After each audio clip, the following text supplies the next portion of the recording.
After the class division, two notorious problematic youths who had captured the school's attention found themselves not only in the same class, but also as desk partners. Despite being academically gifted, they feigned ignorance, immersing themselves in a theatrical performance that seemed to lead them further astray. In every exam, they vied for the position of last place in our class. Next stop, Heishui Street. Passengers wishing to disembark, please prepare to exit through the rear door. The bus departed from the outskirts of City B, meandering through a half circle before gradually entering the bustling commercial street, where roads branched out and pedestrians thronged. The voice announcement was enunciated with precision, sounding distinctly different from the usual Mandarin. It resembled a mechanical imitation, with an exaggerated rise at the end of each phrase. Seated in the corner of the last row, Seiyu turned to gaze at the blinding sunlight outside. He found the air conditioning too frigid, yet the heat outside was palpable. The bus, already moving sluggishly, was now surrounded by a crowd, reducing its speed to that of an ancient vehicle. Just as it encountered a red light, the long body of the bus jolted and came to a gradual halt. Seiyu held his phone, glancing out the window while waiting for the other party to answer.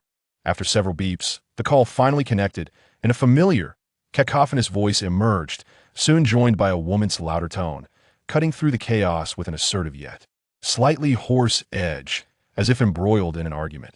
Who knows when those 6 trucks will arrive? There's not a single reliable source. Those bastards keep stalling.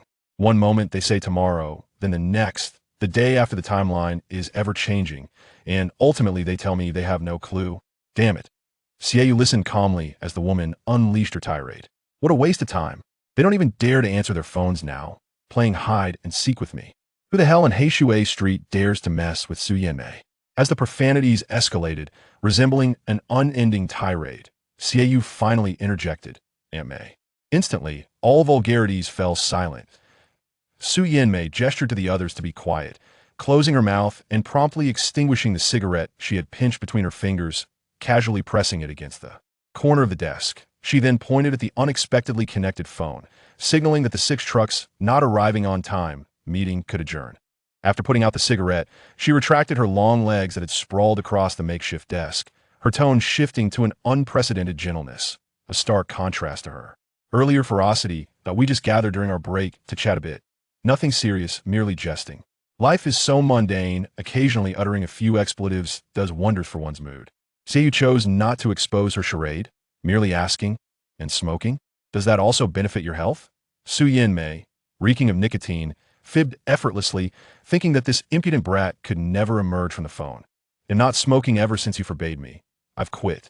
Oh, please don't bring that up. It might trigger my cravings, which I must avoid. She played her part convincingly, though it was evident who truly provoked him.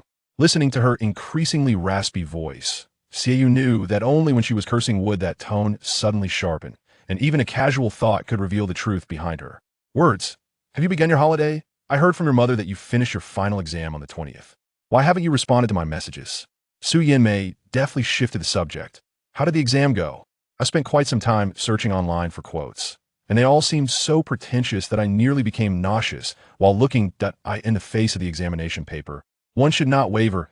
Giving one's utmost effort leads to commendable results.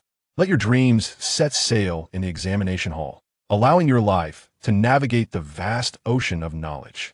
Go forth, little one, and excel in your tests. Seiyu could not fathom why this uninspired, clicked message, clearly a wholesale platitude and entirely misaligned with contemporary youth aesthetics, was etched into his memory. Word for word, as the bus entered the tunnel, it shielded him from the searing light outside, plunging everything into shadow. Dressed entirely in black, Seiyu seemed to meld into the darkness, leaning back and stretching his long legs that had been cramped for space. He casually offered a smile. Why do you even bother searching? You already know my results. What do you expect me to reply? Thanks for the encouragement. I'll strive not to be last. Barely 2 minutes of respite had passed when the formidable Su Yanmei erupted once more. Is this a scam shop? The prices are outrageous. It's clear they're out to swindle us. What did you say? Distracted, Su Yanmei failed to catch Sieyes' response. It's so damn noisy. Now, there's a bunch of fools trying to wreck the place. Tomorrow, they'll buy a loudspeaker. I simply won't let this bunch of idiots run amok. Sieyes' fingers tightened slightly around the phone, words swirling on the tip of his tongue before ultimately remaining unspoken. It's nothing. I saw your message. I was busy revising and forgot to reply. All right. Although our results may be slightly lacking, Don't be disheartened that we cannot concede until the final moment. Who's afraid of whom, right? As she spoke, Su Yamiai's voice grew louder again. Covering the receiver, she shouted at the persistent customers complaining about being cheated. That what do you want? It's people like you who are being scammed.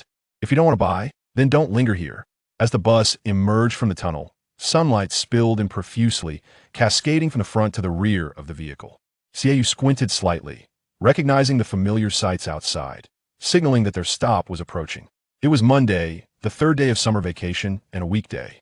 The bus was not crowded. A few students occupied the front seats. The girls sported ponytails, obediently carrying their backpacks, while looking prim and proper, their attire pristine. Although Heishui Street is considered a commercial area, its prices are quite modest and hardly align with the notion of prosperity. The street's infrastructure, located in the outskirts, is rather poor, and the buildings are dilapidated. Nevertheless, this affordable lifestyle attracts a considerable number of individuals with limited spending power, particularly high school and middle school students. Xiaoyu focused on the translucent, slightly pink glass pendant adorning the girl's hair tie, which sparkled under the light. We've arrived. Get ready to disembark. The girl flicked her ponytail and stood up, grasping the pole. I had stir-fried rice cakes here last time. It'll take you there. In the meantime, the south station of Heishui Street has arrived. Passengers preparing to disembark are kindly requested to exit from the rear door. Thank you for your cooperation.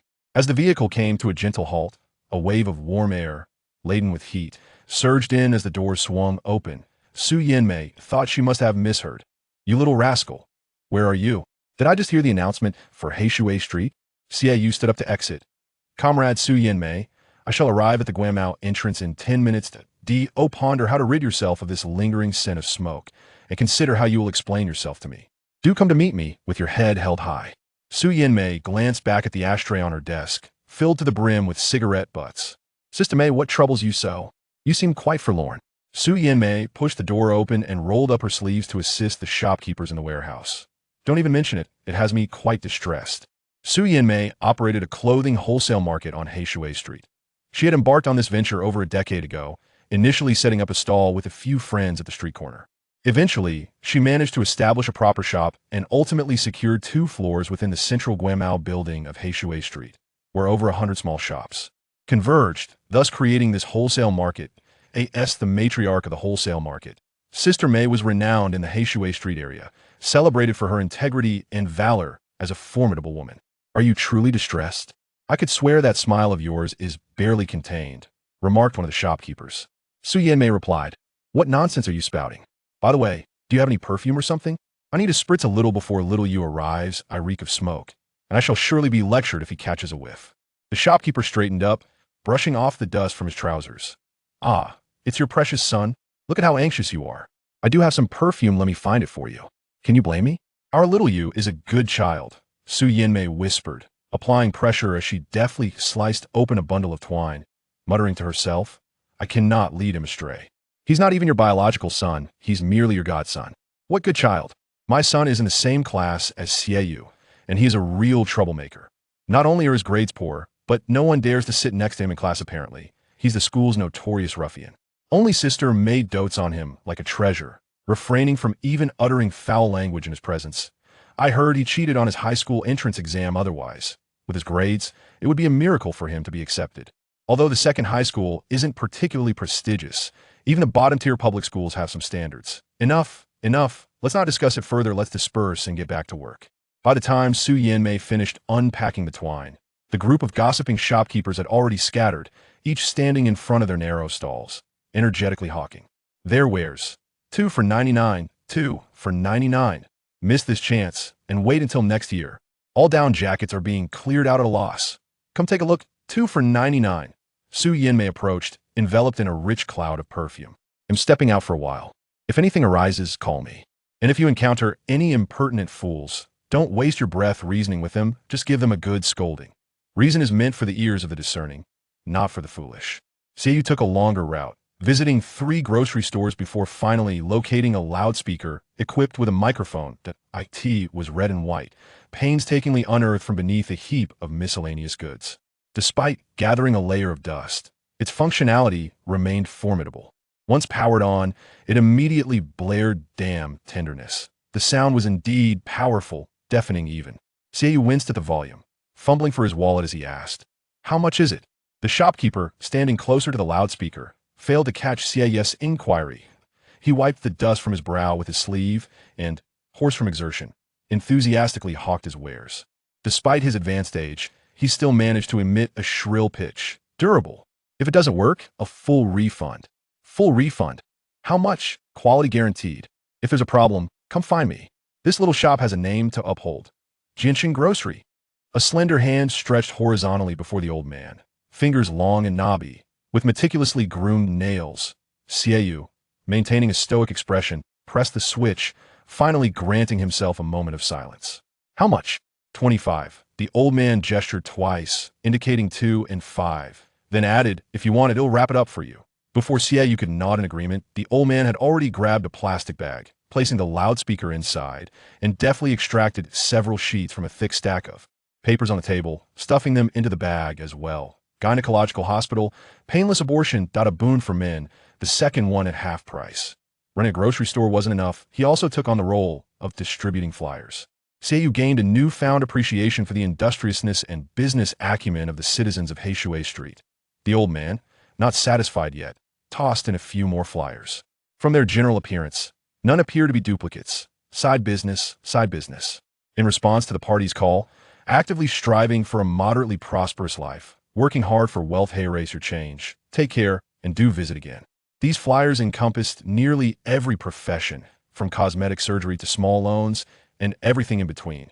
There were even advertisements for locksmith services, miraculous traditional Chinese medicine, private detectives, and professional exam takers. Xiao promptly extracted them and discarded them into the trash, leaving only one last flyer which read, "Mysterious game. Ignite your passion. Good brother, come on over." The excessive use of exclamation marks nearly overwhelmed him. Just as he was about to throw it away, he heard a booming voice from behind calling, "You little rascal." Xiao's hand trembled, his train of thought interrupted, and he instinctively shoved the flyer into his pocket. Su Yanmei rubbed her hands together. "What brings you here to see me?" Upon seeing her, Xiao's first action was to hand the black plastic bag to her, then quickly step back, avoiding her presence. "What does that smell? Air freshener from the restroom? What are you trying to do? Spraying so much for no reason. Not air freshener, you fool. This is femininity in a bottle." She had already used up nearly half the bottle of perfume. After she opened the plastic bag and beheld its contents, she paused for a moment, exclaiming, "I was merely jesting, yet you've truly procured me a grand loudspeaker. How does one operate this? Is this the switch?" Xiao felt a sudden jolt at his temples. "Do not press it is far too loud." His warning came too late, for Su Yanmei had already pressed the red button, like a child delighted with a newfound toy. Consequently, the unfinished tune from the convenience store erupted from the speaker, reverberating as if it would linger for 3 days.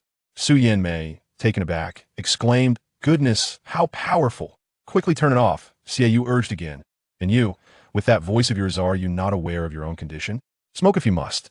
Su Yanmei retorted, "It's not that exaggerated.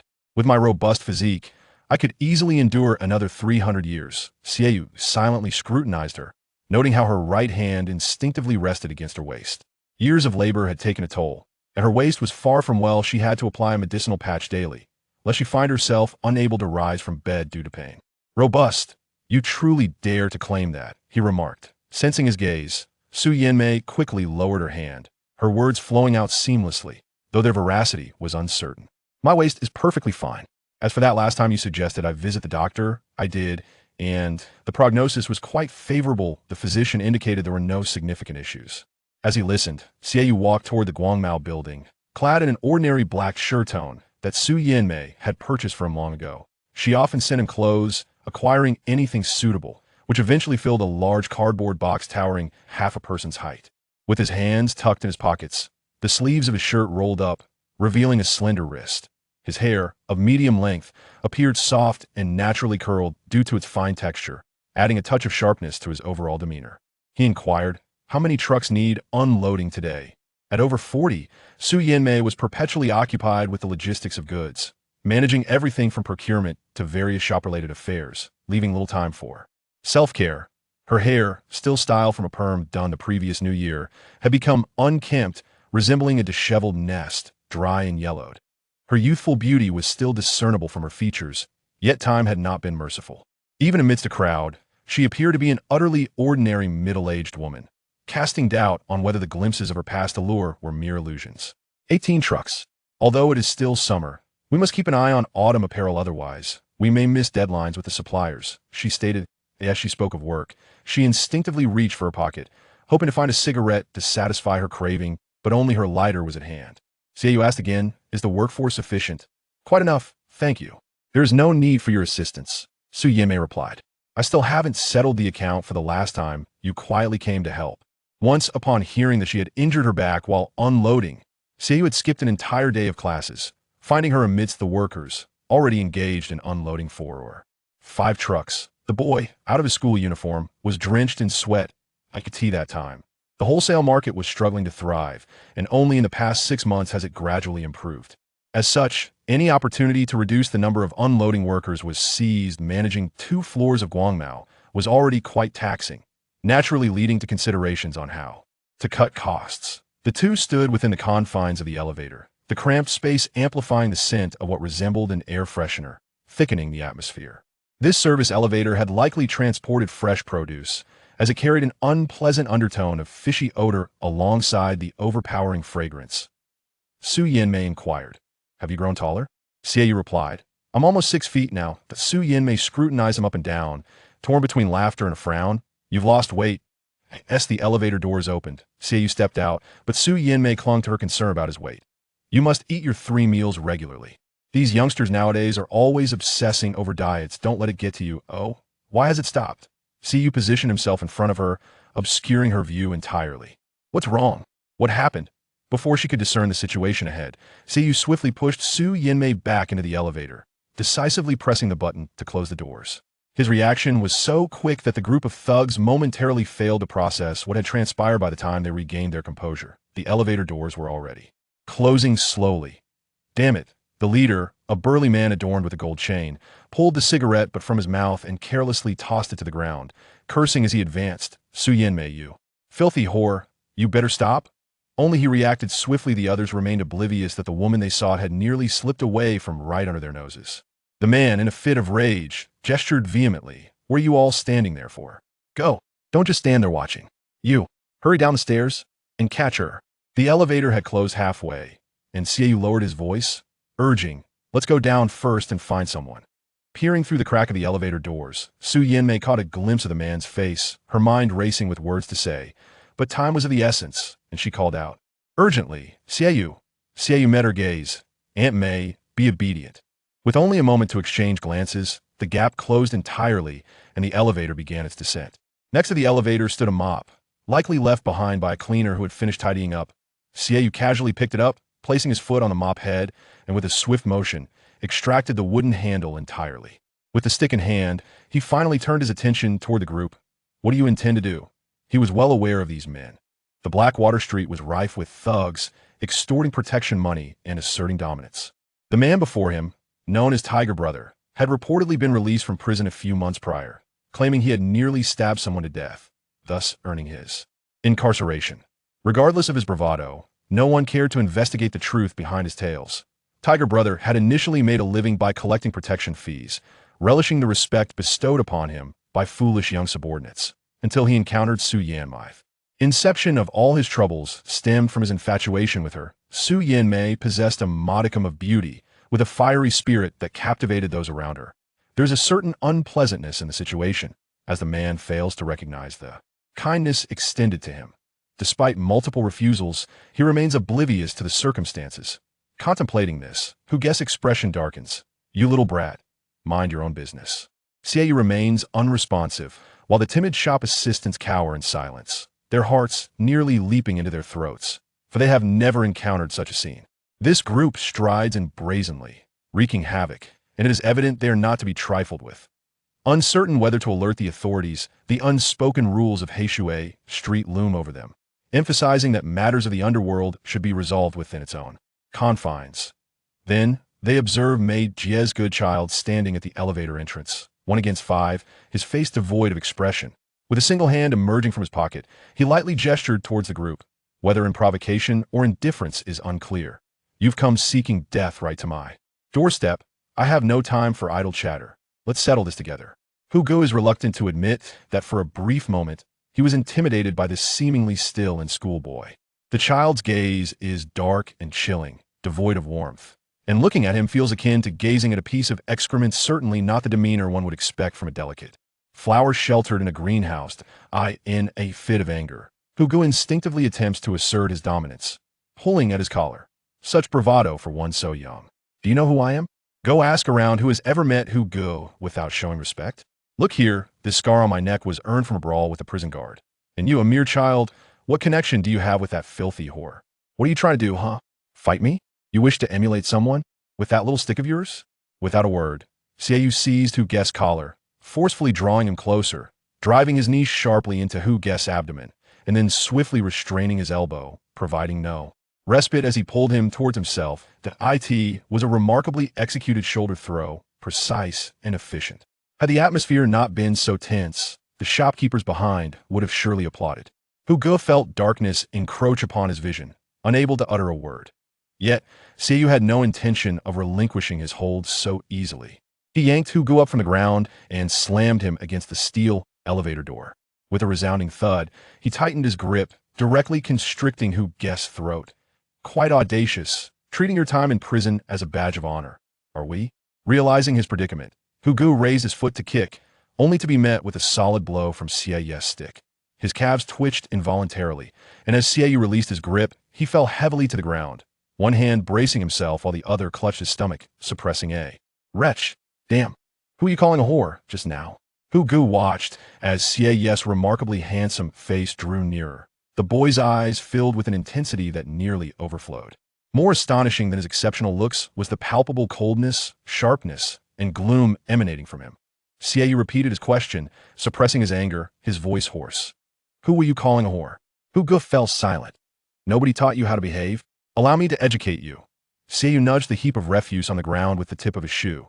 The brothers behind brother who exchanged glances, sensing hesitation in each other's eyes, and ultimately reached a silent consensus to flee. This is disastrous. What should we do? The tallest among them inquired as they ran. Should we report to the police? Report what?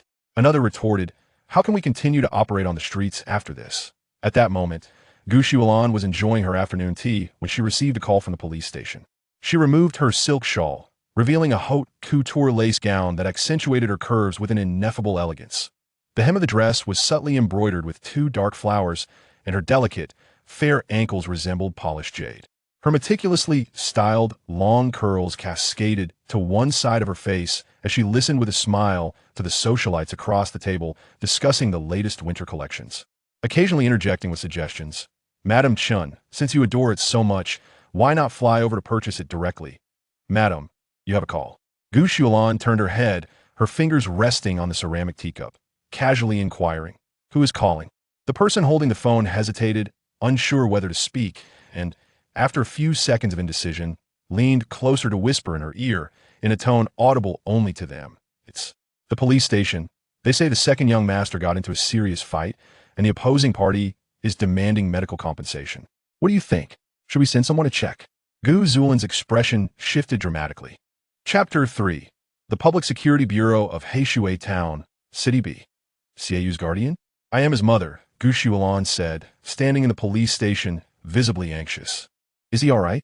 Is he injured? How much are the medical expenses? I can pay any amount, as long as he is released immediately.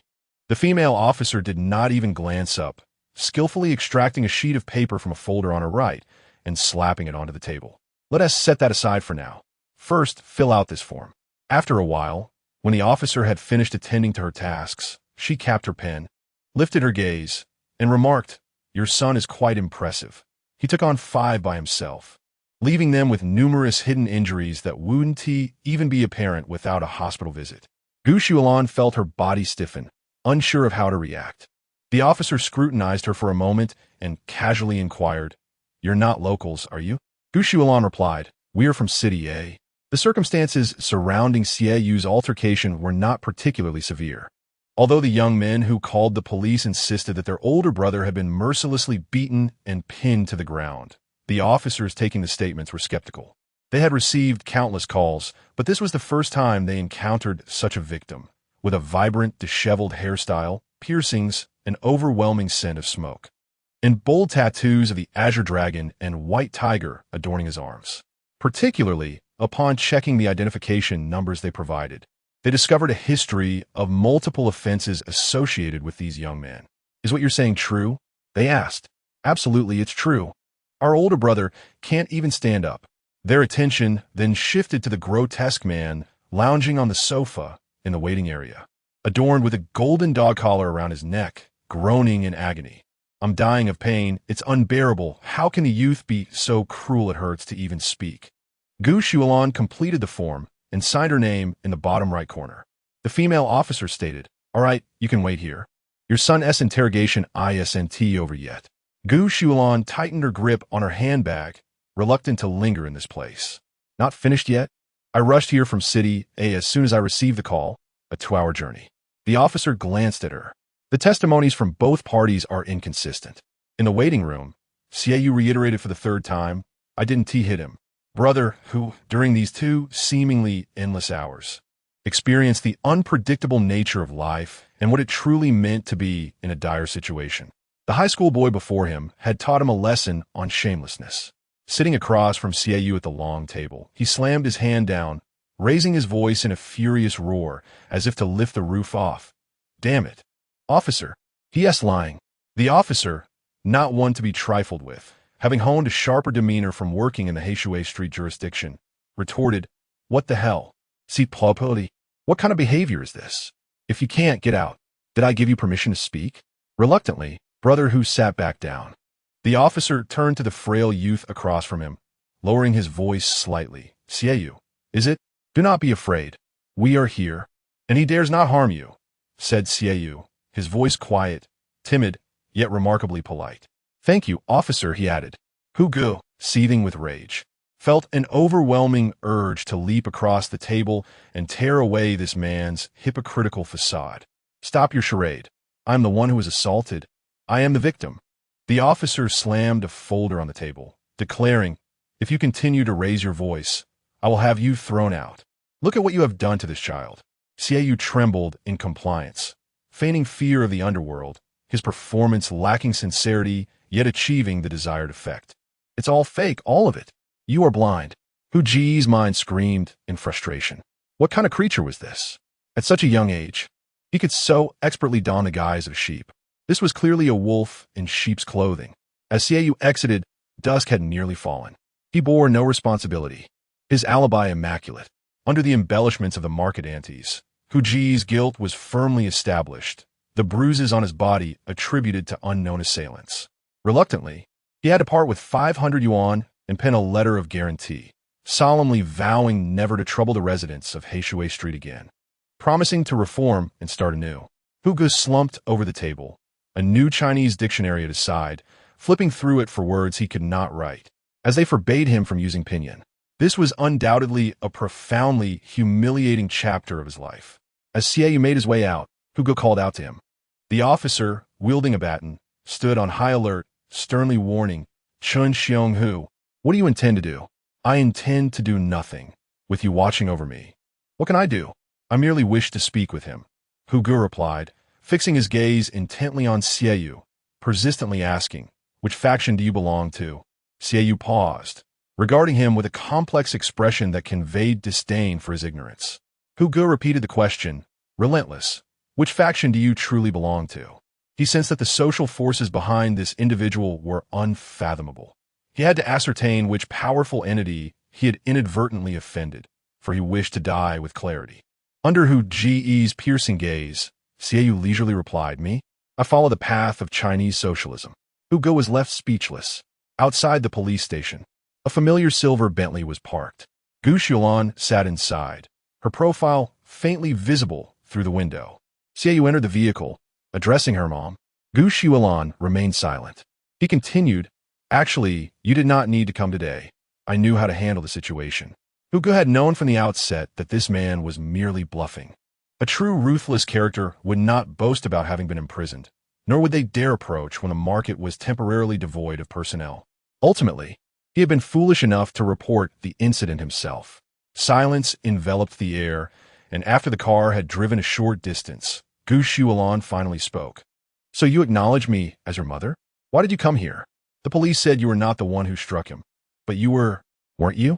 Seiyu leaned back, adopting a nonchalant tone. Yes, I did strike him. Are you embarrassed by my actions? Gu Shualon grasped the edge of the plush car mat, her knuckles protruding, and after a brief pause, she asserted vehemently, yes, I find it embarrassing. If you're aware of your embarrassment, then cease engaging in such humiliating behavior. The driver sighed from the front, attempting to mediate. Second young master, do not argue with your wife. Throughout the journey, she has been concerned about you, fearing for your safety and well-being. Xie wanted to retort, do not call me second young master. I am not the second son of the Zhong family. Each time he heard those words, an uncomfortable sensation enveloped him, akin to being compelled to wear a garment that did not fit, constricting his neck and hindering his breath. As Gu Shualon regained her composure, she shifted the topic. I have arranged for several tutors for you. Starting tomorrow until the school term commences, you shall not go anywhere. Stay home and focus on your studies. You are well aware of your current academic standing. Xie replied, it is unnecessary. My grades are merely mediocre, so do not waste your efforts. Gu Shualon countered, you refuse to go abroad, and remaining in the country, look at what you are engaged in daily. You are like a puddle of mud, unable to adhere to anything. What do you intend to do? The car gradually descended into the underground garage of a private villa, surrounded by lush mountains and waters. Having rained a few days prior, the lingering mist enveloped them, bringing a palpable dampness. Seiyu opened the car door and stepped out, retorting, I am fully aware of my own affairs. Gu Shualon was infuriated by his demeanor, and the driver interjected, it is merely a rebellious phase, typical of boys. Such sharp edges can be quite piercing. My child was once like this. It will pass, and he will come to understand. Gu Shualon sat in the car, massaging her temples, rendered speechless. Impressive, boss Xie. You promised to visit me, yet ended up in the police station. I am truly moved.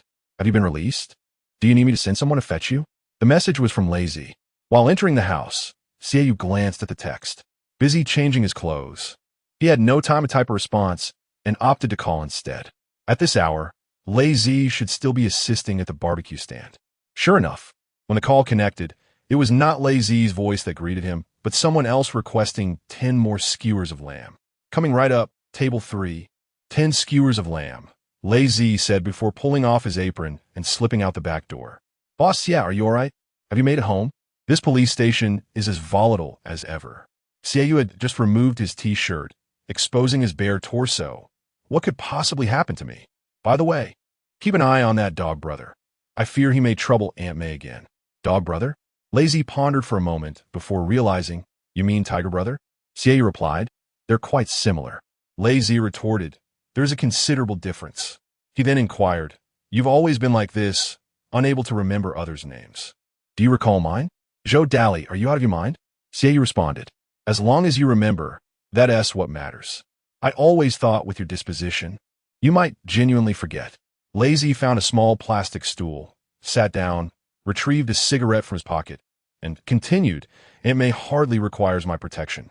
It is quite the opposite.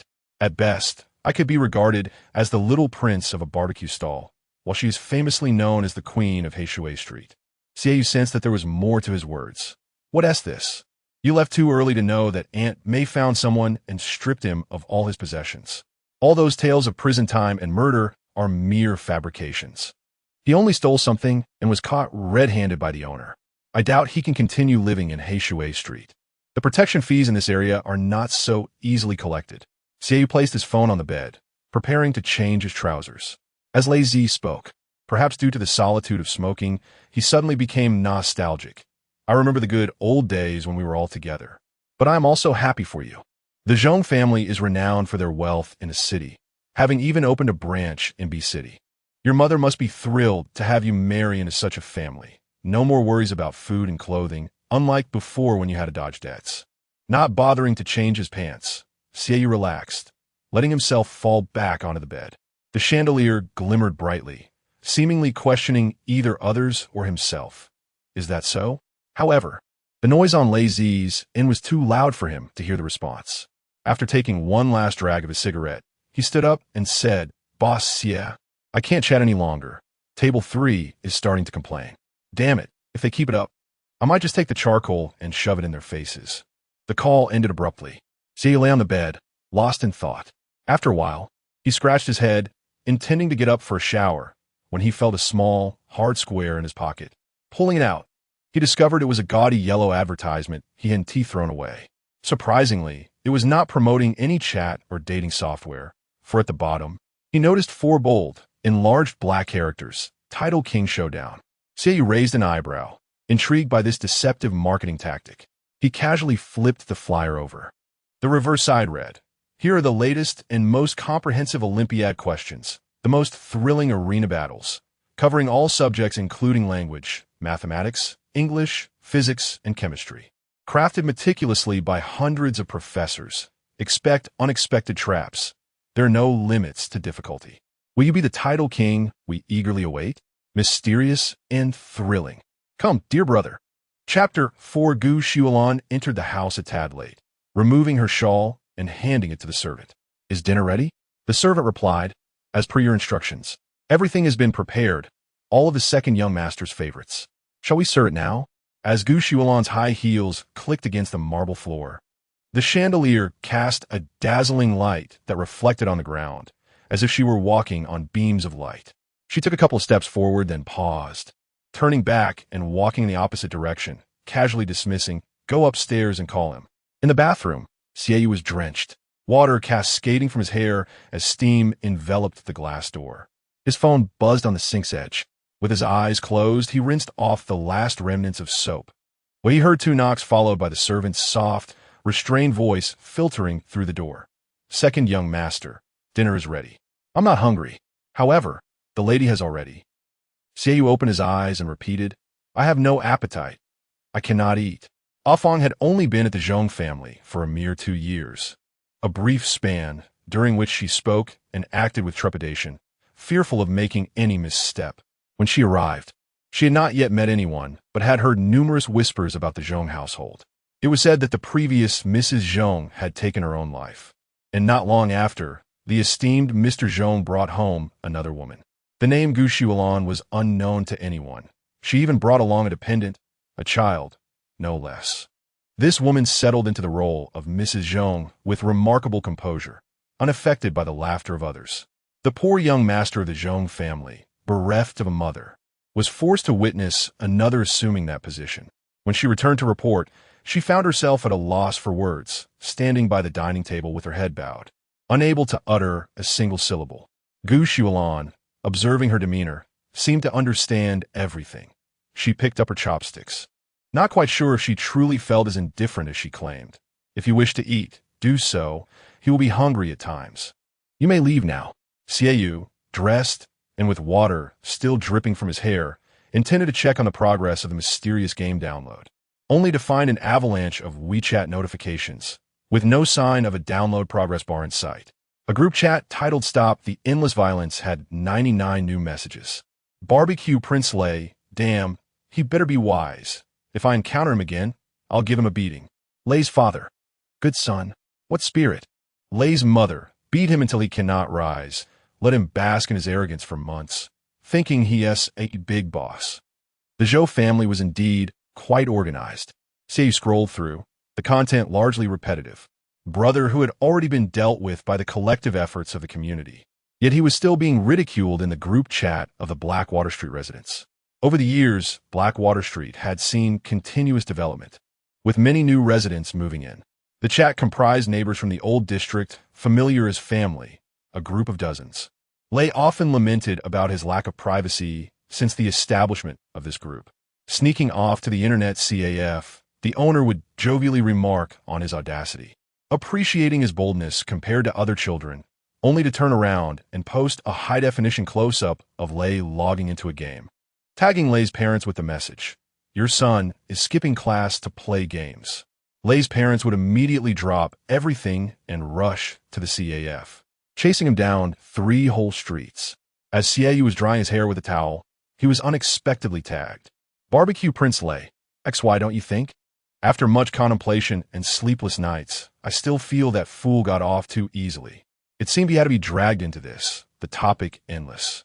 Xie casually typed a response. "XY, don't involve me. I'm a model citizen." Barbecue Prince Lay. Barbecue Prince Lay, how can you have the audacity? Didn't you think of being a model citizen when you were hitting someone? The installation of the Question King competition was successful. CAU exhibited a heightened interest in this title, decisively concluding the conversation. I won't engage with you any longer. Barbecue Prince, I'm off to play games. Evidently, there was a divergence in their understanding of the term games. Joe Daler also enjoyed playing, be it linking up or League of Legends. He was quite eclectic in his preferences. He possessed a certain talent for gaming, having once commanded respect in Blackwater Street as a formidable player, a title achieved through relentless dedication. Thus, the Barbecue Prince perked up instantly, privately messaging CAU. What game is it? The newly released Chicken King battle. Let's team up. XY. No, XY. Don't ask, you won't manage it. XY. You won't be able to play. A trio of indifferent responses struck hard. Barbecue Prince Lay. Never tell a man he can't do something. Speak up. If you dare, I'll surely place you in the top 10 of the leaderboard. Joe Daler extinguished his cigarette, bracing himself for this battle among men. However, upon glimpsing the gaming interface CAU had sent, if it could even be referred to as a game, he felt as though struck by lightning, dazed and trembling as he retracted his earlier bravado. He pressed the voice button to respond. What in the world is this? Hellish advanced mathematics, actual exam questions from Huanggang, and convoluted English. Is this toxic? Is this truly a game? What misconceptions do you harbor about gaming? Joe Daler's heart was battered and bruised, leading him to utter a desperate inquiry from the depths of his soul. Is it fun? XY. I don't know. It should be okay. Barbecue Prince Lay. The Question King competition had a mere 400 players online, a niche and rudimentary affair, reeking of impending closure. Upon entry, players faced random test papers, and only after accumulating a certain score could they progress to the second round, answering questions and one-on-one PK battles. The game featured a small speaker function, with a box in the lower left corner scrolling messages to facilitate player interaction. However, the nature of this communication was rather peculiar. The top 10 students in the grade challenged the English class representative. Let's compare our calculus skills. I shall return this humiliation to you. The English representative retorted, because of a lack of understanding. Is this amusing? With such time, you might as well memorize more English vocabulary. Frankly, your English skills are insufficient for mastering level 8 vocabulary. If your vocabulary stagnates at level 4, your prospects are bleak. Perhaps self-reflection is in order. The beauty of Chinese culture. Why bother with English? During times of fatigue, come to the ocean of Chinese culture to rejuvenate. Classical literature PK, customizable settings, double experience, room 24008, waiting for a fated companion. I love learning. Could a master please explain the 13th question on paper B? Is 0 or -1 not the final solution? Is the limitation condition of this function incorrect? In the tapestry of my existence, the threads are woven with the singular pursuit of knowledge. I yearn for the limited edition simulated examination papers for the resumption of the Gaokao, celebrating its 40th anniversary. Despite scouring every bookstore, this coveted set eludes my grasp. My inability to acquire these papers weighs heavily upon my spirit, causing me to lose 20 pounds, as my heart is engulfed in distress. The Gaokao preparation series is my treasure collection, and how could I possibly forego this limited edition? CAU fortuitously became the 399th registered player in this game, which has reached a level of desolation. The system exuberantly welcomed him over the intercom for a full 2 minutes, eagerly envisioning his future to navigate the vast ocean of knowledge and strive for the construction of a beautiful new China, with Tsinghua and Peking University beckoning him forth. CAU undertook a set of test papers, while the system continued to scroll. Welcome, Shudma X, to the T. Wong Zhanba family. At that moment, the other online players remained oblivious that this newcomer, with a username akin to a keyboard being rolled across the face, would soon unleash a tempest of chaos throughout the holiday. Joe Daley also attempted a set of test questions, determined not to turn back until he hit a wall. Each answer space was filled with 2 awkwardly scribbled words. I can't. The results were all too predictable. Upon clicking the submission button, he was informed that his score was too low to qualify for the game lobby. Zhou Dalai nearly dropped his phone in disbelief. Discrimination. Discrimination against underachievers. What a ridiculous game. I'm a champion in the esports arena, and yet I am denied entry to the lobby. Just because I can't answer the questions? At least I'm honest. After completing the test, Xiaoyu emerged to find a flurry of WeChat messages from the barbecue prince. How can anyone solve these? Are these even human questions? I want to lodge a complaint. Xiaoyu, lightly tapping his fingers on the screen, organized his thoughts, and was about to click send when Zhou Dalai sent another message. What score did you get? What score? Xiaoyu leaned against the bedside, sitting on the carpet, gradually deleting the words he had just typed. XY, about the same as you. XY, this game is trash. I'm uninstalling it. Zhou Dalai, with a cigarette hanging from his mouth, squatted beside a box, contemplating life. He wore an apron emblazoned with red artistic lettering that read Fong Bao Lai, sunflower oil.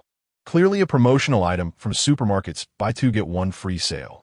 He was not unattractive, with a decent appearance, though a bit rough around the edges. In this moment, he resembled a local hoodlum more than anything else. Zhou's mother passed by with a plate, her irritation boiling over at the sight of him, and she kicked him sharply. What are you doing squatting there? Is the lamb done? Get moving. Zhou Dalai quickly stood up, but after a few steps, he turned back. Remembering something, wait, Mom, I have a question for you. Zhou's mother responded readily. I don't know. I have no money, and I've loved before. Can you be serious for a moment? I want to ask about when I was in middle school. Do you remember how well Xiaoyu performed? He even represented our neighborhood in a math competition and won an award. In his childhood, he could deftly manipulate a Rubik's Cube, even with his eyes closed. A remarkable feat, indeed. Zhou's mother, placing a dirty dish into the sink, retorted, and what of it? In my youth, I too achieved perfect scores in exams. Yet here I am, still bewildered.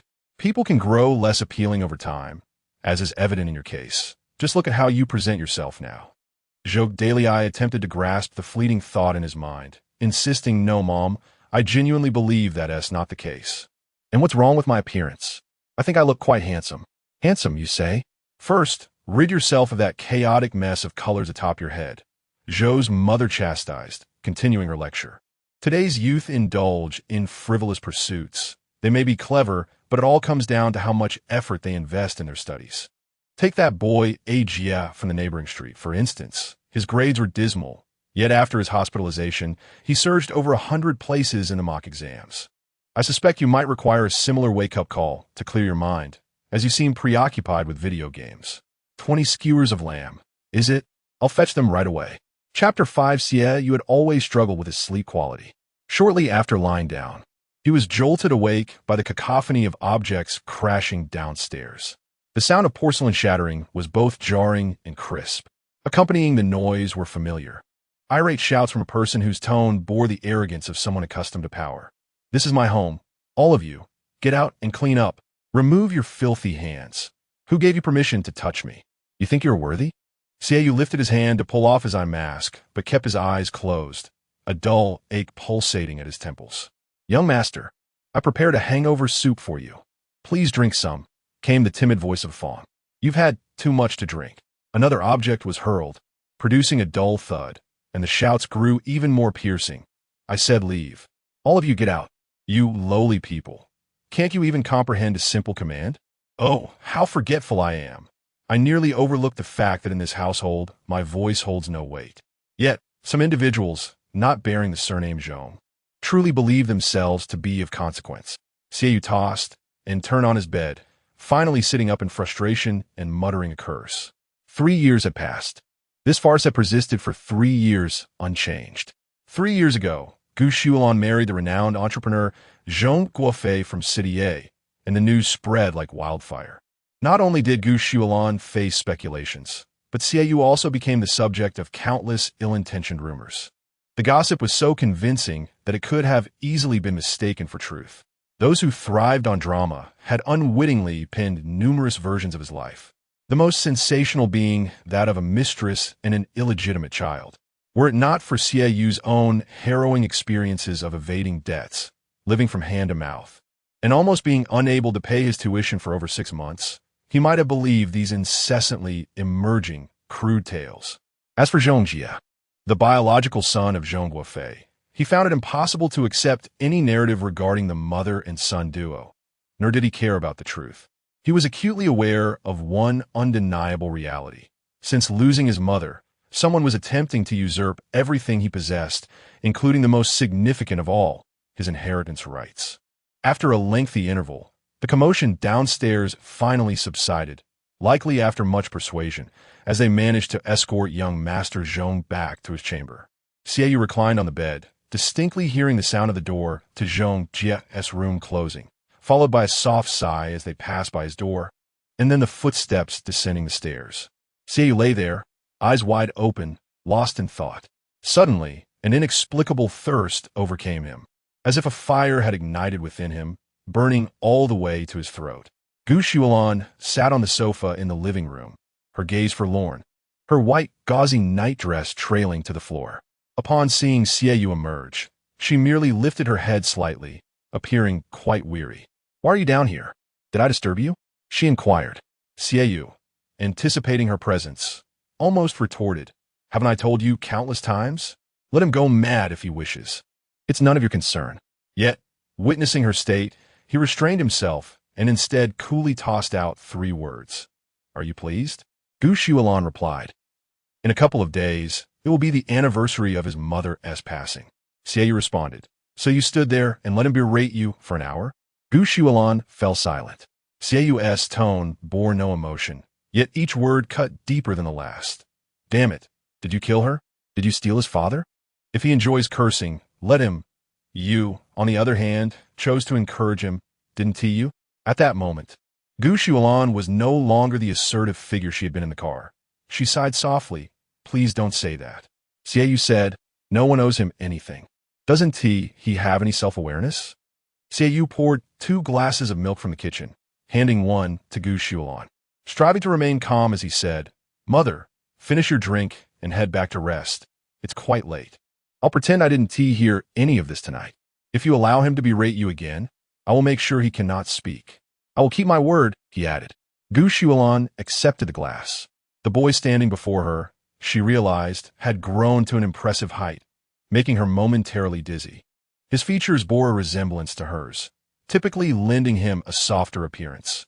However, an unapproachable coldness and sharpness had somehow pierced through, rendering him unfamiliar even to her as his mother. Her gaze finally settled on the tousled strands of hair atop Xiaoyu's head, which still remained as fine and soft as they had been in his childhood. At a loss for words, by the time she regained her composure, Xiaoyu had already ascended the stairs. Xiaoyu's quality of sleep was abysmal, so much so that even the milk failed to have any effect. After being abruptly awakened by the noise, he found it impossible to drift back to sleep. He glanced out at the pitch-black night and suddenly felt an urge to know the time. Initially intending only to check the clock, once he grasped his phone, all traces of sleep vanished. Barbecue stall Prince Lei. "Damn it. Mother, I'm done playing." Barbecue stall Prince Lei. "This time, I'm truly finished." Barbecue stall Prince Lei. "Last time. If I play again, I'm a fool." 2 hours ago, Zhou Dailai posted 3 screenshots, each stating, "The score is too low. You're not qualified to enter the game hall. Please answer the questions seriously." Xiaoyu replied with a single line. "Do you think heaven would be moved by the persistence of a zero-score specialist?" Zhou Dailai probably fell asleep early, and Xiaoyu had no intention of waiting for his response. After exiting, he hesitated between continuing to be idle or engaging in some bizarre little game, ultimately deciding to open the Wisdom Fruit app. "Dear user, ShudmayX, welcome back to the Quiz King Championship. Your test score is perfect. Click to continue and enter the game hall." At 3 in the morning, the game was surprisingly lively. "I love studying. Is anyone up for a PK on mathematical formulas in the small room?" Waiting for a fateful encounter. The goal was not to be a specialist. Is the 3rd multiple-choice question on the Olympiad C paper actually a mistake? Is it wrong, or am I mistaken? Striving to excel. You're still awake at this hour? Studying, studying, studying. My life consists solely of sleep? What is sleep? Do you know how many people will surpass you if you sleep, even a minute early? For a better tomorrow. The words of my studying brother are absolutely right. Life is short, and the time for learning is incredibly precious. Isn't sleeping in a waste of this wonderful time? I love studying. The thirst for knowledge nearly keeps me awake. Once I fall asleep, it feels as though I've died, and my brain ceases to think. What could be more terrifying than halting thought? Xiaoyu suddenly felt that reopening this game made him appear somewhat deranged. Their conversation quickly shifted from sleep to other topics. Studying, studying, studying. My life consists solely of. Speaking of which, can anyone knock the top-ranked player down? I've found him displeasing for quite some time. How can someone be so shameless? This remark unexpectedly drew out many lurking question answers. Top 10 in the grade. Shameless 1. English class representative. Shameless 2. Dream of being the principal. Shameless 3. The atmosphere was fervent, and the collective sentiment was remarkably unified. Top-ranked player, is it really that shameless? Xiaoyu felt a rare curiosity. The leaderboard was located at the top right of the page. Upon clicking, he found a rudimentary list with the top position. What the hell? Xiaoyu glanced at the two words beside the golden trophy, momentarily at a loss for words. First place, Quiz King. The signature displayed. No need to compete. Victory belongs to me. In just 9 short words, it was both arrogant and polite. In a game called Quiz King Championship, naming oneself Quiz King? Perhaps too many had inquired the official customer service whether this Quiz King was a player or a machine, prompting the officials to specifically annotate beside the first place. Don't ask, this is a player, this is truly a player. If you don't believe it, challenge him and see. Perhaps it was the insomnia, or just a desire to find something to pass the time. Certainly, deep down, there was a hint of displeasure towards this Quiz King. Xiaoyu, in a state of boredom, opened the problem-solving mode. He thought to himself, if no one knows about this game, it should be fine. Everyone is aware of Xiaoyu's poor academic performance. Not only does he struggle academically, but he also has a penchant for fighting, his rebellious phase arriving with great fervor. Even Gu Xuelan has forgotten that 3 years ago, he was not like this at all. In the first year of middle school, Xiaoyu used to bring home trophies regularly. Gu Xuelan was unaware of the weight of those trophies, and Xiaoyu was not one to boast. He would always downplay his achievements by saying, just a small competition, not many participants. A month before Gu Xuelan decided to marry Zhong Guofei, she moved out of the basement with Xiaoyu. On that day, Zhong Guofei had called a moving company for assistance. Being over 40, he exuded the meticulousness of a businessman, his actions precise yet amiable. The man stood in the dark, damp basement and paused in front of a wall, bending down as he smiled, revealing distinct crow's feet at the corners of his eyes. He asked little Yu, "Are these awards all yours?" Who would have known that once he started, Xiaoyu could not stop brushing through the questions. The rare awakening of his competitive spirit completely hindered his ability to sleep. He tirelessly engaged in problem-solving for several nights, managing to squeeze into the top 3 of the leaderboard. When Gu Xuelan called him for dinner, the response was invariably, "Not hungry, just leave it." "What have you been doing locked in your room these past few days?" Gu Xuelan stood at the door, struggling to suppress her frustration. Xiaoyu replied candidly, "Me? Playing games. You really have the audacity to say that. The tutor I hired for you is coming tomorrow. You need to adjust your mindset. Do you hear me?" "I didn't tea here." Gu Xuelan was exasperated as she returned to the dining room, where Zhong Guofei, smiling, offered her a slice of sashimi. "Don't be angry. He's still young. It's normal for him to want to have fun. Try this. I had it air freighted from Hokkaido because I remembered you liked it from our last restaurant visit. So I had Lao Su keep an eye out." After saying this, Zhong Guofei set down his chopsticks, watching her eat, and gently tucked a strand of her hair behind her ear. "If you let your anger affect your health, it will be me who suffers in the end." Gu Xuelan shot him a playful glance, then sighed. "Let us hope so." Recently, Xiaoyu has been acting strangely.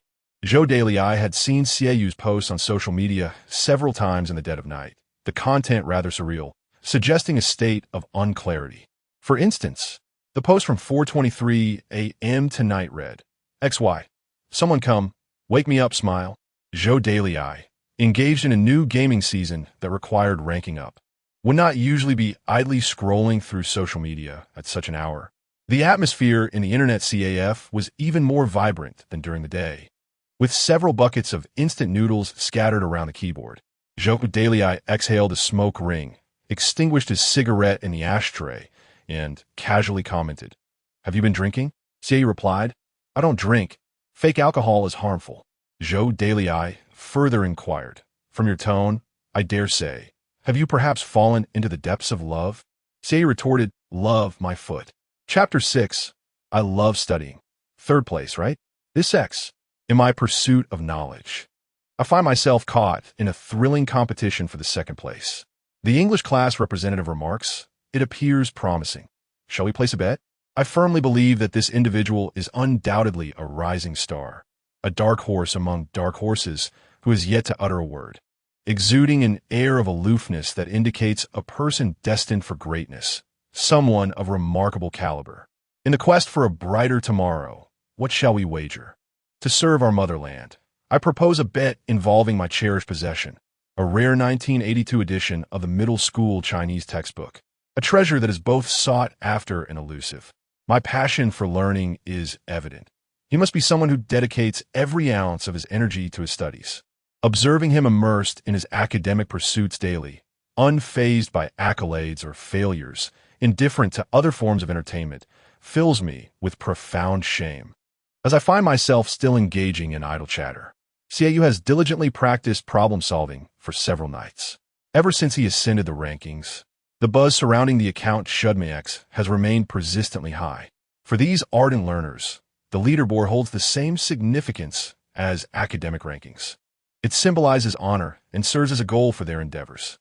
They often look up to the academic elites, motivating themselves to follow in their footsteps by reading, studying, memorizing, and practicing more. In the competition for problem-solving supremacy, player scores reflect the average across subjects. Excelling in only one area is of little consequence.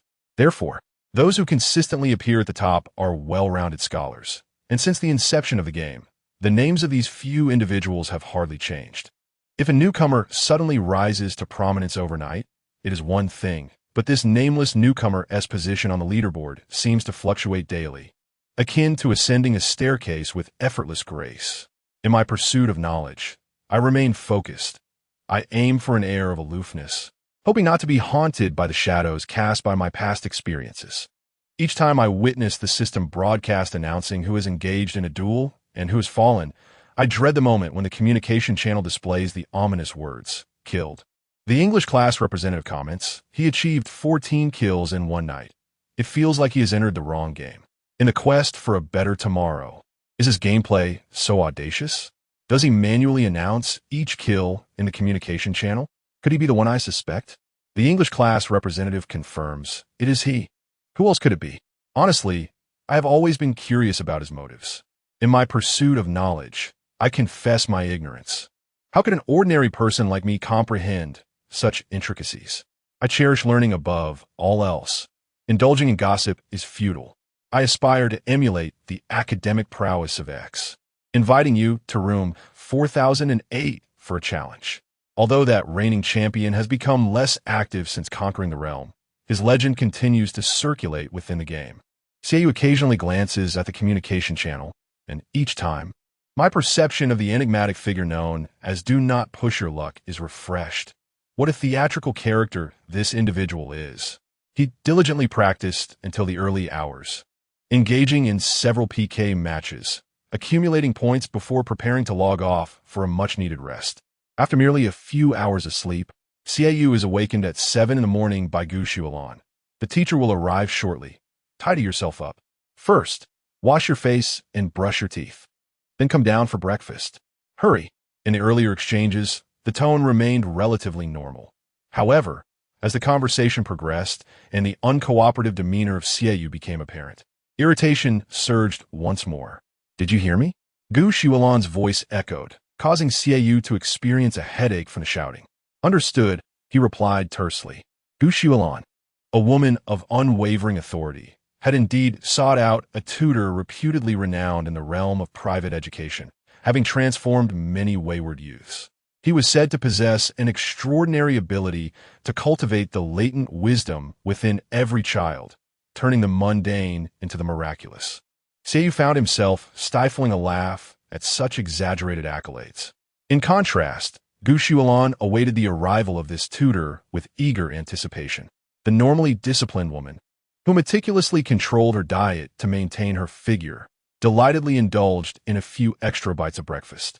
I heard Mrs. Chen's son improved his grades significantly over the break. She remarked. Zhong Guofei, with a grin, turned to Xiaoyu and said, "Did you catch that? Make sure to put in the effort. Don't let your mother down." Xiaoyu, engrossed in his porridge, did not lift his gaze, responding with a nonchalant meme to brush off the comment. However, not everyone shared the same sentiment. Seated across from him, Zhong Jie remarked coolly, "Every child is different. Just because someone else's son can improve by several points doesn't mean yours will. It might be best not to put too much pressure on him. Sometimes it's simply beyond one's reach." Upon utterance of these words, the previously amicable atmosphere at the dining table plummeted to an icy silence. Gu Xuelan awkwardly set down her spoon, at a loss for words. "Do you have any social skills?" Xiaoyu leisurely finished his porridge, then raised his head to meet Zhong Jie's gaze, reiterating, "Do you have any social skills?" Gu Xuelan hurriedly tugged at Xiaoyu's sleeve. The retort that formed in his mind was left unspoken, as he refrained from saying, "What business is it of yours?" Zhong Jie esmile videnet. "Did I say something wrong? You cheated on your midterms. Are you planning to cheat on the college entrance exam as well?" Had Gu Xuelan not intervened, Xiaoyu might have sent Zhong Jie to the hospital, incapacitated for a month. Zhong Jie bore a resemblance to Zhong Guofei, yet possessed a markedly different demeanor, often exuding an unspoken sharpness and malice. As he prepared to enter university, his scores were initially insufficient for a prestigious institution, but with Zhong Guofei's connections, he was forcefully admitted to Nanda, which inflated his confidence and pride as a student from a prestigious university. "I won't trouble you regarding the college entrance exam," Xiaoyu commented, wiping his mouth and rising. Pausing a few steps away, he turned to ask, "By the way, have you eaten enough?" Zhong Jie was perplexed by the implication behind the question. Xiaoyu continued, "Having eaten your fill, I hope you can find something productive to occupy your time." Zhong Jie was left speechless, pondering whether this was a veiled insult regarding his idleness. The meal concluded on a discordant note. Afterward, Zhong Jie and Zhong Guofei departed for the company, while Gu Xuelan remained home, awaiting the private tutor and seizing the opportunity to converse with Xiaoyu. Although Xiao Jie was in the wrong, you shouldn't speak to him in that manner. "The child?" Xiaoyu countered. "In your eyes, he is a child. In mine, is he not?" Gu Xuelan found herself at a loss for words, merely wishing to avoid a daily atmosphere fraught with tension. You know his temperament. Sometimes, it's best to endure. A step back can lead to broader horizons. Xiaoyu was utterly exasperated. Why should I tolerate him? Must I indulge his insufferable temper? Uncle Zhong has already mentioned him. Next time, please be polite. It's as if I'm begging you. You usually reside at school, and your mother rarely gets to see you. It's a rare occasion to be home for the holidays, so behave and listen. Just then, the doorbell rang. The tutor, carrying a black briefcase, stood at the entrance, appearing quite youthful with gold-rimmed glasses, embodying a well-mannered demeanor. "Mrs. Zhong, young Master Zhong." Upon the arrival of their guest, Gu Xuelan concluded her conversation, rising to greet the tutor in the foyer. They both settled on the sofa to discuss issues concerning the child's academic performance. Xiaoyu, seated across from them, lethargically selected a grape from the coffee table. The tutor, surnamed Huang, a graduate of a prestigious institution, spoke eloquently about educational philosophies. Xiaoyu had anticipated some transformative insights, only to find the discourse rather tedious, gradually succumbing to drowsiness. Interest is the finest teacher for students. My educational philosophy revolves around fostering a genuine interest in learning, encouraging students to engage actively. Once they discover the appropriate learning methods tailored to their needs, the process becomes remarkably efficient. Mr. Huang, with a heavy layer of hair gel, habitually adjusted his glasses while speaking. The grape's sweet and sour juice burst in Xiaoyu's mouth as he discreetly pulled out a tissue to discard the seed. He covertly opened his phone's contact list, locating Lei Zi, and, taking advantage of Gu Xuelan's engrossing conversation, sent a text with one hand. "Call me now." Years of brotherly camaraderie made such communication seamless. A moment later, Zhou Daler's call came through. Xiaoyu stood up. "Mom, Mr. Huang, I'll step out to take a call." On the other end, the sounds of furious keyboard tapping echoed. And just as Xiaoyu intended to comment on Zhou being at an internet CEF, he heard a thunderous bellow from Zhou. Damn it. You stole my rare weapon. I'll take down your whole family. Xie was momentarily speechless. Zhou continued his tirade, nearly smashing his mouse in frustration, while the CAF owner hurried over. Lazy. Calm down. If you break it, you'll have to pay. Items in the game are merely fleeting. Keep your composure, he added, but it was impossible to remain calm. Zhou Daler was resolute. While casual relationships could be disregarded, the rare weapon was non-negotiable. After venting, Zhou suddenly remembered he was still on the line. Xiaoyu? I'm absolutely furious. Xiaoyu inquired, what is this rare weapon? Indeed, that monster was slain by our team, with a drop rate of only 0.1. After several days of battling this hidden boss, we were on the verge of claiming it when some scoundrels intercepted us. Zhou lamented. Those people are truly despicable. He continued, I've arranged for a showdown today. Anyone who doesn't T-show is a coward. Will you come? Xiaoyu replied, I don't play your martial arts game. Not in the game. I mean on Nanjing Road. Can we even arrange that? Zhou Daler. They're in City A, while we are in City B. By referencing the map, we established a midpoint. 2 hours later, at the central square of Nanjing Road, Xiaoyu glanced back at Ms. Gu, who was still engaged in conversation with her tutor. All right, wait here. Your brother will come to support you. Gu Xuelan and teacher Huang had been chatting for nearly 20 minutes when she sensed something was amiss. Xiaoyu had already departed. He claimed to be answering a phone call, yet he had not returned for quite some time. Where could he be? Noticing her wife's troubled expression, Feng hesitated before speaking. He's gone. Before the second young master left, he told me not to worry. Gu Xuelan nearly lost her grip on the ceramic teacup in her hand. Xiaoyu was the last to arrive. Upon reaching the central square, he found the two groups already lined up, facing one another, seemingly attempting to engage in discussion before resorting to violence. A throng of over a dozen individuals. Xiaoyu had no intention of fighting. He merely sought to observe. Thus he chose a picturesque spot nearby, shaded from the sun. On this sweltering summer day, two groups of spirited young men, averaging 15 or 16 years of age, were exchanging heated remarks under the mid-morning sun over a piece of gaming equipment. Zhou Daler led the charge, his voice booming. How dare you even speak? Is that yours? The opposing group, undeterred, retorted. It is ours. How can it not be? Have some shame, brothers. It's just a game. Don't let your hearts turn too dark. Opportunities are always reserved for the prepared. We have staked out for 3 or 4 days for this item. What do you know? Oh, feeling proud, are we? Looking for a fight? Huh? Come on. Who is afraid? Zhou Daler was nearly beside himself with anger. He took a breath and finally squeezed out a statement through gritted teeth. While I can still speak to you calmly, hand it over. Just return the item, and I won't make it difficult for you. Let us consider this matter as never having occurred. Xiaoyu noticed amidst the crowd a figure who had initially stood at the back, wearing a black mask and exuding an aura of authority. This individual slowly advanced, and those around him respectfully parted to clear a path. His voice emerged, muffled yet steady through the fabric. Why should we return equipment obtained through skill? Chapter 7. Quite the audacity. Listen to that presumptuous tone. Instantly, the two factions clashed, embroiled in a fierce struggle. Zhou Daler yearned to shed his shirt and unleash every ounce of his energy, making them aware of the consequences of provoking him. You dare to snatch my purple weapon. Snatch my purple weapon? I will make you regret it. Did I steal? Can this even be called theft? If one is outmatched, one must humbly concede. Damn it. Don't slap me in the face. Amidst the chaos, Xiaoyu observed the instigator of the conflict, the masked youth who radiated a commanding presence, skillfully navigating the turmoil. Gradually, he slipped away from the battlefield, exhibiting remarkable stealth that went unnoticed by anyone. As he exited the fray, he even raised a hand to adjust his hair, clearly mindful of his appearance.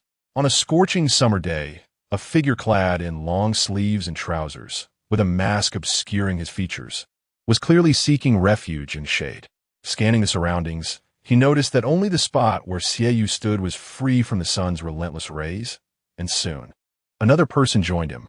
This masked individual was notably taller, towering half a head above Xiaoyu. They stood side by side, observing the unfolding spectacle. When he leisurely retrieved a lollipop from his pocket, a pink, strawberry-flavored treat.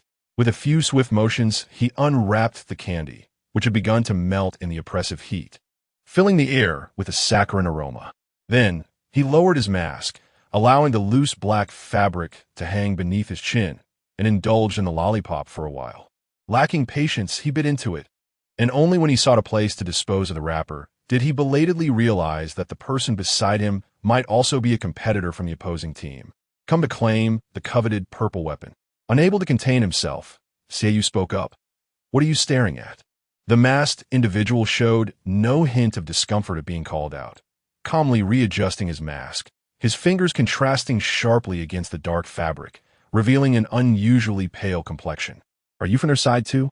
he inquired. Seiyu replied. "So what if I am?" After a contemplative pause, the masked man suggested, "How about we exchange a few moves?"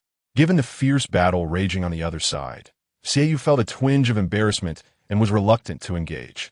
"Friend, I advise you to cherish your life." The masked man rolled up his sleeves, revealing a slender wrist. "What a coincidence. I enjoy courting death." After exchanging a couple of blows, Seiyu had to concede that this adversary possessed surprisingly adept skills. His fighting stance was remarkably efficient, swift, fierce, and precise. A careless hit could resonate painfully down to the bone. Having navigated the rough and tumble of crowds since childhood, Seiyu had experienced his share of beatings. But since turning 10, he had mostly been the one dishing them out, rarely feeling the weight of being overpowered. However, in an instant, the tide turned when Seiyu used a clever maneuver to trip the masked man, bringing their duel to the ground. The masked individual took a moment to regain his composure before seizing Seiyu's arm, attempting to rise from beneath him, only to be abruptly met with a knee to the stomach. "Do you know the surface temperature today?" he asked, though the recent heat wave had led to numerous egg-frying experiments on the pavement. Seiyu thought to himself, "Surely, a grown man like you can't be that delicate."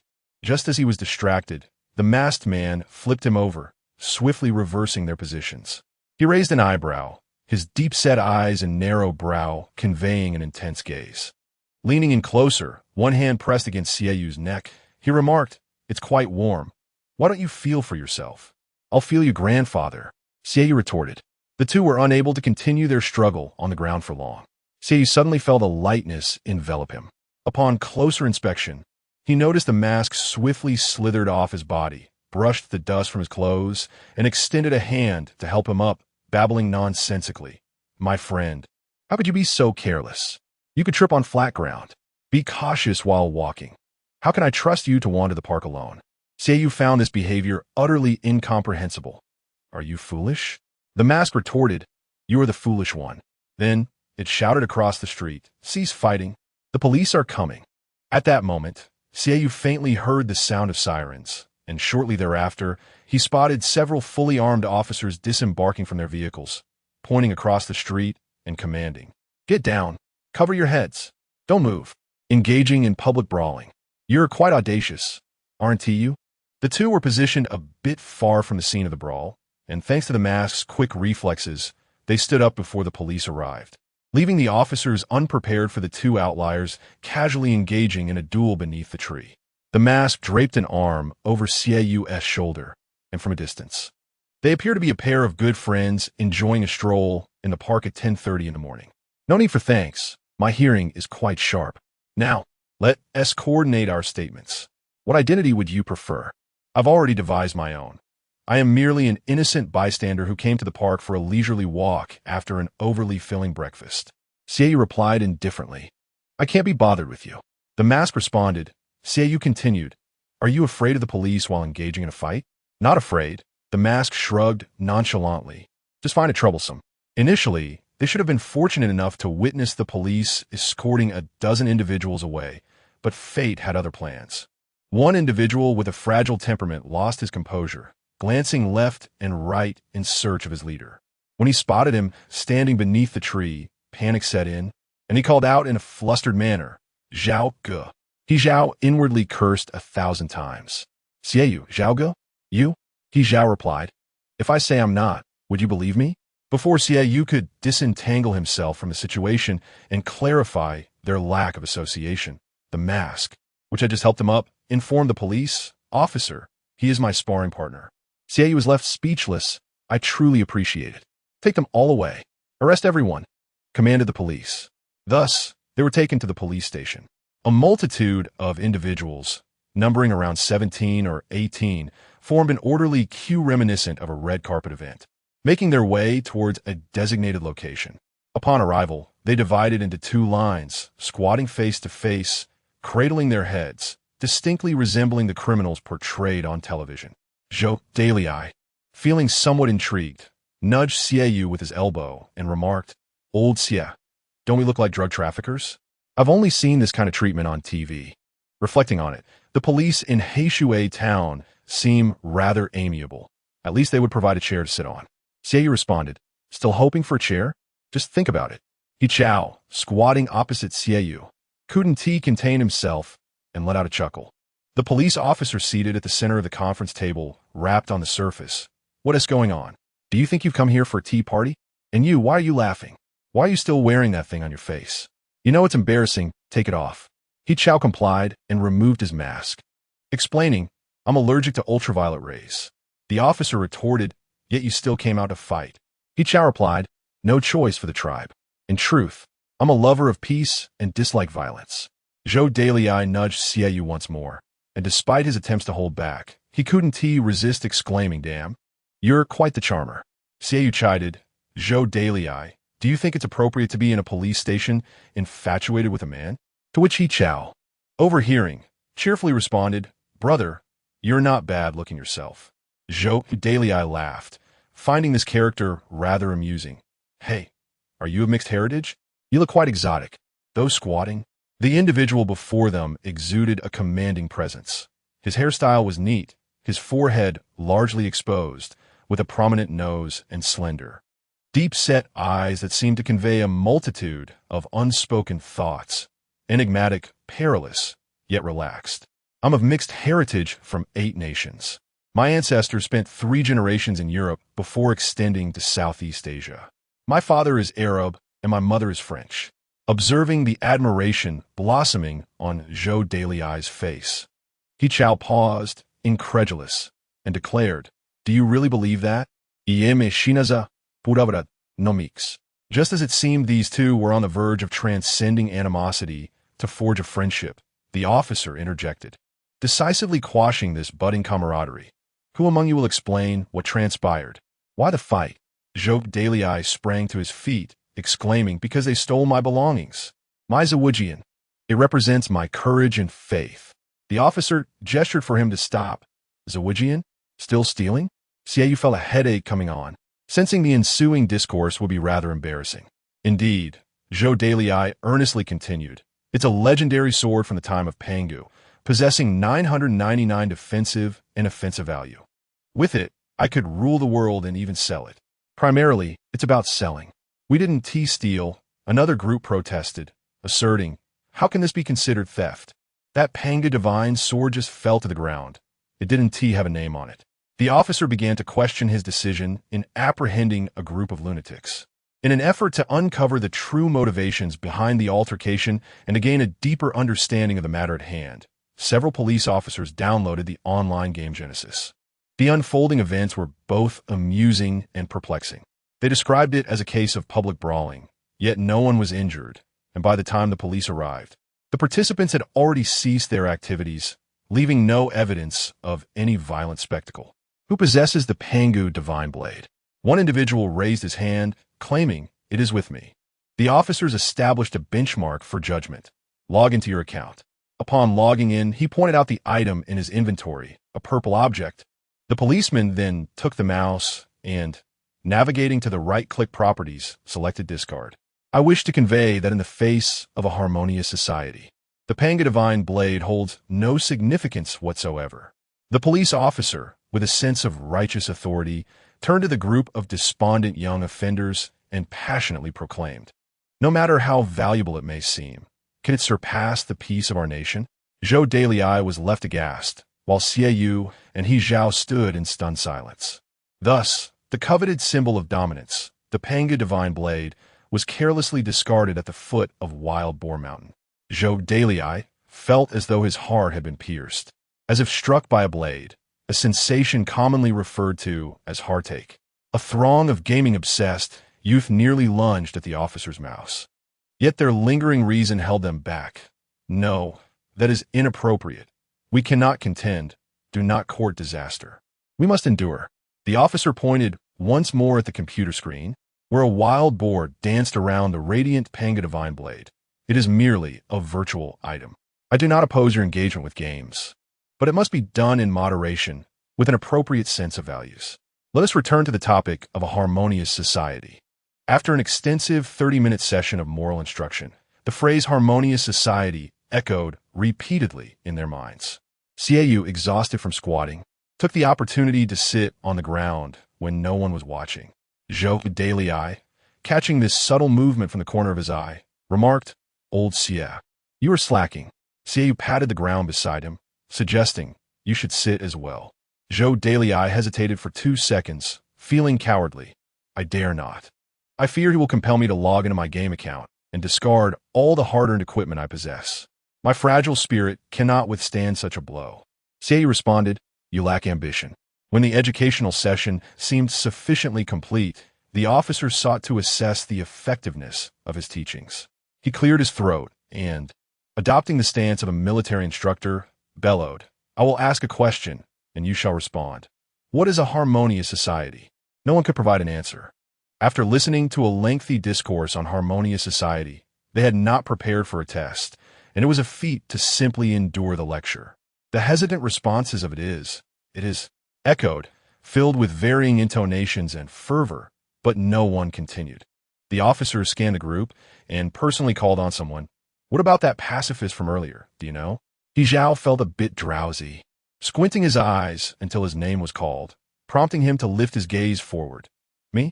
The officer replied, "Yes, you." "Answer."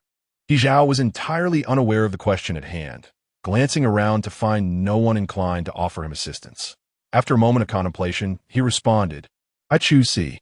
As a result of Hizhao's answer, the length of everyone's self-reflection increased from 2,000 words to 3,000. The environment for writing these reflections was particularly harsh, with no desks available, forcing them to write on the ground. Xiaoyu placed a sheet of paper on his knee, applying a bit too much pressure, causing the pen tip to puncture a hole in the paper.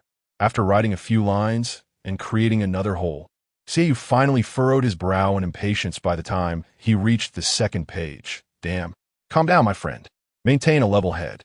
Hizhao, seated across from Xiaoyu, adopted a rather unusual posture while writing his reflection.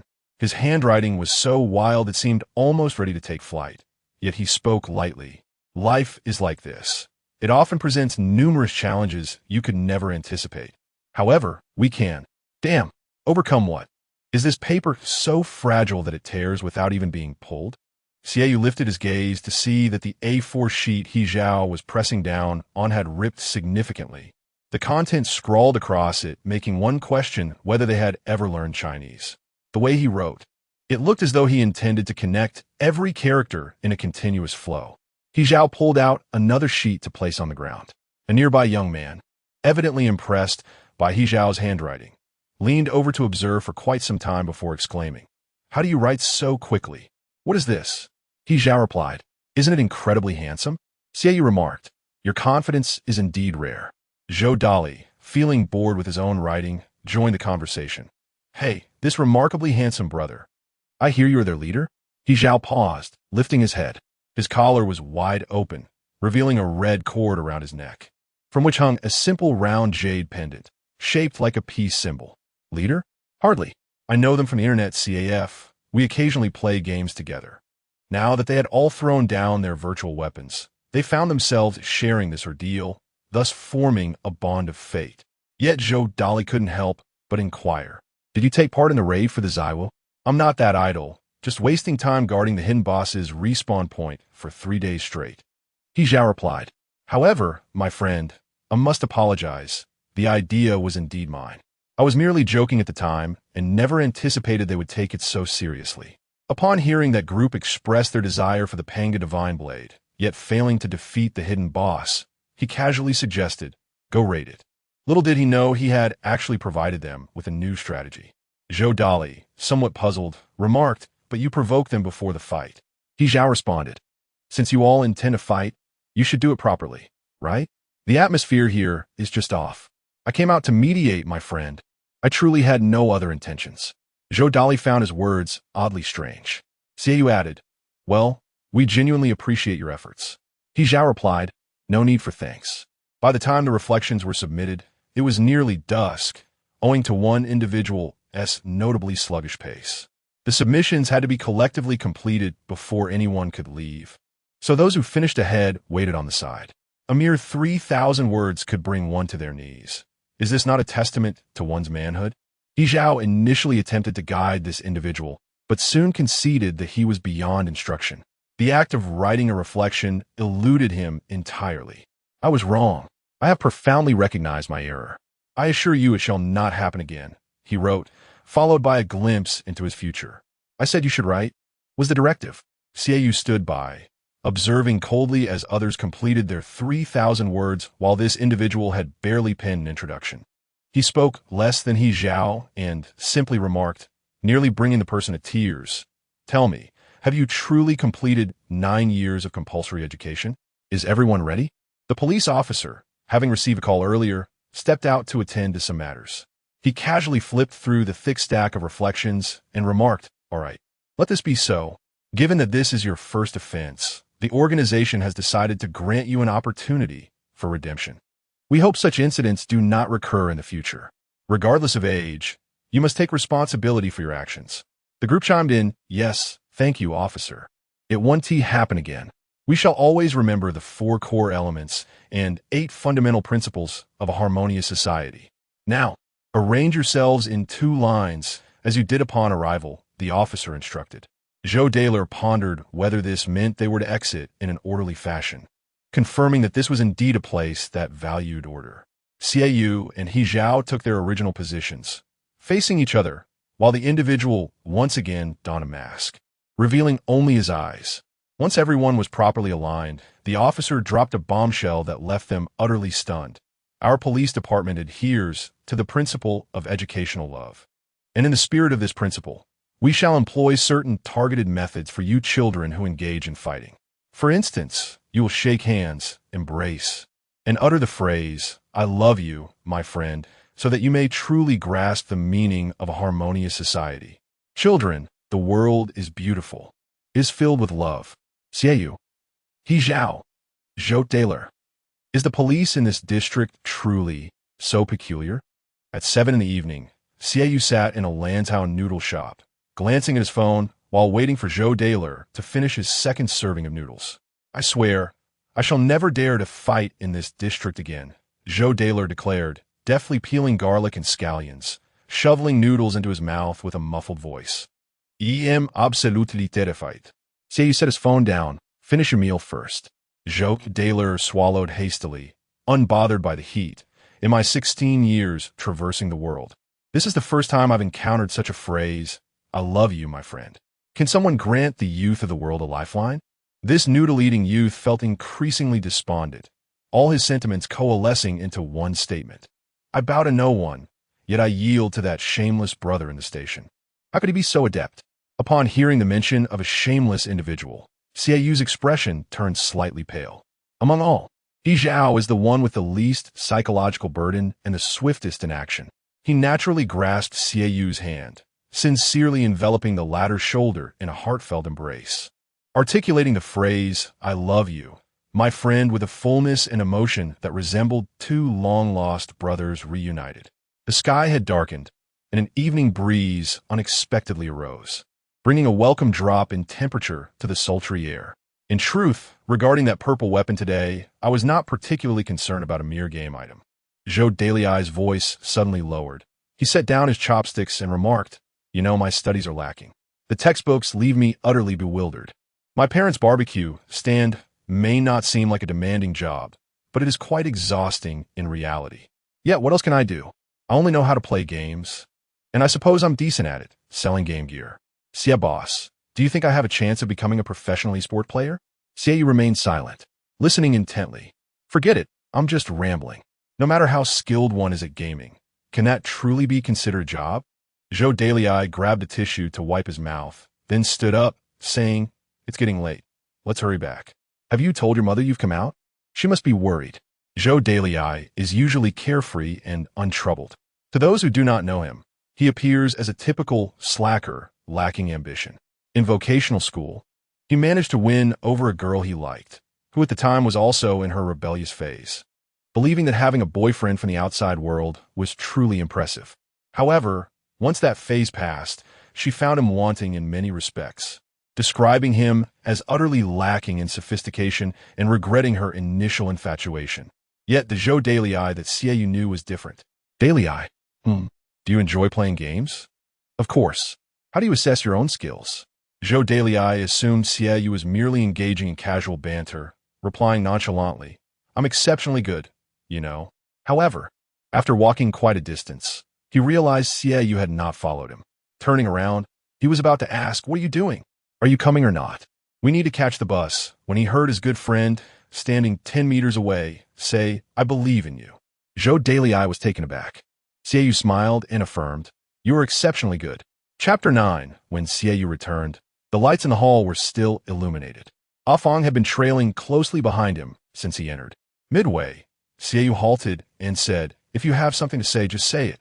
Afang discreetly glanced at the hall before whispering, Madam has been in a foul mood all afternoon and hardly touched her dinner. She is genuinely upset this time. Second young master, when you go in, be sure not to argue with her. Gu Shulan was watching television in the hall. Although everything appeared normal at first glance, merely looking at the back of her head, Xiaoyu sensed that tonight would not unfold smoothly. The television was broadcasting a melodramatic family ethics drama, featuring poor acting and a storyline that defied common sense, as the male protagonist grimaced in anguish, declaring, I love you, but I also love her. I truly do not know what to do. Both of you are important women in my life. Xiaoyu approached, calling out, Mom. Gu Shulan remained silent. The only response from him was the increasingly extraordinary lines delivered by the male protagonist. Apologies, Xiaoyu, for enduring the torment of a mindless television drama, and for humbly admitting my fault. This morning, I should not have departed without a word. Gu Shulan raised her hand to turn off the television, slamming the remote onto the glass coffee table with a resounding thud. What? Do you intend to swagger out as if nothing happened? Xiaoyu, have I not told you that during this holiday, I wish for you to remain at home? Avoid those chaotic places. Your most important task now is to study. Mom, I believe I have the right to choose how to spend my holiday. Gu Shulan's voice sharpened. What right do you possess? When you become independent, then we may discuss rights. I provide for you not so you can languish idly, squandering your days, perpetually seeking entertainment. Have you ever contemplated what you will do in the future? You are still young, and you cannot foresee it. I must think for you. Your self-discipline is lacking. I tirelessly supervise your efforts, and in the end, I am to blame. Xiaoyu fell silent. Gu Shulan took a deep breath, seated herself, and shakily reached for the cup on the coffee table before continuing. You may resent me now, but in the future, you will understand that everything I do is for your benefit. I know, Xiaoyu replied. I am well aware, and come the college entrance examination, you will see whether I am admitted to Tsinghua or Peking University. You only know how to use that line to silence me. If you truly had clarity, your grades would not be as they are today. Tsinghua and Peking University, dream on. Gu Shulan felt a pang in her chest. Since she awkwardly bid farewell to teacher Huang that morning, her emotions had been tumultuous. Now, Xiaoyu stood before her, unyielding and seemingly oblivious to any wrongdoing, and all her feelings surged forth. Who have you learned to behave like this from? Zhou Dalai? Su Zhanmi? Do you aspire to be like those people from Heishui Street as well? Xiaoyu initially intended to bow his head in contrition to placate Ms. Gu and ease her anger. After all, he knew he had erred today, and if he must endure tutoring during the holiday, then so be it. However, upon hearing her last remark, he suddenly lifted his head, speaking slowly, yet with a gaze that pierced like ice. Those people. Who are they? After uttering those words, Gu Shulan too realized her indiscretion. Yet, caught in her fury, there was no way to retreat. They stood in a silent standoff. Food is in the kitchen. If you're hungry, go and eat. Gu Shulan's demeanor softened, a profound sense of helplessness engulfing her. Xiaoyu's stubborn nature often left her at a loss for how to educate him. Raising a child alone, she was unable to fill the void left by the absence of a father figure in Xiaoyu's upbringing, and she felt powerless to remedy it. No one had ever taught her how to guide a child teetering on the brink of adolescence, one brimming with rebellious spirit. This child was no longer the small, soft bundle who nestled in her arms, nor did he clamor for her company during outings. As they walked, he no longer stumbled along, pausing to look back for her if she lagged behind. He had developed his own pace, seemingly leaving her behind. Their conversations had dwindled, and she found herself in the dark about his thoughts. Within the increasingly flickering depths of his gaze, a world emerged that she could not comprehend. After Gu Xuelan ascended the stairs, Xiaoyu ventured into the kitchen to pour himself a glass of water. There beside him lay a plate of scrambled eggs with tomatoes, perfectly arranged and covered with a delicate sprinkling of chopped green onions, a dish crafted by Mrs. Gu herself. He could tell at a glance that he had no appetite for it. Suddenly, a wave of guilt washed over Xiaoyu. He felt rather despicable for his actions that day. As night deepened, the spacious house fell silent once more. After his shower, he remembered that his phone was still in airplane mode. Once he turned it off, a flurry of messages flooded in, incessantly chiming. Most were from Aunt May, inquiring about his whereabouts, advising him not to be angry, and urging him to return home as his mother was quite worried. There were also 2 messages from Lei Ma, followed by one from Lei Zi, asking if he had arrived home. Xiaoyu replied simply, "I'm home." Lei Zi responded, "That's good. The moment I got home, my mom pounced on me, asking if I knew where you had gone. It felt as if I'd gone missing. She was so anxious, it startled me." Despite Mrs. Gu's stern demeanor and her apparent refusal to heed his words, she did not persist in her insistence on discipline, letting the matter drop. Strangeli's Hongia, who was entirely unrelated to the situation, strutted around like a victorious rooster, overjoyed and frequently bringing it up. Xiaoyu, having learned to be prudent, maintained a demeanor that was both indifferent and polite. "Yes, indeed. You're impressive. You're absolutely right. Are you happy? Is it thrilling? Zhong ye retortet." Why does that sound even more infuriating? With no need to contend with discipline, Xiaoyu found his vacation time considerably more abundant. The competitive season of the quiz champion revolved around holidays. The academic year served as the cutoff, which meant that winter and summer breaks marked the beginning and end of the season. This summer heralded the trial operation of a niche game, and the ultimate victor would be the esteemed inaugural quiz champion. "I love learning. Where's Scholar X today? Is he unwell? For a better tomorrow, why would he be unwell? Why not think positively? He has a life to live too. I love learning because in my eyes, Scholar X would never cease studying as long as he draws breath. He is so diligent, embodying both talent and hard work, remaining humble and unassuming, even foregoing sleep at 5 in the morning. He is my role model in learning." Even death could not impede the scholarly pursuits of Scholar X, who is currently surfing the net with 2 elderly ladies. Xiaoyu, 1 circle. Su Yanmei, 3 take 1. Lei Ma, no. Xiaoyu played again, bomb. Recently, the social queen of Heishui Street, comrade Su Yanmei, has become engrossed in playing Do Di Zhu on her phone, spending her days seeking companions in the group for card games. Lei Ma glanced at her pitiful hand of cards and declared, I'm done. I cannot win anyway. I must go prepare dinner." Su Yanmei retorted, "Why do you always do this? You run off just because you can't win?"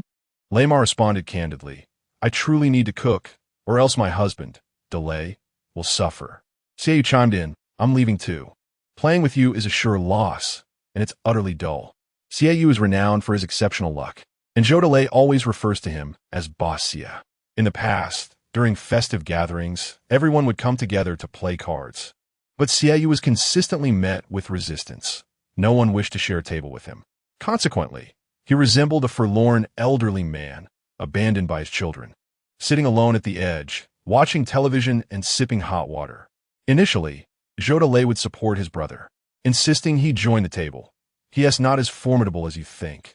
Truly, his skills are only mediocre, and it's all sheer luck. If you don't believe me, just wait and see.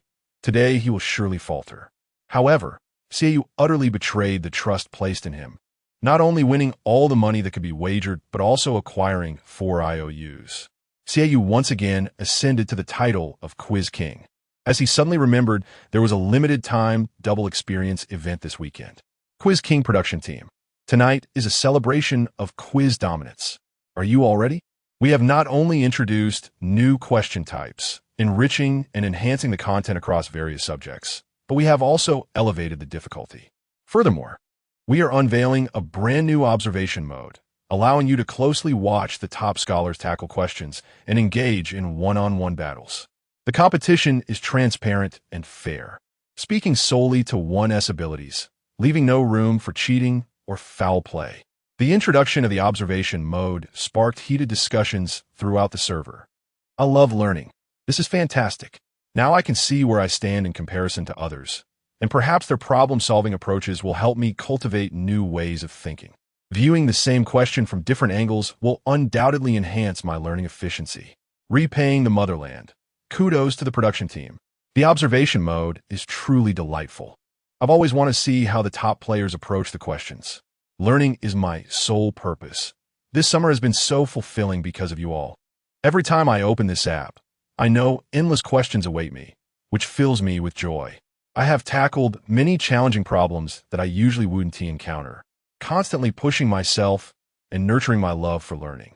CAU remained oblivious to the world outside, diving straight into answering questions, unaware of the new line of gray text that had appeared in the upper right corner, constantly flickering.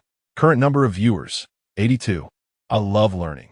The speed at which this scholar is answering questions is quite terrifying for a brighter tomorrow. Xie, you are incredible at answering questions. No wonder you are climbing the leaderboard so rapidly. I haven't even finished reviewing the questions, and he has already solved half of them. Amazing. Learning is my sole purpose. Did anyone understand that solid geometry question just now? He immediately drew 5 auxiliary lines. Is that how it's done? Striving to excel. Those auxiliary lines are clever. This maneuver resolves the first 2 questions in one go. For a brighter tomorrow, classmates, let us go all out. CAU is oblivious to the fact that nearly 100 individuals were fixated on his problem-solving endeavors. All he knew was that at 3:30 in the morning, he had finally succeeded in displacing the top contender from the leaderboard. Number 1, Shudmax. Chapter 10. Before retiring for the night, CAU, in a rather jovial mood, posted a status on his social media. It's over. This led Joe Daily Eye into a whirlwind of thoughts. Having pieced together the myriad of posts from the past week, Joe Daily Eye had concocted an elaborate tale of a tragic first love, one filled with longing, heartache, and a sense of inevitable separation. The plot twisted and turned, reaching climactic heights. Shrouded in mystery and excitement, Joe Daily Eye cautiously commented, offering his sympathy, let the past be the past. CAU found himself perplexed by this inexplicable stance from his friend. What do you know? Joe Daily replied, I understand I truly do. Do not be disheartened. Later, CAU would often ponder whether, had he known the myriad complications this game would bring, including the relentless pursuit of a deranged rival, he would still have engaged with it. He believed he would not. Never. He would never have played. On the night CAU dethroned the reigning champion, the entire server rejoiced, akin to impoverished citizens finally liberated from oppressive forces, nearly bursting into song. Their thought processes, while tackling problems, became remarkably smoother. Learning. My life consists solely of July 25th, a day I shall forever remember. The skies of the liberated region are a brilliant blue. I love memorizing vocabulary. One champion has fallen, and countless individuals have glimpsed hope. Top 10 in the grade. Off to bed, feeling elated. Tomorrow, I shall complete 10 more sets of papers to express my joy. However, this jubilation was short-lived. Before they could even finish the 10 sets of papers the next night, the previously absent Don't Be Lien reemerged. This individual had tirelessly been solving problems until dawn, unwaveringly reclaiming the first position. The skies of the liberated region were no longer a brilliant blue. When CAU returned online, he was met with a chorus of lamentations, curses, and fervent calls for the mysterious X to engage in battle, the atmosphere thick with tension. The English class representative inquired, "Did you all observe the battle yesterday? For a brighter tomorrow." Yes, Don't Be Lien, while halfway through a problem, noticed our viewing and wrote in the answer area, "Stop watching. You wouldn't understand." For a brighter tomorrow. He even created a secondary account specifically to monitor our exchange area, belittling us. Xiaoyu. Although there was a strong demand for the mysterious X, Xiaoyu had engaged in several rounds with the reigning champion, with both of them alternating between first place. For the sake of maintaining their rankings, they had gone sleepless for several nights, exhausted to the core, fearing that if they continued, it might cost them their lives. He pondered whether to simply give up, log off, and retire for the night, realizing that continuing the struggle was futile. Yet, he found himself unable to restrain his hands, completing one question after another, habitually clicking on the next one. As he continued, a system prompt emerged. The question master requests to add you as a friend. Do you agree? Xiaoyu had declined 3 or 4 times, but judging by the urgency, if he did not click agree, he would likely be unable to proceed with the question. The question master, are you tired? Shudmax. The question master, let us negotiate a truce. I must go to sleep. The two reached a consensus, and Xiaoyu intended to log off. However, after taking a shower and settling into bed, he inadvertently noticed that his friend, the question master, was still online, with a small note following his status. Practicing questions. Xiaoyu felt as if he had been outmaneuvered. As the holiday drew to a close, the urgency in Ms. Gu Xuelan surpassed even that of Xiaoyu himself, as if she were the one returning to school. Have you finished your homework? Yes. Are you being divided into classes in the second year? Yes. Ms. Gu Xuelan placed a piece of scrambled egg into Xiaoyu's bowl, opting for a conciliatory approach. I wonder which class you'll end up in. This semester, you should temper your impulses and behave sensibly. I want to hold past incidents against you. Let us start fresh this semester. Okay. Regardless of what she said, Xiaoyu merely responded with okay. Ms. Gu Xuelan understood that after saying okay, he would proceed as he wished. She set down her utensils and quietly observed him eat from across the table. Xiaoyu picked up a piece of fish, meticulously removing the bones before placing it into Ms. Gu's bowl, looking up to ask, why have you stopped eating? Do you get full just by watching me? Ms. Gu Xuelan gazed at the piece of fish, hesitating for several minutes, uncertain of how to articulate her thoughts. Her tone tinged with caution. In the second year, will you continue to board at school? Xiaoyu paused momentarily. He understood her concern. Zhong Jie was about to begin college, and soon they would hardly see each other at home. Whenever Xiaoyu and Zhong Jie met, arguments ensued, and without restraint. They could easily come to blows, neither able to tolerate the other. Ms. Gu Xuelan inquired further, aren't you planning to live at home? Xiaoyu quickly finished the remaining bites in his bowl. No, boarding is quite good. The conditions are decent, and it's convenient for attending classes, just a few steps to the classroom. Besides, I'll still return on weekends. Ms. Gu Xuelan wanted to say more, but Xiaoyu interrupted. Mom, this doesn't concern you, so don't overthink it. My decision to board isn't about Zhong Jie or you. It's my own matter. Your own matter? What matter? Xiaoyu did not wish to elaborate, nor did he know how to explain. It's nothing. Just boarding. I'm old enough, and I don't need you to worry. Liang No. 2 High School strongly encourages students to board, believing it cultivates their independence and self-reliance. On the first day of school, the principal delivered an inspiring speech regarding boarding at the institution. This school is a place for students to learn. However, dear parents, as your children progress through various stages of growth, you too must engage in continuous learning. Among the most vital lessons is the art of letting go appropriately. He has learned to run, even ahead of you. Can you still perceive him as the infant who once struggled to walk and eat? Undoubtedly, this requires courage. Your affection for him is undeniable, yet you must harden your heart, allowing him to stumble so that he may learn to rise on his own. For some reason, Gu Xuelan found this passage particularly memorable. She could not deny the truth contained within those words, yet she pondered, what does understanding such truths accomplish? Let me help you pack, Gu Xuelan suggested. Let's organize everything first, and then see what we may be missing. As the suitcase grew increasingly full, the holiday drew to a close. Equally nearing its end was the summer competition for the title of King of Questions. Previously, Xiaoyu and the title holder had engaged in a fierce rivalry, but after they mutually agreed to a deadline for their competition, they silently ceased their online encounters.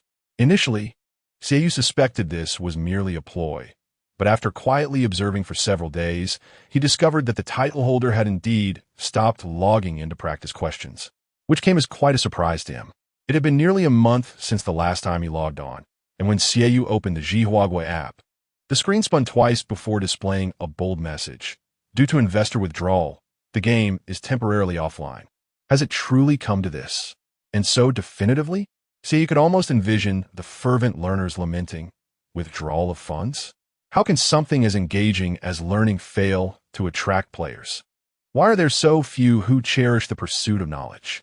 When he received a call from Zhou Dailai, Xiaoyu was still reeling. "Xia boss, are you coming over tonight? Aunt May said she invited you for dinner to celebrate your return to school and urged us to encourage you to discover your potential in this new academic term. Xia boss, give a sign if you can hear me. What have you been doing all summer? I see your days have been quite surreal." "Indeed, surreal," Xiaoyu replied. "Truly surreal." Zhou Dailai, having awakened late, yawned while clad only in shorts, holding a chipped red and white basin as he stepped outside. He positioned the basin beneath the faucet, turned on the tap, and while listening to the sound of running water, asked, "What time will you arrive?" "I'll pick you up from the station." "Why bother? It's just a few steps," Xiaoyu replied dismissively. "Come on, brother, I insist on coming. If I stay home, I'll be bombarded by these women's incessant chatter. By the way, is Aunt Lon coming?" "She isn't," Xiaoyu responded. "She mentioned she has something to attend to." Only upon mentioning it did he realize how long it had been since they last saw each other. Zhou Dailai added, "All right, I'll hang up now. I need to wash my face." When Xiaoyu alighted from the vehicle, he spotted Zhou Dailai, cigarette in mouth, clad in flip-flops, squatting beside a street sign. Passers-by skirted around him, assuming he was some local tough. Xiaoyu nudged him with his foot. "Have you had enough of showing off? Let us go." Zhou Dailai crushed the cigarette but beneath his foot, extinguishing it with a few firm presses, then patted his trousers and stood up. "I wasn't trying to show off," he remarked, "but the bench over there has been dismantled by someone. I was supposed to sit there elegantly and wait for you." Xiaoyu followed his gaze and indeed saw that the area by the bus stop, which once had waiting seats, was now left with only 4 lonely iron poles. "Impressive, isn't it?" Zhou Dailai continued. "Anything can be done. I truly admire it." Recently, the cargo flow from Guangmao had dwindled, and with Su Yinmei finding some free time, she recalled that Xiaoyu and the others were about to start school. She suggested that they all gather for a meal. It had been a long while since Xiaoyu had visited this residential area. The walls were weathered, and the narrow passage between the 2 buildings echoed with voices. One could hear someone across the way calling out. Zhou Dailai had often been punished by Mama Lei, who would spank him until his backside was red. Whenever she started her discipline, Aunt May across the way would lean out of her window, intrigued, and call out, "Lazy, what trouble have you gotten into this time? Speak up, and your Aunt May will give you some advice." In contrast, Mrs. Gu was more concerned with her reputation. She scolded him in a hushed tone and refrained from hitting him, opting instead for emotional distance. As they walked along, overhead wires crisscrossed, making the environment seem both dirty and chaotic. Just as Xiaoyu and Zhou Dailai approached the entrance, Aunt May opened her window, and the aroma of stir-fried dishes mixed with the scent of home-cooked meals wafted out. "Don't come up. Help me buy a bag of salt from the corner store. We're out." Zhou Dailai looked up and replied, "Got it, got it. Is the jasmine blooming?"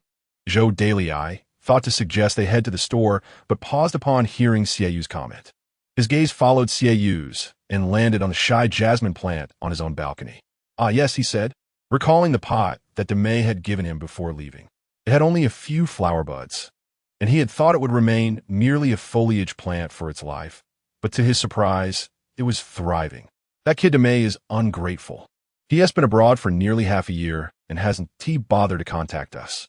All he did was hand me a pot of wretched flowers, claiming it was his prized possession and asking me to take care of it.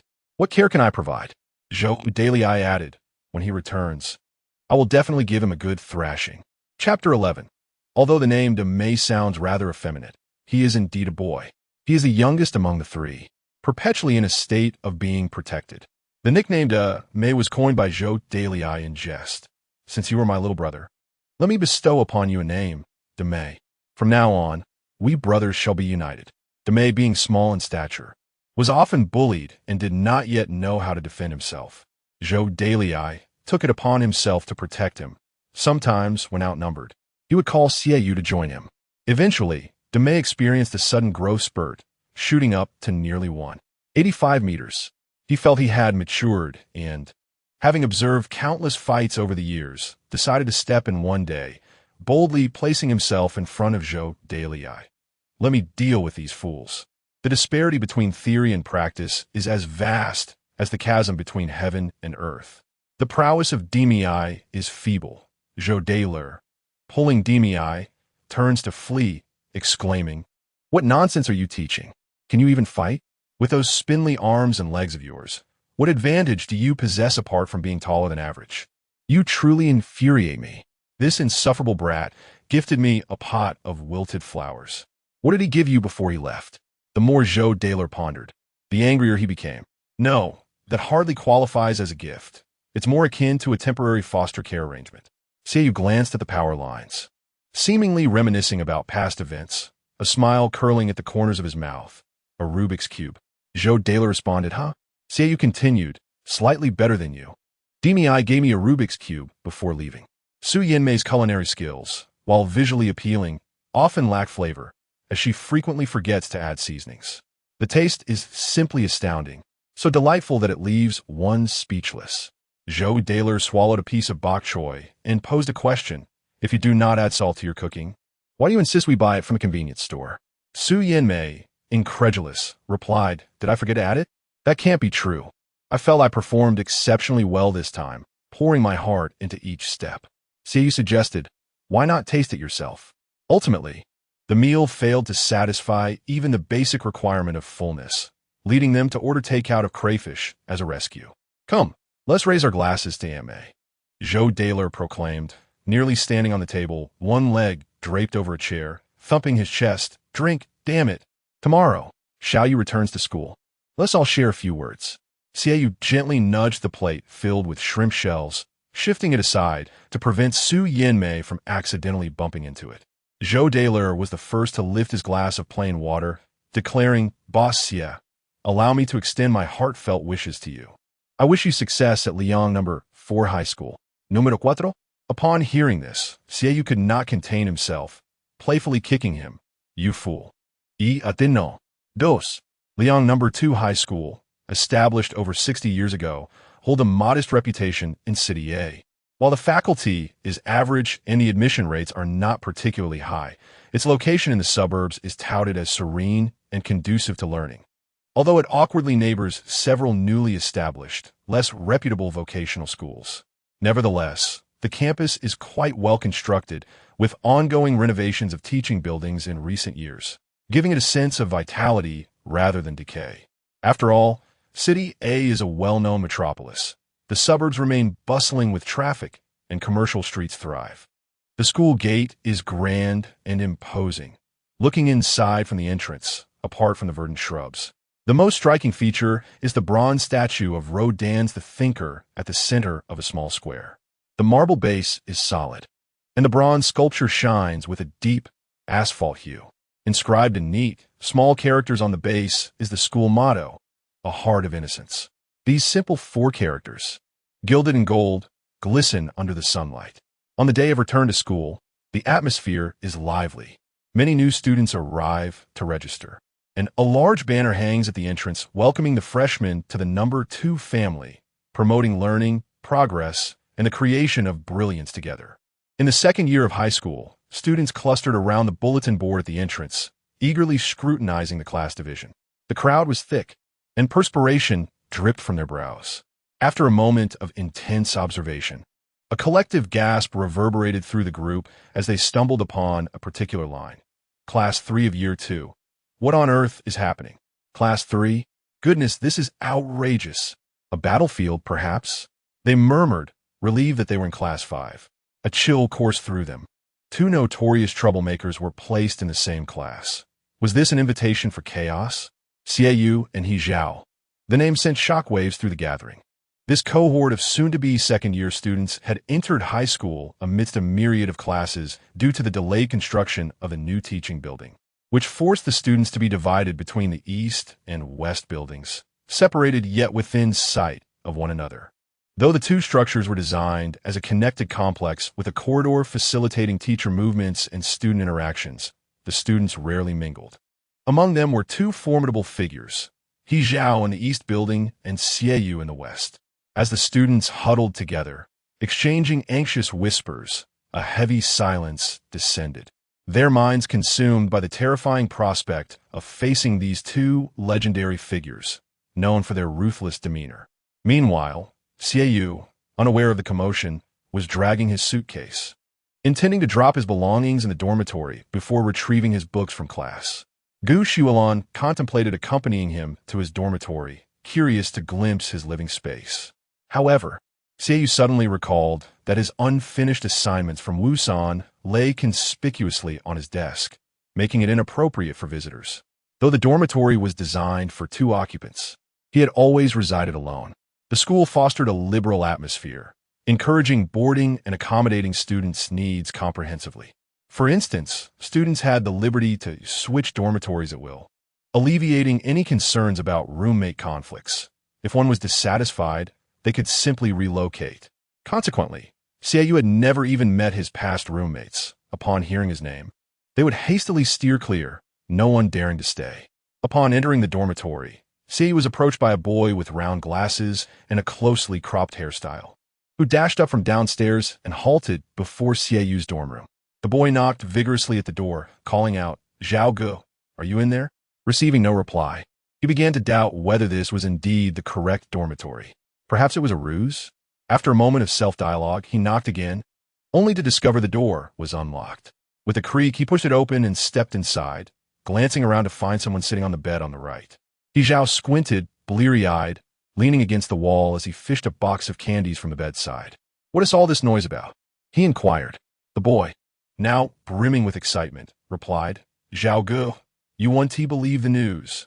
Did you see the class division list? It's causing an uproar throughout the entire grade." He Zhao Chao, having not looked, picked an orange one from inside, swiftly unwrapped the lollipop, and tossed it into his mouth. How else could the class be divided? What was there to admire?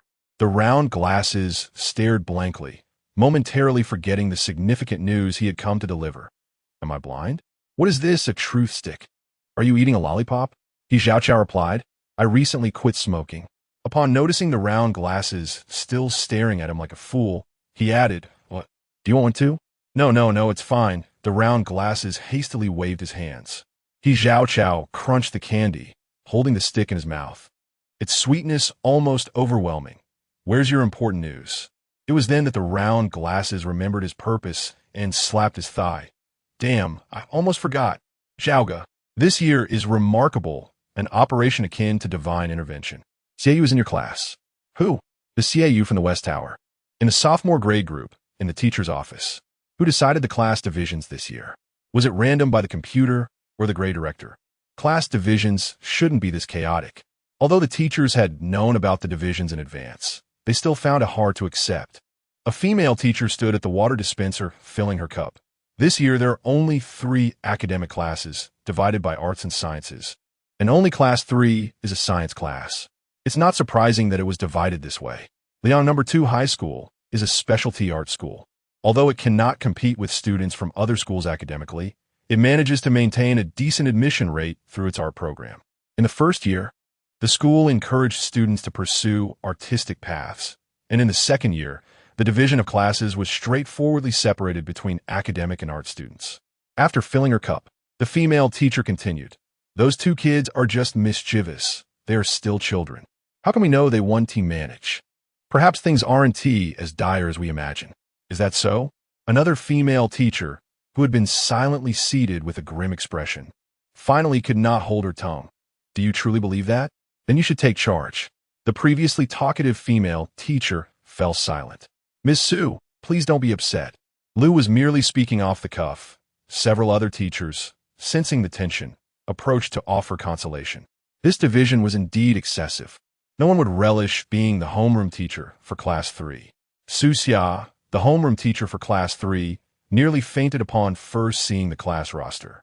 With over a decade of teaching experience, though lacking in illustrious achievements, she believed that the school had no reason to make things difficult for her. Unbeknownst to her, her bluntness and low emotional intelligence had offended many. "Why should this class be assigned to me? Is this a deliberate attempt to make things difficult for me?" Su Xie, furious, lost all motivation to prepare for the upcoming class meeting, questioning the school's intentions, wondering if they thought allowing a couple of troublemakers would ruin her entire effort. Chapter 12. After hearing her colleagues' attempts at consolation, Susia felt a bit of the pent-up frustration ease as she took the roster and headed to her class. By the time she left the office, several minutes had already passed since the scheduled class meeting. Seiyu did not intend to arrive late. He took a moment to organize his belongings before heading to the classroom, which caused a slight delay. He had already prepared himself for the possibility of being halted at the classroom door, only to discover that the homeroom teacher arrived even later than he did. As Seiyu passed by the window, the previously boisterous classroom fell into sudden silence. Everyone sat upright, gazing straight ahead, despite the blackboard being devoid of any writing. "Students, I am Lu Tsuenhao," he introduced himself. "Indeed, Lu Tsuenhao. I believe you may have heard tales of my exploits in the realm of academia. Last year, I held the position of class monitor for Class 7 of the first year, and I possess considerable experience in classroom management. However, I sincerely hope that when it comes time to elect class officials, you do not select me." The room remained as silent as a grave, save for one boy who stood with his back to the window, continuing to speak incessantly. He was quite the smooth talker, gesturing animatedly as he spoke. "Do not choose me. Leave the opportunity for those who need it more, particularly those among you who have never held the position of class monitor. It is essential to provide them with a chance to develop their skills." Some students around him fervently blinked in an attempt to signal him to look out the window. Yet Lu Tsuenhao remained oblivious to their hints. "In short, do not select me. What are you all doing? Stop throwing flirtatious glances my way. I have no intention of indulging in early romance." It was not until Seiyu rapped his knuckles on the door that Lu Tsuenhao turned to look, rendered speechless. His desk mate whispered in a hushed tone, "How gu?" The hints were quite apparent, yet you remained lost in your own reverie. Lu Tsuenhao, filled with a torrent of unspoken words, could only sit down silently, pretending as if nothing had transpired. Couldn't he just say what he means? Why all this blinking? Seiyu was known for his early notoriety. Upon entering the school, he garnered a reputation as a god of cheating due to a plagiarism scandal. Initially, discussions about him revolved around how remarkable he was, daring to cheat during the entrance exams, with whispers that his previous scores would not even suffice for admission to the second high school, even if doubled. Subsequently, Seiyu faced disciplinary action for skipping classes and getting into a brawl with 5 others outside school, a widely publicized incident that remained posted on the notice board for nearly an entire semester. He became famous overnight. At that moment, Seiyu stood at the door, casually slinging his backpack over one shoulder, his hands buried in his pockets, his expression inscrutable. The classroom was already filled to capacity. Even those on sick leave had requested their classmates to save seats with their bags. Fearing the prospect of being seated next to a troublesome companion upon returning to school, Seiyu scanned the room, noting that only the last 2 seats in the back row of the second group were unoccupied. He strolled leisurely to the rear. Whispers flitted through the class. "Is this wise? This will put them together. What if they generate some volatile chemistry and blow up the class? Would you prefer to sit at the same table as Seiyu? I'd rather not risk it." After about 5 or 6 minutes, Susia finally entered the classroom, books in hand, inquiring, "Is everyone here? Who are we still missing?" Lu Tsuenhao repeatedly expressed his reluctance to assume the role of class monitor. Yet having become accustomed to it, his body responded involuntarily, raising his hand and standing up. "Teacher, we are one short." Seiyu, who had indulged in a bit of drink the previous night, still felt dizzy, resting his head on his arms atop the desk in slumber. Susia cast a few glances, her gaze lingering on a certain individual in the last row before she furrowed her brow and averted her eyes. "Those who are absent need not concern us." After the class meeting adjourned, they would go downstairs to retrieve their books. Everyone knew where to find them, right? Susia proceeded to outline several key points for the meeting. She was disinclined to concern herself with the tardy student. Yet the one who was late boldly approached her. "Report." Hizhao stood at the doorway, exuding politeness as he apologized. "I'm sorry for being late." This individual at the entrance was strikingly tall, clad in a black t-shirt and deep blue jeans, the cuffs rolled up at the ankles. He spoke with a somewhat nonchalant smile. Clearly a popular figure among the girls, the type who could diffuse anger with just a glance. He bore no resemblance to the slothful delinquents who appeared disheveled. Rather, he seemed quite spirited. Su Xia felt a pang of surprise. Although she had never taught Xie or He Zhao, she had heard countless tales about them, her imagination conjuring an image of a carefree boy, unstudious and prone to kicking tables and chairs, unable to even wear his clothes properly. Yet today, she had finally seen them, though her only impression of Xie was the back of his head. Su Xia, whose child was nearly in middle school, possessed little of the sentimentality typical of young girls. She remained critical of those she disapproved of, ready to express her displeasure. Just as words were on the tip of her tongue, He Zhao extended his hand and pulled someone from the side. "May I be permitted to explain the reason for my tardiness?" A round-faced boy stumbled forward, introduced himself. "Hello, everyone. I am Shun Jie from Class 8, Year 2. Today, I suddenly fell ill in the corridor, and thanks to He Zhao's heroic intervention, I have a chronic. Shun Jie stumbled over his words, momentarily forgetting his ailment. He Zhao interjected, "Chronic non-atrophic gastritis." Shun Jie retorted, "Could you not set such a complex term for me?" He Zhao replied, "A longer name sounds more impressive." Su Xia seethed in silence. Were these two attempting to deceive her? Their banter resembled a theatrical performance. She pointed towards the audience. "I do not wish to waste everyone's time. Find a seat. That one, next to the one who is sleeping."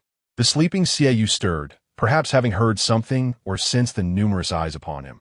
He propped up his head, slowly opening his eyes. He Zhao. The atmosphere turned peculiar, almost palpable. Lu Hao passed a note to his deskmate, inscribing, "Is a fight about to break out?" His deskmate replied, "I can already feel the energy fluctuations in the air. It's intense." Yet under the collective gaze, He Zhao simply uttered two words, "Friends?"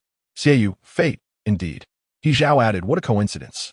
Though the origins of their friendship remained shrouded in mystery, the entire class of sophomore year 2 and 3 exhaled a collective sigh of relief. They had envisioned a dramatic scene fraught with tension and conflict. Su Xia briefly addressed several matters: seating arrangements, the election of class representatives, and assigned a few subjects for preparatory homework, concluding the first round with the hope that everyone would greet the new semester with a fresh perspective.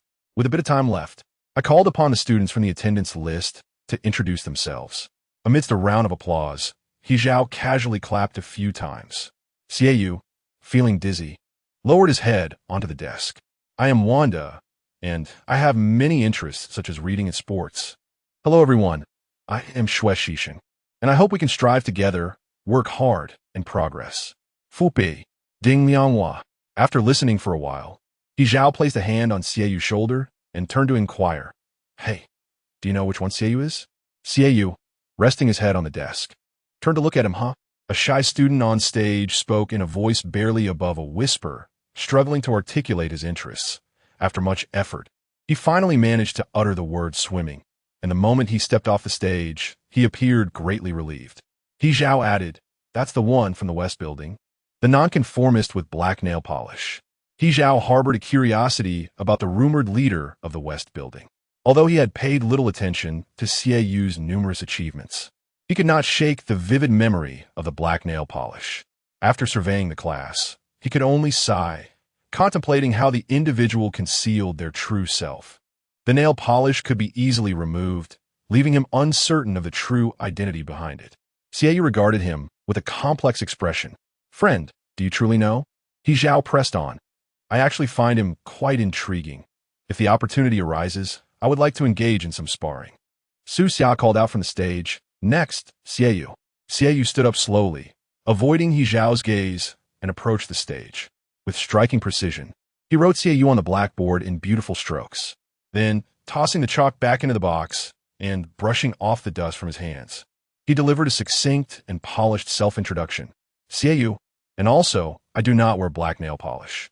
As he uttered the last line, his eyes were fixed on a certain individual, yet the foolish one, surnamed He, displayed no hint of embarrassment. In the silence, where others were unsure of what to say, the fool was the first to initiate applause, generously acknowledging his deskmate. "Well done, Xieyu." "Damn." Upon returning to his seat after his introduction, Xie noticed He Zhao unabashedly staring at his hands. With nothing else to occupy his time, Xie began doodling on a piece of paper. But the intensity of He Zhao's gaze caused him to drop his pen. "Are you insane?" He Zhao replied. "You really didn't paint them? The legendary Yu is not like this." In the lore of the West Building's elite, nail polish held significant importance. At the very least, He Zhao had initially remembered Xie Yu's name because of the nonconformist nail polish. What a joke. He Zhao directly grasped Xie Yu's hand. "Do not move. Let me take a look." Xie Yu was taken aback by his boldness. By the time he regained his composure, his hand was already ensnared in He Chao's grip. Xie Yu's hand appeared delicate, even somewhat gentle, clean, slender, with distinctly defined knuckles and neatly trimmed nails.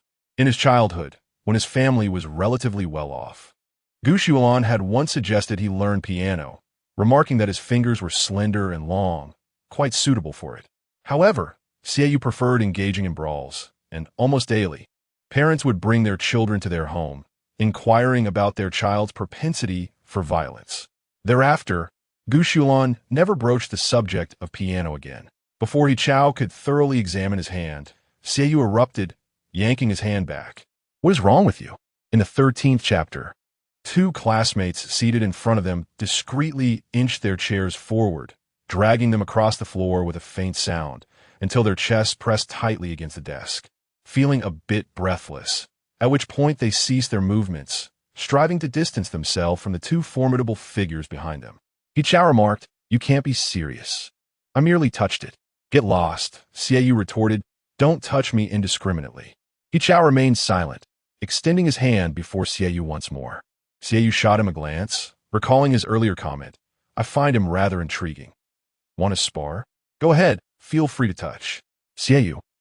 The last student to introduce himself descended from the stage, and Su Xia coughed, subtly urging a couple of classmates to adhere to classroom decorum. Today's class meeting concludes here. Boarding students must abide by school regulations. I do not wish to spend time after class addressing matters unrelated to your studies. Be aware of your own conduct. The schedule was distributed alongside the notice, and Su Xia added, "Lu Tsuanhao, you will temporarily serve as class monitor for the next few days. You have experience." Lu Tsuanhao felt despondent. Okay. By the way, what is the story behind your nail polish?" Barely 2 minutes had passed when He Chao inquired again. Xie Yu found him truly bothersome. The matter of the black nail polish had unexpectedly added a vibrant stroke to his personal narrative. Approximately 6 months prior, a dance competition had been held on Blackwater Street. The community committee had hung banners throughout the street, calling for enthusiastic participation, with a promotional campaign of unprecedented scale. However, the slogans clearly indicated that the target demographic was not the youth, as they read, "Reclaim your youth, regain your confidence from your younger days." At that time, Demei had just received her American visa and would soon depart, insisting on enrolling them in the competition before she left. Zhou Dalai flatly refused, exclaiming, "I don't want to. It's too embarrassing. Why would you want to compete and dance against a bunch of community aunties? Have you lost your mind?" Xie Yu also protested. Demei, there's no room for negotiation on this matter. Not to mention the community aunties.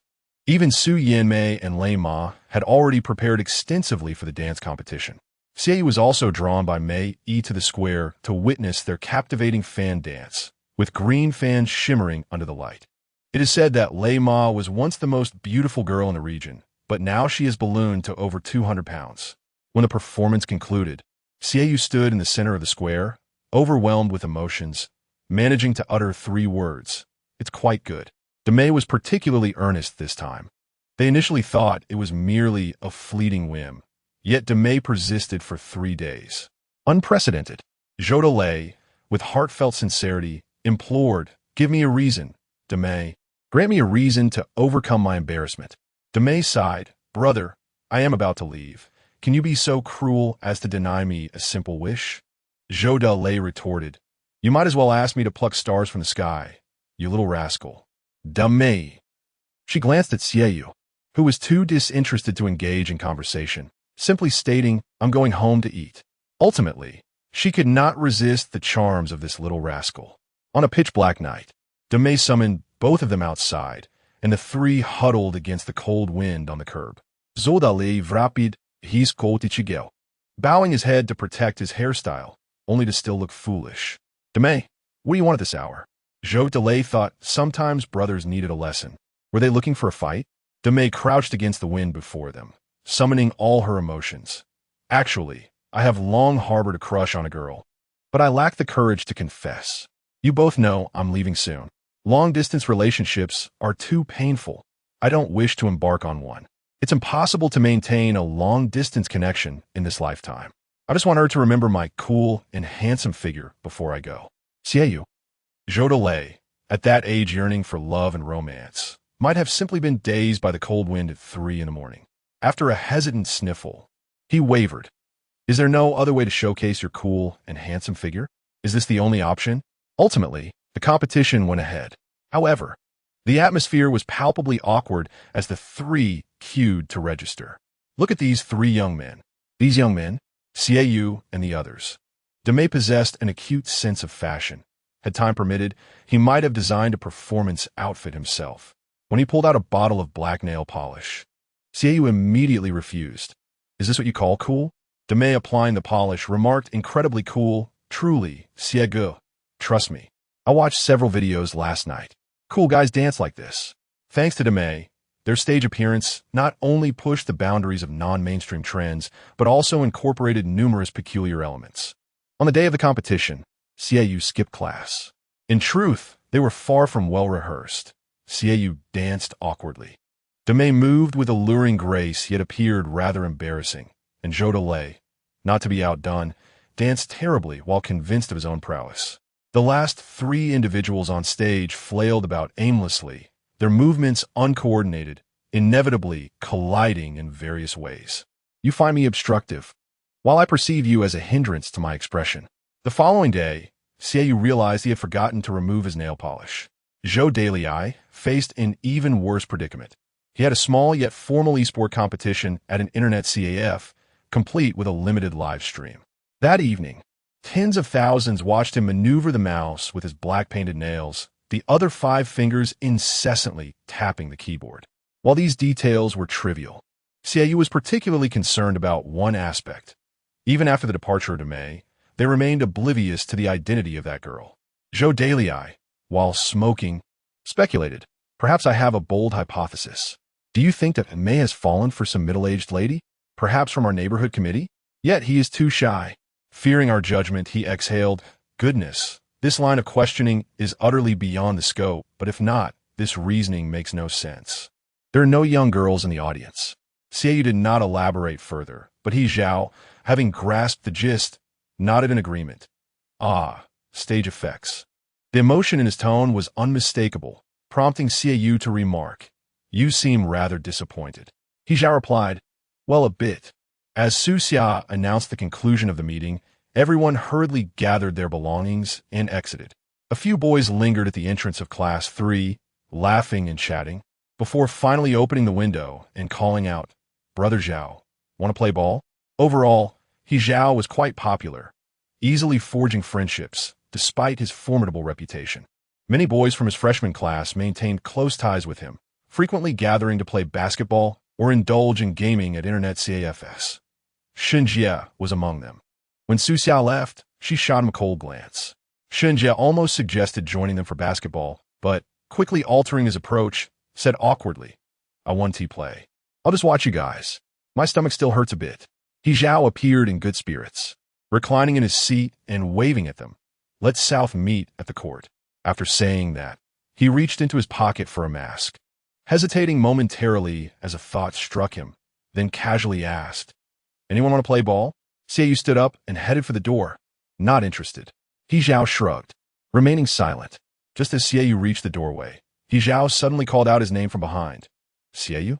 Xiaoyu turned, leaning against the doorframe, his expression conveying irritation. He, Zhao, had already donned his mask. It's nothing. Just getting familiar with my new deskmate's name, he continued. Let's look out for one another, deskmate.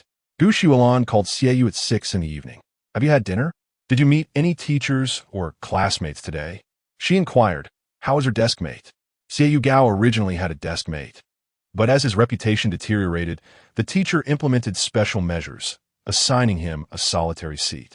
Gu Xuelan, having heard from someone that he surprisingly had a desk mate in his second year of high school, promptly called to inquire. Xiaoyu mused to himself. Not particularly impressive. However, to avoid complications, he casually remarked, "He's quite all right, sunny, and athletic, though his grades leave much to be desired." Gu Shualan was puzzled as to why her son, who consistently ranked at the bottom of his exams, could so nonchalantly criticize the academic performance of his new desk mate. After reiterating her advice to avoid trouble and focus on studying, Xiaoyu responded with indifference, offering nothing but a simple "Then I shan't say more," Gu Shualan replied. "Think it over yourself. I can't always keep an eye on you. You're nearly an adult now. Try not to act so impulsively. You should get some rest," Xiaoyu said. While he himself was not the source of trouble, his sunny, athletic desk mate managed to create quite a stir on the very first day of school. He was quite the troublemaker indeed. During a basketball game, he ended up injuring a student who consistently excelled academically and was recognized as a model student year after year. Susia exited the principal's office, feeling reprimanded as she had not faced such a scolding in a long time. The higher-ups were furious about the incident occurring on the first day of school, questioning her approach to managing the class and its students.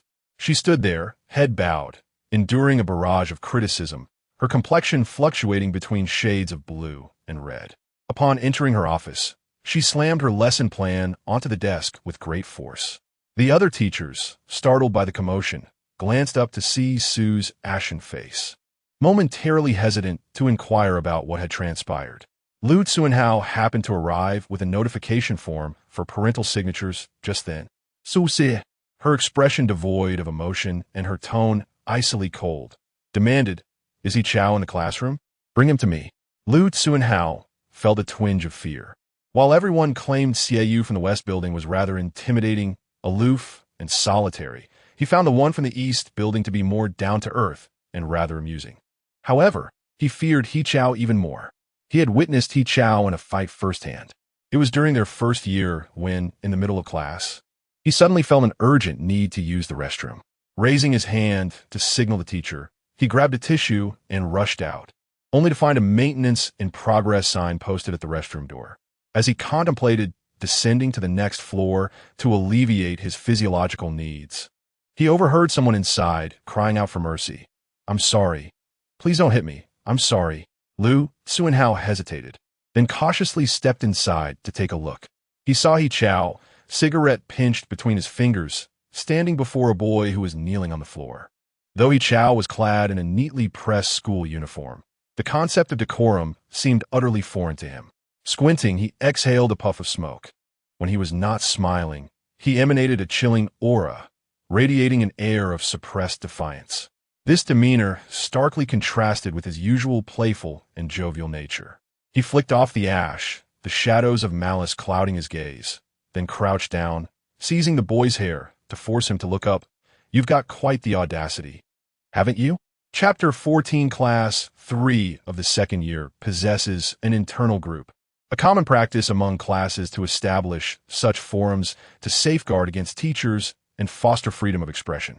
This particular group includes teachers from various subjects, creating an environment where certain topics may be deemed inappropriate for discussion. If they encounter a teacher who is more congenial, like those who bond well with students, it is manageable. However, teachers like Su Xia, with her stern demeanor and significant generational gap, pose a challenge. Nevertheless, the internal group of Class 3 has an added layer of complexity. Besides shielding themselves from teachers, they must also guard against two formidable figures who dominate the campus. Anonymous A. "I heard that He Zhao beat up Yang Wenyuan." Anonymous B. "A friend of mine is in the same class as Yang Wenyuan, and he said the beating was severe. Yang is currently lying in the hospital." Anonymous C. "That Yang Wenyuan from Class 8? The internal group buzzed with activity as Lu Tsuenhao stared at the name Yang Wenyuan, memories of a once terrifying encounter flooding back. "Don't hit me. I was wrong." He Zhao gripped the boy's hair, whispering menacingly, "Didn't I warn you? Didn't I fucking warn you?" Yang Wenyuan knelt on the ground, his frail figure marred by the scars of adolescence, his face dotted with acne, resembling a pockmarked landscape. The restroom tiles were grimy, stained with puddles of water as he sobbed. "Please, let me go. When Lu Tsuanhao called for He Zhao to the teacher's office, Shun Jie happened to drop by to play, bringing his own chair to sit beside He Zhao, completely oblivious to the notion of being a visitor from another class. Hey, the one by the window, could you please pull the curtain? He Zhao retorted, who do you think you're ordering around? Do it yourself. Shun Jie rose to draw the curtain, then returned to his seat, feeling aimless as their next class was physical education. Noticing that He Zhao was engrossed in his phone, he inquired out of sheer curiosity, Brother Zhao, what are you playing? He Zhao ignored him, leaning closer to Xiaoyu to show him the screen. Master, could you lend me your insight? Xiaoyu curtly replied, get lost. Shun Jie, insatiably curious, insisted, let me see. I'll help you strategize. Get lost, He Zhao reiterated. Go back to your own class. Yet Shun Jie persisted, eventually managing to sneak a glance. The screen displayed a pink interface featuring a long-haired cartoon girl clad in white lingerie, standing by a wardrobe and winking. Shun Jie was taken aback, stumbling over his words. Is this, possibly, that dress-up game that countless middle and primary school girls are infatuated with? Xiaoyu responded calmly. He Zhao dedicated an entire class to playing, much to Xiaoyu's annoyance. Each time He Zhao confidently completed an outfit, the resulting score was less than satisfactory. After numerous attempts at a level, he finally tossed his phone to Xiaoyu, pleading, help me out, will you? Dressing up was akin to playing cards. It might require a stroke of luck. Xiaoyu, thoroughly exasperated, randomly selected a few items, commenting, are you mentally challenged? Playing this kind of game? ID soft little cutie? You're really into it, huh? After Xiaoyu hastily made his selections, the score that emerged was surprisingly high. The master, He Zhao, genuinely praised the outfit, which upon closer inspection appeared quite unattractive, yet it scored surprisingly high. Shun Jie felt a wave of confusion wash over him, preferring to believe that perhaps there was an issue with his own taste. Is this game enjoyable? What makes it unique? He Zhao was meticulously pondering how to style his next outfit, too preoccupied to pay him any mind. Xiaoyu quickly completed his homework, closed his book, and remarked, unique? It's exceedingly foolish. Lu Tsuanhao entered the classroom through the back door and stood before He Zhao. You need to go to the teacher's office. Teacher Su is looking for you. He Zhao casually acknowledged this, not considering it a matter of significance. After a moment, he looked up and noticed Lu Tsuanhao still lingering in front of him. Do you have anything else to say? Lu Tsuanhao seemed to have been holding back a statement for quite some time before finally mustering the courage to say, don't think you can do as you please. Yang Wenyuan was beaten up by you. Shun Jie quickly interjected. Wait a moment. Yang Wenyuan? What? During the 10-minute break, the classroom was filled with noise, and no one noticed the conversation occurring in their corner. However, He Zhao understood, his smile fading as he put away his phone, contemplating thoughtfully. I see. Shun Jie asked. See what? Xiaoyu remained detached, showing no reaction. Lu Tsuanhao was indeed frightened, but in a moment of heated emotion. He remembered his past guilt for not intervening when witnessing a classmate being bullied. His first instinct had been to turn and flee. Now, with old grievances resurfacing, he felt a surge of agitation. Moreover, He Zhao's expression had turned cold, causing Lu Tsuanhao to fear that he might truly provoke him. Nonetheless, He Zhao merely tossed his phone to Xiaoyu. Do me a favor, play a couple of rounds for me. I need to surpass that sweet milk pudding on my friend list today. Xiaoyu, holding the phone, had yet to refuse when He Zhao had already exited. The school bell rang just then. Shun Jie dragged his chair outside, muttering in confusion. What beating? When did Brother Zhao hit Yang Wenyuan? He didn't did he? Am I losing my memory? After that, He Zhao did not return to class for the entire day. When he came back the next day, he appeared unperturbed. A teacher, unable to restrain her curiosity, asked Su Xia, Teacher Su, what is the situation with He Zhao in your class? Has it been resolved? Su Xia was infuriated. He refuses to admit anything. What can we do with him? When He Zhao was called to the office, he maintained a stoic demeanor throughout, even questioning Yang Wenyuan like a prosecutor, demanding to see the hospital's injury report and asking him to clarify how each bruise had been inflicted. The boy was so frightened that he could hardly speak. Su Xia felt that the matter did not require investigation. Anyone with a modicum of common sense could discern what had transpired. She instructed He Zhao to take the initiative to admit fault, apologize, and write a reflection, concluding the issue with a reprimand. He Zhao, however, was adamant in his refusal. Though he smiled, his tone was icy. Apologize for what? Young Sunho, you are adept at opportunism, fabricating claims with just a few words. Su Xia, unable to dwell on it further, waved her hand dismissively. Let us not discuss him anymore. It's making my chest ache. Did you surpass the sweet milk pudding? He Chao entered the classroom precisely as the bell rang, making his way through the back door to stand beside Xiaoyu. Curving a finger, he leaned in and tapped on Xiaoyu's desk, saying, "Hey." The morning study session was typically a time for catching up on sleep, and Xiaoyu, disturbed by the tapping, felt a headache coming on. What's the point? Go play by yourself. He Chao took a seat and inquired, "Then where's my phone?" Xiaoyu rummaged through his desk and retrieved it, tossing it over to He Chao. He Chao caught it with one hand, only to discover it was dead. The previous day's altercation involving He Chao and Yang Wenyuan had stirred quite the uproar throughout the grade, with rumors swirling. It had long been known that these two troublemakers enjoyed stirring up conflict, but such events were usually confined to outside the school, treated as mere legends to be casually discussed over meals, eliciting sighs of admiration.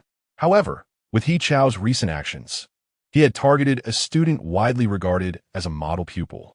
Anonymous A. He came to class today. Wow, he's talking to Xiaoyu. Anonymous A. He is still impressive. Xiaoyu, utterly fearless. It's terrifying. I can barely move. Anonymous B. Yang Wenyuan was discharged from the hospital today. Shen Jia was scolding him in class for being shameless. Could there be more to the story? Anonymous C. What more could there be?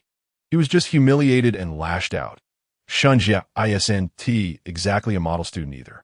Xiaoyu dozed off during the early study session. He Chao, uncertain of whom to borrow a power bank from, sat nearby, engrossed in his phone. Following the early study period, the first class was taught by Su Xia. As soon as she entered the classroom, she pointed at He Chao and said, "You go outside for class, stand at the door, don't stay in the classroom." The student speculation about the recent incident intensified in light of Su Xia's demeanor. It was nearly certain he had been involved in the altercation. He Chao, unfazed, promptly took his phone and power bank and walked outside without a word. Xiaoyu glanced at his retreating figure, clad in the school's uniform. He Chao managed to present himself like a diligent student, standing tall and cleanly dressed, unlike others who chose to flaunt their attire, zipping down their jackets excessively. However, the phone and the long charging cable he clutched revealed his true nature. He Chao, sensing a gaze upon him, turned back as he reached the door. Before Xiaoyu could avert his eyes, he heard Su Xia from the front state. "Xiaoyu, do you miss your deskmate that much?" Caught off guard, Xiaoyu replied. "What?" Su Xia continued. "If you miss him so much, you can join him outside." At the entrance of the second-year class 3, two individuals stood during the first period of the morning. He Chao, having found a corner, charged his phone while playing a dress-up game, murmuring, "You miss me?" Xiaoyu stood beside him, at a loss for words, responding with a meaningful, albeit curt, sound. He Chao looked at him, and Xiaoyu, unwilling to witness Su Xia's attitude, wore his frustration openly on his face. From the day of their return to school, he sensed that the homeroom teacher harbored a clear prejudice against them. Regardless of the circumstances surrounding He Zhao's situation, whether right or wrong, she had already formed a disdainful view of Xiaoyu, whom she regarded as a potential threat. To her, these two boys were evidently cut from the same cloth. Moreover, observing Su Xia rolling her eyes at them incessantly, he feared that her glare might provoke unforeseen complications. "Master, which of these two outfits do you find more appealing, the checkered skirt or the pink one?" He Zhao's relentless enthusiasm for their little dress-up game was almost touching. "Or perhaps we should try another outfit." After watching him for a while, Xiaoyu managed to deduce a rather irregular pattern. He consistently chose the less attractive options. "Are you serious?" He Zhao inquired. "I believe that if you were to reverse your aesthetic sensibilities for this game, it might yield unexpectedly delightful results." This remark was clearly a jab, yet He Zhao took it to heart. After a moment of contemplation, he responded, "Wow, I think your idea is quite brilliant. You have quite a creative mind." Chapter 15. This moment seamlessly transitioned to the end of class. As Su Xia exited with her textbooks in hand, He Zhao cheerfully bid her farewell. Su Xia, feeling a pang of frustration, did not acknowledge him, and continued on her way. Do you know why she is upset? He Zhao mused merrily, casually draping his arm over Xieyu's shoulder as they walked back to the classroom. She had originally planned to transfer to the experimental affiliated school, a prestigious institution where she had already established connections. Now, however, her most promising student, namely himself, had thwarted those ambitions. Xieyou, uninterested in gossip, retorted, "Remove your hand." He Zhao thought his desk mate was rather lacking in warmth. Initially, he merely rested his hand on Xieyu's shoulder, but upon hearing the remark, he wrapped his arm around him, almost embracing him from another perspective. "I won't let go." Xieyou considered kicking him, while He Zhao buried his face in Xieyu's neck, laughing, "Stay calm, my friend. Calm down, you rascal." Anonymous A. Classmates, there's something happening at 3 o'clock. Anonymous B. Whoa, I see it. What are those two doing? Anonymous C. I would rather believe they are fighting. Unaware of the secret internal group, Xieyou found the dynamics of their new class peculiar. Whenever silence fell, the entire class seemed to be in unison, a profound stillness enveloping them. Once the quietude lifted, they would lift their heads, exchanging knowing glances that spoke volumes. It was all quite bizarre. He Zhao borrowed a power bank from a boy in the adjacent group, and when he returned it, the boy appeared hesitant to accept it, as though he wished to offer it as a tribute instead. He Zhao simply placed it on the boy's desk, saying thanks. No need to mention it. The boy's voice came out as a nervous buzz, his hand resting under the desk, concealing something, and he seemed extremely tense. He Zhao could not quite catch what he was saying, and just as he was about to inquire, the boy flinched. He Zhao thought, am I really that intimidating? Once He Zhao had walked away, the boy cautiously retrieved his phone. In the blink of an eye, nearly 2 weeks have passed since the start of the new school term. Xieyou watched in astonishment as He Zhao's prowess in playing dress-up games escalated, consistently achieving high scores that were nothing short of remarkable. Could it be that his casual remark from before truly led He Zhao to discover the secret to mastering the game? How could that possibly be? I attempted that technique myself, and it did nothing to rescue me. Before exiting the game, He Zhao took a screenshot, capturing his highest score to date, and, maintaining a composed demeanor, casually remarked to his deskmate, I spent some money. He Zhao continued, you, my deskmate, are the legendary RMB player. Xieyou responded with a hint of sarcasm, soft little darling, you truly astonish me. Is it shameful to spend money openly? Upon hearing this, the two boys in the front row could no longer suppress their laughter. Their seats were positioned closely, allowing them to overhear Xieyou and He Zhao's exchanges with clarity. After 2 weeks of this, they found themselves laughing uncontrollably at times, yet wary of drawing attention from the dominant figure. They stifled their merriment.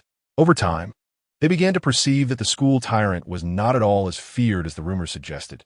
In fact, he was rather endearing. Even when He Zhao dozed off in class, he would request his deskmate to keep an eye out for the teacher, although Xieyou typically ignored him. Every time He Zhao was called upon by the teacher to stand or to be punished at the door, he had a myriad of excuses to drag Xieyou into the fray. After a few such instances, Xieyou found himself acknowledging the absurdity of He Zhao's requests, especially when a teacher passed by and he would roll up his book and brusquely command, get up.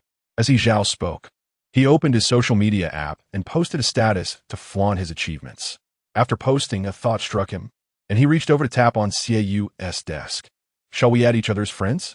Xieyou politely declined, saying, I do not wish for the term soft little darling to appear in my friend list. He Zhao was momentarily speechless. Who told you that soft little darling is my account? That belongs to my sister. He added, you have a profound misunderstanding of me. I've always believed that my imposing and robust image should render such clarifications unnecessary. He Zhao has a younger sister who has just entered middle school. This girl is utterly captivated by dress-up games. Her family has restricted her mobile phone usage to merely 1 hour, and from Monday to Friday, during school days, she is forbidden from even touching her phone. She expressed her envy for her best friend as high level and points in the game, noting that in their class, the student with the highest level in the dress-up game is the most adored among peers. Xieyou felt a slight throb in his temples while listening. He Zhao remarked, I suspect this girl is deceiving me. His username on the social media platform is simply his real name, surprisingly formal. After accepting the friend request, Xiaoyu did not bother to change the nickname, carelessly placing him in a category to lie dormant. Yet, the eccentric He Zhao, sitting right next to him, sent a message. Are you GG or MM? Are you an idiot? Xiaoyu suppressed the urge to block him. He Chao chuckled as he tucked his phone away, reminding everyone that online etiquette is essential, as it is customary to greet one another in such a manner. During the brief interlude between classes, Su Xia entered the classroom, her voice raised to be heard over the din of the hallway. I have some matters to attend to during the next class, so please let Teacher Wang take over. I will not be in school this afternoon, so if you need anything, consult the class committee. They will report back to me tomorrow. Class leader, remember to maintain order in the classroom. Do you understand? Anonymous A. Another matter? Anonymous B. Honestly, she should at least inform us about our academic progress when she finds someone to substitute. Each class feels so awkward. Anonymous C. Is something happening at Su's home lately? Su Xiao's family was, in fact, quite well off. Since the beginning of the school year, she had been preparing to switch jobs. Her class was the lowest performing in the cultural curriculum, and given its unique circumstances, the school had entrusted it to Su Xia due to their confidence in her abilities. However, she stubbornly believed that the school was deliberately sabotaging her. An excellent teacher on the verge of moving to a prestigious institution naturally looked down upon such a class, investing little effort in its management. The students, not blind to her indifference, grew increasingly critical of her each day. His phone vibrated twice beneath his desk, and He Chao glanced down. 2 messages awaited him. Chao Ge, Yang Wenyuan has been getting close to Su Xia lately. Be cautious.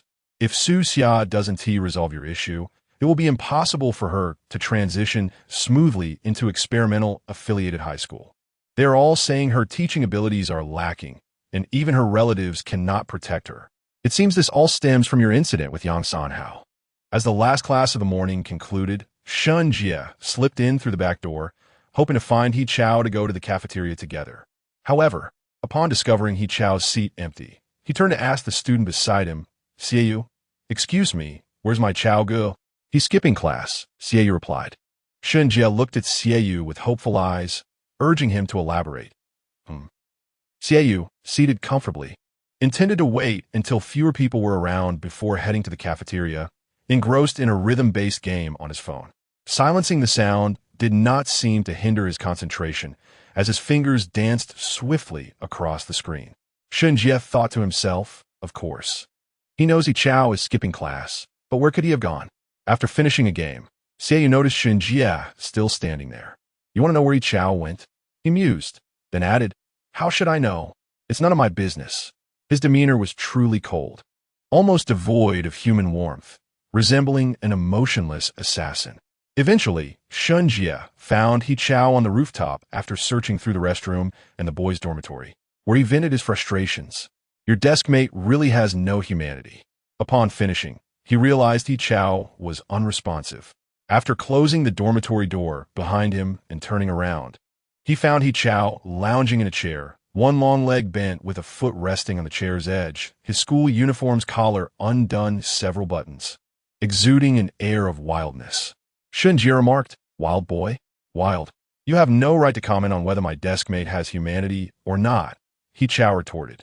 He Zhao had dozed off during 2 classes and had just risen from his cocoon of warmth. Ruffling his hair, he inquired, what brings you here? To have lunch with you, Shun Jie replied. Dining alongside you means no queuing. It's quite delightful when classmates willingly let you cut in line. He Zhao's mood was evidently not at its best. After fixing his hair, he let his hands fall, and after a brief pause, he reached for the box of candies on the table. How about this? Shun Jie suggested, pushing the box of lollipops away and retrieving a pack of cigarettes from his pocket along with a lighter, placing them in He Zhao's hands. Occasional smoking is fine. After all, quitting requires a gradual approach. He Zhao held the cardboard pack for a moment before tossing the cigarettes back. Shun Jie swiftly caught them, exclaiming, wow, your aim is quite precise. You really don't smoke? I don't, He Zhao replied. It was unexpected that He Zhao was such a principled individual. I have always upheld my principles, he asserted, selecting a lollipop, unwrapping it, and popping it into his mouth. Don't tempt me. It's futile. After catching the cigarette pack, Shun Jie chose one for himself. He leaned down, bringing the cigarette closer, flicked the lighter, and inhaled. After a moment of silence, he said, I received that news from Yang Wenyuan as well. I can't help but want to strangle him. The moment he heard about Lu Yuan transferring the semester, he started acting all high and mighty, even trying to mess with you. He must be impatient with life. He Zhao, with the candy in his mouth, remained silent. Your homeroom teacher is an idiot too. She had Yang Wenyuan in her first year and treated him like a son because of his good grades. Yet she fails to see what kind of so-called model student he truly is. Now, faced with a lackluster resume and unable to enter a prestigious school, she wants to use you to elevate her status? Shen Jie shook off some ash from his cigarette and continued, honestly, He Zhao, why not expose all of Yang Wenyuan's dirty laundry? He asked, getting bolder. Who knows, I might end up on the wrong side. There's no need to stir things up. He Zhao replied, we can't discuss Lu Yuan. After finishing his last puff, Shen Jie sighed. Damn. Chapter 16, the two sat in silence for a considerable time. Shen Jie, with a strong craving for cigarettes, wished for another. He Zhao, unable to tolerate the scent, especially since he hadn't successfully quit yet, pointed towards the door. If you want to smoke, go outside. Shen Jie retorted, just because you don't smoke, you restrict my freedom. He Zhao tossed a pillow at him. Shen Jie, quick on his feet, dodged it. In the midst of their banter, He Zhao's phone screen suddenly lit up, accompanied by a notification chime. Moments latte. The screen dimmed again. He Zhao picked up his phone and opened it to find a 6-word message from CAU, punctuated by a period. The supervisor will observe the class this afternoon. Who is that? Shen Jie leaned closer to inquire. He Zhao lowered his head to type, responding, an emotionless assassin. Shen Jie had little impression of CAU. It was only after CAU became He Zhao's desk mate that their interactions increased. Upon first seeing CAU, Shen Jie thought him exceedingly handsome, yet difficult to engage with. And indeed, as time passed, that impression proved accurate. He was indeed an exception among them. Emotionless, that was directed at you. After He Zhao finished replying, he generously displayed the screen of his phone to Shen Jie. Do you see this? My desk mate brings me warmth akin to that of spring. Shen Jie felt that the matter was not as heartwarming as He Zhao suggested. After all, just moments ago, as he exited from class 23, he had witnessed CAU, visibly exasperated, tearing off a sheet of paper, scribbling a few large characters, and then tossing it onto He Zhao's desk. Perhaps there had been too many inquiries about He Zhao's whereabouts that morning. The hastily scrawled note read, not here, skipping class. Unknown. It was the first time Shen Jie encountered someone so brazenly declaring their desk mate's truancy. The reality of the situation was indeed far from warm. Ordinarily, when a leader comes to observe a class, prior notification is expected, with specific classes chosen, allowing teachers to prepare for every question and answer segment. However, this occurrence was abrupt. Su Xia urgently called back, requesting Teacher Wang from the adjacent class to oversee her students, emphasizing that no one could be absent. Teacher Wang took a look around class 3, hesitating beside the note on He Zhao's desk for quite some time, ultimately deciding to have CAU contact someone.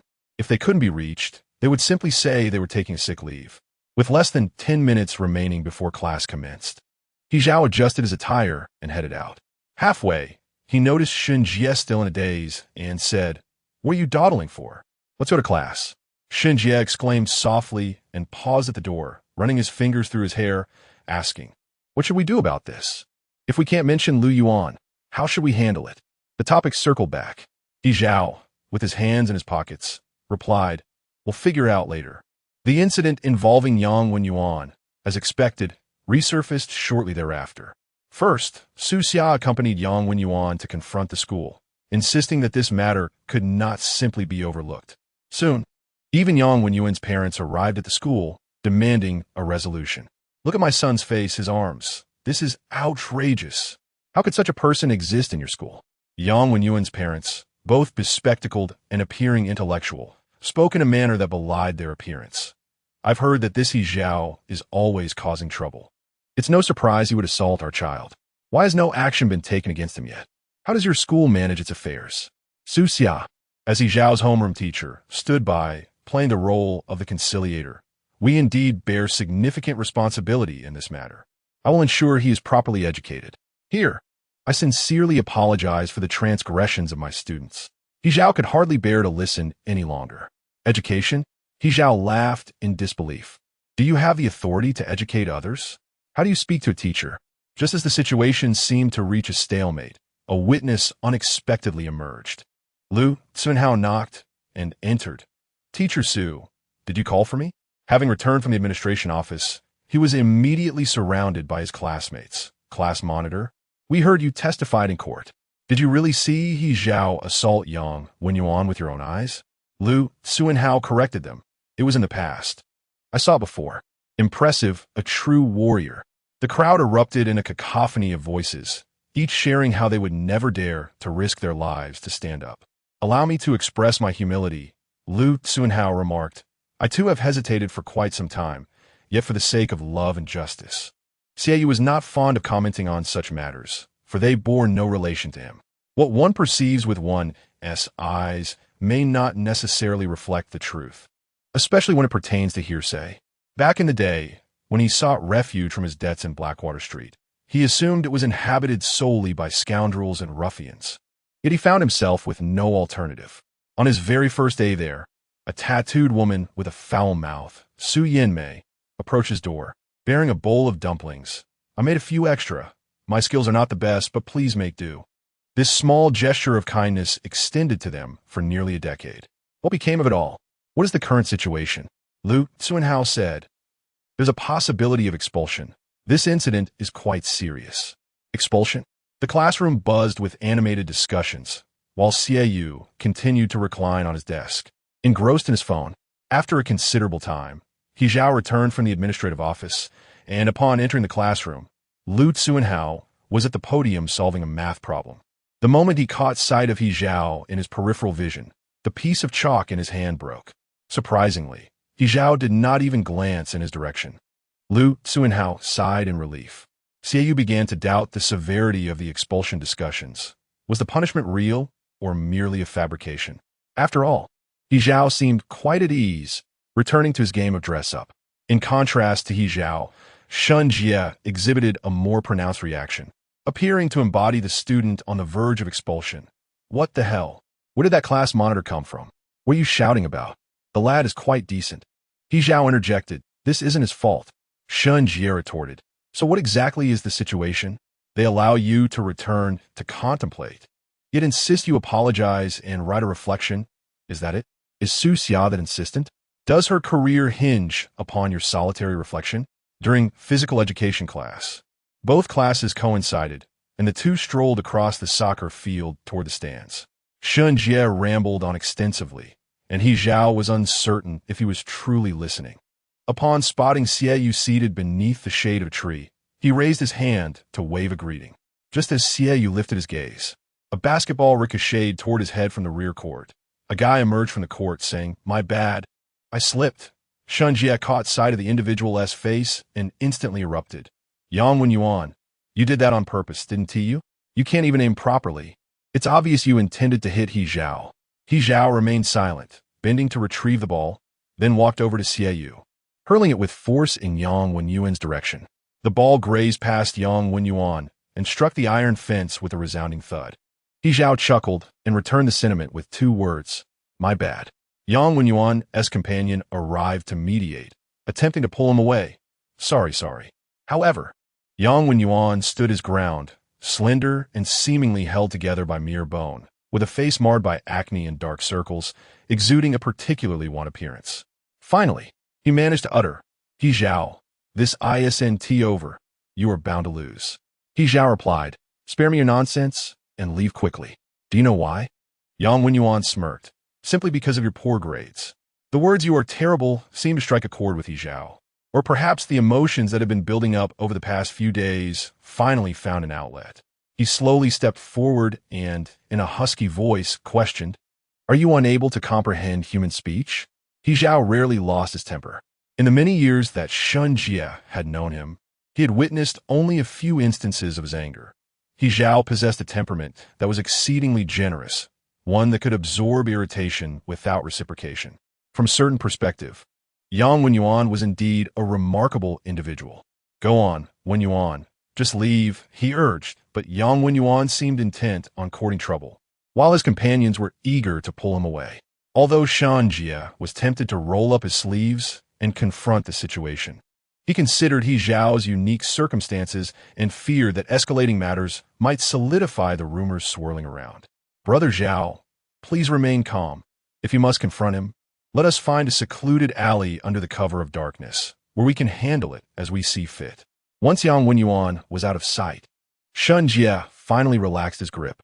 So, that was Yang Wenyuan? He mused. Turning back, he spotted the motionless assassin standing nearby and casually remarked, "Ah, yes, Yang-san. That SM. Xiaoyu." After much contemplation, found the face familiar. When he finally connected the name to the visage, he remarked deadpan, "Oh, isn't that the fool who harassed the girl? He Zhao." Shen Ye. How do you know?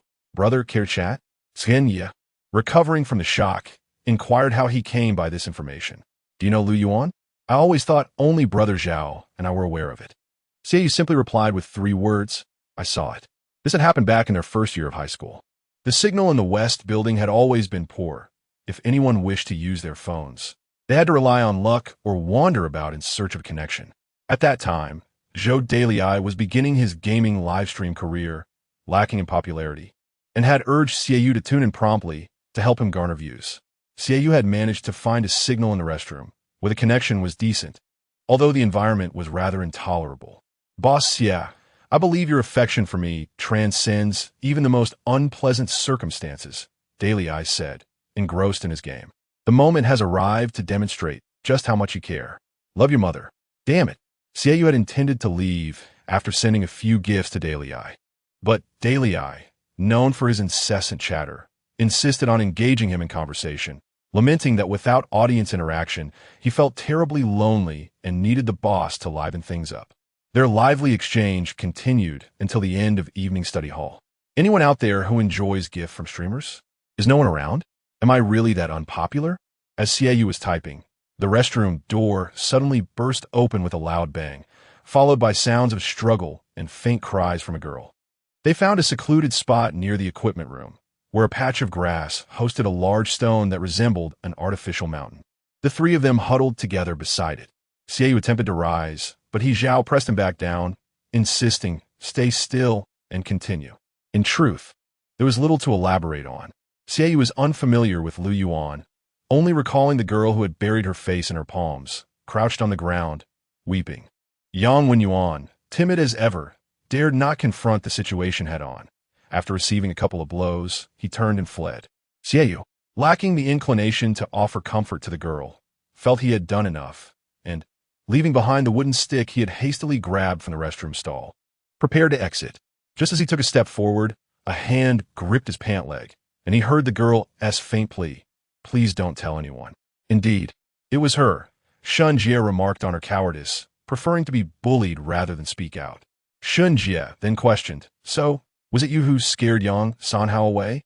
He Zhao, equally perplexed, added, "Then why does this guy keep fixating on me? Is he jealous of my looks?" Xiaoyu replied calmly, "I was wearing a mask."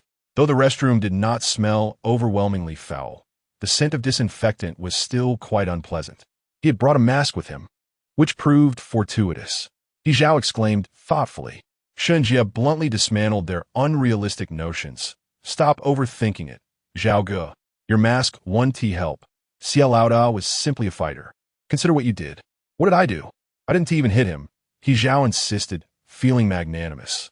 If stripping someone of their pants, standing by to mock their inadequacies, and leaving them to run naked for 2 to 3 hours could be deemed merciful, Yang Wenyuan would likely prefer a beating. After hearing the entire story, Xiaoyu fell into silence. He Zhao remarked, "I truly dislike violence. I generally opt for peaceful resolutions." Peaceful. Indeed, very peaceful. No wonder Yang Wenyuan could not forget. It was a humiliation of the highest order, especially for someone like him, usually so proud and academically accomplished, who had never faced such disgrace. The moment Lu Yuan transferred, he felt that this scandal had no witnesses, prompting him to stir up trouble. Xiaoyu was also impressed by his deskmate, who had gone so far as to bark at the door for the girl's reputation, yet managed to hold his tongue. Otherwise, could he have lived to see this day? He Zhao casually picked up a small stone, tossed it forward. hitting a piece of sports equipment, which rolled a couple of circles before coming to rest. I'm feeling so damn stifled, he said. Shunjie's class was gathering for the second half of their lesson, heading to the soccer field to practice dribbling. Having exchanged only a few words, he reluctantly stood up. Our class is assembling. I must take my leave. We'll talk later. Stay calm. Zhao Ge remained calm. Zhao did not lift his head. Waving him off, just get lost. With the outdoor temperature at 32 degrees Celsius, Xiaoyu was disinclined to bask in the sun. Just as he contemplated leaving, Zhao suddenly pulled him down onto the grass. The afternoon sun blazed, making it difficult for Xiaoyu to open his eyes. As he squinted, pondering whether he had been too accommodating lately, thus leading his desk mate to misunderstand him, he heard Zhao casually remark, anyone can be a teacher. A few clouds drifted lazily by. Zhao instinctively rummaged through his pockets, retrieving a piece of candy, which had softened in the heat. An indescribable emotion surged forth, as a few phrases echoed incessantly in my ears, from Su Xia's trivial chatter to Yang Sanhao's remark about my poor grades. Zhao tilted his head slightly and inquired of Xiaoyu, "Do you have any cigarettes?" Xiaoyu replied, "None." Reluctantly, Zhao unwrapped a piece of candy. The scent wafted towards Xiaoyu, and once again it was strawberry. The two lay on the grass in silence for a while, and just as Zhao crunched on the candy, Xiaoyu abruptly sat up and kicked him, saying, "Let us go." Zhao asked, "Go where?" Xiaoyu stated, "This teacher is inadequate. We ought to find another." The heat was stifling, and as he spoke, Xiaoyu casually fanned himself with his collar. From Zhao's vantage point, he caught a fleeting glimpse of exposed skin, the indentation of the collarbone deepening. Xiaoyu had a fine physique. Though not particularly tall, he possessed all the necessary attributes, and his clothing clung in a way that defied the typical gauntness of youth. At this age, a boy had yet to fully mature, innocent, striking, resilient, with an edge of sharpness. Zhao found himself momentarily distracted, uncertain if it was Xiaoyu's unexpected and audacious remarks or the presence of the person before him. Zhao and Xiaoyu climbed over the iron fence outside the dormitory and circumvented the guardhouse to enter from the other side. Due to the high number of boarding students, the school imposed specific regulations regarding entry into the dormitory. Any student returning during class hours for any reason, be it to retrieve something or to rest due to illness, was required to present a signed note from a teacher and register at the guardhouse. Although the fence was not particularly difficult to scale, most students lacked the audacity to do so. The disciplinary head, nicknamed Mad Dog, had an office with a window directly facing the dormitory area. Should one be unfortunate enough to catch his eye, the consequences would be dire. In the restroom, within a stall, Xiaoyu leaned against the ground, not bothering to look back as he provided the key phrases before adding, "Think about it." Zhao pondered, "What for? Constructing sentences like a primary school student?" Xiaoyu responded with silence. The two moved with practiced ease, their wall-scaling techniques impeccable and swift, as if they had trained for this. From a distance on the basketball court, Shunjie spotted two figures climbing over the fence, a vague sense of familiarity washing over him. Before he could confirm his suspicion, the figures had vanished. "How peculiar," he mused, rubbing the back of his head. "Why does that person seem so much like Zhao Ge?" Following Zhao upstairs, he realized he was drawing nearer to his own dormitory, until Xiaoyu halted right in front of his door. Xiaoyu reached for the spare key perched above the doorframe. "Asking you, which dorm do you reside in?" Zhao pointed out, "Right across from you." Xiaoyu thought to himself, "So you are the one who plastered that do not disturb, preparing for college entrance examination sign on your door?" Zhao took the initiative to explain the purpose of his notice. Typically, teachers refrain from entering to check on students, fearing they might disrupt your studies. "It works quite well. You should give it a try sometime." "No, thank you," Xiaoyu replied as he entered the room, pulling out a box from beneath the bed and rummaging through its contents. Inside lay an assortment of miscellaneous items, a flashlight, spare batteries, tape. Zhao seated himself on a chair, observing, "What are you searching for?" Xiaoyu ignored him. Zhao, feeling somewhat bored, scanned the room. The dormitory was remarkably tidy, with a computer resting on the desk. His gaze briefly passed over the computer, landing on a Rubik's Cube beside a pencil holder. By the time Xiaoyu located his old phone, Zhao had effortlessly solved the cube, each face displaying a uniform color, meticulously arranged. Uncertain if he had misheard, He Chao paused as Xiaoyu pressed the power button, stating, "I recorded it." Xiaoyu repeated, "That day in the restroom, I recorded it. I captured everything that Yang said. I almost forgot." Such a notion might indeed be overly avant-garde for a high school student who, in the throes of youth, tends to charge headlong into emergencies, fists raised, rather than entertain convoluted thoughts. Yet, when Yang Wenyuan dragged Lu Yuan into the restroom, Xiaoyu's instinct was to activate the recorder. In hindsight, he contemplated asking Lu Yuan whether she required evidence to expose the situation. But her vehement desire for peace and denial suggested otherwise. Had she intended to resist, she would not have succumbed to such a state. She feared merely the knowledge of others, despite being the true victim. The expulsion notice. Wow, the school acted so swiftly? A few days later, a new announcement was posted on the school bulletin board, drawing crowd. Lu Tsuanhao, arriving late, could only stand on the periphery with friends, straining to see. Expulsion. When Lu Tsuanhao read the next line, he was taken aback. What the hell, Yang Wenyuan? Yang Wenyuan was the one expelled? What about He Chao? A boy beside Lu Tsuanhao was equally astonished, bewildered by the unfolding events. The pace of developments exceeded imagination, not just the students. Even Su Xia was in a state of shock. Yang Wenyuan, whom she had guided for a year, was an exceptional student with prospects for entering a prestigious university. Recalling the assurances she had given on Yang's behalf, the words echoed in her mind, leaving her feeling dizzy, ultimately culminating in two words: "It's over." The audio backup submitted to the school office had been specially processed to eliminate Lu Yuan's voice, yet every crude word uttered by Yang Wenyuan remained intact.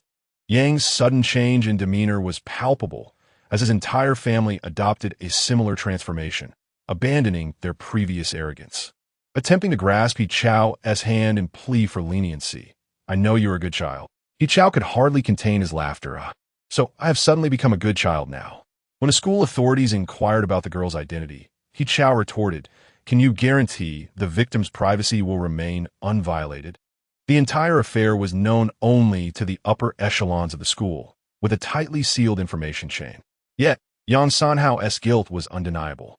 On the day the expulsion was announced, Shun Jie joyfully treated the entire class to beverages. When he approached He Chao, he noticed the class monitor of Class 3 apologizing to him. Aside from a monitor, the entire second-year Class 3 was peering from behind the curtains, covertly observing the elaborate scene. Lu Tsuanhao's face flushed with embarrassment. "I apologize, He Zhao. I failed to grasp the truth of the matter." He Zhao, with a tone of earnestness, patted Lu Tsuanhao's shoulder and smoothly continued, "It's perfectly all right. Life is always full of surprises. I'm not only handsome, but also magnanimous." Lu Tsuanhao, Ye. I can hardly bear to look. Xiaoyu, unable to endure it any longer, held his phone in one hand while reaching for a pencil case with the other, which he promptly hurled out of the window, hitting He Zhao. "Be quiet." The so-called school tyrants had been somewhat demonized. Their tales were largely based on hearsay. As rumors circulated, the truth became muddled, and what ultimately emerged was an unrecognizable version of reality. However, the students of Class 2 and 3 in their sophomore year suddenly realized that these two school bullies were somewhat different from the legends they had heard. Chapter 18, A New Day. The sound of reprimands pierced through the last layer of morning mist, invigorating the spirits of those present. "Stand straight, come here. All of you, line up properly. Do not stare at the ground. Can you discern flowers there? No need for shame. You have long lost that right. Chest out, head up, look ahead and meet my gaze." At the entrance of Liang No. 2 Secondary School, near the bronze sculpture, a throng of over a dozen students stood in 2 rows, their heads bowed, their heavy backpacks weighing them down. A few drowsy souls, startled by the shouts, trembled in place. One male student, unable to contain himself, glanced at the dean and then quickly lowered his head, muttering, "Mad Dog." The nickname Mad Dog had been bestowed long ago by earlier students and had persisted through the years. It was said that one should not provoke any teacher, but especially not the dean, whose legendary ferocity surpassed that of menopausal tigress. Dean Jiang, with his eyes slightly narrowed, strolled from the front to the back of the line, a cold smile forming on his lips. "Late again?" Just a few days into the new term, and you already think it's acceptable? He halted abruptly, and the students held their breath. He Zhao, what is your excuse? He Zhao stepped forward. Late. You are boarding this semester, yet I still catch you at the school gate, Dean Jiang remarked, signaling the others to return to class, leaving only He Zhao. Your ability to flout school rules is truly impressive. He Zhao claimed he had gone for a morning run, but had mistakenly misread the time. Dean Jiang scrutinized the boy, noting how impeccably fresh he appeared, and upon closer proximity, he could even catch the scent of laundry detergent. Morning run? More like a leisurely stroll for an elderly person. Director Jiang, weary of the conversation, glanced at the clock and noted that 10 minutes had already elapsed since class commenced. He simply stated, the usual. Reflection, I understand. He Chuyang, while retreating, replied, I will deliver it to your office by noon. Goodbye, Director Jiang. As He Chaoyang appeared, ready to vanish from sight, Director Jiang hurriedly called out, wait, come here. He Chaoyang halted. Director Jiang inquired, what is the matter with the petition from your class? Having weathered a storm, Su Xia, though not subjected to any punishment, found her hopes of transferring to the experimental affiliated school dashed. Given her admirable attitude in admitting her mistakes and her lengthy tenure of over a decade in teaching, the authorities chose not to pursue the matter further. However, the school administration faced a dilemma as the students of Class 3 expressed a desire to change their homeroom teacher. Initially, He Chaoyang attempted to broach this subject, presuming that few in the class would rally in support. This class, typically eerily quiet, was unexpectedly vocal in their discontent towards Su Xia. Lu Tsuanhao was the first to rally his peers, declaring, let us take action. The speaker was a rather spirited young man, particularly notable for his bright, shining eyes that seemed to light up when he engaged with others. As long as our entire class participates, even if we ultimately fail, collective misdeeds usually result in leniency. Lu Tsuanhao playfully tapped the boy on the forehead. Wan Shitong, why are you so defeatist? You're contemplating failure before we've even begun. The boy, referred to as Wan Shitong, retorted, that's not defeatism, it's strategy. I could list 10 instances from last year when Class 5 collectively protested against a teacher monopolizing their physical education classes. He Chaoyang was actively persuading Xieyu to join them in confronting the situation. Xieyu pointed to the petition in Lu Tsuanhao's hand, which had gathered signatures from nearly half the class. My signing it is already a significant concession. Understood? Director Jiang interrupted him, offering only a few words before departing. He Chaoyang dashed back to the classroom, taking advantage of the English teacher's inattention to slip in through the back door. He quietly seated himself and retrieved a cup of hot soy milk from his seemingly empty bag, offering it to Xieyu. Here. Xieyu glanced at the soy milk and the straw, asking, what is this for? To drink, of course, He Chuyang replied, hanging his bag on the chair as backrest. You wanted it without sugar. Ever since discovering that Xieyu lived directly across from him, He Chaoyang had taken to visiting frequently, though Xieyu was not particularly welcoming of this behavior. Occasionally, when He Chaoyang rose early, he would rouse Xieyu from his slumber, insisting, let us go have breakfast together. He soon realized that Xieyu was quite particular about his food, often opting not to eat rather than compromise on his preferences. Soy milk is just soy milk. What difference does it make? He Chaoyang queried. Xieyu replied, I do not drink sweet soy milk. The variety of soy milk in the school cafeteria was limited.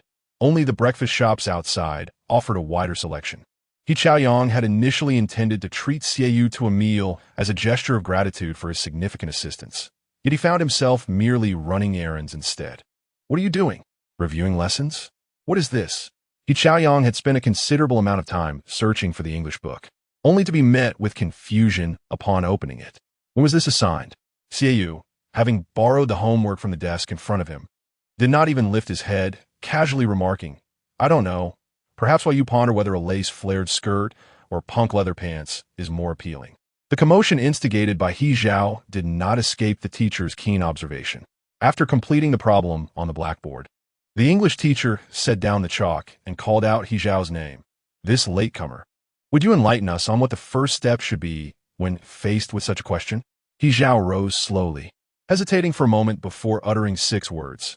Give up, move on to the next. Xieyu, halfway through translating the question, heard this response and, unable to contain himself, struck through the letter C with a long line. The English teacher remained silent, and the entire class followed suit. He Zhao added, when confronted with an insurmountable problem, "Do not squander your time."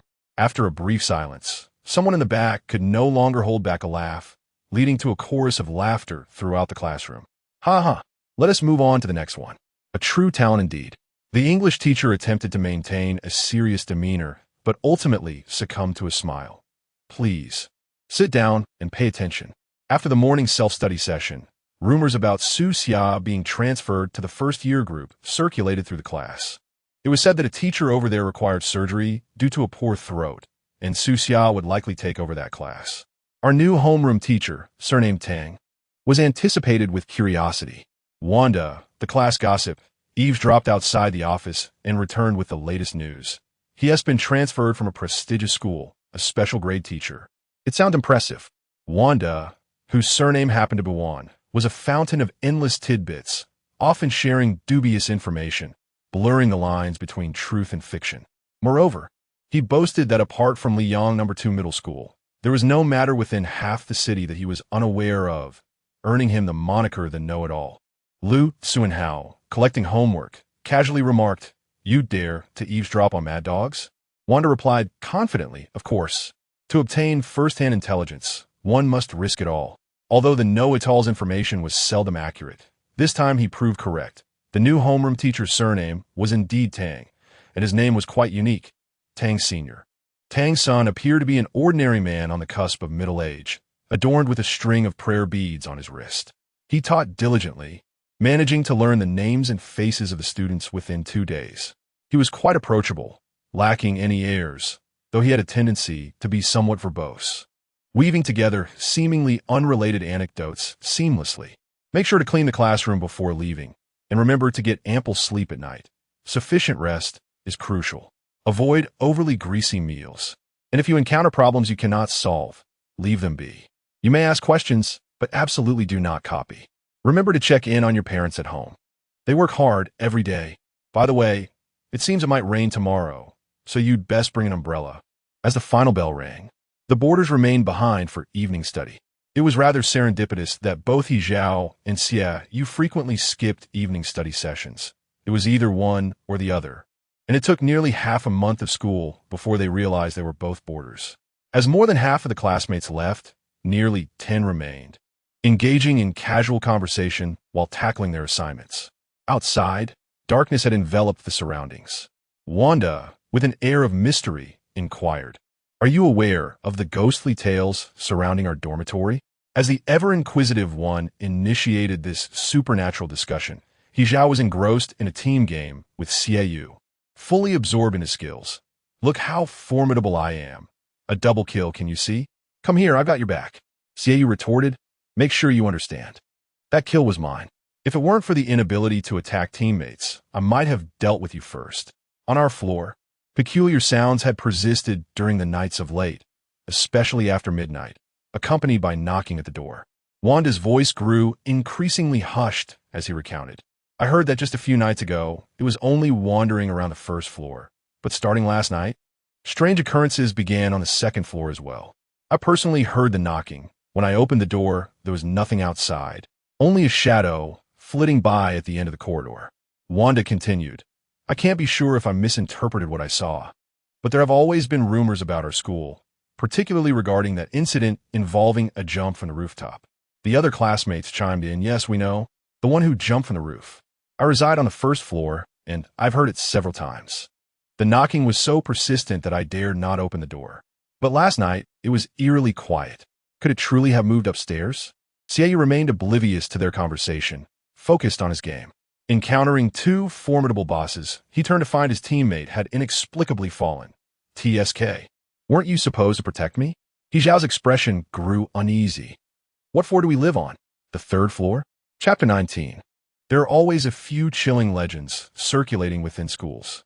The incident of students jumping off buildings lacks factual foundation, being mere tales passed down by generations of students. It is said that the school suppressed this matter for the sake of its reputation, hence the absence of any reports. The reasons behind such jumps are manifold. academic pressure, romantic failures, familial bankruptcy, and campus violence. As Wanda and the others grew increasingly animated, they vividly transformed the dormitory into a haunted establishment, ceremoniously plunging the lights into darkness. At 8 o'clock, outside, it was pitch black, with only scattered lights visible. Nearby, a large building was celebrating an anniversary, casting a crimson glow due to its elaborate lighting. With the classroom now shrouded in darkness, the eerie red light created an unsettling atmosphere. A girl shrieked, "Wanda, what are you doing? Are you out of your mind? Turn the lights back on, quickly." Unfazed, Wanda insisted, storytelling requires the right ambience. It's all about the atmosphere. At the very moment the lights dimmed, Hijao seized Xieyu's wrist, whispering an expletive. As the game concluded, Xieyu's phone screen darkened simultaneously. He turned his head, not shaking off Hijao's grip, but rather curiously asking, "Are you afraid of ghosts?" Unaware of the unfolding scene in the back corner, Wanda prepared to narrate a tale about a terrifying barbershop, beckoning the two prominent figures to join him. "Brother Zhao, brother Yu, come over and lend your support." Absolutely terrifying and exceptionally captivating. After listening, would you still dare to sleep alone at night for a mere 50 cents? Before Hijao could even decline, his exceedingly reclusive and socially awkward deskmate, who had never been one to seek out company, unexpectedly replied, "Sure." In total, there were 12 students in the classroom, 8 boys and 4 girls. Wanda sat in the center, with the others forming a circle around him. The girls huddled together, while those without seats brought their own chairs, dragging them over to find a place. Xieyou occupied the outermost edge, nestled in the corner, with Hijao seated beside him. Xieyou glanced down and noticed Hijao's hands still grasping as tightly. "Are you not planning to let go?" he inquired. As he spoke, the eerie tale, titled The Terrifying Barbershop, commenced, with Wanda deliberately mimicking a voice laden with impending doom and gravitas, stating, "Xiao Jie was an exceptionally beautiful girl, with long, lustrous black hair. Anyone who had seen her would be indelibly impressed by her magnificent locks." Xieyou furrowed his brow, and Hijao's fingers tightened painfully around his wrist. Wanda's storytelling skills were rather mediocre, yet his earnestness and the captivating atmosphere resulted in the 4 girls simultaneously shrieking midway through. Their screams were far more chilling than the narrative itself. The sudden outburst amidst the serious listening indeed sent shivers down one's spine. Xieyou mused that Hijao ought to join the girls in their cries, yet Hijao, demonstrating that even the formidable must maintain composure, remained silent and composed. As the barber turned, a profoundly eerie smile crept across his face, his lips curling ever so slowly.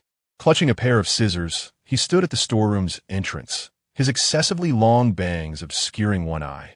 His lifeless demeanor bore no resemblance to that of a normal person, let alone a living being. Wanda's voice grew increasingly somber, but at pivotal moments, it would unexpectedly rise in pitch. He opened the door. Inside the storeroom were rows of shelves, and as one looked in, they would see a multitude of human heads, densely packed. Hijao's hand instinctively slid down several inches, directly seizing Xieyu's hand. Xieyou attempted to shake him off, but to no avail. The long, dark hair, still attached to the scalps, cascaded beside their faces, and the expressions conveyed the anguish of their final moments, twisted, fearful, and grotesque. "Let go," Xieyou insisted. "Will you release me?" Hijao responded resolutely, "No." "Are you truly afraid of this?" "Who said I was scared?" "Then let go." "I won't." Just as Wanda was passionately describing the horror of the severed heads, a face suddenly appeared at the classroom window. Half of the face was obscured by the curtain, revealing only a vague outline. The features were indistinct, barely discernible, but it was evident that it belonged to a man. After a moment, the man queried, "What are you all doing?" Wanda, startled by the face at the window, while still in the midst of his tale, gasped, "Oh my God." The girls collectively screamed, "Ah?" The ghostly cries echoed as Director Jiang pushed open the door and entered, instinctively reaching for the switch to illuminate the room. "What are you all doing during evening study? Have you completed your assignments?" he inquired, his patience wearing thin as the noise from the group became unbearable. He rapped his book against the podium. "I can hear your class from the corridor. Is the workload insufficient? Speak up, and I shall relay your concerns to your teacher." Wanda interjected, No, no, no need for that, Director Jiang. We have more than enough assignments, truly, anymore, and we might not endure the strain. Habitually, before leaving for the day, Director Jiang would make rounds through the classrooms. Perhaps in a good mood, as the end of the workday approached, he chose not to press further, but merely advised. Be quieter and adhere to the rules. Should I catch you again? Yes, yes, understood, they replied in unison. Once Director Jiang departed, they collectively exhaled a sigh of relief, preparing to drag their chairs back to their respective seats when a girl suddenly called out again. Order, silence, Wanda remarked. Su Qingqing, is my story truly that frightening? Su Qingqing retorted, asserting her bravery, then subtly gestured, ultimately guiding everyone's attention to the tightly clasped hands of the two prominent figures. Wanda and the others were momentarily taken aback. Xiaoyu, unaware of any underlying issues, remained obliviously intertwined with the hand of Hizhao, who was still mulling over the plot of the story. Did she manage to escape? He pondered aloud. It's either death or madness, Xiaoyu replied coolly. Otherwise, how could it be deemed a horror story? The duo, Xiaoyu and Hizhao, not only bore the title of troubled youths, but also possessed striking appearances. When they first entered the school, they were among the top contenders in the campus beauty rankings, though their fellow classmates seldom dared to approach them. Perhaps it was the allure of the forbidden that led many students from other schools to post inquiries about these two, seeking contact information, exclaiming how exceptionally handsome they were. Despite the numerous rumors, their romantic histories remained shrouded in mystery. Since Wanda had been assigned to Class 3, former acquaintances, both those who had maintained contact and those who had not, swarmed him with questions. He contemplated that he could finally provide a definitive response to that group. Forget it. Our class may have to keep things in-house. At 8:30, the evening study session concluded. Wanda gathered his belongings and walked out with his classmates. Having spent time together, he felt a sense of kinship, especially after the teacher change, which had forged a bond akin to that of comrades. Let me share some insider information, Wanda said, leading the way. Next week's monthly exam. Overheard in Teacher Tang's office. The teachers from the grade level will devise the questions themselves, and the difficulty will align with that of 4th High School S. It will certainly be more challenging than the usual exercises we tackle. Xiaoyu questioned this insider information. You're sharing with me? Hizhao found it equally perplexing, having consistently ranked at the bottom of their school. Exams were trivial for them. What is the value of this news? Wanda replied. To prepare you for cheating, of course. They're cracking down hard this time. I heard that there will be 3 teachers monitoring each exam room. Outside, only the street lights remained lit, accompanied by the faint sound of cicadas. As summer was drawing to a close, a gentle breeze carried a hint of coolness. Ah, Hizhao exclaimed. Xiaoyu, I truly appreciate your kindness. After returning and completing his nightly routine, Xiaoyu opened the mock test papers for monthly exams. A compilation of all the monthly exam papers from various universities in City A. He found last year's monthly exam paper from the 4th High School and glanced through it. He skimmed through the simpler questions, pausing only to tackle the intriguing, challenging ones. Before he knew it, it was time for lights out. Estimating that his desk lamp could last for another hour, he continued working on the problems when suddenly his phone screen illuminated. A message from Qianqiu popped up. Hizha, are you asleep? Xiaoyu? Hizha, on this lonely night, how about a chat? Xiaoyu, no time, not chatting, go away. Hizha, clearly accustomed to Xiaoyu's emotionally detached manner of speaking, seemed unfazed by the poor quality of their conversation and replied, What are you busy with? Xiaoyu, faced with a hefty stack of math papers and half-solved function problems, replied nonchalantly with 3 words, playing games. Hizha, what game? The 4 words exuded a strong invitation to play together, yet Xiaoyu remained composed, determined to end the conversation. Single-player game. Hizha. Setting down his phone, Xiaoyu suddenly recalled the various remarks and behaviors of his desk mate during their evening study sessions and sent another message. Are you afraid of sleep? This time, Hizha did not continue the conversation. Hizha, smiling. Hizha, what a joke, who am I afraid of? Hizha, waving. Initially, Xiaoyu had dismissed the supernatural tales about the haunted dormitory as mere stories, akin to the eerie hair salon, finding them refreshingly entertaining. During his first year, He had lived on campus without encountering anything unusual. The mysterious knocking sounds were simply a product of an overactive imagination.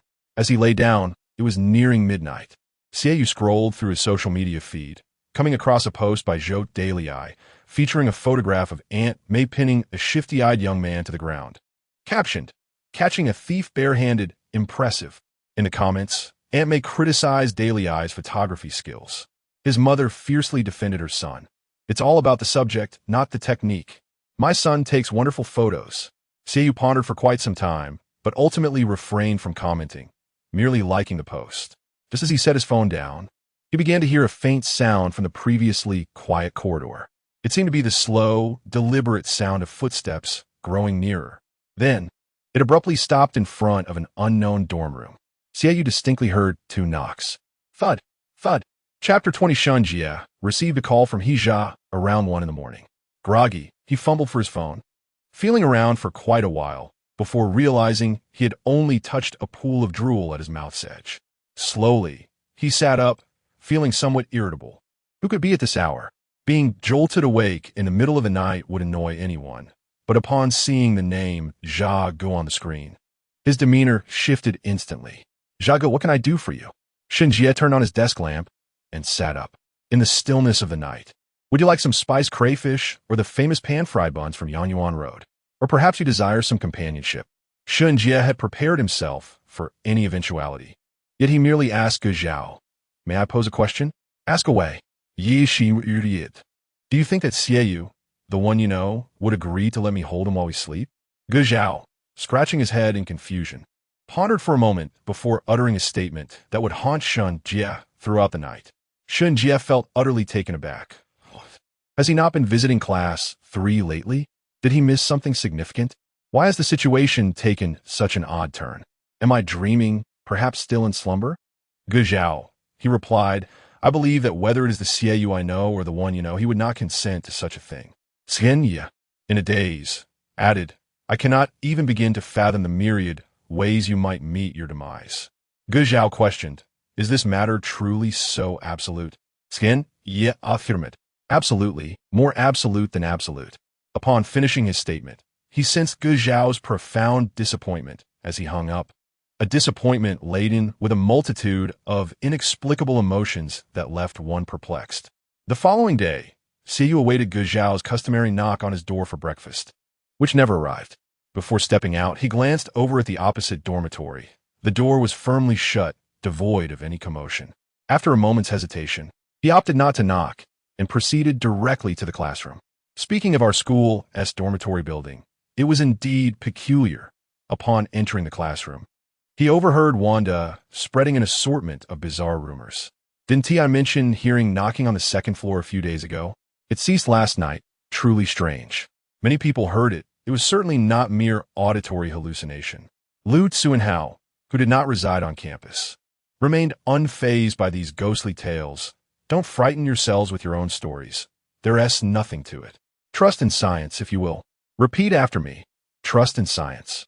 Su Qingqing retorted, "Wanda, enough already. Once or twice is sufficient. Must you go on endlessly? Why haven't such events occurred in our dormitory? If someone were to knock at my door, I would simply open it and give them a piece of my mind." At that moment, a boy from below leisurely raised his hand. I heard it too. It's true. There was knocking on the 3rd floor last night." Though Ge Zhao did not arrive, Shunjie frequently found himself in class 3. He took a seat at Ge Zhao's desk and inquired, "Where is Ge Zhao? Has he not yet arrived?"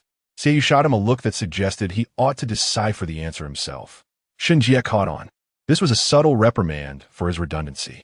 Nonetheless, his curiosity about whether Ge Zhao had entertained some peculiar and perilous notion the previous night compelled him to ask, "Did you sleep well last night?" The rumor of the knocking on the 3rd floor had stirred quite a commotion, and Xiaoyu dismissed Shunjie as a gossip monger, retorting, "What do you think?" Shunjie ventured, "Perhaps you experienced some form of, harassment?" By the time Ge Zhao arrived, half of the morning classes had already elapsed. "Ge Zhao," someone remarked, "Teacher Tang asked you to visit his office at noon." Lu Tsuanhao, just returning from the teacher's office, noticed Ge Zhao sauntering into the classroom and continued, You seem to have rather pronounced dark circles under your eyes. He Chao awoke in haste, neglecting to tidy himself, and was preoccupied with tucking a red string necklace into the collar of his school uniform. Understood, he murmured. This morning, Tang's son had received a complaint from a teacher, expressing concern over the frequent absences in their class, as if they believed the school was akin to home, attending classes at their whim. With commendable composure, he extended an apology on behalf of the absent student, aiming to quell the ire of the subject teachers. Yes, I will certainly have a serious talk with him. This is quite unacceptable. When the absent student finally arrived, Tang's son had already prepared an extensive discourse, eager to engage in a meaningful conversation with his classmate. He Chao, please take a seat. It was He Chao's first encounter with a teacher who invited him to sit down, and after hesitantly complying, he heard Tang's son continue. Because our discussion may be somewhat lengthy. Half an hour later, He Chao grasped the true extent of that somewhat lengthy remark. I understand that you young people have your own perspectives, and it is entirely normal not to enjoy studying. Tang's son paused to sip some water before continuing. However, avoiding a subject you're disinterested in is not an ideal solution. A man should possess ambition, be courageous in facing challenges, and strive for greatness. He Chao interjected. How much longer do you intend to speak? Tang Sen glanced at his outline and replied candidly. We have only covered 3/5 of my points. Several significant topics remain. It was not until the class bell rang that Tang's son concluded. Thus, our conversation for today ends here. No sooner had he finished than He Chao stood up, eager to leave, but Tang's son pivoted the conversation, adding, in those dark circles under your eyes. He Chao leaned against the door, for the first time feeling that being summoned by a teacher for a talk was quite the inconvenience. We young people tend to lead vibrant night lives, he replied. Upon returning, He Chao collapsed onto his desk and fell asleep instantly. His collar was undone, leaving his neck exposed, and a portion of the red string slipped out. Xiaoyu caught a glimpse and felt it was rather improper. In the corridor, several girls stood, pointing in their direction, their mouths covered, engaged in animated conversation. Since the start of the semester, this group of girls had often gathered together, each with a water bottle in hand, coming to fetch hot water after every class, and then lingering in the corridor, seemingly without purpose. Some in the class wagered on whether they were watching someone, with Wanda betting 50 yuan. Eventually, growing impatient and daring to approach He Chao for assistance in assessing the situation. At that moment, He Chao casually remarked that they were certainly there to see him. As he approached the window, leaning against the sill, before he could utter another word, the girls covered their faces and ran away. Wanda immediately jumped up, exclaiming, I won. Hooray! He Chao was still trying to comprehend. What did you win? Who were they actually here to see? They ran away without saying a word. How rude. As Wanda basked in her triumph, a hint of realization dawned on her. Chao Go, your understanding of girls' feelings, it seems lacking. Hey, Xiaoyu called out. He Chao did not respond. Xiaoyu leaned back slightly, raised his hand to grasp the English book, rolled it in his palm, and struck it directly upon He Zhao's head. He Zhao opened one eye, bewildered. What are you doing? Xiaoyu pointed at his chest, saying, Your shirt. Put on properly. He Zhao, still taken aback, responded, Huh? Xiaoyu remarked, It's quite an eyesore. He Zhao, while fastening his buttons and asserting that Xiaoyu must be blind to not appreciate his splendid physique, soon heard Xiaoyu inquire, Did you not sleep last night? He Zhao looked up, surprised. After all this time sitting next to you, you finally care about me? Xiaoyu, unabashedly mocking, replied, Yes. I'm concerned that you were too frightened by the knocking last night to sleep. He Zhao thought to himself that he was indeed nearly driven mad by fear. He had never truly been afraid of anything, except for ghosts, which were a rare exception.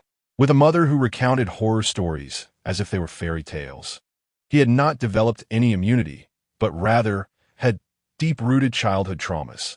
It had become almost a conditioned reflex. Yet, he was a person who valued his pride. Impossible, he reiterated firmly. What are you two discussing?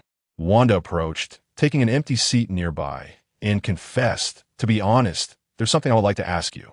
Lu Suanhao sauntered over leisurely, asking, Could we possibly take a look at your notes? The next English class would feature a dictation. Their English teacher was quite strict about vocabulary. Those who failed would have to find time to redo it in her office. The classmates had already prepared their notes on the desks, having indulged in minor tricks, differing only in the extent of their notes. Wanda and Lu Tsuenhao debated for ages over whose notes were superior. Look at mine. It's absolutely undetectable. What about yours? So outdated. Lu Tsuenhao covered his notes with a book, pleased with himself. You don't understand. Mine is timeless. As they argued, they accidentally discovered the two students with the worst dictation scores in class. One was sleeping, the other was engrossed in his phone, utterly unfazed. Perhaps they had crafted their notes in advance? Honestly, I think writing on the desk isn't very secure. Should we ask them? They have more experience. Their skills must be exceptional. Under the eager gazes of Wanda and Lu Tsunhao, He Zhao provided a straightforward answer. Why complicate things? Just open the book and copy it. Xie responded with disbelief. Wanda, stunned for a moment, then realized no notes are better than having notes. Lu Tsunhao exclaimed, impressive. However, it soon became evident that He Zhao was not as formidable as they had imagined. When he opened the book, he struggled to locate the words. Where are they? He Zhao flipped through the pages, alternating between English and Chinese, questioning whether it was vocabulary from this unit. Xie had always believed he had mastered the role of a poor student over the years, only to now realize that true underachievers were far more incompetent than he had anticipated. Chapter 21. Those who fail the dictation must find time to visit the office. The English teacher had just concluded her lesson in the adjacent second class and brought along the corrected dictation papers for the third class to distribute after class. Standing at the doorway, she offered her instructions and remarked, He Zhao, you are quite remarkable, treating the dictation as if it were merely answering questions. If you cannot recall anything, just wait for the next one and ultimately hand me a blank sheet. Xie couldn't help but chuckle softly. He Zhao casually draped an arm over his deskmate's shoulder and leaned in, saying, no conscience, you wouldn't let me take a glance just now. Xie retorted, why complicate things? Just open the book and copy directly. He Zhao found himself at a loss for words. During that class's dictation, Xie hesitated for a moment, realizing he simply could not reach that level, and honestly copied the words with meticulous attention to maintain a 60 accuracy rate. He Zhao flipped through his book, catching a glimpse of Xie and began to ponder. You can actually write half of it? Xie responded with a blank expression. Are you surprised? The English teacher continued. The remaining papers will be distributed by Su Qingqing. Take a look at where you went wrong. Tonight's homework is a unit test. Please take it seriously. The monthly exam is next week. Let us not embarrass our class with poor scores. He Zhao paid little attention to the teacher's words, as he suddenly heard Xie say, look to your right. What is it? He Zhao turned his head in confusion and saw nothing. The sentence hung abruptly in the air. It was Wanda and Lu Tsunhao. These two were staring intently at them with an exceedingly complex gaze. He Zhao could almost read an entire 800-word essay on their faces, one that seemed to scroll automatically. I thought you were the king of cheating, yet you secretly submitted a blank sheet.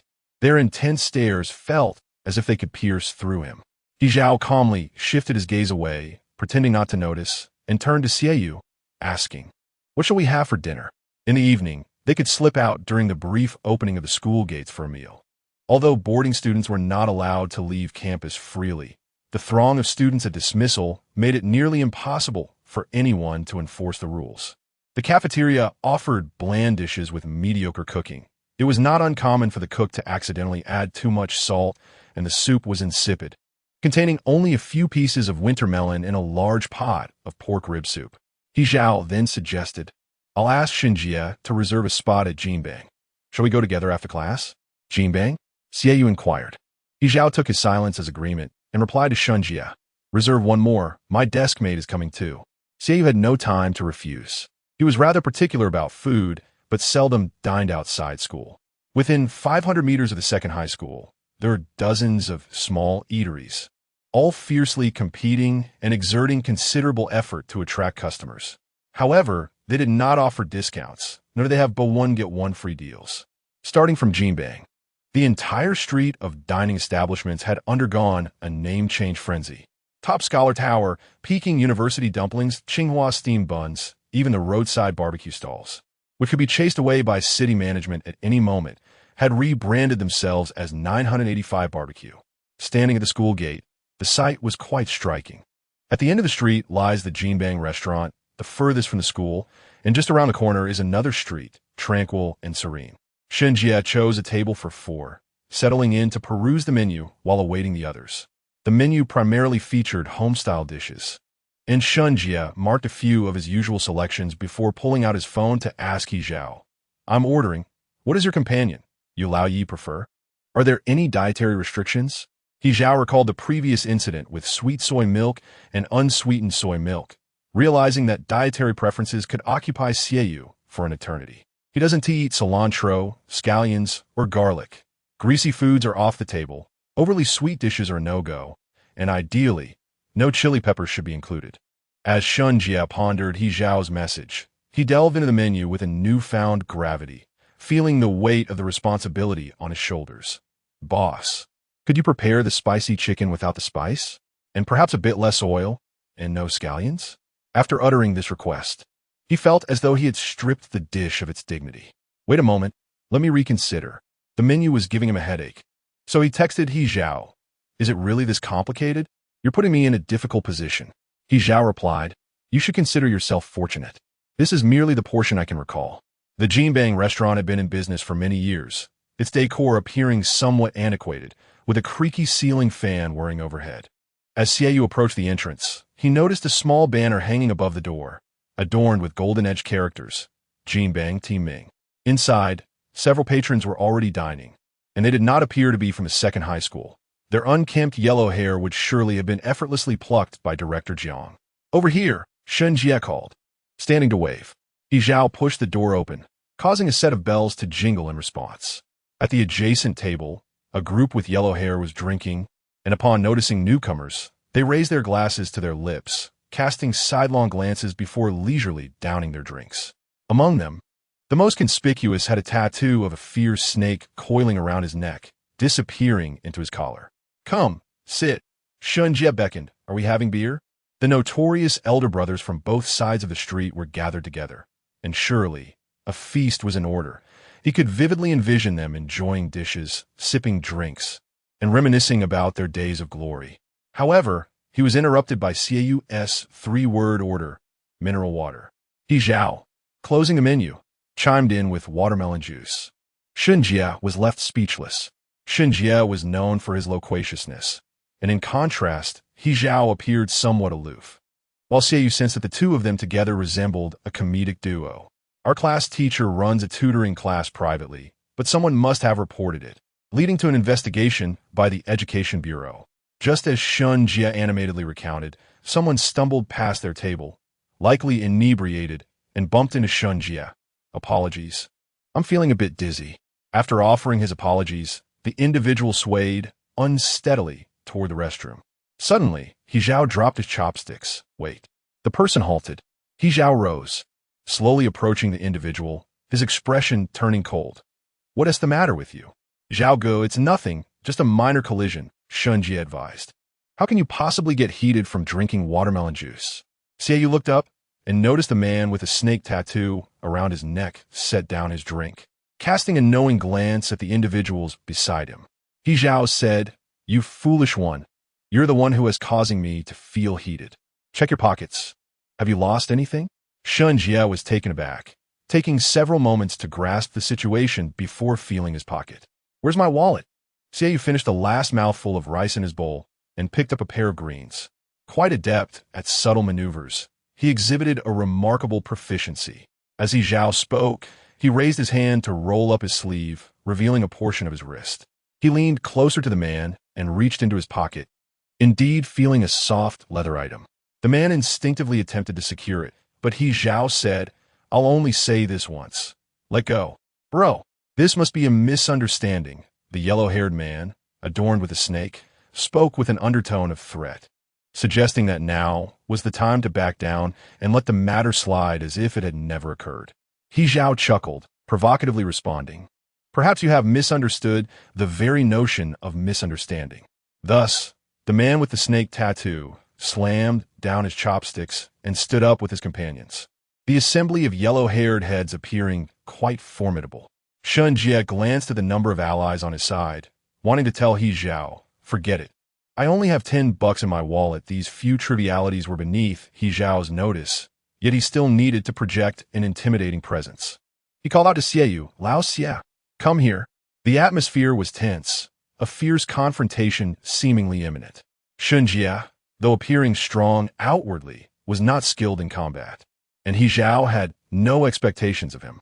Meanwhile, the much-anticipated Xie continued to pick fish bones, meticulously extracting each shard with his chopsticks.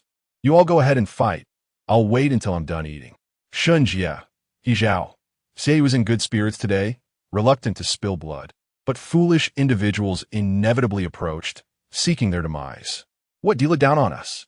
The yellow-haired man approached their table, flipping the plate of fish and kicking the table. It didn't topple, so he stepped on the fish meat on the ground, saying, I'll make you eat this. Kneel down and lick it up. Xie, at least leave me a head to claim. Upon exiting the Jinbang restaurant, He Zhao lamented about the poor experience of fighting alongside Xie. Is there anyone who snatches kills like you? I was doing just fine, and you dragged the opponent away. Xie retorted, you were too slow. Was that even fighting? The three of them squatted by the roadside. Shun Jie pulled out a pack of cigarettes from his pocket and lit one, trying to calm himself. The scene of the earlier carnage was simply too shocking. He mentally revised his list of individuals one should never provoke, deciding to place Xie ahead of the mad dog. He Zhao fought with a style of humiliation, torturing slowly while also launching verbal assaults to provoke the opponent, instilling a desire for a swift end. Just hit me, I beg you, hit me hard. Xie, on the other hand, was quite different. Without a word, he struck with lethal intent, dispatching foes as easily as if they were mere cabbage. He Chao turned to Shun Jie and remarked, check your wallet. Is anything missing? Shun Jie retrieved his wallet from his pocket and opened it for them to see. Everything's intact, nothing's missing. Just a 10 yuan note, brand new. Is this all the money you have? He Chao felt his efforts were in vain. If it was merely this amount, he could have been informed earlier. If it was stolen, so be it. Xie chimed in, just 10 yuan? Shun Jie replied, I wanted to say the same. There were opportunities, weren't there? After some more conversation, Shun Jie glanced at the time, realizing he needed to catch the bus home. He bid them farewell and headed towards the bus station. Thank you, brothers, for your gallant intervention to help me safeguard my 10 yuan. See you tomorrow. If I don't head back, my mother will have my hide. The night had fallen, and the streetlights flickered to life one by one. The school gates were firmly shut during evening study hours, and attempting to re-enter would likely require climbing over the wall. He Chao stood up, brushing off his clothes. Let's go. As they walked a short distance, laughter unexpectedly erupted, and soon they were both unable to contain their mirth. He Chao draped his arm around Xieyu's shoulders and whispered, damn it, 10 yuan. Chapter 22, the classroom of Class 3, Year 2 appeared utterly dark. An outsider might assume evening study had concluded. What were they up to? He Chao lingered at the back, feeling an unsettling premonition. Xieyu leaned against the doorframe, squinting to catch a glimpse of the activities within. Wanda, upon hearing their footsteps, turned around, her face lighting up with surprise. What a coincidence. We were just about to start. Want to join? He Chao took a couple of steps back, only to be pulled back by Xieyu. No storytelling today, Wanda announced. We're playing Pen Fairy. The crazy dog just left. It's safe now. Chao, go. Sit here. I save a spot for you. He Chao, usually quite lively, thought it absurd that Wanda always included him in every activity. What a thrill. He mused sarcastically, a daily distraction from studying. After making her announcement, Wanda felt it inappropriate to leave Xieyu standing alone and asked, is you coming? Yes, He Chao answered for Xieyu, since there's no escape. It's better to drag another person into this. There were 4 participants in the game, while others stood by, observing.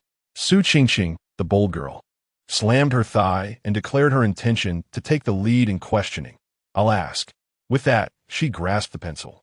Wanda placed her hand over Su Qingqing's without objection. All right, you ask.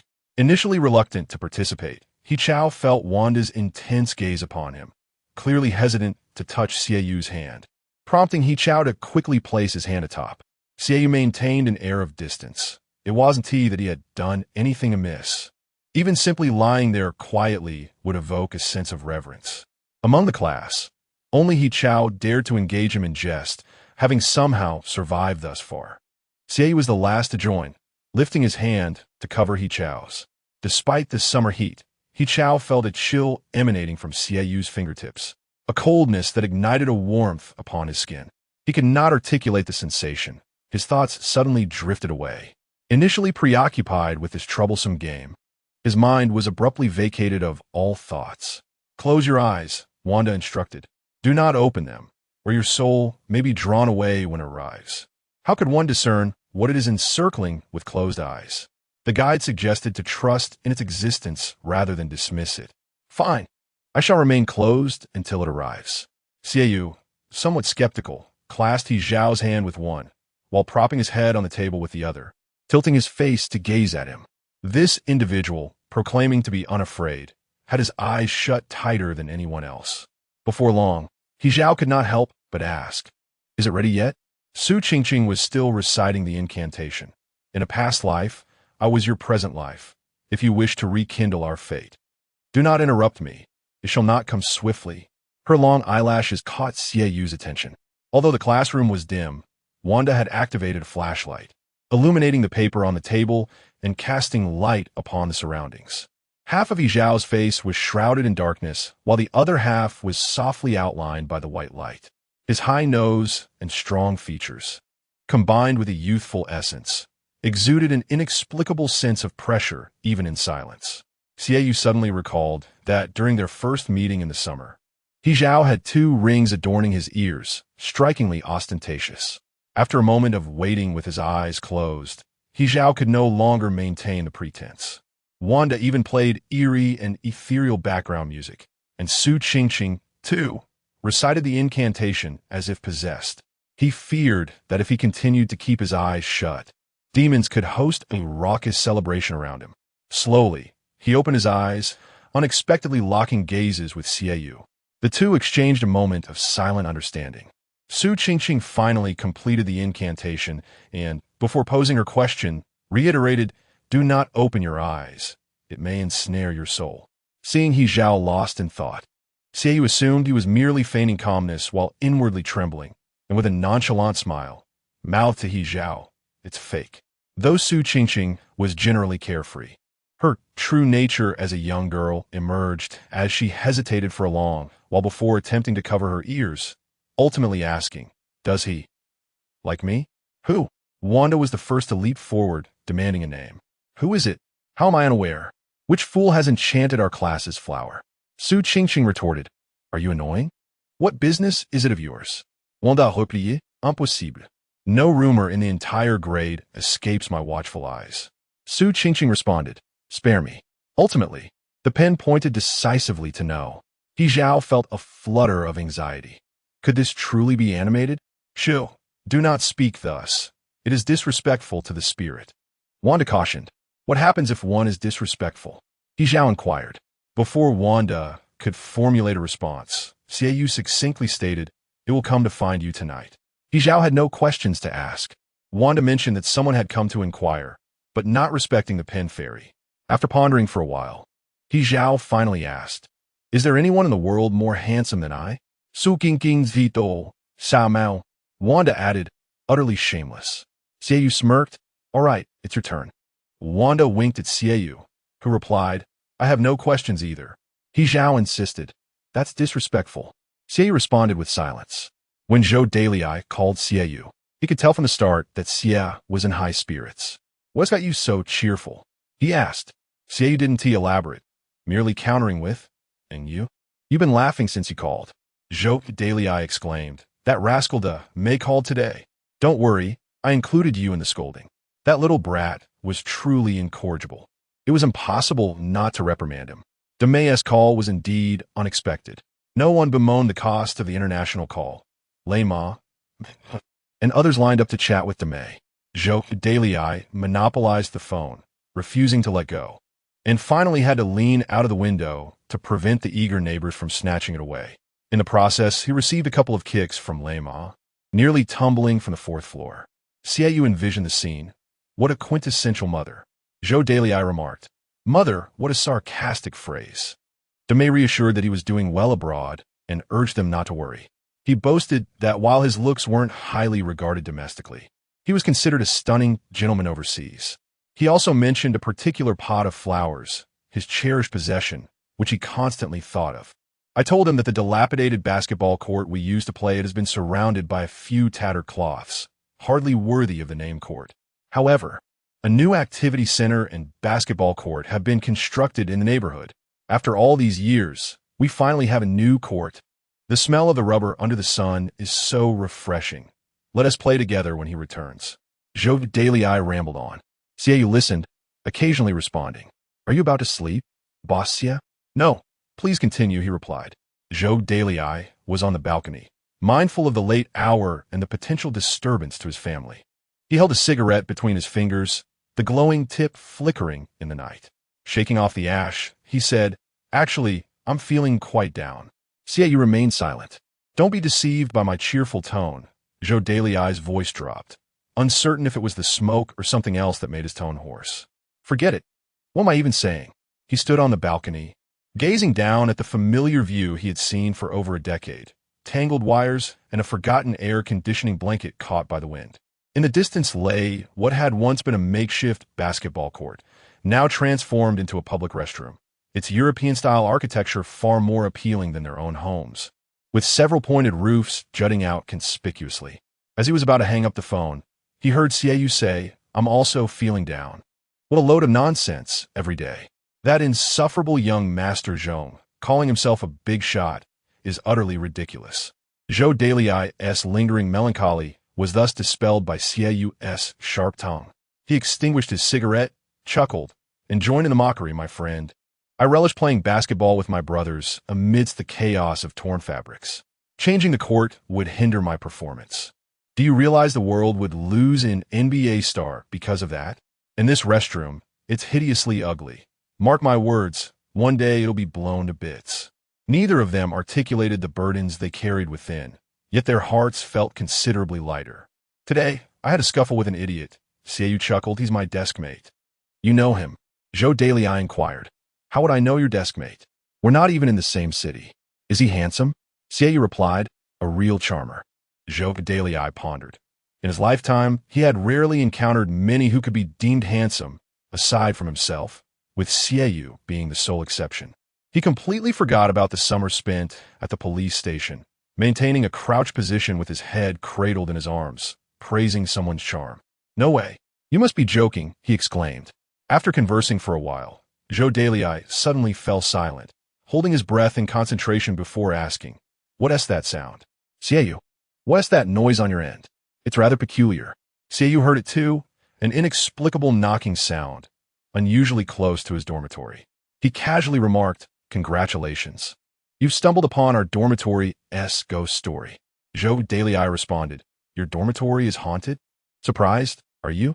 Sieyou replied, I'll tell you more later. The charming fellow is probably trembling under his blankets. I'll go have a look. Chapter 23 After evening study sessions. Hizhao clung to Sieyou as they made their way back to the dormitory.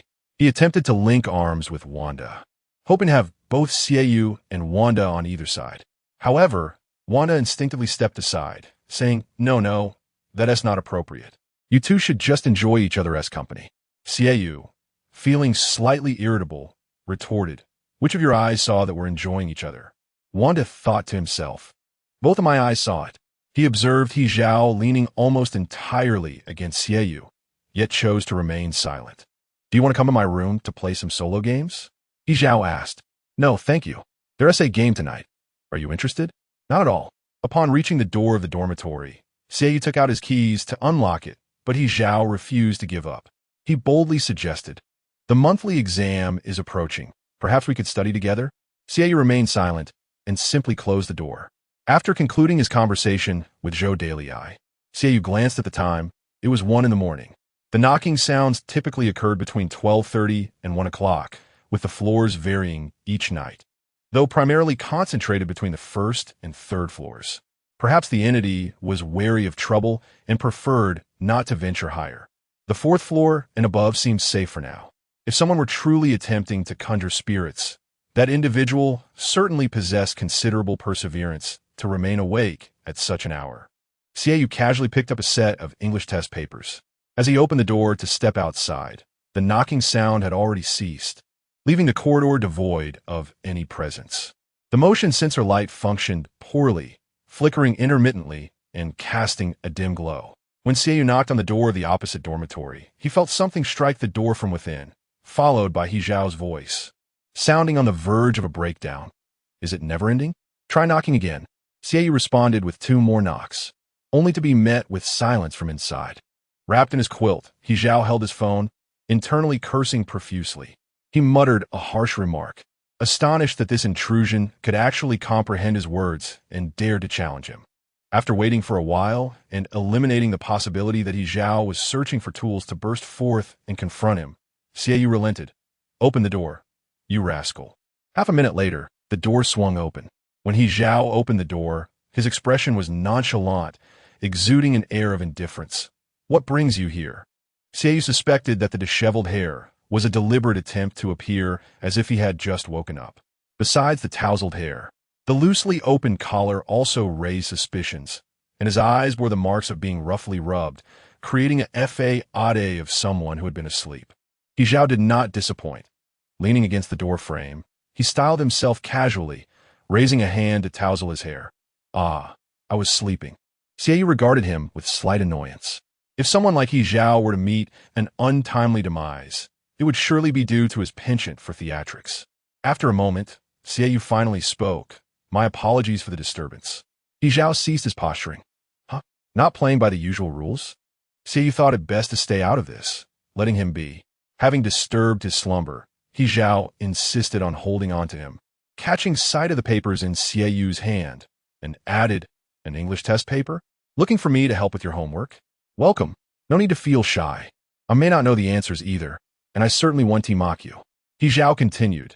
You can rest assured, studying together with me is perfectly fine. Xiaoyu inwardly scoffed, but kept his thoughts to himself. He Zhao's dormitory was relatively tidy. Having just moved in this semester, his belongings were few, leaving the space looking rather sparse. Initially, Xiaoyu had anticipated that he would be the type to leave his environment in disarray, but this came as a pleasant surprise. He Zhao collected the clothes draped over a chair and then patted the back of the chair, saying, have a seat. The dormitory contained only one chair. While He Zhao sat on the bed, legs bent, leaning against the corner of the desk, allowing both of them to awkwardly share space to review the test papers. Wait a moment, I'll grab a pen, He Zhao said, stepping off the bed with long strides in his slippers. Xiaoyu spread the test papers over the desk, and in the feeble light of the desk lamp, he noticed a stack of pristine textbooks at the corner of the desk, seemingly untouched since their distribution. Beside the textbooks was a tin box filled with lollipops, such a peculiar habit.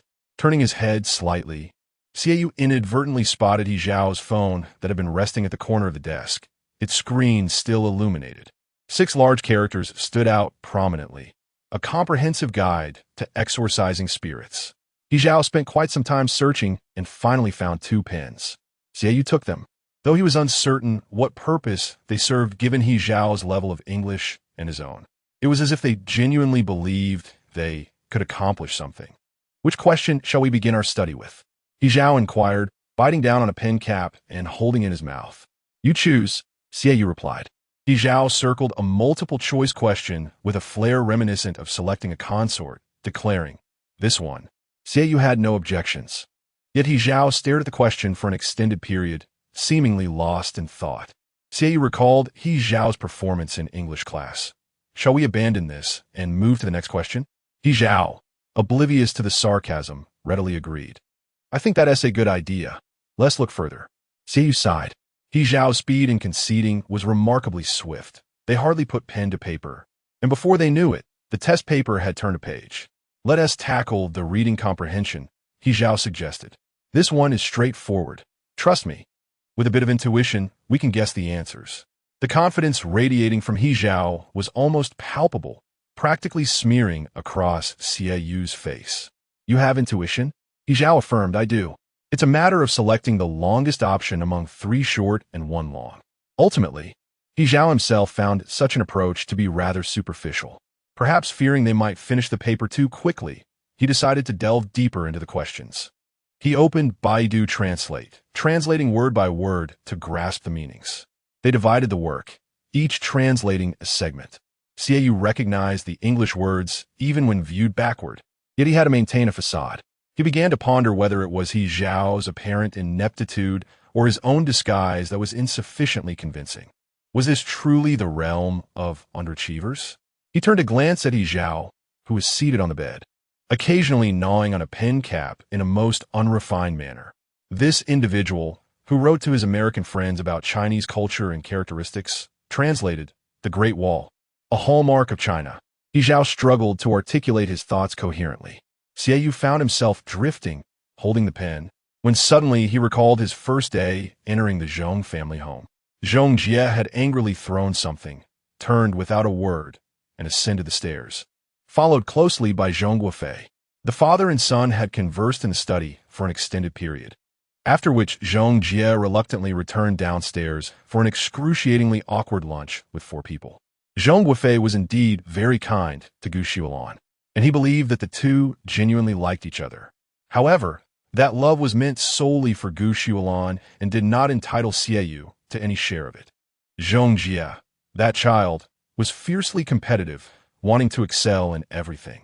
When Zhong Guofei spoke to Xiaoyu, there was a blend of pride and sorrow in his expression, particularly since the passing of his mother had weighed heavily on him. His words were veiled with delicacy, yet Xiaoyu was no fool. The underlying meaning was abundantly clear. On the day of the wedding, Gu Xiulan was filled with joy. Since Xiejiang left them in a mountain of debt, they have spent the past decade evading and struggling to make ends meet. Xiaoyu had never seen her smile like that before. Gu Xiulan, clad in a wedding gown, stood before the floor-length mirror, feeling a twinge of embarrassment. "Do I look all right in this?" she asked. Zhong Guofei embraced her from behind, murmuring, "You look exquisite." That day, Xiaoyu hid in the restroom, smoking a cigarette. It was true that she was undeniably beautiful. One could not fathom how the old Zhong managed to win her over. This woman was no ordinary catch.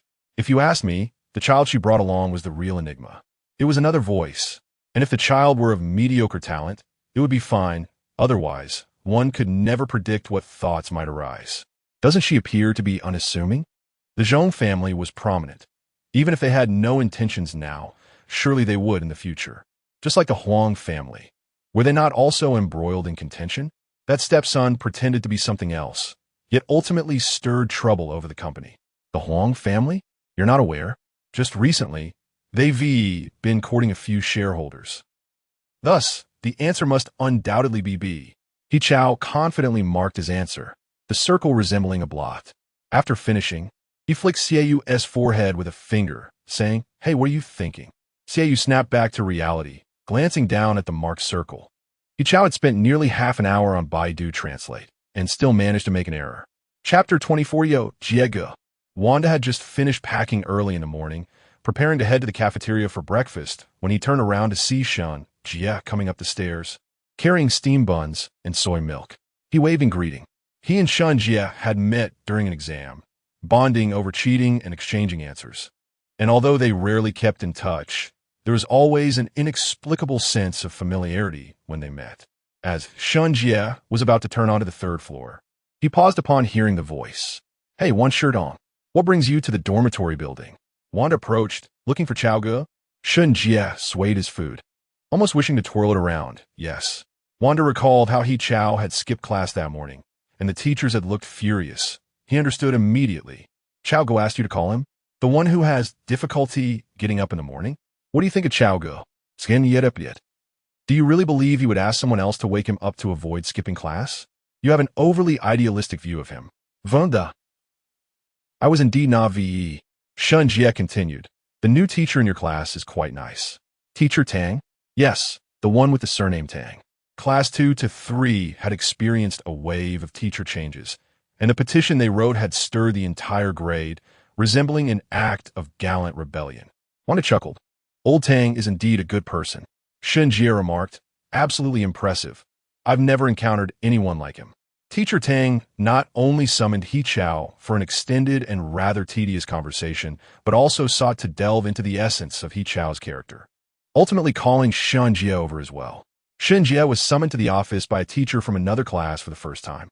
After sipping 2 steaming cups of tea, he sat there feeling somewhat bewildered. Teacher, I am from Class A to the second year, he stated. Deng Sin keenly deeply. I am aware that you belong to Class 8. Shun Jie expressed his fondness for his class, noting the harmonious and supportive relationships among teachers and students, indicating that he felt quite content and had no intentions of transferring classes. However, he sensed an odd intensity in the teacher's gaze, fearing that he might be attempting to poach him. In reality, Tang Sun merely wished to discuss the possibility of Shun Jie assisting a student from their class, He Zhao. I've done some inquiries and found that you and He Zhao share a good rapport. I believe he longs to attend class, but struggles to overcome the allure of his bed, lacking a bit of self-discipline. If it is convenient for you, could you invite him to join you for class in the mornings? I would greatly appreciate it. Although Shun Jie felt somewhat dazed by this request, he nonetheless affirmed, Sure, I will. Tang Sun continued, I understand that young people today have vibrant nightlife. I am curious to know what games you all are currently enjoying. Do you know what games He Zhao has been playing lately? What games has Zhao Ge been playing? Vunda inquired. A hint of embarrassment surfaced as Shun Jie halted his hand, which was swinging a plastic bag, his expression becoming complicated. Miracle Nikki, he finally admitted. Vunda responded. What? As their conversation progressed, they ascended the stairs together, although Wanda was unsure why he felt compelled to follow. By the time he regained his senses, he found himself standing at the door of He Zhao's dormitory alongside Shun Jie. Shun Jie's task for the day was to rouse Zhao Ge from his slumber. He conveniently possessed the key to He Zhao's dorm, a treasure he had painstakingly obtained on the first day of school. It was a sound strategy, occasionally seeking refuge in the dorm to skip classes with delight. As he opened the door, Shun Jie proclaimed, Let me break your seal, Zhao Ge. Though the bed may confine your body, it cannot bind your spirit. Rise and come with me. His words trailed off abruptly. Wanda, standing behind him, urged, Still asleep? Just shake him awake. As Wanda stepped forward to peek into the dormitory, he found himself at a loss for words. Hit me, He Zhao said. You hit me too. The dormitory's single beds were cramped. Accommodating 2 people was rather challenging. The air conditioning was set low, causing a rush of cool air to escape as the door opened. Xiaoyu rested his head on He Zhao's arm, turned away from the door, appearing as though he were nestled in He Zhao's embrace from Shun Jie's vantage point. A corner of the blanket lay across He Zhao's waist, the thin, air-conditioned quilt mostly draped over Xiaoyu. His hair obscured half his face, revealing only a hint of his nose and chin. He seemed to sense some disturbance, frowning in his sleep, instinctively trying to burrow deeper into the covers. His fidgeting inadvertently disturbed He Zhao. Shun Jie observed as He Zhao effortlessly lifted the hand resting on Xiaoyu's head, his wrist moving gracefully to gently clasp the back of Xiaoyu's head, fingers lightly threading through his hair as he softly murmured, Don't fuss. Wanda fell into a pensive silence, unsure of what to articulate, ultimately uttering a mere 2 words. Wow. Perhaps the situation was not as we had envisioned. Eventually, Shun Jie closed the door, and the 2 of them sat together on the staircase, lost in contemplation, with a cup of soybean milk casually placed on the ground. Perhaps a reflection of our overly rigid thinking. Wanda inquired, Does Zhao Ge usually allow you to lie on his bed? Without a moment's hesitation, Shun Jie replied, Impossible. If I were to lie down, he would certainly kick me off. Their conversation came to an abrupt halt. Wanda patted Shun Jie's shoulder, saying, The road ahead is long and arduous. My brother, I must take my leave. Class was about to commence. Xiaoyu's biological clock was remarkably punctual, and coupled with his light sleep, the moment Shun Jie had come to open the door, his drowsiness had dissipated significantly. He lay on his bed, consciously taking a few moments to relax, and upon opening his eyes, the first sight that greeted him was He Zhao's Adam's apple. Shun Jie remained seated on the staircase, deep in thought. Suddenly, a noise erupted from behind him, as if something had fallen, followed by He Zhao's expletive, Damn it. The morning was marked by Tang Sin's Chinese reading class, in which He Zhao was already tardy by several minutes. Could you possibly walk any faster? Xiaoyu urged, his patience waning as they reached the base of the teaching building. He Zhao, cradling a cup of soybean milk, retorted, Who do you think is responsible for this? He had been unceremoniously kicked out of bed by Xiaoyu earlier that morning, his right ankle colliding with a chair. As they ascended the stairs, they spotted Tang Sun waiting at the classroom door, pacing with something in hand. He Zhao finished off his cup of soybean milk, raised his wrist, and casually tossed the cup toward the trash bin, executing a perfect parabolic arc thud. It landed squarely inside. Tang Sun had come to inquire and reprimand, and He Zhao chuckled, "Apologies, it seems you may have to endure standing alongside me." For reasons unbeknownst to him, He Zhao increasingly felt that his smiles often concealed a habitual facade, as if he were not genuinely amused. He Zhao had assumed that Tang Sun was there to reprimand him, but instead, the teacher timed him with a stopwatch, patting his shoulder. 13 minutes and 26 seconds. He Zhao, you've made significant progress compared to yesterday. He Zhao responded. Huh? Tang Sun put away the stopwatch and added, what happened to your foot? Hurry. Go to the infirmary. Before He Zhao could fully grasp the situation, Tang Sun had already crouched down to examine his ankle, expressing concern. Xiaoyu, you should head to class. I'll take him to the infirmary. Xiaoyu's regard for Tang Sun grew considerably, and, just as he was about to agree, He Zhao interjected. You must take full responsibility for me today. Xiaoyu quipped. Why didn't I break your other leg while I was at it? Lu Tsuanhao paused mid-recitation of poetry to lean closer to Wanda's ear, whispering, Zhao Ji's ankle injury today is quite the spectacle. He Zhao's habitual tardiness often came with elaborate theatrics. They were still speculating in their class group chat about what excuse Zhao Ge would concoct for his lateness today. English representative Su Qingqing. Didn't he guess it? Zhao Ge's tactics are truly vibrant. Class leader Lu Tsuanhao. Do you remember the day school started when he directly caused Shunjie to have some sort of stomach ailment? Shunjie still often drags his brother to the infirmary for medication. Physical Education Committee member Luo Wenxiang.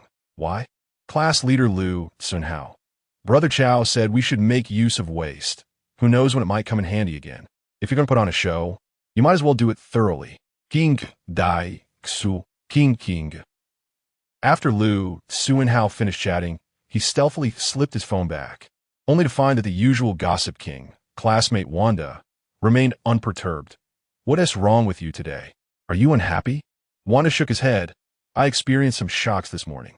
His phone kept vibrating, but it wasn't T from the class group. It was various messages from acquaintances and strangers alike, making him reflect on his 17 years of solitude, astonished that he was suddenly surrounded by girls. What is your classmate, He Chao's contact number? Just give it to me.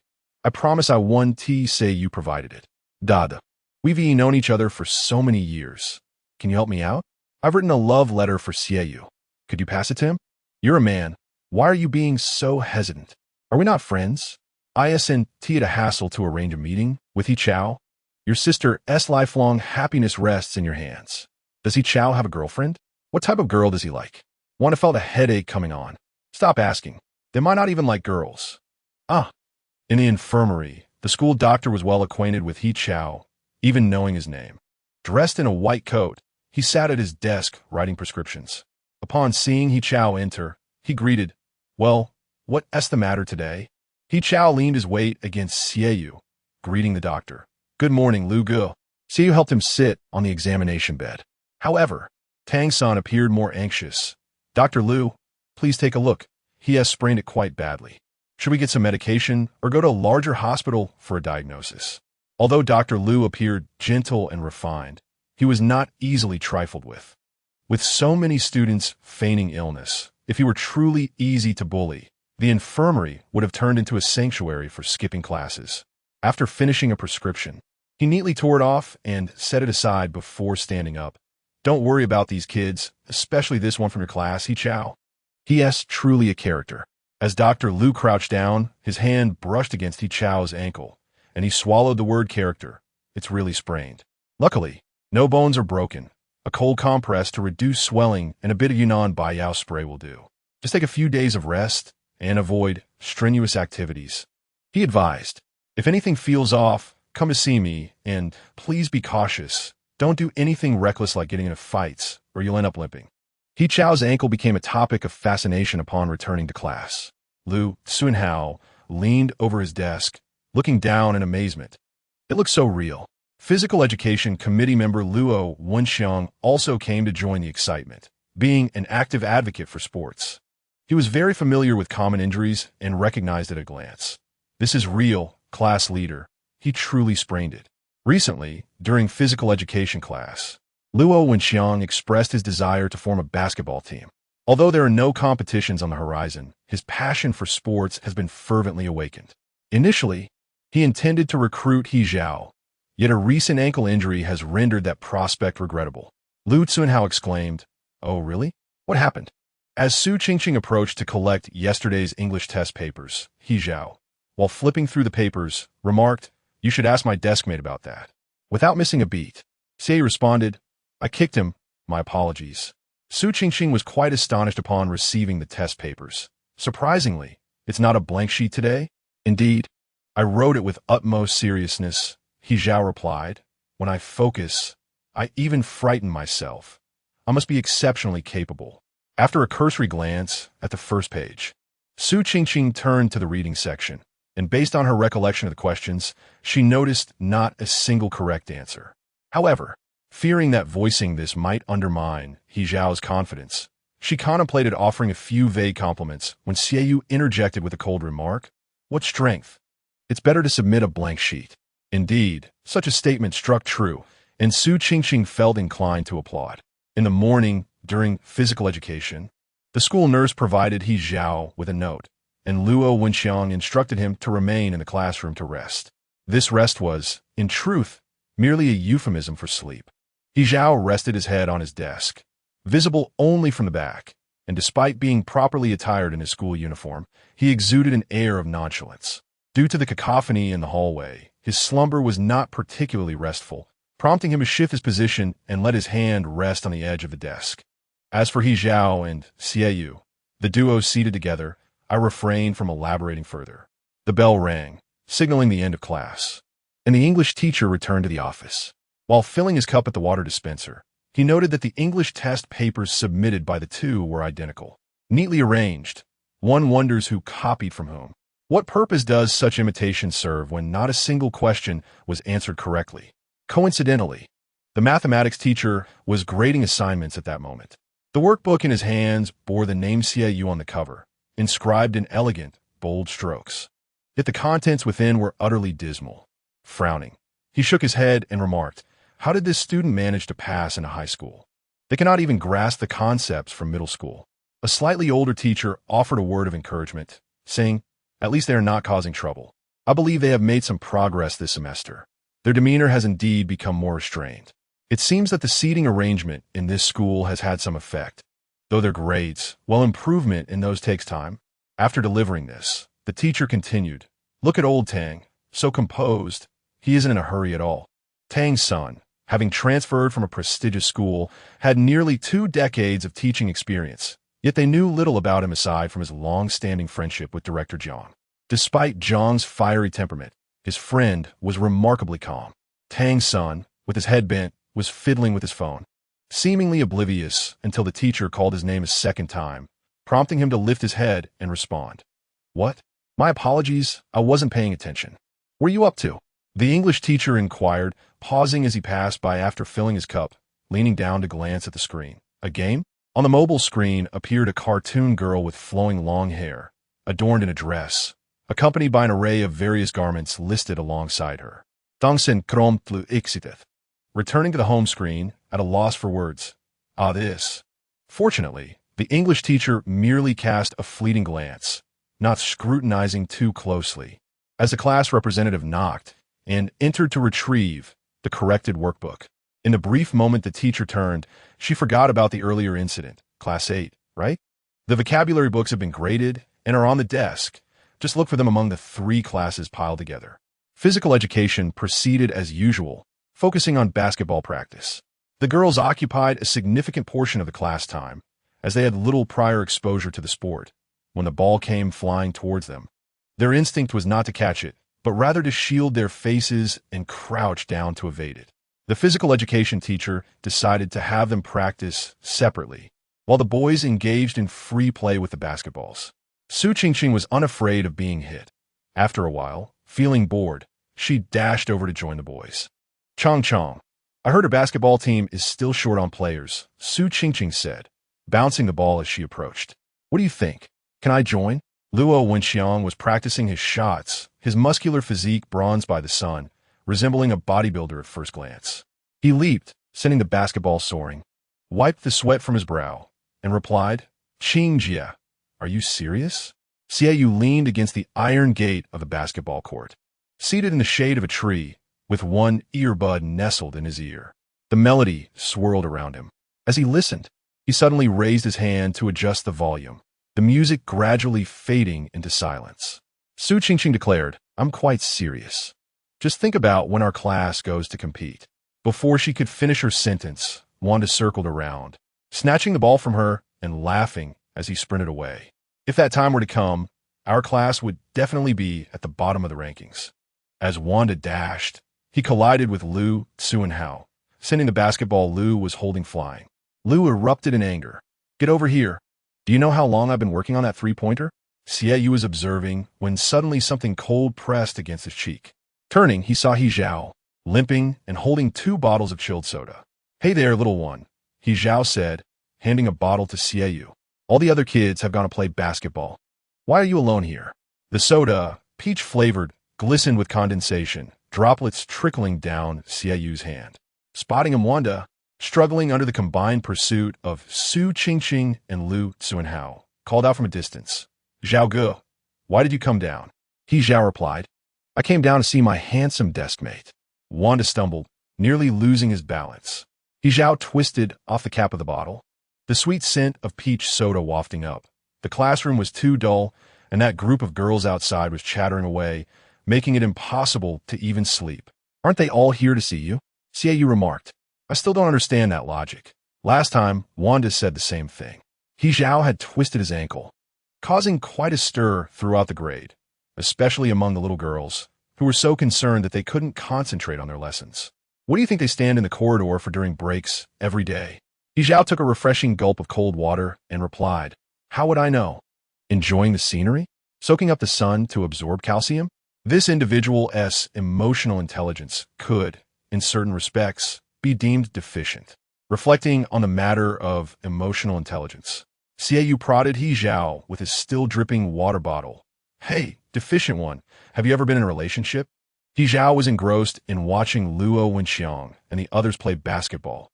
Aside from Luo Wenxiang, the skills of the others were rather subpar. Seemingly, they're merely to create chaos.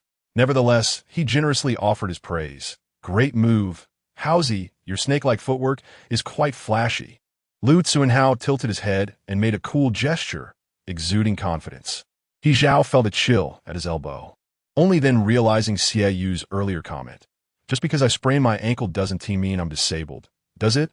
To be frank, He Zhao draped his arm over Xiaoyu's shoulder and, in a boastful manner, pointed towards the iron gate of the basketball court, declaring, "My ex could line up from there all the way to the Jinbang restaurant and back." Without a word, Xiaoyu promptly splashed soda in his face. "I was just joking," He Zhao said, raising his hand to wipe his face, only to find it drenched. "You got quite the temper, little buddy." After physical education class, the English test papers of both He Zhao and Xiaoyu were displayed on a small board next to the bulletin board, subjecting them to public scrutiny. Beside theirs was the paper of Su Qingqing, who scored the highest in the class with 120 points, creating a stark contrast. Students gradually returned from the basketball court. Lu Tsuanhao approached to observe, struggling to find words. "You two, why did you decide to copy each other? Of all the people to emulate, why each other? Don't you have any idea how your grades measure up?" "Because I trust my deskmate," He Zhao replied, sitting at the back of the room, close to the small board, swinging his long legs over the sides, drawing attention. "My deskmate trusts me too." Lu Tsuanhao was at a loss for words. Wiping the sweat from his brow after basketball practice, "You two really have guts." In truth, Xiaoyu had not intended for the test paper to turn out this way. However, after observing He Zhao's abysmal answering quality the previous night, Xiaoyu finally understood why, during their first year, he had put in so much effort to avoid failing, only to find himself at the bottom of the class. It turned out that He Zhao was firmly seated on the throne of last place. Thus, while answering questions, Xiaoyu deliberately avoided the correct options, determined to suppress He Zhao's standing in this month's exam and secure the top position, the position of the very last. As the month's exam approached, The group was no longer sharing ghost stories during evening study sessions. They were all busy reviewing. The patrol officer, upon seeing the thriving study atmosphere in Class 2 and 3, felt a rare sense of satisfaction. Not bad. I commend you all for your efforts. Keep it up. Your class has shown excellent academic spirit recently. Students should embody this dedication to learning. It's commendable. Tang's son happened to finish his meal and came over to check on them, holding a thermos in the sweltering summer heat. Mad Dog, old Tang, just in time. I have something to discuss with you. Tang's son placed his cup on the lectern and followed Director Jiang outside. Have you noticed that Mad Dog has been frequenting our class lately? Eager to share any news? Wanda remarked while scribbling on a math problem. Our old Tang is quite the close buddy with Mad Dog, so close that they could share a pair of trousers. On He Zhao's desk lay an open book, while he stealthily slipped his phone into the drawer to play with it. Although ordinarily no teacher would dare to reprimand them, Mad Dog was an exception. Director Jiang was indeed a seasoned veteran, and among the elite of the elite. When it came to discipline, they found themselves powerless. Sensing that he could readily engage in a confrontation with students, seemingly unafraid, as if he too had once ruled the world with an iron fist in his youth. Thus, whenever Mad Dog came to inspect, even if reluctantly, they would feign compliance along with the rest of the class. Xiaoyu tossed a pen over, reminding him, Mad Dog, cover for me. He Zhao replied without lifting his head, I'm in a particularly sensitive phase right now and cannot afford distractions. Love you, though. Take back those last 3 words. It sounded disgusting. After throwing the pen, Xiaoyu realized it was his only one and reached out to retrieve it. Unintentionally, he caught a glimpse of He Zhao's phone screen. In Xiaoyu's memory, his desk mate had long since abandoned the dress-up game they used to play, having recently dragged him into a man's romantic sniper game. It seemed that the dress-up game had become as obsolete as a whirlwind in the realm of young girls. After conversing with old Tang for a while, Director Jiang proceeded to patrol the classrooms downstairs, while He Zhao openly took out his phone to play. On the screen was a cartoon girl with long hair and a floral dress, her cheeks flushed, standing under a tree with her hands clasped in a wishful gesture. Gradually, the screen dimmed, and several lines of text slowly appeared. Tomorrow is the day of my date with him. Will he come? Will he appreciate the cherry blossom cakes I made for him? Xiaoyu Wanda, declaring that he needed to review for the upcoming monthly exam and that he must stand out spectacularly, insisted that no one disturb him. Halfway through solving a problem, boredom struck, and biting the pen cap, he glanced left and right, ultimately settling his gaze on the last row, where 2 heads were closely huddled together. He Zhao draped his hand over Xiaoyu's neck, fingers slightly curled, intentionally pulling him closer. The 2 were whispering about something unknown. Why won't he go on a date with me? He Zhao was on the verge of a breakdown. That damn man, he had clearly promised to come yesterday, and the affection meter was fully charged. Xiaoyu watched the sorrowful girl on the screen, tears streaming down her face in the rain, unsure of how to react. In the lower right corner of the screen were several icons, one of which had a small red dot. Xiaoyu inquired, Did he just text you? He Zhao replied. The domineering CEO said he might be late due to some company matters, and there were 3 response options. Xiaoyu subtly grasped something. Which one did you choose? He Zhao. Of course, I condemned him for being late. Are you out of your mind? Xiaoyu felt a headache coming on. Who on earth would want to go on a date with someone like that? If he doesn't show up for the date, what kind of man is he? Still, despite the insults, He Zhao pushed his phone closer to Xiaoyu, pondering what to do next. Damn it. The scoundrel's favorability rating with the sweet little one has turned negative. Xiaoyu tapped the screen lightly, proceeding with the game's storyline. Apologize to the scoundrel. He Zhao. Apologize? Xiaoyu returned the phone, questioning whether he still wanted the scoundrel's affection. Damn. He Zhao hesitated, but ultimately swallowed his pride and selected the option that read, I'm really sorry today. He Zhao then remarked, If that girl, she ever dares to date someone like this, I'll make sure to put an end to it. No second thoughts. Today, us young ladies have such discerning eyes. The weekend was fast approaching. Aside from those who lived far away and found it inconvenient to travel, most boarding students began packing their belongings on Friday to prepare for the journey home. Parents, in particular, were always worried about their children not eating well at school, and as soon as the weekend rolled around, they urged their children to return quickly. Just after his evening study session, Xiaoyu received a call from Gu Xuelan. Are you coming back this weekend?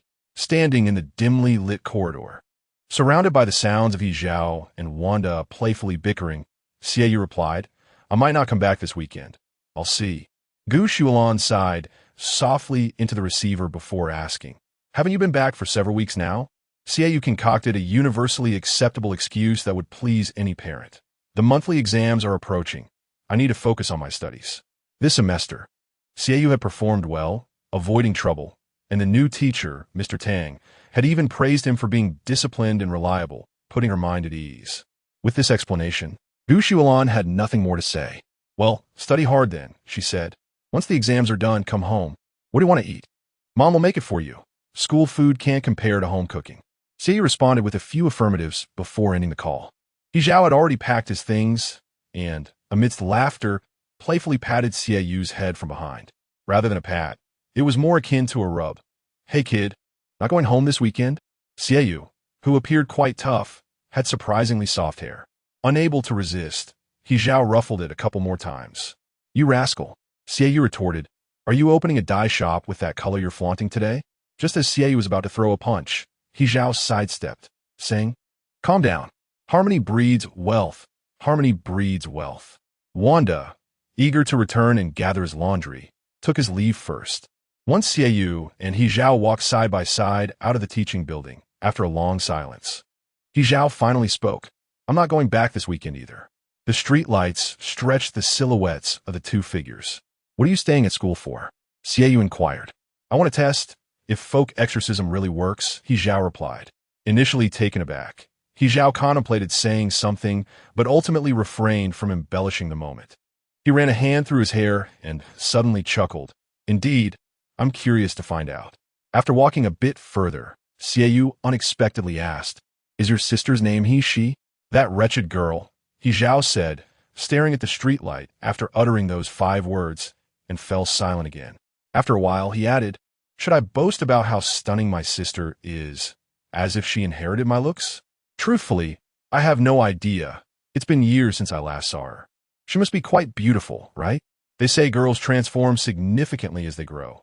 After all, I was rather unattractive in my youth, round as a ball. He Zhao spoke lightly, yet Xieyu sensed something amiss but found it inappropriate to inquire further. He Zhao, however, was quite nonchalant, revealing everything with stark clarity and remarkable composure. Divorced, she lives with my mother. That's a lovely name. He Zhao turned his head. What about me? He asked again, thinking it was the right moment to receive some praise. Xieyu strolled towards the dormitory, seemingly uninterested in engaging. You? Just go away. Wanda also chose not to return home on weekends, his reasoning mirroring Xieyu's.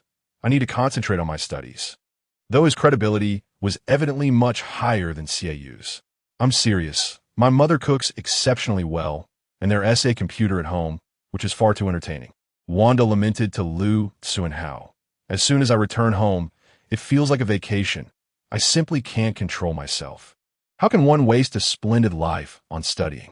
Lu Tsuanhao nudged him with his elbow, signaling him to be quiet. Wanda propped himself up, glancing around before lying back down. What's the matter? There aren't any teachers. Even if there were, I wouldn't be afraid. While there were no teachers present, there was the formidable study committee member from the 2nd and 3rd year classes, Xue Xixing, who was renowned throughout the grade. He was adored by teachers and regarded as an eccentric by his peers. On the first day of school, when introducing himself, Xue Xixing expressed his hope for everyone to strive together, to work hard in progress, with desks plastered and sticky notes filled with formulas, vocabulary, and sentence structures. Xue Xixing, wearing thick glasses and holding a stack of extracurricular exercises, entered the room. Su Qingqing, passing by, was startled upon encountering him. Study committee member. Those dark circles under your eyes. Xue Xixing looked somewhat fatigued, his steps unsteady. He adjusted his glasses and said, I'm fine. I can continue studying. Good luck with the monthly exams, Su Qingqing. Good luck, Su Qingqing stammered, unsure what else to say. Lu Tsuanhao remarked, their essay saying among mad dogs about studying relentlessly until you drop.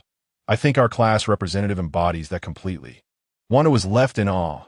I never knew dark circles could be that deep. He Zhao was not late today. He and Xieyu entered the classroom one after the other. Good morning, they greeted. Wanda replied, morning, morning, morning. What are you looking at? He Chao casually slung his backpack over one shoulder and approached. Lu Xuanhao remarked, "Look at our class representative's dark circles." "Wow, they're quite pronounced," He Chao exclaimed. Taken aback, Xiaoyu was just about to bypass them and catch up on sleep at his seat when He Chao, without turning around, seized his wrist and pulled him over. "Old Xia, take a look at these dark circles. How long has it been since you last slept?" Xue Xixing had brewed a cup of coffee early in the morning, sipping it while memorizing English vocabulary. Xiaoyu had little interest in the dark circles. His sole focus was on catching up on sleep, and he attempted to pry He Chao's hand away. He Chao remained transfixed by the spectacle of the panda. But his thought process was somewhat unconventional. After a moment of contemplation, he suggested, "Could it be that I drew them myself? When I was young, I used this trick to deceive my mother into believing I was diligently studying." Xiaoyu retorted sarcastically, "Do you think there's a second person like you in this world?" He Chao replied, "Your compliment makes me a bit shy." Xiaoyu thought to himself, "I'm not complimenting you at all." He Chao, oblivious to the underlying meaning, unabashedly declared, "Your brother Chao is one of kind." Wanda clapped from the side, exclaiming, "Show off." Lu Xuanhao joined in, applauding, "A true talent." The morning self-study session was dedicated to mathematics. The math teacher instructed everyone to take advantage of the morning's clarity to memorize the necessary formulas. After delivering his remarks, he found a chair and sat at the podium to grade the day's assignments. Xiaoyu laid his head down on the desk to sleep. With sunlight streaming in through the window, he vaguely sensed a sudden brightness in front of him, furrowing his brow in a half-awake state, and soon after, that bothersome light, as if filtered through a layer of paper, vanished. And don't forget to correct yesterday's assignments promptly. Every mistake needs to be understood in a timely manner, or it will accumulate. If you don't understand something, come and ask me or your classmates. Show me the corrections. I need to keep records. Don't wait for me to come find you. If I do, you're in trouble. The math teacher droned on before lowering his head to continue grading. The classroom was quiet, save for the rustling of pages, the soft clink of pencil cases colliding, and the faint sounds of a correction tape being set down, accompanied by recitations echoing from other classrooms. He Chao rested his elbow on the desk, holding a practice notebook that conveniently blocked the sunlight streaming in from the window, casting a shadow over Xiaoyu's face. Xiaoyu slept soundly, completely unaware that someone was shielding him from the sun. How could I have such a wonderful desk mate in this world? He Chao mused himself, switching arms as fatigue set in, softly whispering, "I feel so moved just looking at this." Author S note, 10,000 words. I actually did it, randomly giving away 300 red envelopes.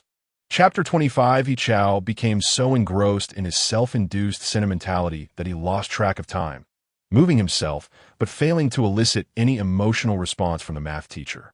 The teacher, halfway through grading assignments, was about to call the class representative to retrieve the triangular ruler from Class 5 for the upcoming lesson.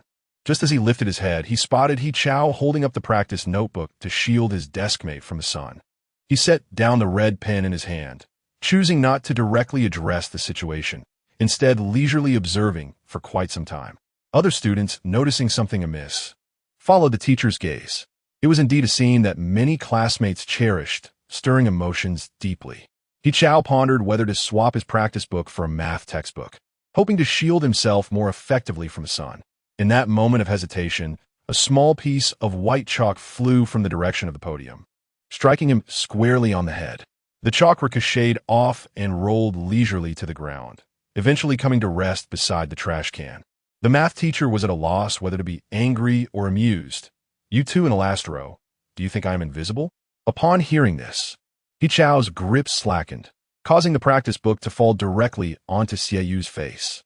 Xiaoyu, abruptly roused, was momentarily disoriented, having forgotten he was still in morning self-study. Without even opening his eyes, he muttered to He Chao, "Are you trying to get yourself killed?"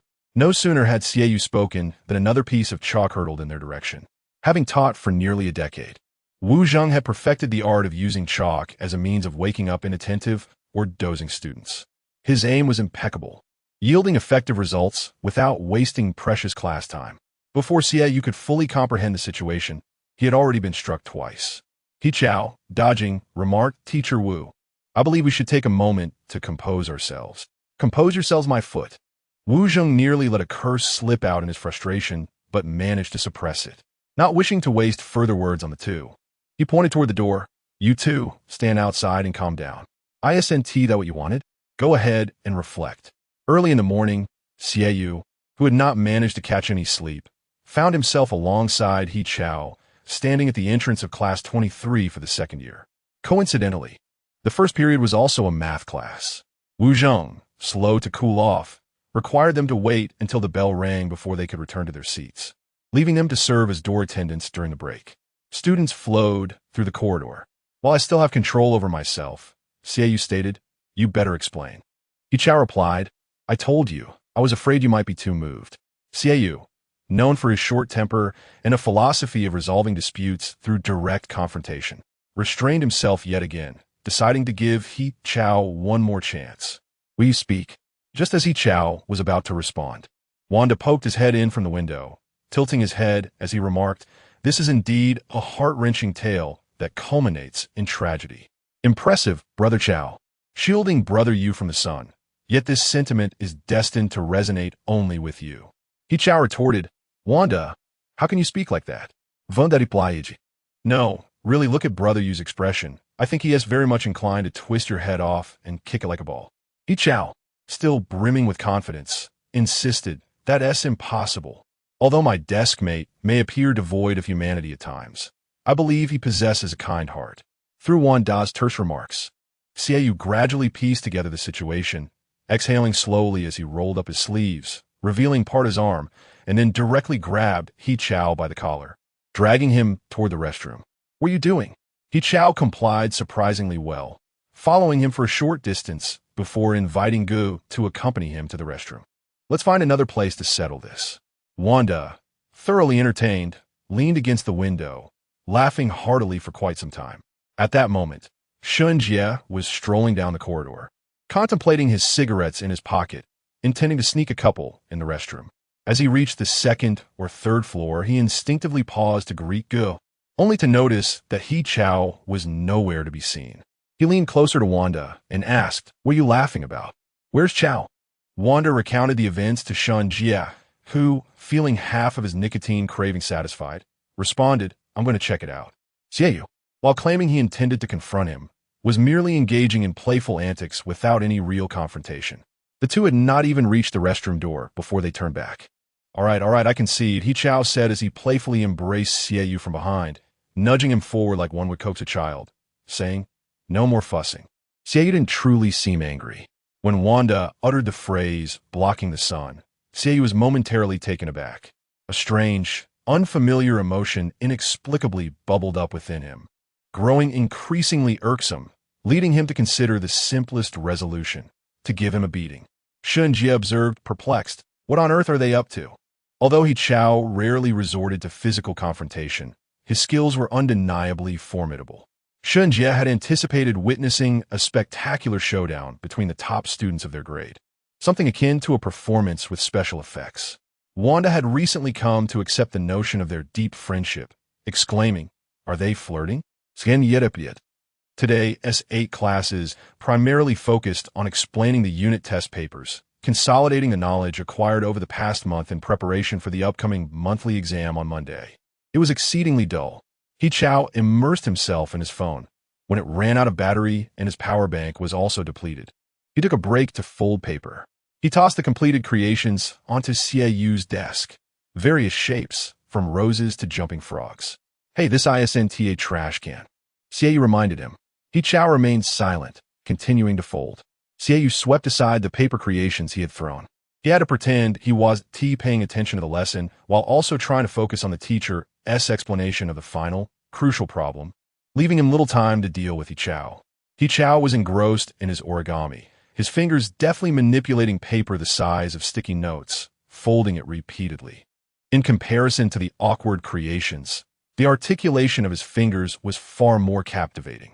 So, in accordance with the intervals we previously established, we shall discard one of the answers. Do you know which one to eliminate? Wu Zheng, wielding a large teaching ruler, struck the blackboard with a loud clatter. If you don't understand, just give up. This problem is beyond your level, and there's really no need for you to tackle such challenging exercises. Silence enveloped the room, clearly indicating a lack of interest in this troublesome, thankless problem type. Only Shue Shixing raised his hand, asking, "Teacher, which one should we discard? There are still some parts I'm not quite clear on. During the break, you came in my office, and I explained everything regarding the test paper, which Wu Zhengdao had completed. He instructed the class representative to collect it before the end of the school day." Just as Wu Zheng finished speaking, the bell rang for the end of class. "Hey!" Yi Zhao leaned over and shouted in Xieyu's ear. Xieyu was focused on his phone, deleting one of the two answers he had just solved in his notes, removing the negative one and leaving only a 0. "What is up?" Although Yi Zhao's foot injury prevented him from participating in sports, he still looked forward to breathing in the fresh air on the basketball court.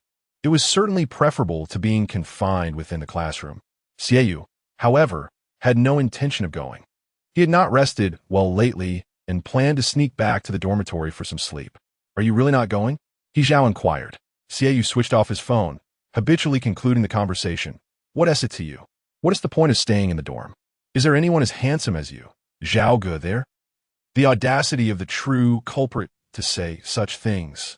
That night, when he and Yi Zhao were working on the English test paper until the early hours, Yi Zhao had tried every trick in the book to keep him there, even offering to let him sleep in the bed while he took the floor. Ultimately, Xieyu had stealthily snuck into the bed anyway. By the time he lay down, it was nearly 4 o'clock. Otherwise, given his poor sleep quality, Yi Zhao would not have been able to climb up so smoothly. Wanda and the others were waiting in the hallway with their basketball jerseys, eager to head downstairs. "Zhao Ge, are we going or not? I can hardly contain myself. I feel particularly great today." Yi Zhao stood up, preparing to go to the court. Before leaving, he bent down and extended his hand towards Xieyu, revealing a crooked origami crane resting in his palm. "Here for you. It's truly ugly, and so flimsy." As Xieyu pinched the wing of the crooked crane, it fell apart at the slightest touch. "What is this?" Given the circumstances, Xieyu decided to dismantle it entirely, returning it to a flat piece of paper. Just as he was about to casually slip it into Yi Zhao's math book, he inadvertently noticed that the backside bore a hastily drawn black circle. When Yi Zhao returned from gym class, he was not as cheerful as when he had left. His hands were buried in his pockets as he lazily ambled back into the classroom. Wanda, however, was brimming with excitement. Upon entering, he stood on the podium and announced, "For those who are staying for evening study, I have an important announcement. I suddenly had a brilliant idea. Let us spend an exhilarating and delightful weekend at school." Yi Zhao returned to his seat, remaining silent. Feeling a bit awkward as no one responded, Wanda sought help from his friends in the back row. "Zhao Ge, aren't you going to give me a round of applause?" Only then did Yi Zhao pull out his hands and weakly clap twice. "Good, well said." Yi Zhao's demeanor seemed off. Xieyu tilted his head and asked, "What is going on?" Well, Yi Zhao was reluctant to elaborate. "Ghost hunting?" Yi Zhao scratched his head. Wanda suggested organizing a ghost hunt over the weekend. You know, the one that knocks on doors in the dormitory every night. Last night, Wanda nestled under the covers, engrossed in a supernatural tale. The narrative unfolded with a group of students embarking on an adventure within an abandoned school building. The story was utterly captivating, with one character meeting their demise after another, leaving him utterly enthralled. As he read on, a daring thought sparked in his mind, growing more exhilarating with each contemplation. Xieyu mused that such a foolish idea was precisely the sort of thing Wanda and his friends would conjure. The thrill was intoxicating and delightful. Yi Zhao, deep in thought, suddenly heard Xieyu exclaim, "Hurry up! Hurry up with what? Hurry up and revisit that folk guide on exorcism." Xieyu chuckled at the image that formed in his mind. Unable to contain his laughter, a little review might come in handy. Yi Zhao replied, exasperated, "The author wishes to express. Why must I be so cheap? Can't this year show a bit more promise?" Chapter 26. During evening study hours, Wanda indeed presented his ideas in a mysterious and grand manner. "What do you think? Would you like to add some color to your mundane weekend life? Aren't you curious about what lies within the dormitory? ISNT life, about continually challenging the unknown? Could someone please respond?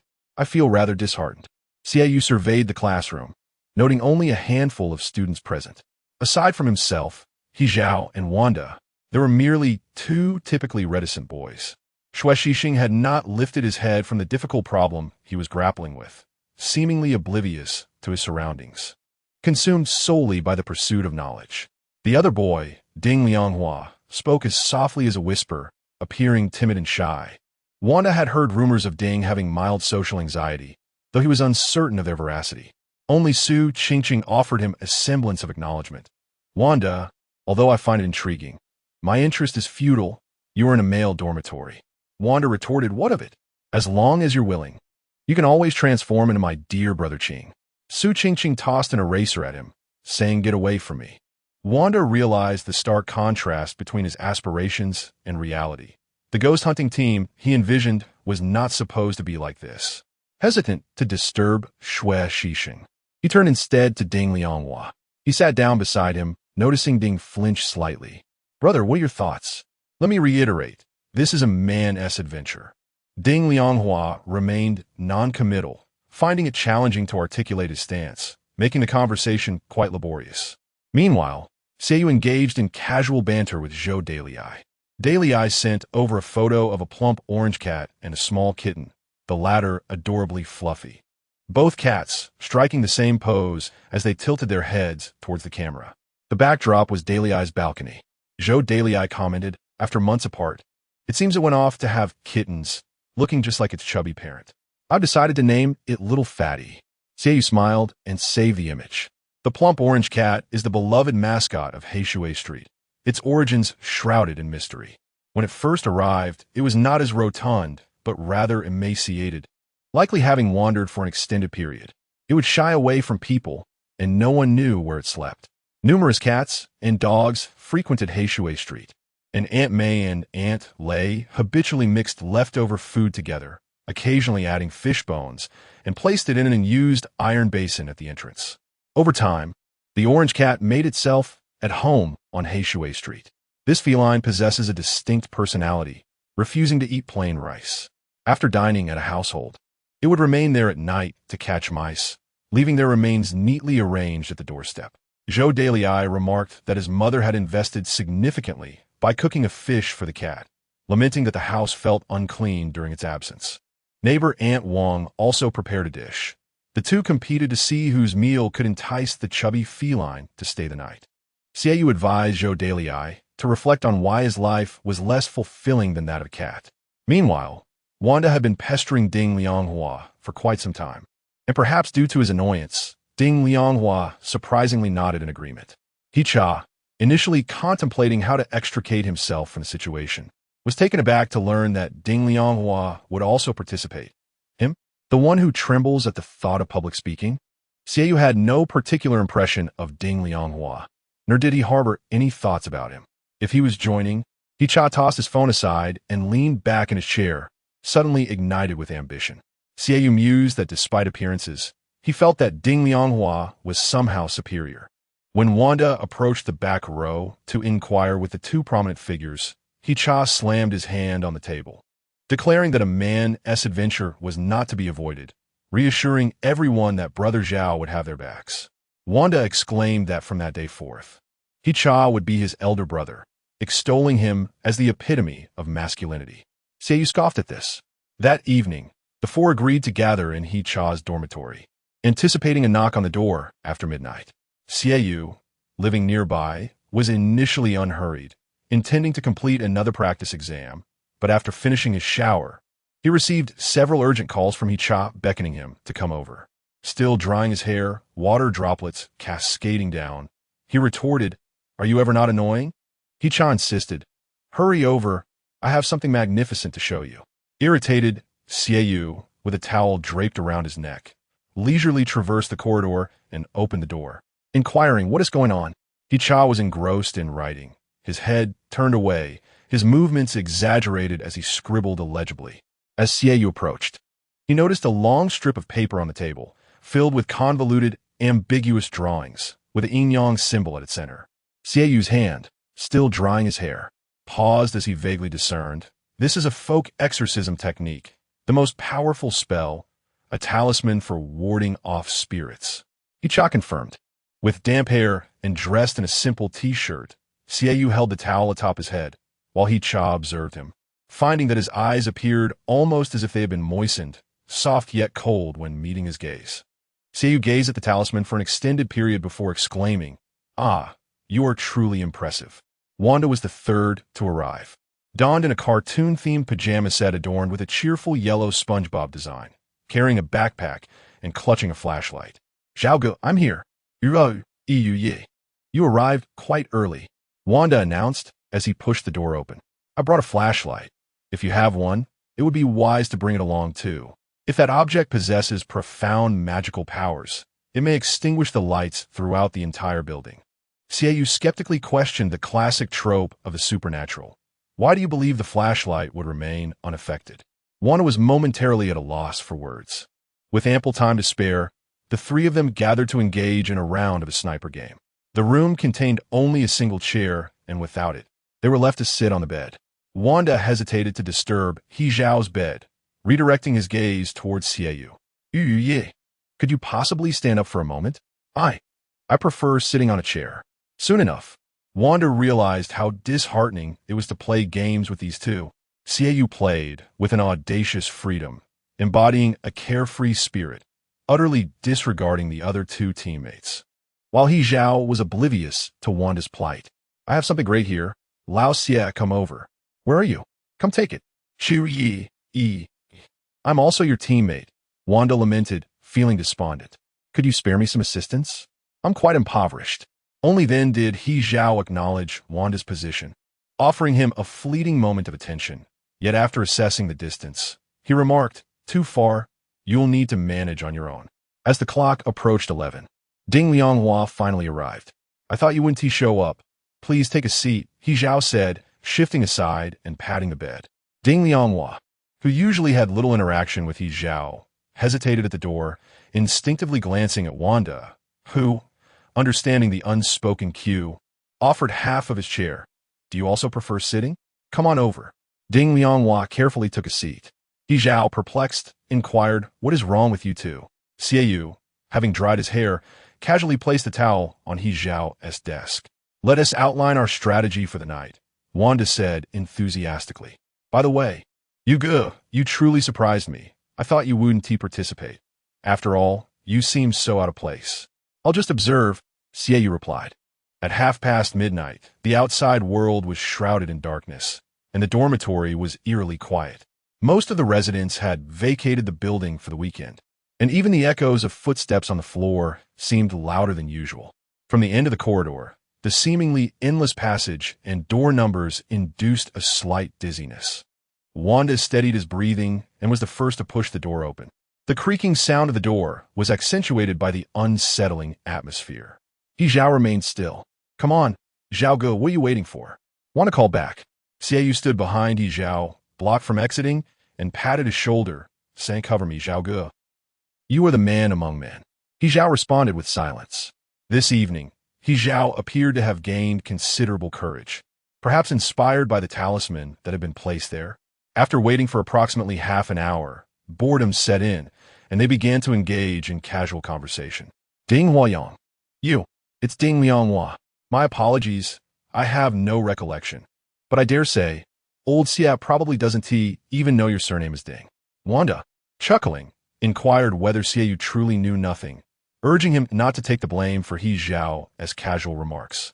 A faint knocking echoed in the background. Silence enveloped the group.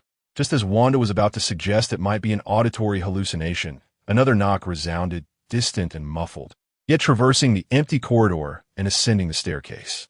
"Tonight, the knocking is not from the third floor," Wanda's voice trembled. It's from downstairs."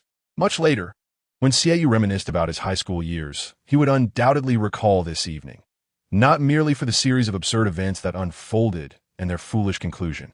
A clumsy fool, terrified to the point of trembling, thrust a talisman into his hand. He Zhao shoved a grotesquely drawn talisman meant to ward off spirits into Xiaoyu's grasp. The paper was already wrinkled, still warm from his palm. He Zhao anxiously gazed towards the staircase, his actions instinctual, as he patted Xiaoyu's head reassuringly. "Don't be afraid. I've got your back." Xiaoyu stared at the paper in a daze. The author wishes to convey life. Chapter 27. The group tiptoed downstairs. Midway, Wanda's hand, which was resting on the railing, suddenly tightened in shock. Holy cow, there's really something. What did you see? There's a ghost. Xiaoyu glanced at his wristwatch. The minute hand rested at 12, indicating precisely 1 o'clock in the morning. At the end of the second-floor corridor, the motion sensor light remained off, revealing a vague, indistinct figure that resembled a human shape, slowly advancing towards them. Its footsteps were hushed, as if in slow motion. Only the moonlight and the flickering glow of the street lamps illuminated this surreal scene. Clutching the talisman, Xiaoyu felt an urge to comfort the foolish companion beside him, poised to remark that he couldn't possibly believe draping a sheet over oneself would invoke supernatural occurrences. Just then, He Zhao retrieved another piece of paper from his pocket, adorned with ghostly symbols and yin-yang motifs, nearly identical to the one Xiaoyu held. He Zhao appeared unflappable on the surface. "No worries, I've got another." "What do we do now?" Wanda asked. He Zhao countered, "You devised numerous battle plans, yet failed to anticipate this step?" Wanda lowered his voice. "Honestly, I didn't think we would actually encounter it." Leaning against the wall, Xiaoyu casually suggested, "What else can we do? Perhaps we should just go up and say hello?" Wanda fell silent. "I believe a man's adventure should embody a certain fortitude." He began, then abruptly shifted course. "Or perhaps we should simply return and go to sleep." Before he could finish his sentence, Ding Lianghua, who had been silent the entire time, suddenly dashed past them. His sprinting prowess must be remarkable. He should definitely be recommended for the next sports meet. He raced like a whirlwind, and as he rounded the corner, he didn't forget to seize the fire extinguisher standing in the corner, striking it with a resounding thud. "Wanda, He Zhao, Xiaoyu, what on earth is happening? Is life in the dormitory that thrilling?" The nightlife seems quite vibrant. On Monday morning, as Shun Jia stepped into the classroom, his bag barely set down, he overheard some peculiar gossip. He submitted his assignment without a moment to review and immediately rushed to class 3. Leaning into the window, he inquired, "I heard a mad dog is about to explode in the office. What on earth have you all done?" The class was bustling as they rearranged desks and chairs. Su Qingqing had already finished her own and was assisting Lu Suanhao in organizing the others. "Luo Wenxiang, you go to the back of Wanda and align your row with the one next to it. We have 32 students taking the exam, and if there aren't enough desks, we need to borrow from the neighboring class." They had to disassemble the seats and arrange them into designated examination positions, each student sitting alone. When the bell rang, they would head to their respective examination venues, facing the first formal test of the first semester of their second year, the monthly exam. Wanda was focused on rearranging the desks and seemed reluctant to respond to Shun Jia. "Well, it's a long story. Are you still the same gossip enthusiast I knew, who never forgot to chat while passing notes and sharing answers?" Wanda shook his head. "People grow up." Not excelling academically, had hoped to achieve good results in the final exams of his first year to celebrate the new year joyfully at home and spare his family from incessant nagging. While the invigilator had yet to arrive, he poked the shoulder of the individual in front of him and asked, "Friend, would you like to have a good new year together?" The young man in front was Wanda. The two quickly hit it off. Initially, they exchanged answers, passing notes back and forth. After a few exchanges, Shun Jia elbowed his eraser to the floor, bent down under the pretense of picking it up, and snatched the note from the ground. Upon opening it, he discovered not only answers but also an additional line. "Are you from class 5? Do you know He Zhao? I heard he got into a scuffle with a teacher the other day." The notes eventually devolved into a gossip session. They and copied many answers, but their discussion spanned nearly the entire grade. Shun Jia then turned his gaze towards He Zhao. Scanning the classroom, he finally fixed his eyes on his target.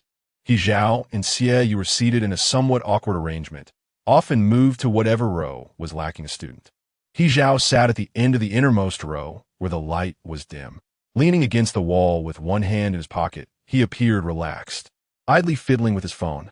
"Fu Yi," Shun Jia called out, raising his hand.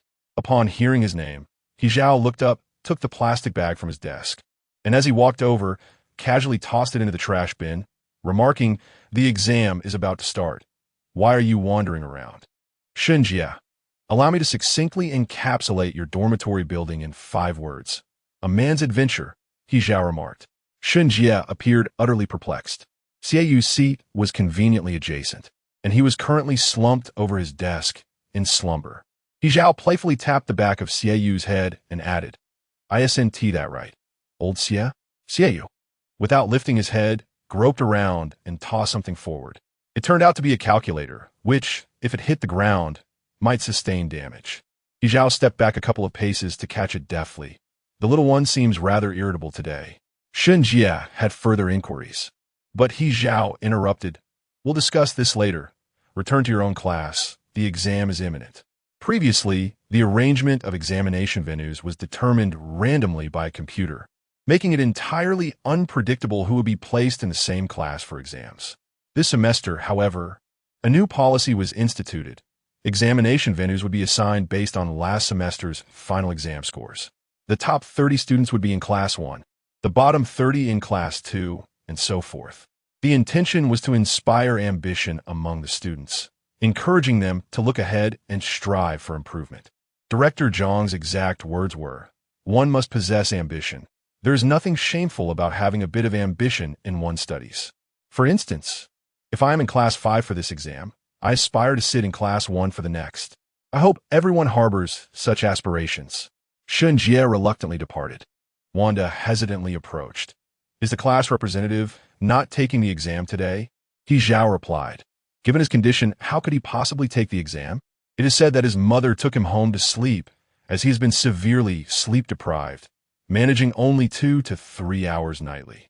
It is remarkable that he hasn't succumbed to exhaustion. Upon hearing the term class representative, Xieiyu roused himself from his slumber. The noise of chairs scraping against the floor was incessant, creating quite a commotion. He sat up and glanced towards Xue Xixing's seat.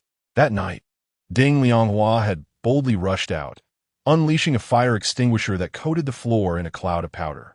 Xue Xixing lay quietly on the ground, covered by a sheet. Who could have anticipated it was sleepwalking? Wanda mused. I have never encountered such extensive sleepwalking before. Had the dormitory doors been unlocked? Might he have wandered outside with his eyes closed? The ruckus they caused in the middle of the night disturbed the nearby faculty dormitory, rousing the rabid dog and old Tang, who hurried over, one unable to fasten his pants and the other wearing his slippers incorrectly. What is happening? Why the noise at this hour? What are you all doing? The exam preparation bell rang, prompting everyone to gather their examination materials and head to their designated classes. Sei brought nothing but a black pen. If he could, he would have preferred not to bring anything at all, for he truly did not know how he could surpass Hizhao. Even aimlessly scribbling would likely yield a higher score than whatever Hizhao managed to achieve. You need to fill out an answer sheet, so bring a 2B pencil, Hizhao said as he walked behind Xieiyu, slipping a pencil into his hand while sharing his own experiences. Although it didn't matter whether one filled it out or not. At least it might garner a few points. A few points? Perhaps 7 or 8. In the past, Xieiyu meticulously managed the average scores during exams. Although the scores he controlled were predominantly low, they never dipped to an absurd level, thereby avoiding the impression that he was a fool. Essentially, he maintained that this child was rather intelligent, albeit reluctant to study diligently. Even Mrs. Gu persistently believed her child had potential.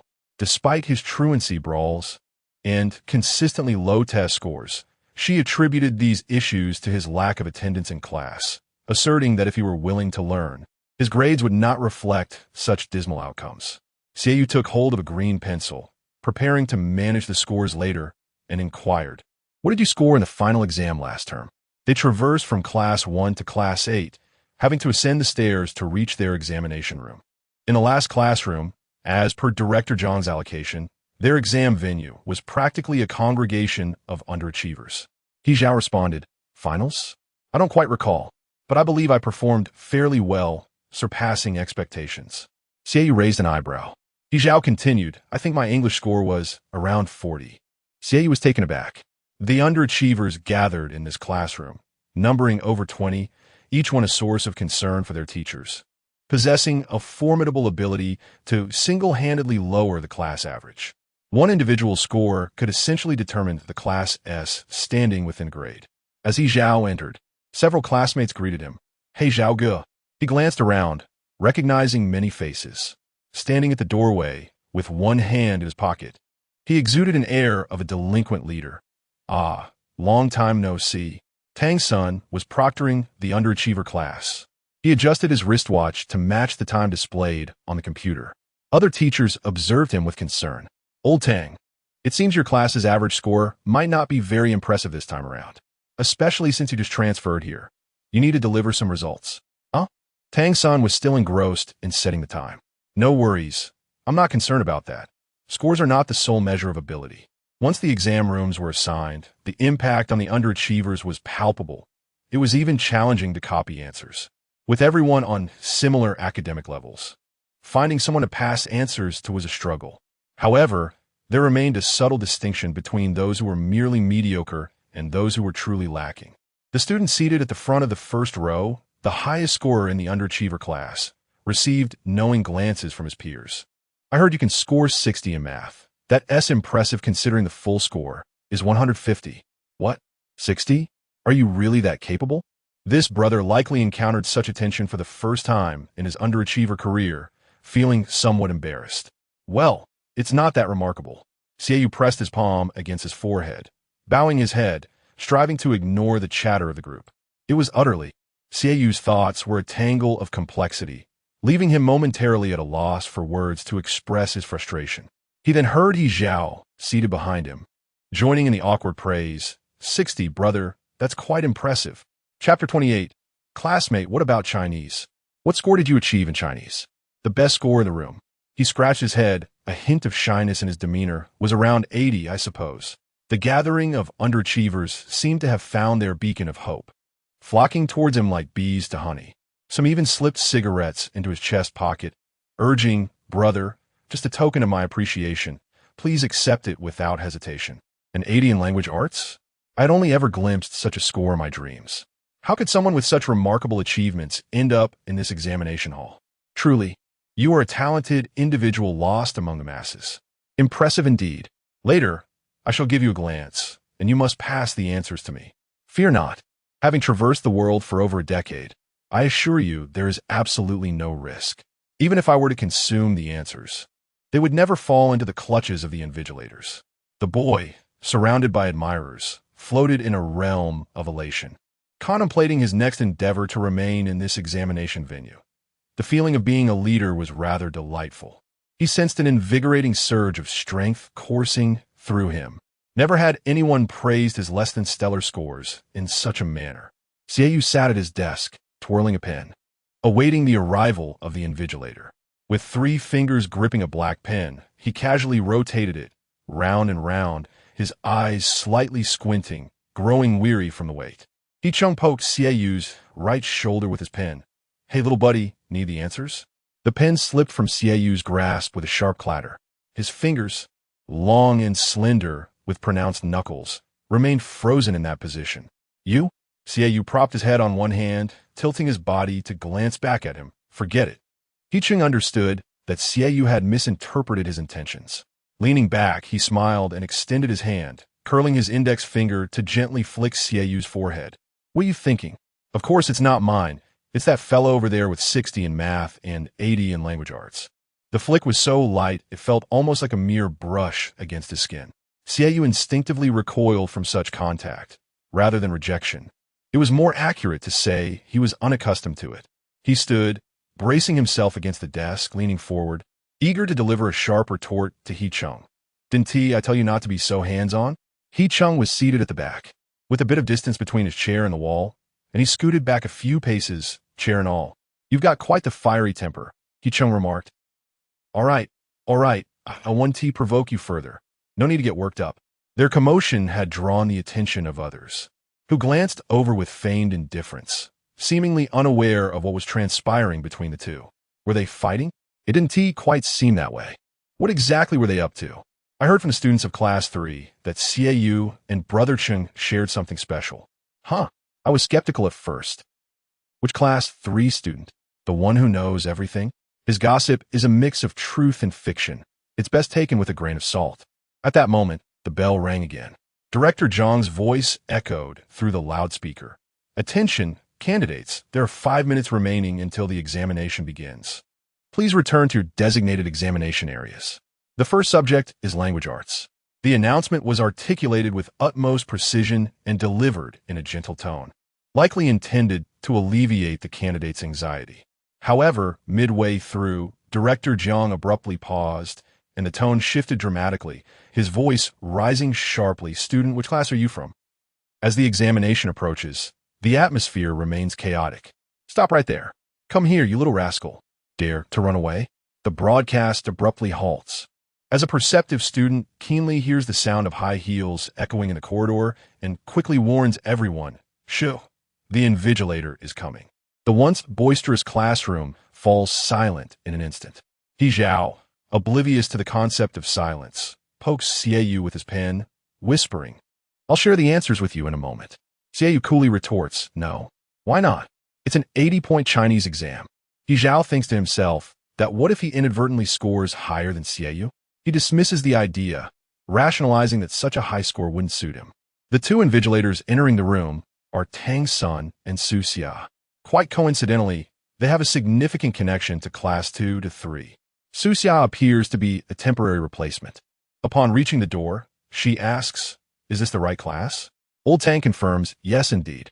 Tang Sun, holding his ever-present middle-aged goji berry health tea, sets down his cup, opens the sealed test paper bag, and counts the number of papers. Su Xia, equipped with a cushion and a book, surveys the room. Upon spotting He Zhao, her expression stiffens for a fleeting second before she averts her gaze. Su Xia, a student, recognizes her. Who is she? Is she strict? She was the head teacher of Class 3 before being reassigned. You should ask Zhao Gu. He would know better. Shu Yi. A student seated near He Zhao inquires in a hushed tone, anxious about the potential impact of the invigilator's strictness on their fates. "I know Old Tang, but what about this female teacher? Is she strict?" He Zhao chuckles, tossing his pen onto the desk. "Her?" He Zhao utters 2 words, leaving it at that. The inquiring student scratches his head, puzzled, finding He Zhao's smile somewhat cold. Regardless of the invigilator's strictness, they are determined to take risks. This group, with mediocre grades, is audacious, playing a game of adrenaline, seizing the right moment without hesitation. The scenario resembles a grand action film. With half an hour remaining in the examination, they hastily scribble answers, while those who have yet to begin their essays need to moderate their pace. Su Xia, after pacing the room several times, settles into a chair to read, while Tang Sun strolls around the classroom with his cup, advising, "Behave yourselves. We are here to learn not just knowledge, but also how to be decent individuals." As he speaks, a crumpled piece of answer paper flies past him. I hope everyone refrains from cheating and demonstrates their true capabilities. If you don't understand something, it's nothing to be ashamed of. We can always strive to master it in our future studies. The paper lands squarely on He Zhao's desk. Regardless of the questions, He Zhao's approach is always the same. 5 words. Give up. Next question, except for Chinese, of course. His command of the language was sufficient to comprehend the text, as he was no illiterate. Thus, during each Chinese examination, he filled the answer sheet to the brim, compensating for his inadequacies in other subjects. Having completed the initial questions, he commenced his essay with fervor, his handwriting so hasty that there was scarcely room for each character. Just as Tang Sun was about to turn around, He Zhao discreetly extended his hand to grasp the crumpled paper. Tang Sun indeed turned back, scrutinizing He Zhao's paper for an extended period, his expression a mixture of complexity. Ultimately, he refrained from voicing any remarks, placing his hands behind his back and drifting away, muttering something about the scoring criteria, basic requirements, legibility. The appearance score is the least that should be deducted. Do pay attention.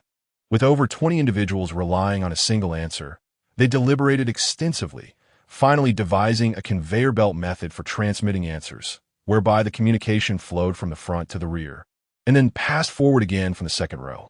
The classmate responsible for passing the answers to He Zhao subtly indicated that he had finished copying and was ready to hand it forward. He Zhao nonchalantly signaled an okay gesture, reassuring him. Xiaoyu contemplated that achieving a score of 40 or 50 in this Chinese exam should suffice. Given that half of his answer sheet remained blank, he deemed it unnecessary to fill in answers for questions he had no intention of answering. He Zhao's ability to answer questions with such reckless abandon was beyond his reach. prior to the examination during the Chinese class. Old Tang had distributed 2 reading comprehension worksheets as in-class assignments, which were to be collected after class.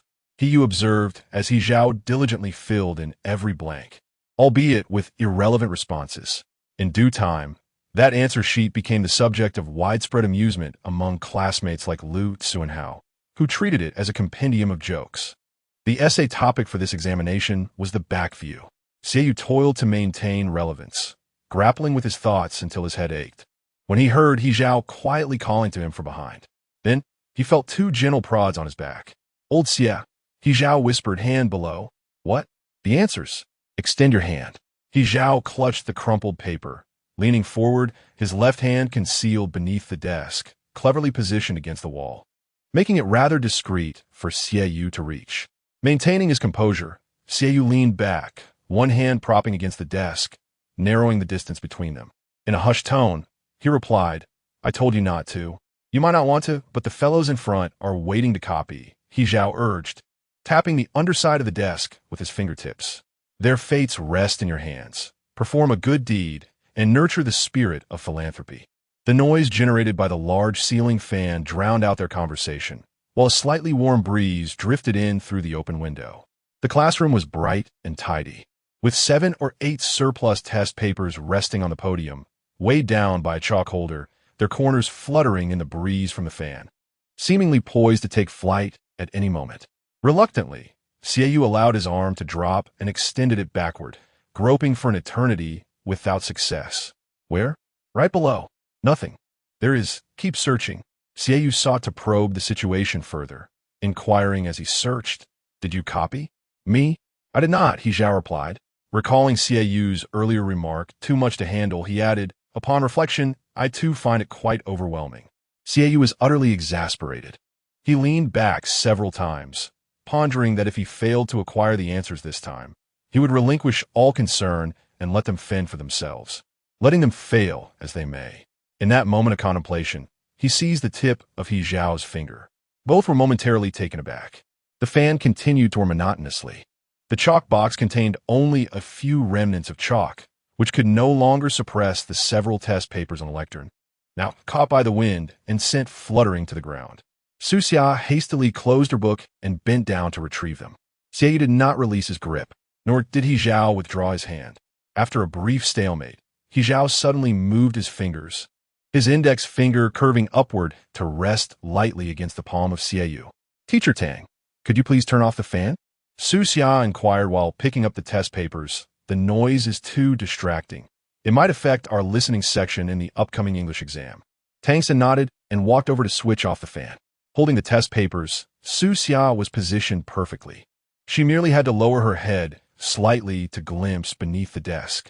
Just as she was about to rise, Xie instinctively retracted his hand. He Zhao, a beat slower in reaction, watched as Xie bowed his head to continue answering questions, then blinked, his fingers closing again to grasp the crumpled paper tightly.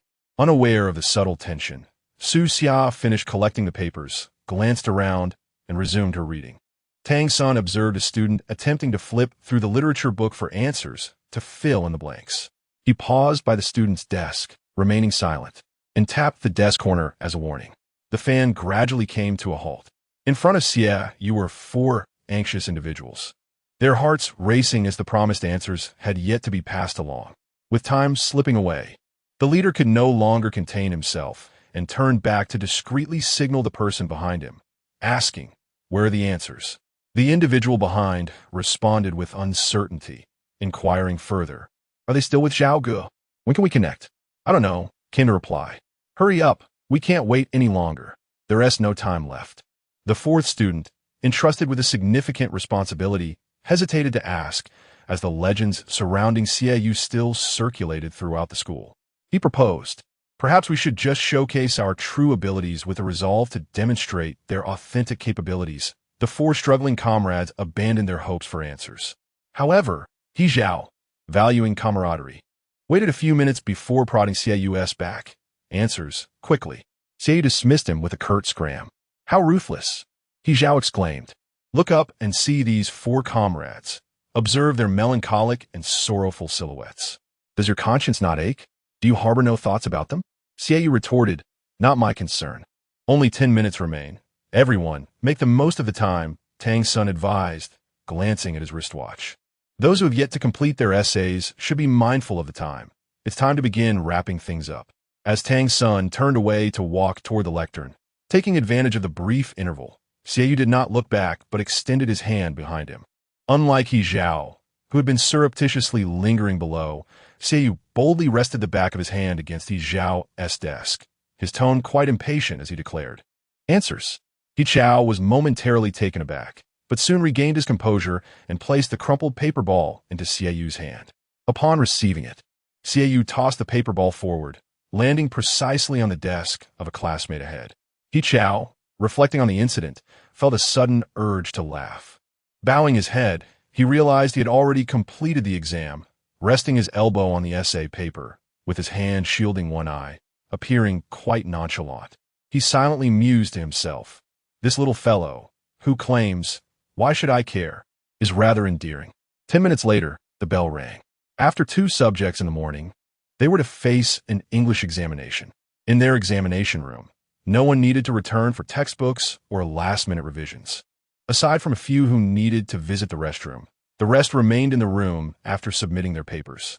Once the 2 invigilators collected the papers and arranged them according to exam numbers, the class stood at the door, waving to the teachers, collectively cheering, "Ah, friends, farewell." The classroom erupted into a lively chaos, with some bringing out playing cards for a game of landlord. "Is Brother Chow joining?" inquired the one dealing the cards. He Chow stood up, waving his hand dismissively. "No, you all go ahead." Meanwhile, Xiaoyu was busy estimating his scores, calculating repeatedly on paper. He Chow approached Xiaoyu's side, bending down for a glance, but before he could discern anything, Xiaoyu swiftly flipped the calculation sheet over. "Where are you hiding so stingily?" He Chow, unfazed, shifted the topic, casually asking, "Are you going to the restroom?" Xiaoyu, who found it hard to comprehend the need for group trips to the restroom, was it that one couldn't relieve themselves alone, put down his pen and scoffed.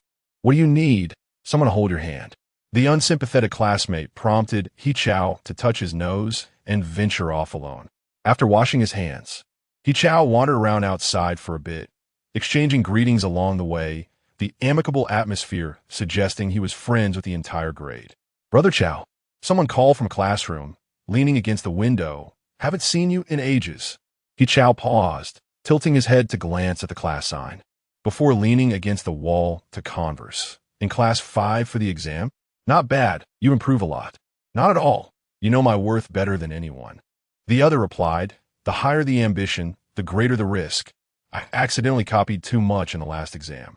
As they spoke, the person pulled out a pack of cigarettes, pretending to offer one. "Zongnanhai, want a puff?"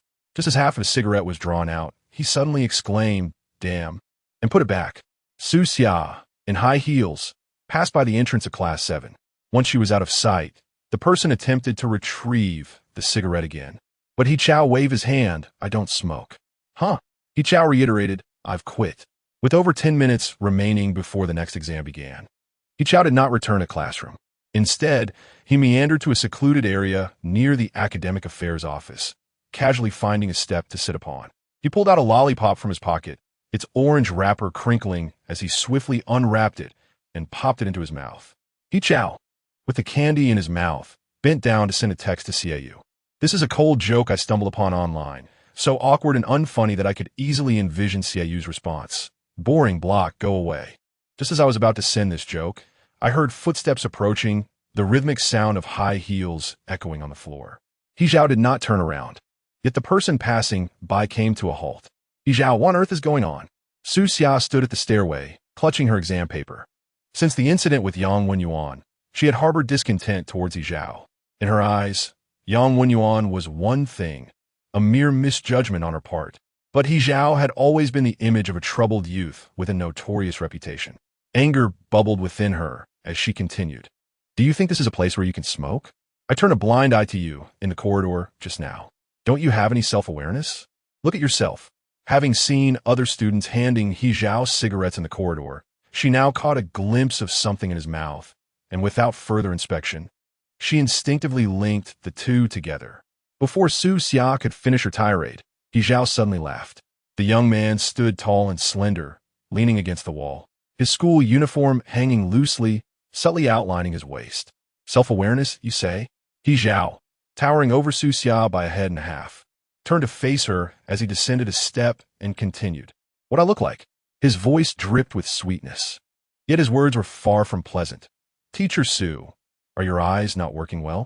Upon recognizing the candy, Su Xia fell silent, avoiding He Zhao as she took a few steps forward, intending to descend the stairs directly. He Zhao blocked her path. You're in a hurry, and so am I. How about an apology? Apologize? For what? He Zhao pressed on, and about the last incident, just a couple of I'm sorry before you leave. Su Xie, looking down on He Zhao from the depths of her heart, found it beneath her dignity to concede. He Zhao chuckled. Is it that difficult? They say a teacher should set an example. Can't you utter I'm sorry after making a mistake? Su Xia remained silent. Meanwhile, the broadcast crackled to life as Director Jiang began announcing reminders for the upcoming exam. Teachers, please check the listening devices. We will play an English broadcast first. Adjust the volume accordingly. Though He Zhao wore a smile, his eyes brimmed with hostility, radiating a sharp and dangerous aura, as if the restraint he usually maintained had been unleashed. Su Xia felt an intense pressure. Just as she anticipated an outburst from He Zhao, he unexpectedly stepped back, leaning against the wall to clear a path for her. He Zhao crunched the candy in his mouth, leaving only the stick. After a moment's hesitation, Su Xia walked past him. As she turned at the stairway's bend, He Zhao called out to her again. Is it because of my poor grades? Su Xia looked up from the corner of the stairs, unable to discern his expression from her angle. He Zhao held the white plastic stick and added, Is it because I have poor grades that I resemble the person you described?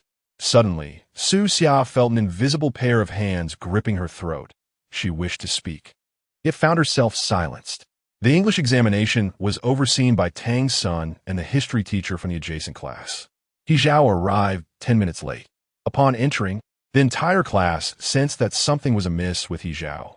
Tang's son intended to inquire about his tardiness, but He Zhao, eschewing his usual banter about assisting an elderly lady across the street, simply stated at the doorway, Am I not allowed to take the exam for being late? This left Tang's son momentarily flabbergasted. Ah, no, it's just that next time. He Zhao bypassed him and made his way to his seat. Goodness, what a state He Zhao was in. What on earth happened? The exam papers had already been distributed. It was time to listen to the audio portion, which was about to commence. As Tang's son spoke and glanced towards He Zhao, he reiterated a question from earlier when He Zhao was absent. The third question of passage A in the reading section had 2 repeated options. He advised changing option C to the one written on the blackboard. Xie leaned back slightly. What's going on? He Zhao was aware that he had just lost composure. Not only that, but his small outburst had also appeared rather juvenile. After releasing that emotion, he felt much calmer. He ran his fingers through his hair and said, It's nothing, just a trivial matter. After speaking, he raised his hand and addressed Tang's son. Teacher, I will certainly be more cautious next time. The abrupt shift in his mood was akin to a whirlwind. Tang's son found it quite perplexing to understand this student, and could only respond with a bemused good. Halfway through the examination, He Zhao had completed his paper and was about to lay his head down for a brief rest. Just as he was resting his arm and closing his eyes, he heard 2 distinct knocks from below. He half opened his eyes without moving. What is going on, little one? Xie tapped twice more, producing a crisp sound. Hand down here. He Zhao reached below and felt a piece of paper. Unfolding it, he found only a single question mark. This was perhaps the highest form of concern from his stoic deskmate. He Zhao felt a sense of contentment.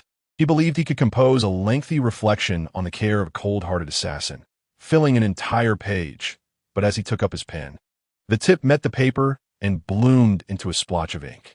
He paused for a moment and ultimately inscribed just 6 words. What am I like? Chapter 30 Shan Jie's performance was on par with Wang Day's.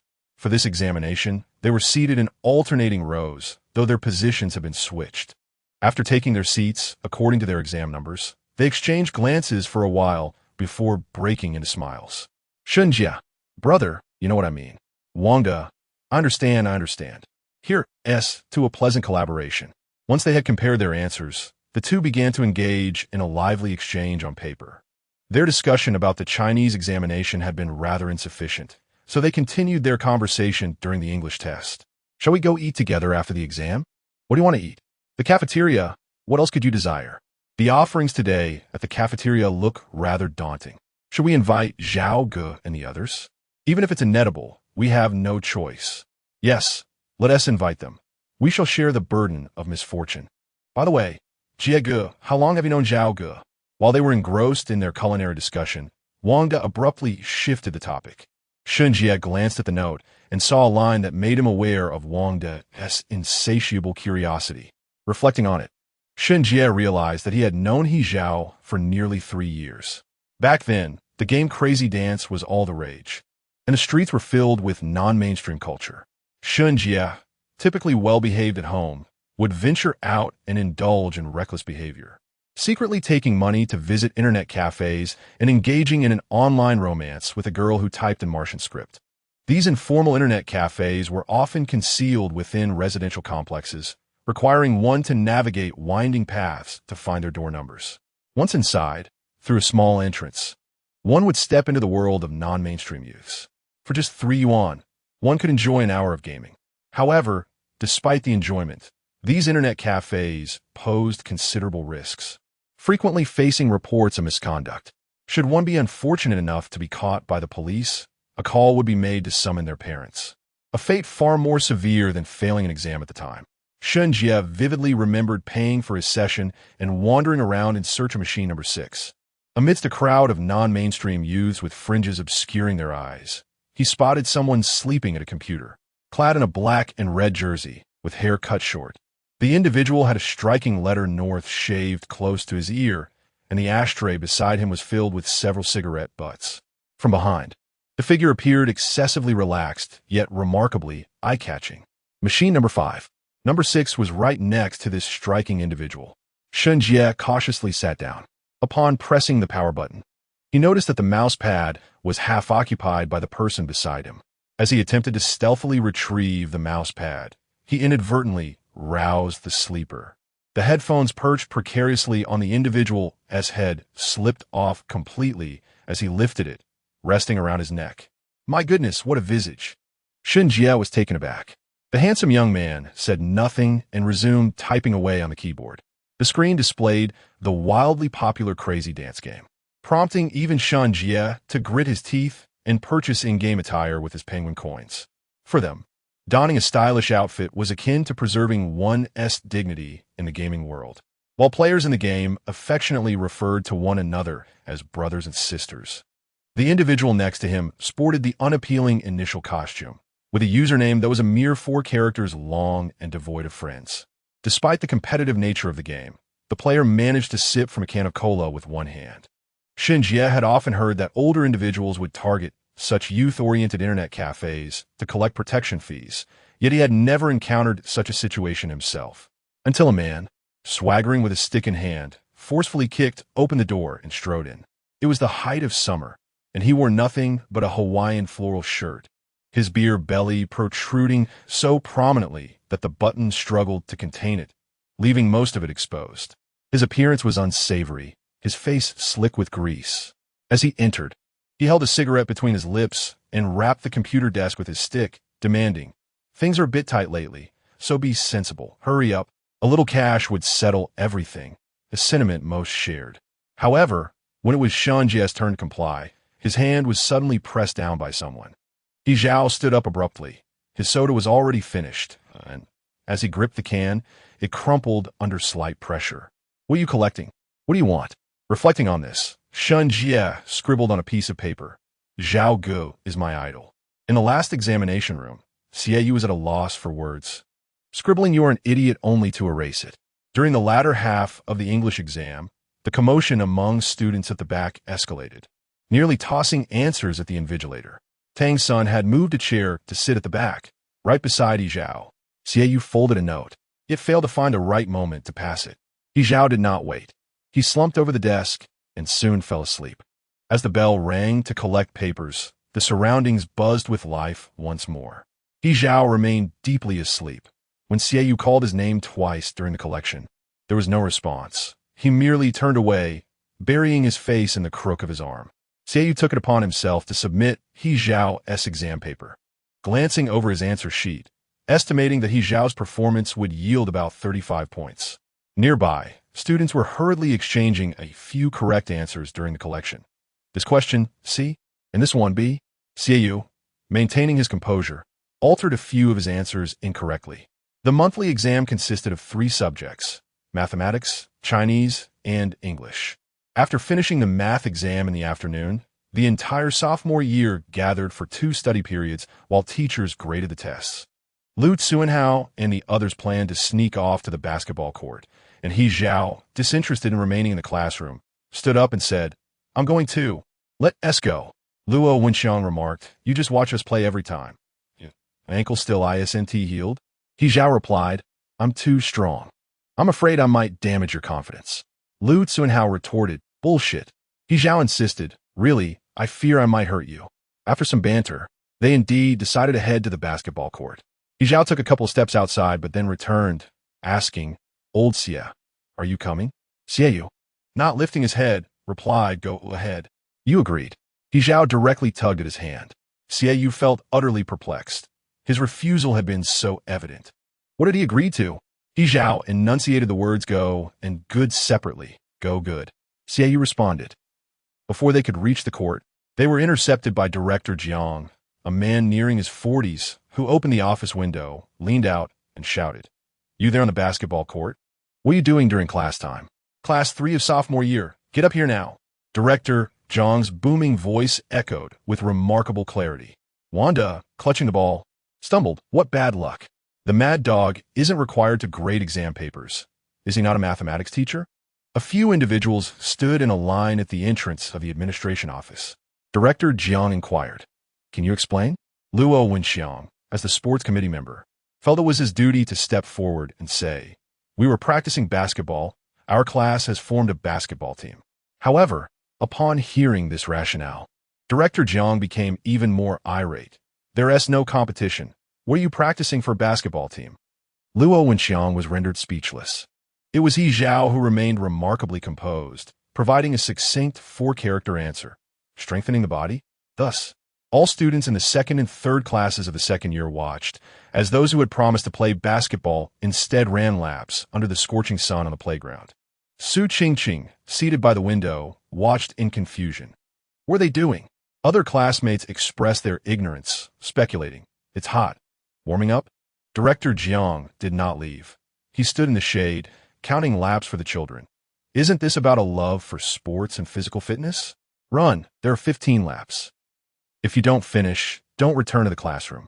The weather was sweltering, with only the breeze from their movement and the sweat trickling down from their brows. 15 laps. If one were a man, one would run 15 laps. He Zhao, while running, said, "Old Xia, can you keep up?" Xiaoyu ignored him. He Zhao grew more spirited, running ahead, then turned around to face him, saying, "Do you dare to bet on who finishes 15 laps first? Aren't you being childish? Do you dare?" Although Director Jiang stated 15 laps, he did not truly intend to make their lives difficult. After observing them complete 3 laps, he left, tacitly allowing them to return to class. The playground had been scorched under the sun all day, the smell of rubber strong. Just as Director Jiang departed, Lu Tsuanhao and Wanda supported each other as they walked over. "They've gone. It's truly exhausting." Aside from the sports committee member who relished, even in running, only He Zhao and Xiaoyu remained running. They must be out of their minds. Wanda sat by the flag-raising platform, bemused at the sight of the two chasing each other. Are they really going to run 15 laps? Lu Tsuanhao, parched, assumed they were unaware the mad dog had left. Shouted a couple of times, and when he realized no one was responding, he dismissed it. They probably truly wished to strengthen their bodies. Let us go buy some water. Running, with each lap, becomes somewhat addictive. The sweat pouring down the relentless pace. Emptying the mind, allowing oneself to think of nothing. And if there is a need to vent, one runs fiercely and desperately forward. Despite the exhaustion, breath coming in rapid gasps. The metallic taste of blood rising in the throat. Xiaoyu, nearing the end, was drenched, the corners of his shirt catching the wind. His mind was consumed by a single thought, to dash forward and continue running. His entire body felt ablaze. 13, 14, si stand-ups. The two crossed the finish line simultaneously. He Zhao surged forward a few steps before finally stopping. He stood still for a moment, casually grabbing his shirt to wipe the sweat from his brow, revealing his waistline and abdominal muscles for a brief instant. Sweat trickled down his neck, and after drying his face, he raised his hand as if to high-five Xiaoyu, his voice husky, impressive, quite remarkable. Xiaoyu was bent over, his breath rapid, a slight buzzing in his ears rendering He Zhao's voice somewhat indistinct. He Zhao, equally fatigued, collapsed onto the playground, gazing up at the vast, boundless sky. For reasons unknown, perhaps due to his mind having entered a state of utter emptiness moments prior, a series of inexplicable images flickered before his eyes as he regained his composure. He Zhao, focus on your studies. The high school entrance examinations are approaching. I have a set of practice papers here for you. Once you've completed them, bring them to me for review. Given your academic performance, which high school and city would you not be able to attend? He Zhao raked his fingers through his hair, reluctant to ponder further, and couldn't help but mutter a curse. Damn it. After a brief respite, Xiaoyu regained his composure. Sitting beside him, hands pressed against the ground, playfully kicking him. Hey. He Zhao took a moment before responding. What do you want? Xiaoyu replied. Do you dare to respond if I call you an idiot? He Zhao was puzzled by this sudden remark. You're the idiot. Consequently, Xiaoyu reclined beside him. After their vigorous exertion, both of their voices carried a slight rasp. As they leaned closer amidst their breaths, He Zhao could faintly detect the scent of laundry detergent mingled with sweat emanating from his own body. Do not question others. Question yourself. Chapter 31. After Xiaoyu finished speaking, He Zhao remained silent for a long while. Just when he thought the topic had reached its conclusion, He Zhao suddenly declared, I believe I am quite handsome. The two lay side by side on the playground, their postures embodying a certain wildness. Exhausted, they had no energy left to maintain any semblance of decorum. He Zhao sprawled out, arms wide, feeling that his body was several degrees warmer than the ground beneath him. Xiaoyu lacked the strength to mock him. He had always been impressed by this man's audacity. He shifted his legs, intending to kick him playfully, but failed. As He Zhao abruptly propped himself up. Really? Have you ever seen anyone more handsome than me? In this vast sea of people, how could one ever encounter someone like me? He Zhao continued. Xiaoyu interjected, You're still at it. He Zhao retorted. Even the spirit of the pen said their ISNT. Recalling their session with the pen spirit during that evening study period, Xiaoyu felt a smile creeping in. Oh, but there is. Who says their ISNT? He joked, pointing at himself. Your grandfather here. He Zhao replied, Grandfather? Xiaoyu casually shot back, Why, you little rascal? The abrupt shift in their generational hierarchy made He Zhao chuckle as he tugged at Xiaoyu's collar, feigning menace. However, he miscalculated the force of his grip, not anticipating that Xiaoyu would simply lie there, allowing him to play without retaliation. Inadvertently, he yanked the collar wide open. Xiaoyu's skin, already fair, appeared slightly flushed after running under the sun, a hint of red emerging from beneath. The youth's lean physique was strikingly attractive, almost beguiling. Who was truly taking advantage of whom? Xiaoyu playfully patted He Zhao's hand, withdrawing his own. He Zhao, releasing him, sat in stunned silence for a moment before reclining again, muttering dryly, You have a nice physique. Xiaoyu gracefully responded, Thank you. You're not so bad yourself. The whirlwind of thoughts in He Zhao's mind abruptly ceased, and he nearly forgot what had been troubling him moments before. Yet, he still felt a lingering heat, a peculiar warmth spreading from his throat down to his chest, a sensation he could not quite articulate. He Zhao, in a moment of confusion, found himself surreptitiously glancing down at his own trousers. Xiaoyu was oblivious to the convoluted train of thought that had taken He Zhao far away. He lay back, gazing at the sky, and when fatigue set in, he closed his eyes. The surroundings were tranquil, and he could hear He Zhao's breathing, accompanied by a heart that had yet to steady from its rapid pace. After a while, with his eyes still shut, Xiaoyu asked, Is a rapid heart rate exhausting? He Zhao wiped his face, unsure how to respond. Ah, yes. I'm quite tired from running. Luo Wenxiang had completed around 10 laps and collapsed on the ground, a good distance away from them. After resting sufficiently, he headed to the convenience store for water and on his way back, he stopped by to offer 2 bottles to his 2 exhausted classmates. As he approached, he squatted down beside Xiaoyu and He Zhao, handing them the water. Wow, you two, 15 laps? Did you really run 15 laps? The ice-cold water still had condensation on the surface. Thank you, Xiaoyu replied. He Zhao sat up, took the water, twisted off the cap, and gulped down nearly half the bottle. How strong? Are you afraid? If it's 15 laps, then it's 15 laps, he declared.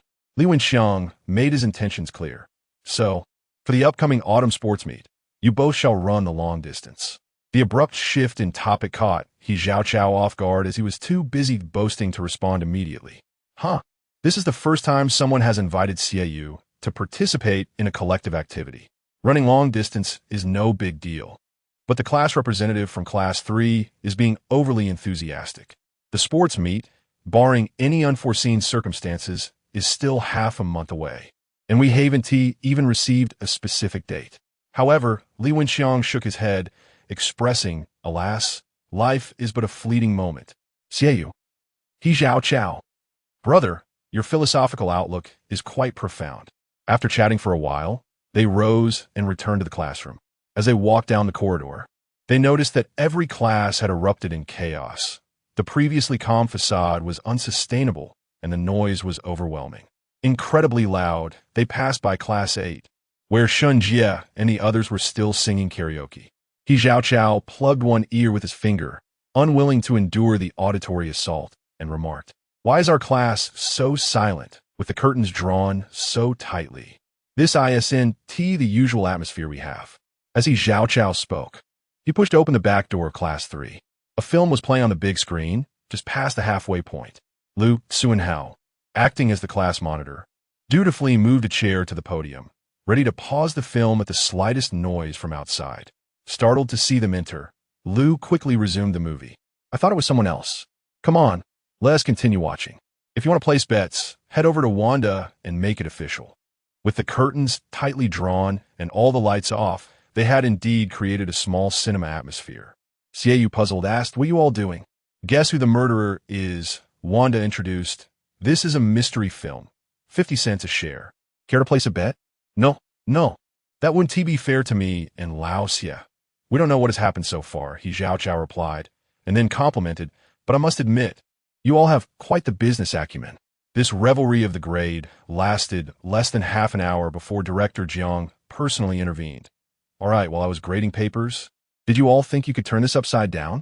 He stormed in from Class 8, scolding, "Class 8 has turned their classroom into a KTV, and you all have a cinema here. Do you even know how you performed on the last exam? And you're all so joyful and carefree." He Zhao leaned closer to Xiaoyu and whispered, "Since we're destined to fail anyway, we might as well do so in comfort." Director Jiang pointed to the last row. "What are you whispering about? Did you not run enough laps?" Just as He Zhao was about to deny any wrongdoing, his diligent desk mate, Xiaoyu, stabbed him in the back by repeating his earlier words. The entire class erupted in laughter. "So eager to meet your demise? I shall grant you that wish," Director Jiang fumed. He Zhao, "Get out of here and stand in the corridor." He Zhao, accustomed to this, executed his exit with remarkable proficiency. Director Jiang seemed to have several unfinished anecdotes lingering on his lips, summoning He Zhao outside to hold him for training while continuing to speak incessantly in the classroom.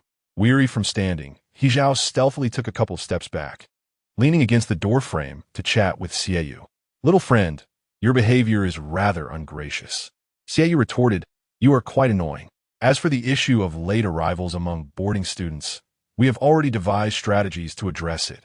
Director Jiang transitioned from discussing classroom discipline to the tardiness of boarders, announcing to all present, "Starting tomorrow morning, you shall experience a newfound power of rising." The power of rising?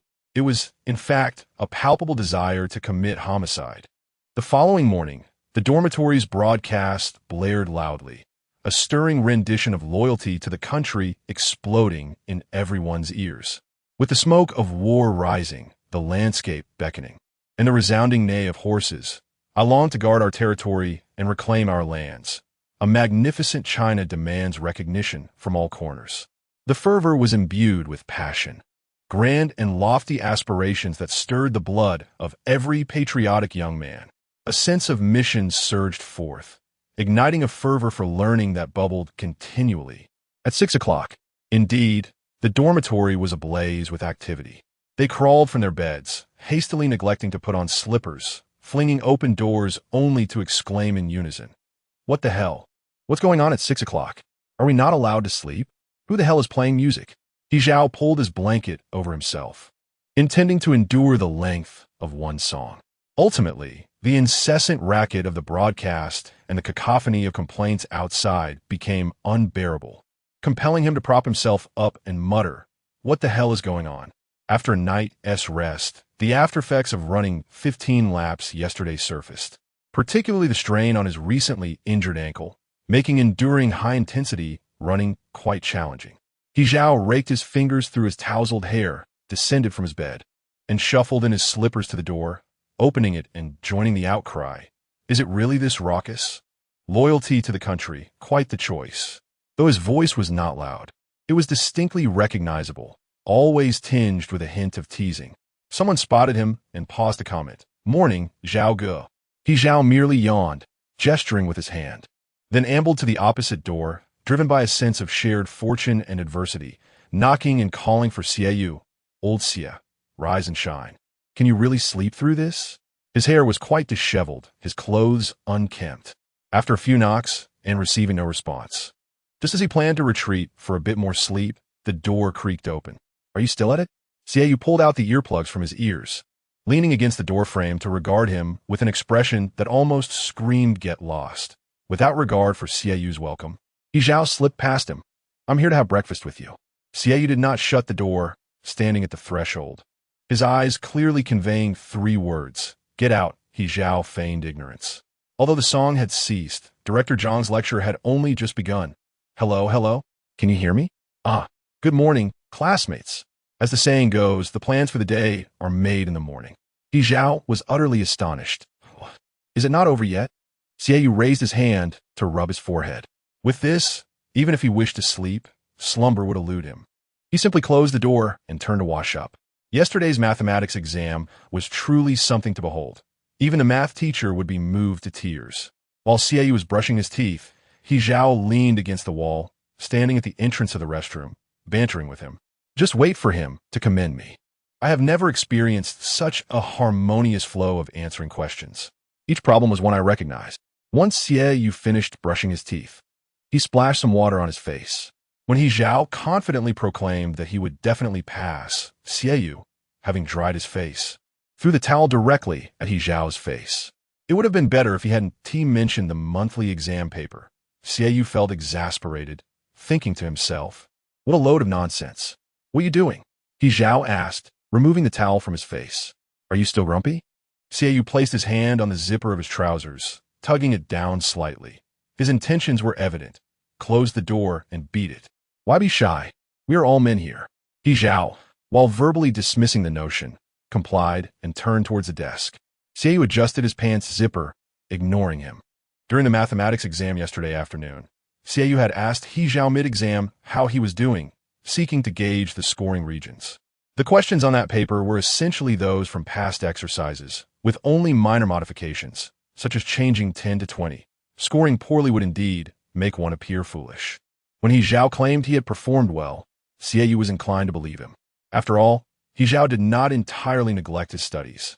Ever since he had provoked the math teacher last time, his math classes had become less bearable, and he could no longer indulge in playing on his phone, forced instead to pay attention to the blackboard. It was unclear whether he truly understood, yet he often interjected with comments like, "So that's how it is, quite simple," or "Did you grasp this problem?" "I did." What did he truly comprehend? Nothing of substance. When collecting the papers, Xiaoyu glanced at his answers and realized that He Zhao had completely betrayed his trust. He Zhao paced around the room a couple of times before finally plopping down onto Xiaoyu's bed. After using the restroom, Xiaoyu took the opportunity to tidy up the small bathroom.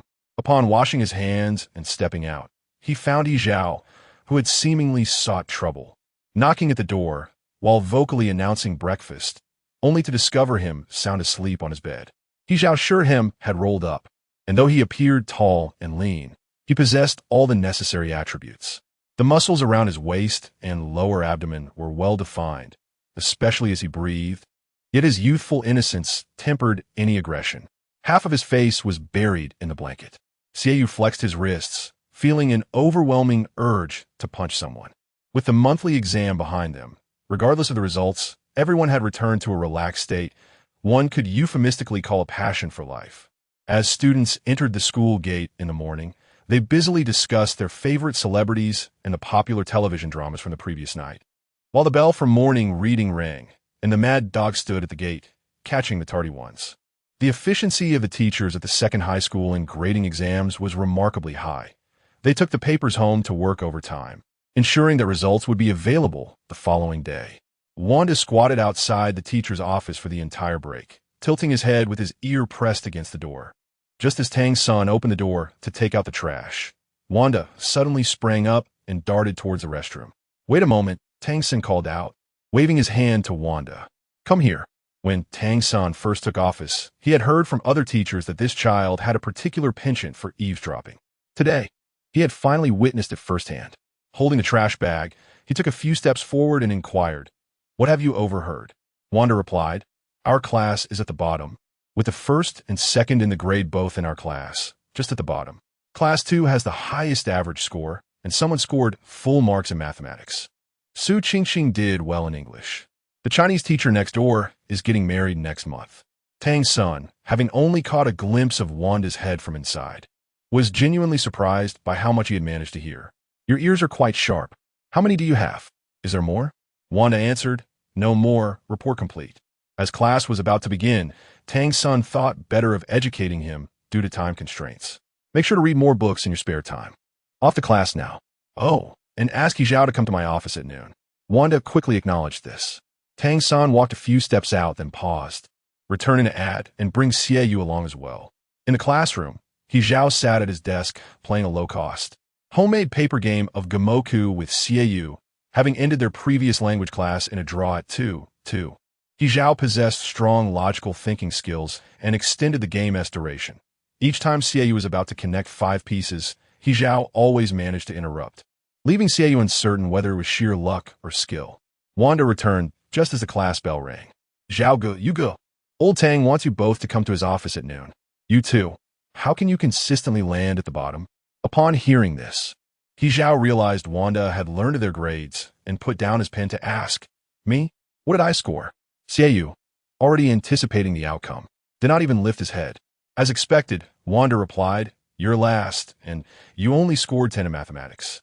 Zhao appeared momentarily lost in his dreams of academic achievement, but upon hearing the word 10, he was taken aback. "I'm just one step away from a single digit," Wanda remarked.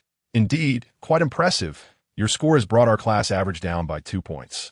Noticing Zhao's mood dipping, Wanda inquired, "What is wrong, Zhao?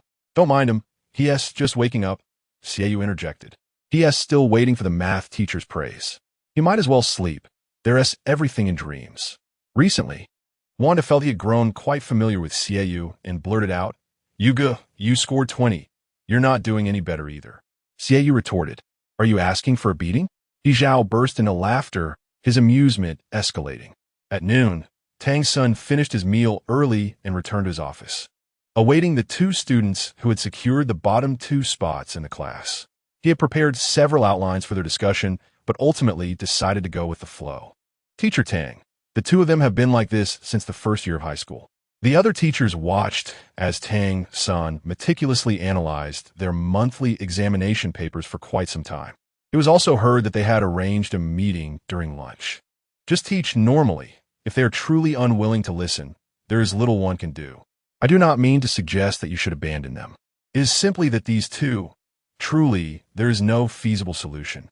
Tang's son continued to peruse the examination papers of Zhao and Xiaoyu, not directly dismissing the words of that teacher, feeling no sense of futility in his efforts. He remarked, "I will continue to teach normally, striving to do my best. Isn't that already an effort?"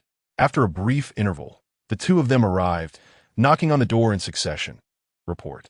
Tang's son closed the teaching plan in his hands. "Come in." It was not difficult to surmise what old Tang intended for them. It was merely to address their disappointing grades. During their first year, teachers from various subjects had already had similar discussions with them, and after such talks, things would remain unchanged.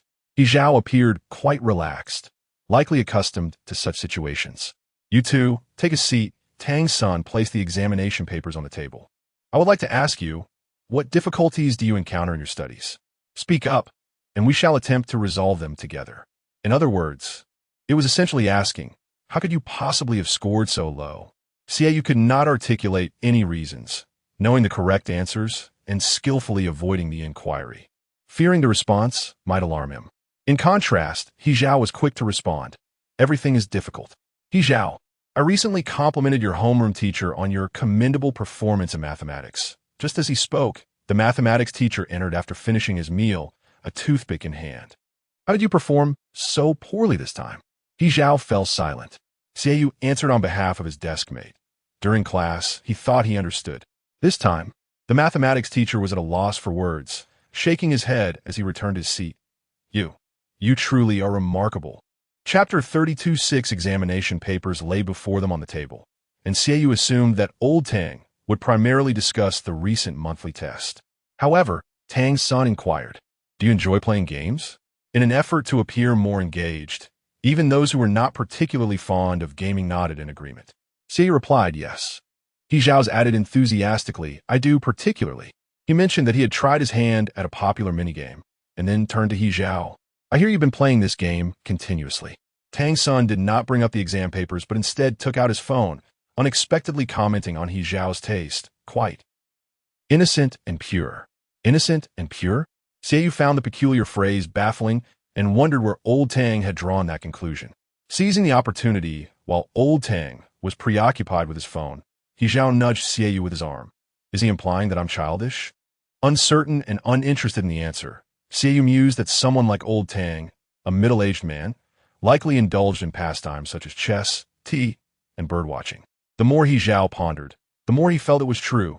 Games like King of the Hill and Battlefield were certainly beyond his grasp. As Tang's son opened the game, he remarked, I don't believe there is anything inherently wrong with gaming. Every phenomenon possesses duality. On the positive side, while it offers relaxation and entertainment, it also cultivates one's self-discipline. Without regard for nuance, He Zhao nodded fervently. Indeed, I concur. You speak with such wisdom. Xiaoyu caught a glimpse of a strikingly familiar shade of pink on Tang Sen's phone screen as it passed by his line of sight. Yet, he only caught a fleeting glance, for Tang's son, growing animated, returned the phone to his pocket and continued. This ability to control oneself and one's will is paramount. The world is rife with temptation. Allow me to provide a few examples. He Zhao, increasingly drowsy, stealthily extended his hand towards Xiaoyu. What are you doing? Xiaoyu inquired, lowering his gaze. Pinch me, He Zhao requested. I'm feeling rather sluggish. Just as Xiaoyu's hand brushed against He Zhao's wrist. Before he could pinch, Tang's son seamlessly transitioned from self-discipline to the topic of studying, intertwining it with gaming. Then, old Tang pushed the phone forward, revealing the pink game interface, and He Zhao suddenly became alert. After half an hour of discourse, the class bell rang, and Tang's son finally released them. As He Zhao exited, he forgot to express the customary farewell, neglecting even a simple goodbye. Teacher. Xiaoyu stifled a laugh throughout the encounter. He Zhao walked briskly, stopping a few steps out, and upon noticing his demeanor, Xiaoyu cautioned, don't laugh. I'm feeling quite explosive right now. The first class of the afternoon was history, and upon their return, the history teacher had already arrived. Hurry up and come in. Class has started. Why are you dawdling? The teacher admonished while flipping through his book. Once the bell rings, swiftly return to your seats and be prepared. Earlier in the office, Tang's son had showcased his progress in a dress-up game, sharing insights gained from his recent gaming experience, ultimately bridging the gap between gaming and studying, hoping to ignite their interest in academics. In this game, each level presents a new dressing theme, prompting players to engage in thoughtful contemplation. Upon examining this modern reading comprehension question, one realizes that answering questions requires a similar approach. Why is this skirt unsuitable? Why is this answer incorrect? One must ponder and decipher the problem. Understanding Tang Sen's intention, He seeks to convey to He Zhao that learning can transform into an enjoyable game. However, the method is rather unsettling. The history teacher on stage begins the new lesson. Xiaoyu, increasingly unable to contain himself, initially lay down to rest, but suddenly covers his face with one hand, his shoulders beginning to tremble with laughter. He Zhao's mind is consumed by Tang Sen's remarks about various skirts. He turns to inquire of Xiaoyu whether old Tang has lost his mind, only to discover Xiaoyu is covering his face and laughing uncontrollably. He Zhao pauses and says, "If we are brothers, then do not mock me at such a moment." Clearly, Xiaoyu has chosen not to act as a brother. He Zhao is left with no choice but to turn back, thinking to himself that this ungrateful little rascal is better left unseen. After a few minutes, He Zhao cannot resist leaning over to the ungrateful one again and asks, "Actually, I have another question. Why does old Tang rank higher than I do? I'm a bona fide player." He Zhao trails off. "Old Xia, you're crossing the line. Enough with the laughter." He Zhao yearns to slip away to the restroom for a smoke, but in reality, he can only dig out a piece of candy from his pocket. "I bet 50 cents. It must be that grandson from Wanda." He Zhao glances around the classroom, realizing it could only be him. Even with his mouth closed, he leaks information. Wanda has inexplicably taken the blame, remaining blissfully unaware. The midterm exam papers are graded swiftly, and by the following morning as students enter the school gate, the ranking list is already posted on the bulletin board, white background with black text, densely packed with names. The boarding students are still unaccustomed to the patriotic wake-up call and the radio host, Director Jiang, delivering a 20-minute morning speech. "We must strive, invest all our energy, and not allow our future selves to regret." Xiaoyu is routinely awakened by the noise, with spirited boarding students outside, indulging in their morning ritual of verbal sparring. Additionally, there's a text message from He Zhao, likely just awakened, containing a single character, day. A few minutes later, another message arrives. "Hey, little friend, are you up?" "No, me neither. I'll sleep for another 20 minutes. Aren't you attending class this morning?" The first period is old Tang's class. Let me take it slow. He Zhao does not attend the first class, yet his exam paper begins circulating among classmates.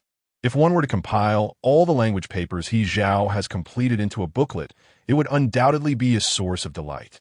Lu Suanhao exclaims, "I have never encountered a more brilliant problem-solving approach." And he even takes on the question, "Setters, my goodness. Have you seen his essay?" The reflection. He writes about his own silhouette, beginning with the line, "I believe my silhouette is particularly dashing," and then proceeds to lavishly praise it for 800 words. Ha ha ha. Are you trying to kill me with laughter? Yugo, have you seen this? Come over and take a look. Xiaoyu had never so acutely realized that within merely a month of the new term, his life had transformed entirely from what it once was. Suddenly, a plethora of voices emerged, forcefully encroaching upon his space, creating a cacophony that was both loud and tumultuous. He Zhao skillfully timed his entrance into the classroom just as the Chinese class concluded.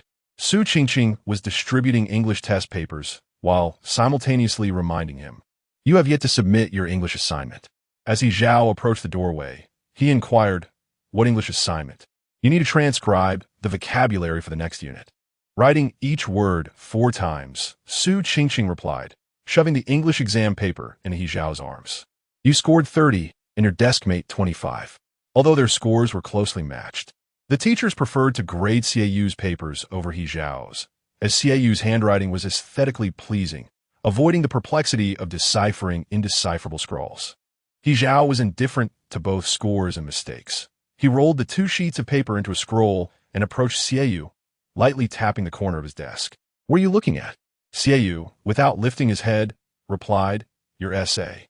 He Zhao remarked, "It's been passed around for a whole class. Just returned from class 8.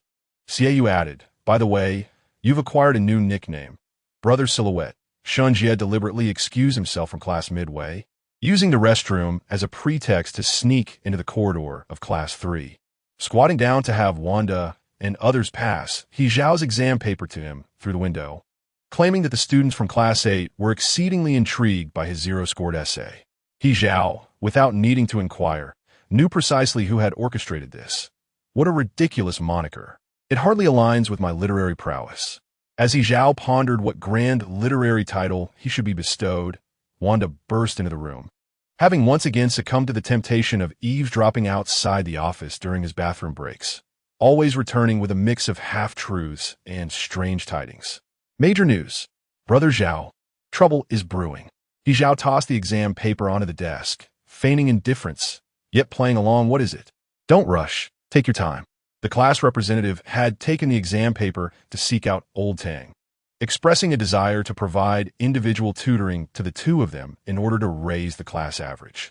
Wanda succinctly relayed the information he had overheard in the office, asserting his responsibility as the class representative, while Old Tang was still deliberating. Is he serious? The rumors surrounding Xue Xixing's sleeplessness due to relentless studying had already been debunked days earlier, as Ding Lianghua had quelled the dormitory ghost stories and panda myths with a fire extinguisher. The class representative indeed had a fervent passion for learning, though it had not reached the level of recklessness. His insomnia was merely a result of his first night away from home in an unfamiliar bed. However, his overly earnest attitude towards studies gave others the impression of being out of place. Upon returning from the office, Xue Xixing remained silent, suggesting that Old Tang had likely not acquiesced. Nearly every class that morning involved analyzing test papers, with 2 consecutive math classes. After discussing the exam, the math teacher queried, "Did everyone understand?" He Zhao chimed in, "Understood." The mathematics teacher, grasping a piece of chalk that had yet to be placed down, hurled it towards the back row, admonishing a certain student not to mistakenly believe they had comprehended the lesson. Recently, He Zhao had indeed been more diligent in class, noticeably refraining from playing games, likely due to the psychological impact left by Old Tang's previous reprimands. However, when He Zhao abstained from gaming, he became rather bothersome, having acquired the skill of palmistry from Wanda, insisting that Xie Yu extend his hand, claiming his newfound proficiency in the art of fortune-telling. As evening study sessions progressed, Xie Yu could no longer contain himself. "Where's your smelly man? Not playing anymore?" He Zhao was momentarily taken aback. It was unclear what aspect of the phrase smelly man had struck a chord with him, as he leaned back in thought and eventually replied that, "Well, I'm not playing anymore." From the moment the bell rang to signify the end of evening study, He Zhao made no further attempts to showcase his palmistry skills. As they walked along the path after class, He Zhao suddenly remarked, "The smelly man can't play anymore." Taken aback by this unexpected declaration, Xie Yu found himself puzzled. "What do you mean?" Despite the streetlights casting their glow, the surroundings remained somewhat dim. "My sister changed her password," He Zhao said, taking a couple of steps forward, his tone unremarkably casual. "In truth, I had pilfered the game account." Chapter 33. He Zhao spoke of himself with a remarkable nonchalance. It seemed as though he was entirely indifferent to the upheaval of his family, the separation of his parents, and his mother taking his younger sister abroad when she was merely 3 years old, still struggling to articulate her words, trailing behind him and calling out for her brother. In the first year after arriving in Country C, she would cry and clamor for her brother. Yet as time passed, especially with the onset of school, he became akin to a cherished childhood toy, becoming gradually irrelevant and fading away. When He Zhao recounted this, there was no trace of negativity. Instead, he expressed a certain relief that she was so young, able to forget many things in the blink of an eye, and embrace a new life. Xie was at a loss for words and chose silence instead. "Let me clarify, it's not that tragic. It's not some amnesiac melodrama. It's merely that we aren't particularly close," He Zhao remarked, likening the experience to a game where one discovers upon logging in that both the gear level and the obnoxious male character have changed. A thought that indeed struck him as somewhat eerie. He Zhao possessed a peculiar emotional intelligence. It was difficult to gauge whether it was high or low. In essence, he seemed to embody a character intent on moving himself to tears. For instance, in the case of his sister in Country C, upon logging into the game, she found that a level she had struggled to surpass had unexpectedly been cleared, only to have the male character she had finally conquered vanish. Yet again, this was a tale of He Zhao moving himself to tears, moving heaven and earth, but failing to evoke any emotion from the other party. Xie Yu quipped, "You know about eeriness? Do you think it's particularly moving when you ponder it yourself?" He Zhao squatted by the flower bed's edge, laughing, There might be some truth to that.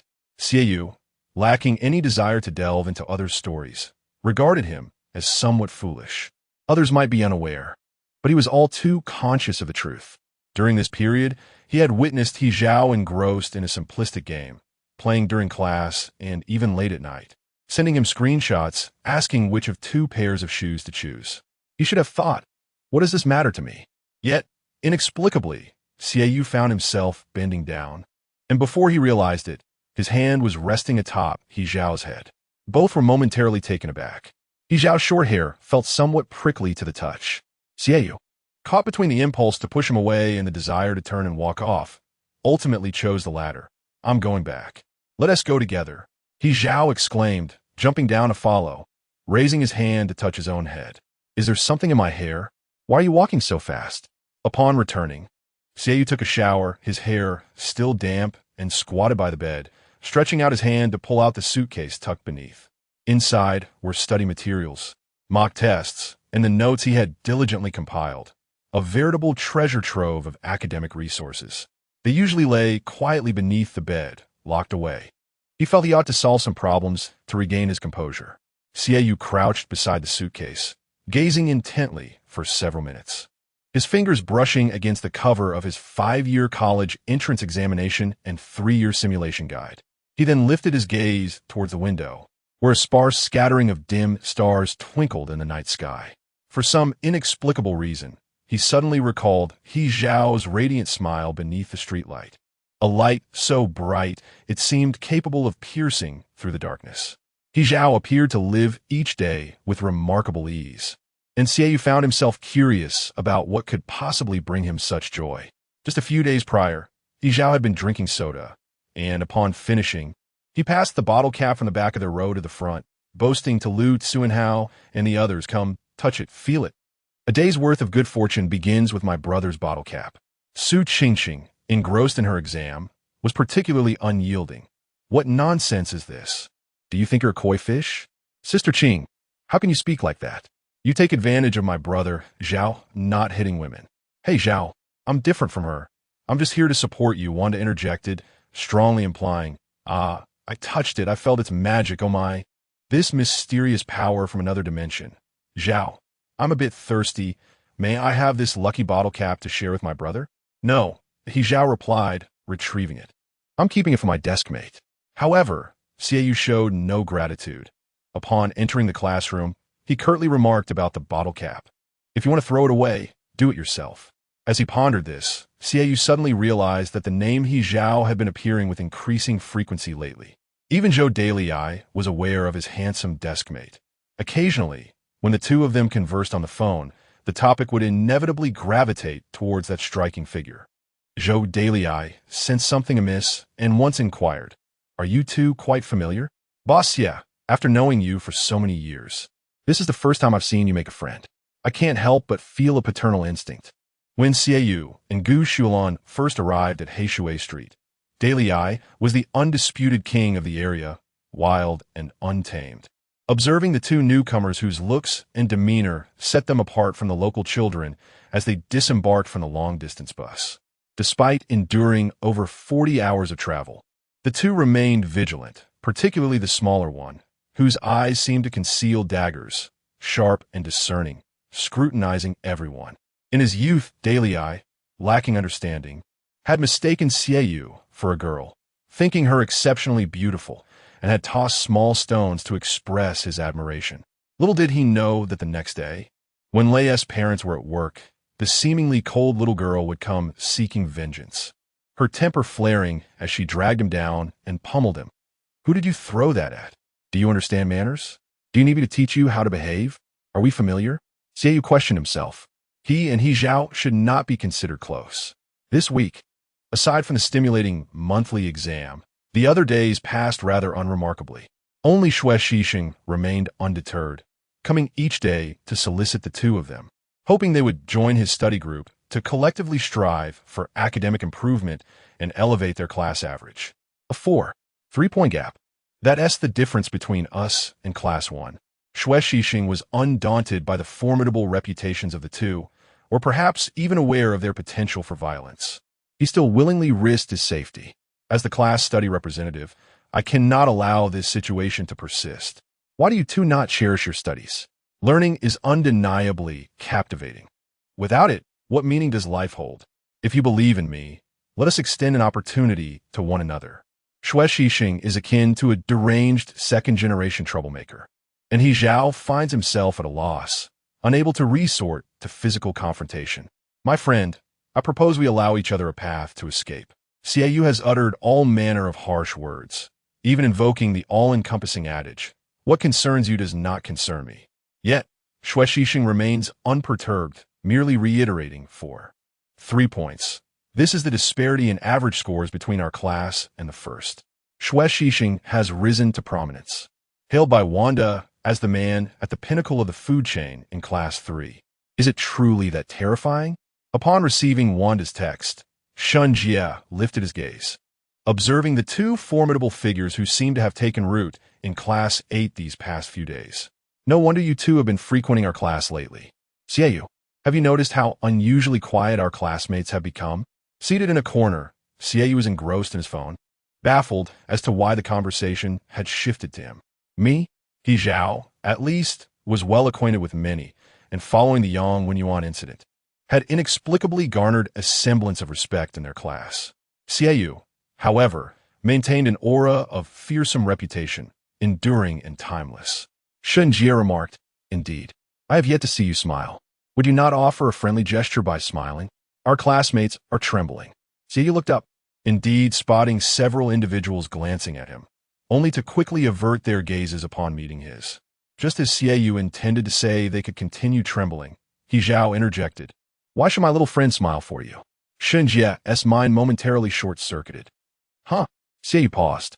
The game he'd been playing smoothly suddenly malfunctioned, causing his character to uncontrollably plummet from the pipe, rendering the 2,000 meters of obstacles traversed entirely futile.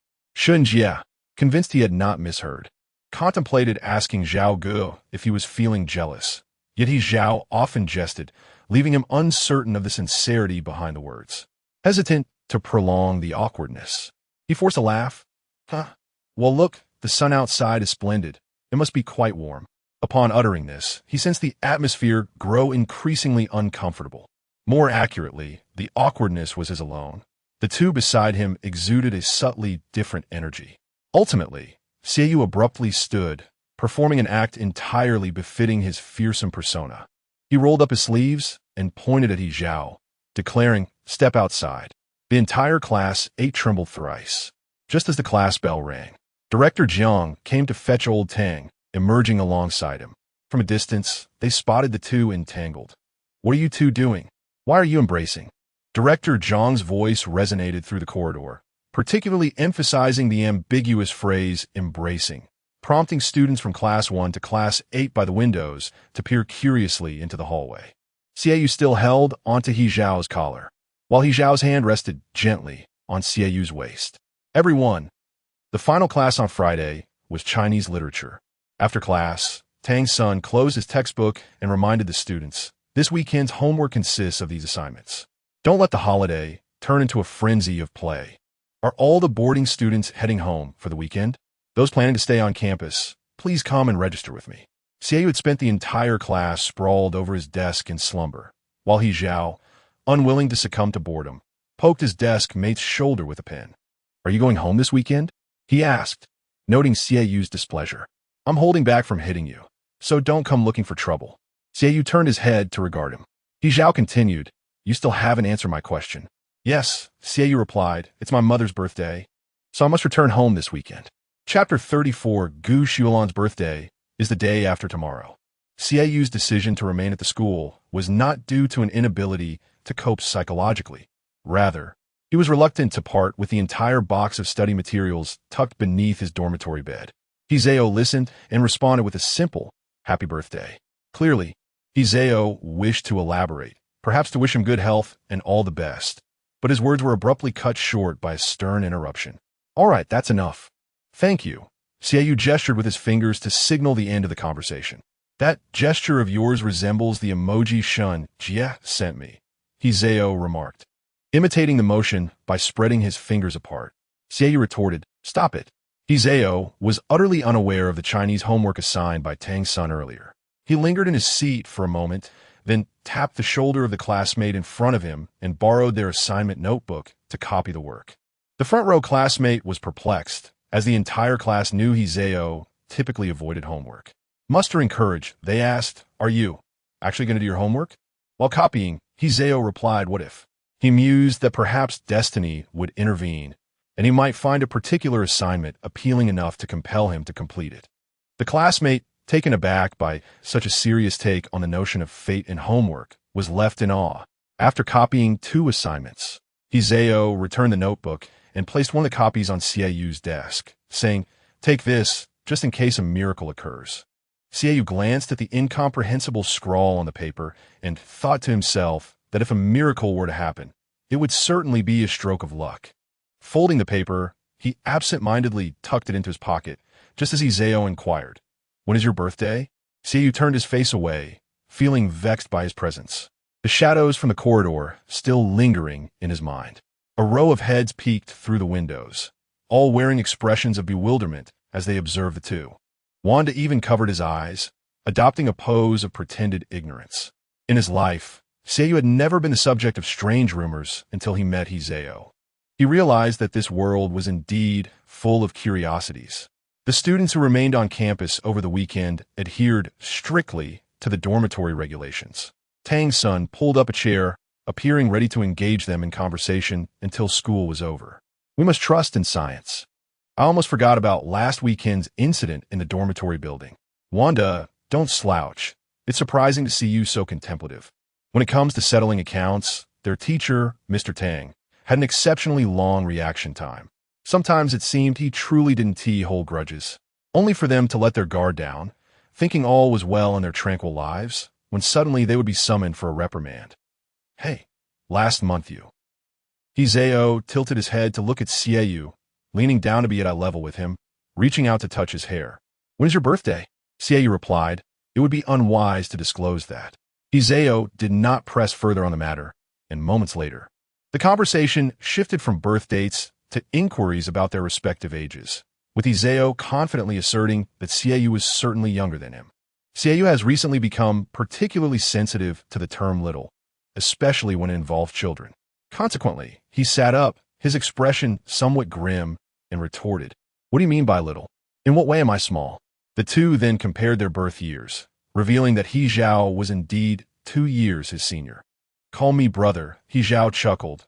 "I told you that you were younger, yet you still refuse to believe it." Xiaoyu felt as though He Zhao was trying to ensnare him in some manner. He Zhao lounged back in his chair, his legs crossed and the front legs of the chair lifted off the ground, adopting a rather languid posture that made him appear slightly unsteady. He gazed ahead, his eyes traversing the back of his classmates' heads until they fixated on the blackboard, which displayed several lines of neatly written notes. The distant sound of Tang's son reciting suddenly seemed to fade away. After a moment, He Zhao casually remarked, "You must be younger than I am." I repeated the 9th grade. Xiaoyu's immediate reaction was a realization. It was no wonder that He Zhao, despite his academic performance, had never been accused of cheating in high school. While Xiaoyu's reputation for underperformance had spread throughout the entire grade, He Zhao had remained unscathed. The truth unveiled itself. He had repeated a year. This explained everything. An academically challenged student, repeating a year and perhaps benefiting from sheer luck, had finally managed to grasp the fringes of higher education. Observing He Zhao's relaxed demeanor, Xiaoyu fiddled with his pen, spinning it between his fingers.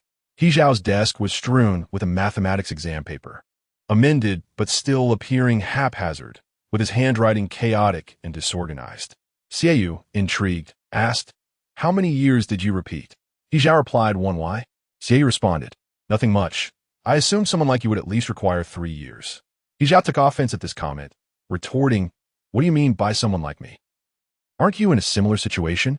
Second to last place. Can we discuss this based on your scores?" Just then, the bell rang, and the classroom erupted in jubilant cheers. Wanda stood atop his chair, waving his exam and exclaiming, "Freedom! We are liberated comrades." Tang's son interrupted his lecture, shaking his head while standing to deliver his final admonition. The classroom must be cleaned up by the duty students before leaving. Xiaoyu had nothing to pack, as he would return to school after the weekend.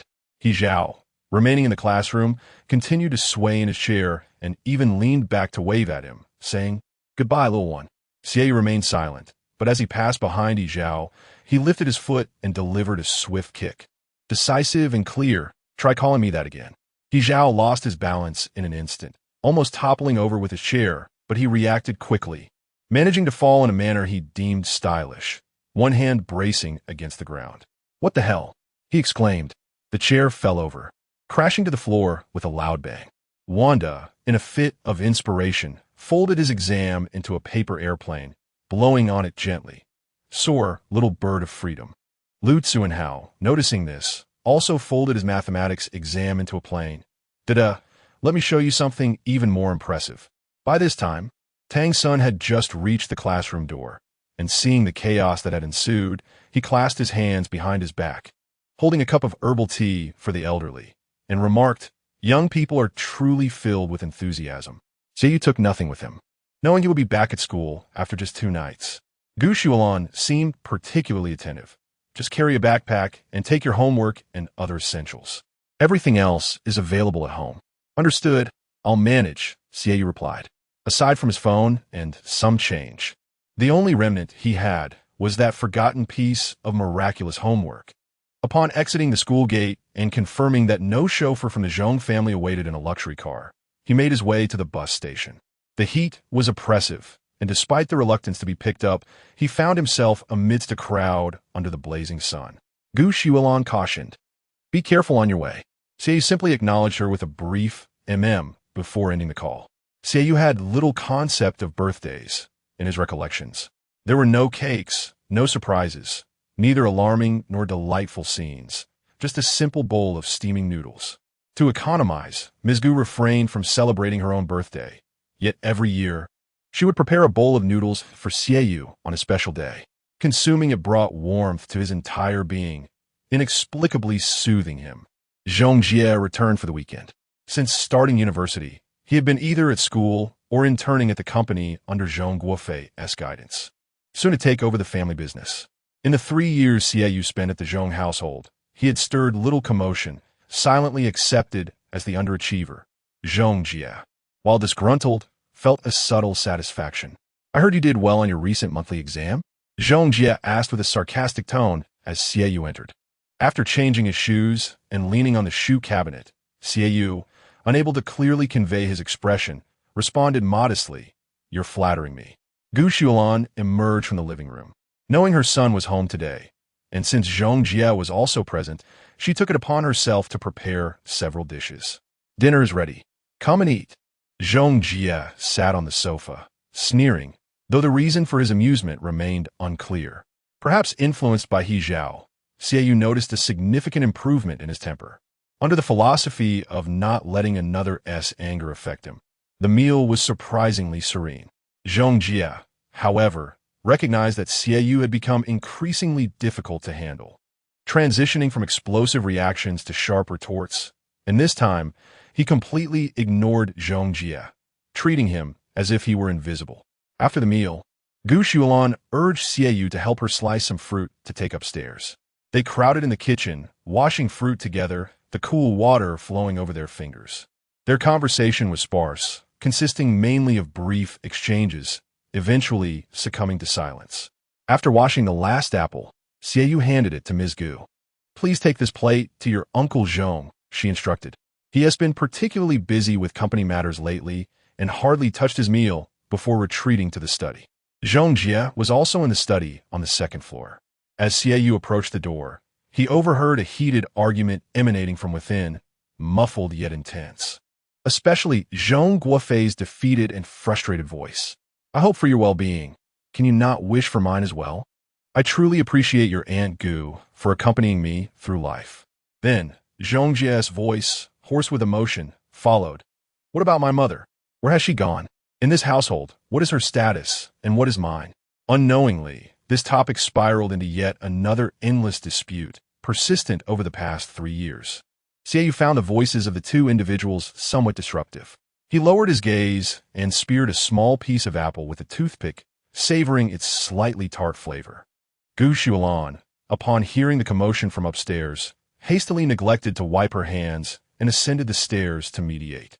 "You mustn't go," Xiaoyu insisted, standing at the study door, one hand holding the fruit platter while the other grasped Gu Shulan's arm.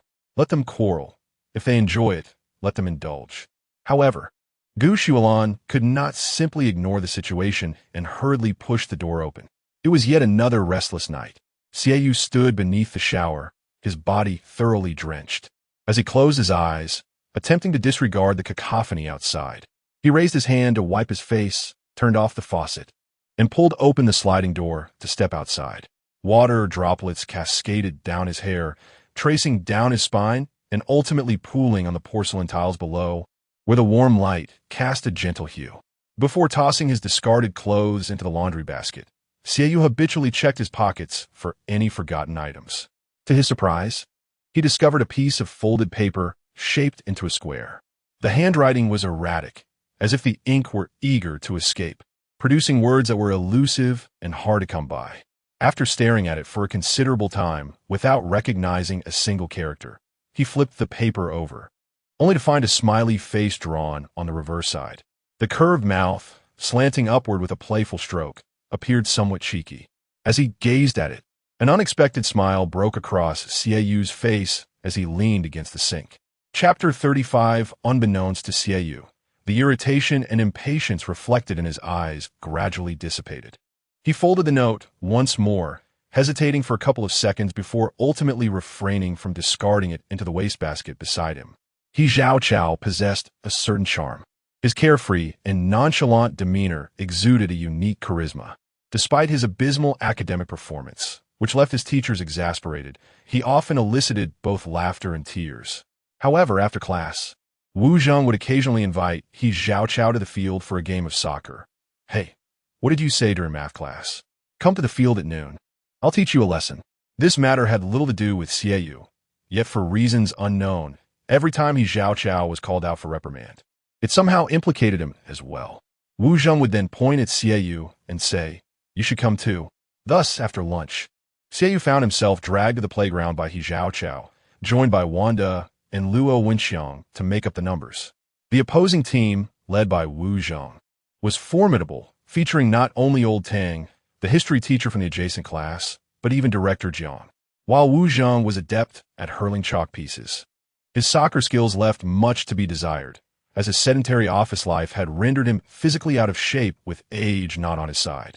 "We'll let up a bit later," He Zhao whispered during halftime, suggesting that they should allow the opposing team to score a few goals.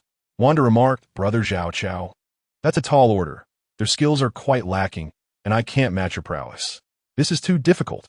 I fear I cannot act well." He Zhao playfully tapped Wanda on the head. "Difficult?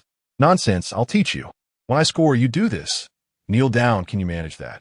Then, in utter frustration, pound your fist on the ground to display your deep regret over your blunder on the field."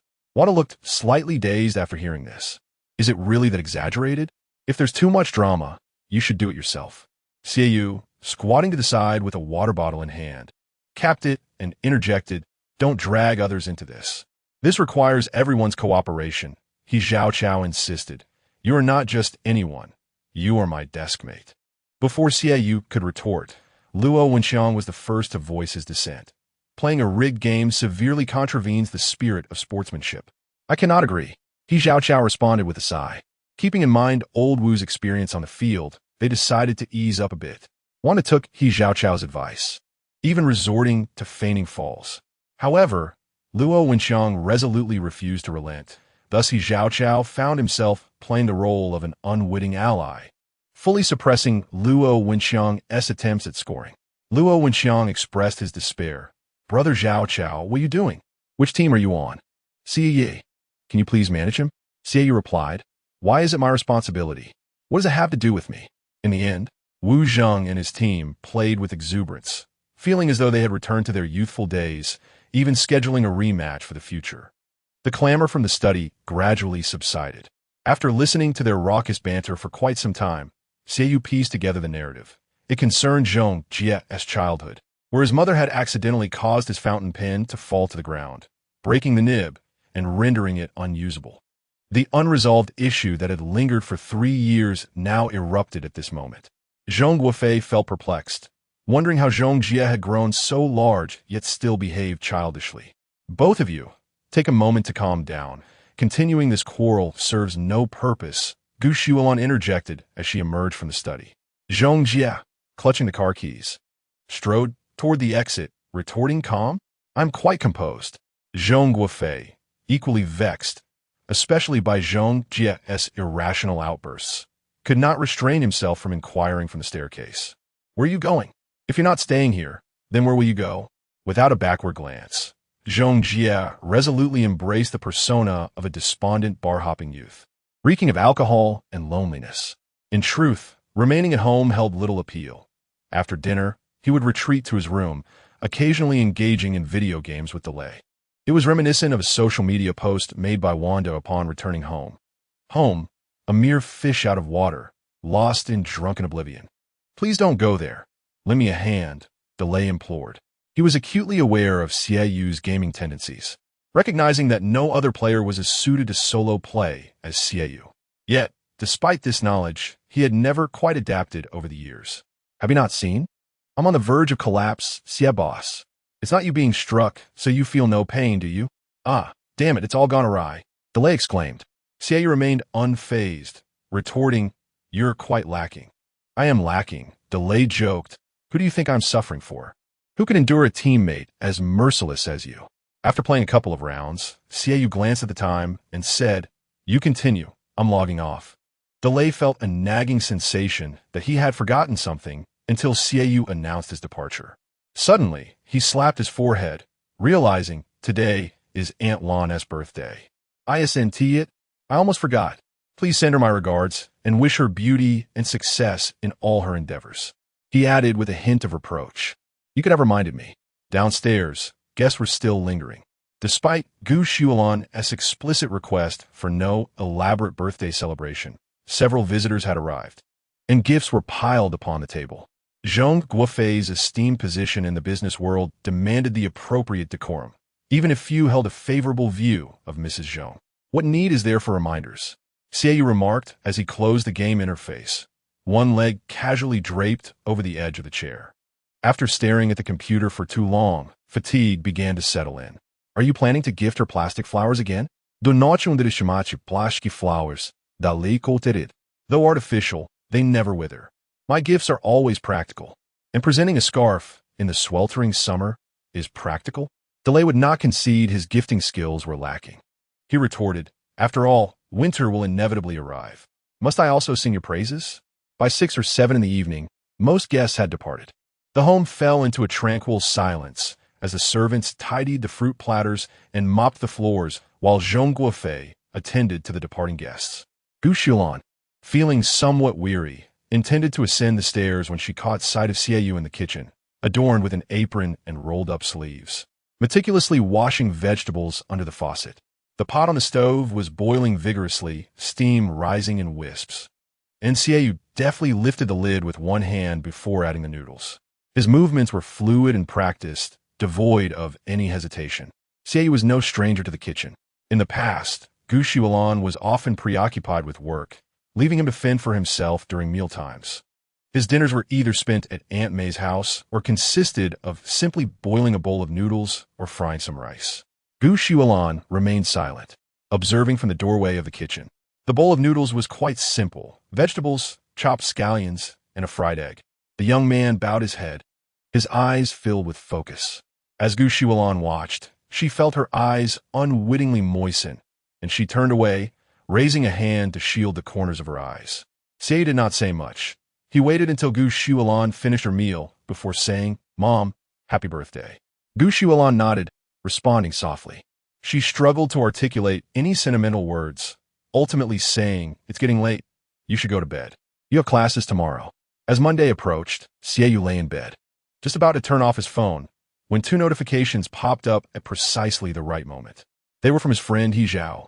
"Old Xie, I've discovered something great. Add me. Let us discuss homework ghostwriting." Xieyu paused, his fingertip hovering over the screen, and after a moment, he replied with a question mark. He Zhao responded, "From our grade, professional ghostwriting." He continued, "Shun Jie says this person is highly skilled, charges fairly, and can even imitate handwriting so well that even director Jiang wouldn't notice." He Zhao added, "Moreover, there's a guarantee. If caught, they LL compensate tenfold." Xie replied, "So?" He felt his understanding of academic underachievers was still too limited. He simply did not belong there. A voice message from He Zhao interrupted his thoughts. "Is it a convenient time to chat?" Though he was not particularly interested, Xie mustered his energy to reply, "Sure." In the next moment, He Zhao sent an invitation. Xie, not paying close attention, presumed it was just a standard voice call. However, upon confirming, He Zhao appeared on the screen, freshly out of the shower, clad only in his underwear. He Zhao had yet to dry his hair, his bare feet resting on the floor, bending over to rummage through clothes at the edge of his bed. His shoulder blades and spine tensed slightly with the movement, the red string around his neck adding to his youthful exuberance, almost exuberant. After a moment of silence, Xie asked, "What are you trying to do? Show off your provocative black underwear?" He Zhao was startled himself, turning back while holding clothes. "What is this?" He hurriedly dressed, initially intending to send a voice message, but accidentally starting a video call instead. The lighting on Xieyu's end was dim, suggesting he was lying in bed, while He Zhao quickly donned his clothes. "Mistake, don't give me that look. You're the one who benefits, brother's physique. I'm hanging up now." He Zhao paused his boast about his body. "Wait, there's something regarding the ghostwriting." Xie was puzzled as to why He Zhao needed to discuss ghostwriting privately, casually asking, "Can I get a 20% discount for 2 assignments?" "No," He Zhao replied. "Do you still have that paper I gave you?" "What assignments do you have?" "I can't even decide for the nonsense I wrote." Xie calmly greeted He Zhao in a manner devoid of expletives, implying he should go somewhere cool, preparing to end the video call. "Why not give it a try? You might have a connection with my writing." "One must ponder whether there exists a connection between your words and those of the ghostwriter," Xie remarked. "Can he truly craft anything as trivial as what you have presented?" Upon finishing his statement, Xie promptly pressed the call end button. The screen of his phone flickered back to the home page, where the long-forgotten icon of the Smart Fruit application quietly resided within the games category, its vibrant green hue strikingly prominent. Unbeknownst to him, the night had enveloped the world outside. A breeze wafted in through the window, carrying a slight chill. Xie closed his eyes, feeling his consciousness wane. Yet he was acutely aware that summer seemed to be drawing to a close. That fervent and oppressive summer, where Zhou Daler shouted, "Mom, snag my purple weapon," over the phone, and He Zhao, pulling down his black mask, laughed and proclaimed himself an 8-nation hybrid, was soon to fade away. Chapter 36. Xie Yu rose early, donned his school uniform, and shared a simple breakfast of congee and pickles with Mrs. Gu. Glancing at the time, he prepared to take the bus back to school. "I'm off. Call me if anything comes up." Gu Shuolan set down her chopsticks and remarked, "Let the driver take you." As Xie bent down to change his shoes at the entrance, he resembled his arrival, carrying nothing at all, appearing less like a student heading to school and more like someone going out for leisure. "No need, I can manage on my own." "Are you really going like this? Without even a backpack?" Gu Shuolan was at a loss for words. "Have you completed the assignments the teacher gave for this weekend?" Xie replied, "I finished them at school." The excuse seemed far too flimsy, and Gu Shuolan harbored doubts. "I suspect you haven't written anything at all." "There were hardly any questions I couldn't answer," he said, neatly placing his slippers and stepping outside. A gust of wind rushed in, laden with humidity.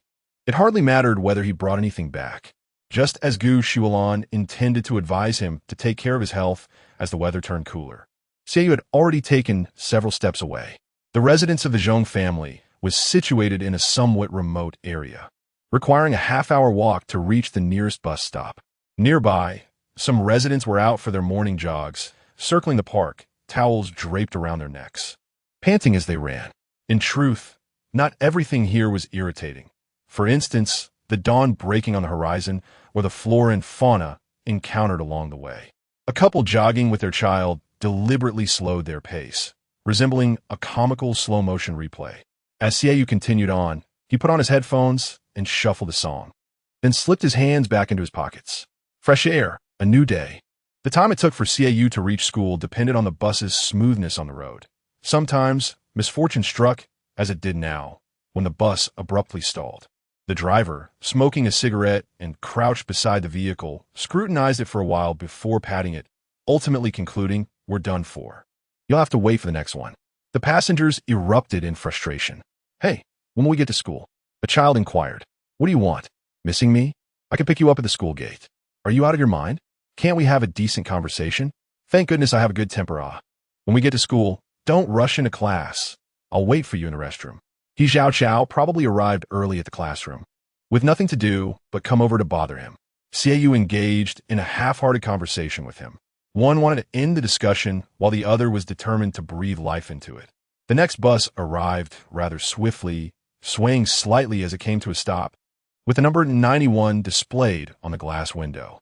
When Xiaoyu arrived, there were still 10 minutes before class, so he was not late. The irate teacher could do nothing but glare at him from the school gate. "Hurry up. Run. Every second counts." The teacher added, "You have no sense of urgency whatsoever. You're about to enter your senior year, yet you act as if you're just starting school. You know your desk mate, right?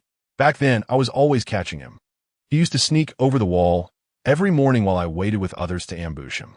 Xiaoyu maintained his usual pace, neither hurried nor slow, as he walked past Director Jiang, displaying little interest in the tales of the mad dog's valiant exploits.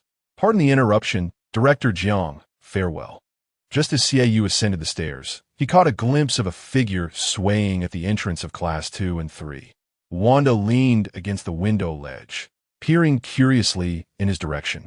Paying no heed, Xiaoyu was about to proceed when suddenly, someone grasped his wrist from behind, pulling him in the opposite direction. Caught off guard, Xiaoyu stepped back 2 paces, and before he could react, he found himself dragged into a stall in the men's restroom. "I told you not to enter the classroom." He Chao released his grip. The stall was a bit cramped for 2, forcing them to stand rather close together. "Didn't you notice the class monitor loitering in the hallway?" He Chao, clad in his school uniform with a thin jacket over it, wore a loose black sweatshirt emblazoned with a pair of sharply drawn wings on the back, the white school uniform peeking out from beneath. Xiaoyu had dismissed He Chao's casual remark about waiting in the restroom as a jest. What was he doing? He Chao continued. He insisted on clarifying the trigonometric functions for us today. Ruffling his hair in exasperation, He Chao confessed, "As soon as I entered the classroom this morning, he was sitting directly opposite me, reciting formulas." Xiaoyu replied with a silent pause. "Who would have thought?" He Chao mused, "I genuinely admire him. He will undoubtedly achieve great things in the future." After a weekend, Xiaoyu nearly forgot that there existed a fervent individual in their class determined to elevate the average score. Xue Xixing possessed an unparalleled focus and patience, as evidenced by the plethora of sticky notes scattered across his desk, along with the academic resources he had crammed into every available space, resorting to the class library corner for overflow.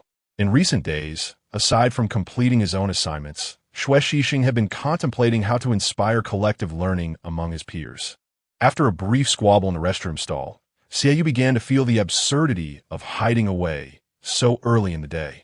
It would be far more sensible to return and listen to Xue Xixing recite formulas. Thus, a minor argument ensued. "You cannot abandon me. Don't block the door. Old Xia, once we step out, we are no longer brothers. We never were." As class approached, a student on duty entered the restroom with a cloth to clean, turning off the tap and wringing it out. Just as he was about to exit, he vaguely heard a noise within and halted, glancing around. Inside the stall, He Chao pressed his back against the door, preventing it from opening. Xiaoyu's hand slipped around He Chao's waist, reaching for the doorknob. Just as he twisted it, He Chao pushed him back inside. The two forces collided. Though the motion was slight, Xiaoyu inadvertently kicked the trash can, sending it tumbling to the floor. Concerned for Xiaoyu's balance, He Chao instinctively reached out to steady him. Initially, Xiaoyu had managed to maintain his equilibrium, but the sudden tug from He Chao sent him reeling backward. Damn it! The duty student thought to himself that he must have neglected to check the calendar before entering the restroom, or else he would have surely encountered the ominous warning against using the facilities. The final stall door slowly creaked open, and he distinctly observed Xiaoyu seated on the toilet lid, while He Zhao leaned forward, one hand resting upon Xiaoyu's neck. The posture was undeniably somewhat ambiguous. I saw nothing at all. The duty student retreated towards the door, genuinely oblivious to the scene. Xie wore a cold expression and remained silent. He Zhao straightened up. Hey, my friend. The duty student, possibly in a state of shock, nervously uttered, please don't kill me. Good news seldom leaves the confines of the home, yet passion travels far and wide. After the first class concluded, Wanda approached and inquired, what transpired in the bathroom this morning? Nothing happened. Xie replied casually after finishing his homework. Are you feeling a little restless today? Wanda retorted, I'm indeed restless, but not itching. He Zhao observed Xue Shixing trailing behind Tang's son as they exited, and with the alarm lifted, he joined the conversation. Such swift dissemination of information? Wanda elaborated, a classmate from my elementary school has a friend who is the cousin of the monitor in the adjacent class. After recounting his convoluted intelligence chain, Wanda posed another question. Returning to the matter at hand, Zhao Ge, did you really strip off Yuji's clothes? Xie capped his pen, finally lifting his gaze to fixate intently on Wanda. The expression on Xieyu's face was somewhat inscrutable, oscillating between mild displeasure and significant discontent. After pondering for a moment, Wanda felt that his predicament was not as dire. I am unsure what the initial version was, but as it has reached me, the story goes that you two were engaged in a fierce battle in the bathroom, garments in disarray. In any case, it was quite thrilling. Rumors possess a tendency to proliferate. Even mundane events can evolve into something sensational. Wanda finally asked, is it true? Come, let us lean in closer and whisper. I promise to keep it under wraps. Xieyou leaned back, lacking the inclination to entertain matter. However, He Zhao conspiratorially leaned in. Want to know? Absolutely. In truth, we did more than just that, He Zhao declared. We engaged in even more intense activities. Wanda squinted lecherously, his imagination ignited. Oh? Seizing the moment while Wanda was caught off guard, He Zhao discreetly rolled up a stack of student newspapers and struck Wanda on the head. You. How dare you? Are you so emboldened by the recent freedom bestowed upon you by your elder brother? Wanda, dazed from the blow, clutched his head, his eyes brimming with tears as he looked at Xieyou, silently conveying, your desk mate is bullying me. Initially, Xieyou felt genuinely annoyed, but witnessing their commotion, he deemed it unnecessary to fuss over it. How can you act this way? After uttering this half-sentence, Wanda fervently nodded, nearly exclaiming, from this day forth, you are truly my dear brother. Yet, Xieyou rolled up his English textbook and continued, how can you use newspapers? They are so light. Is this how you choose to play? He Zhao burst into laughter upon hearing this. Wanda gazed at the hefty roll of English books, turned, and ran off, feeling particularly wronged. You have changed, you have changed. During the noon break, Luo Wenxiang, with great anticipation, eagerly awaited the inaugural official sports event at the second high school. Upon retrieving the registration form for the upcoming autumn sports meeting from Tang Sen's office, he returned to the classroom and proclaimed with enthusiasm, classmates, I have an announcement to make.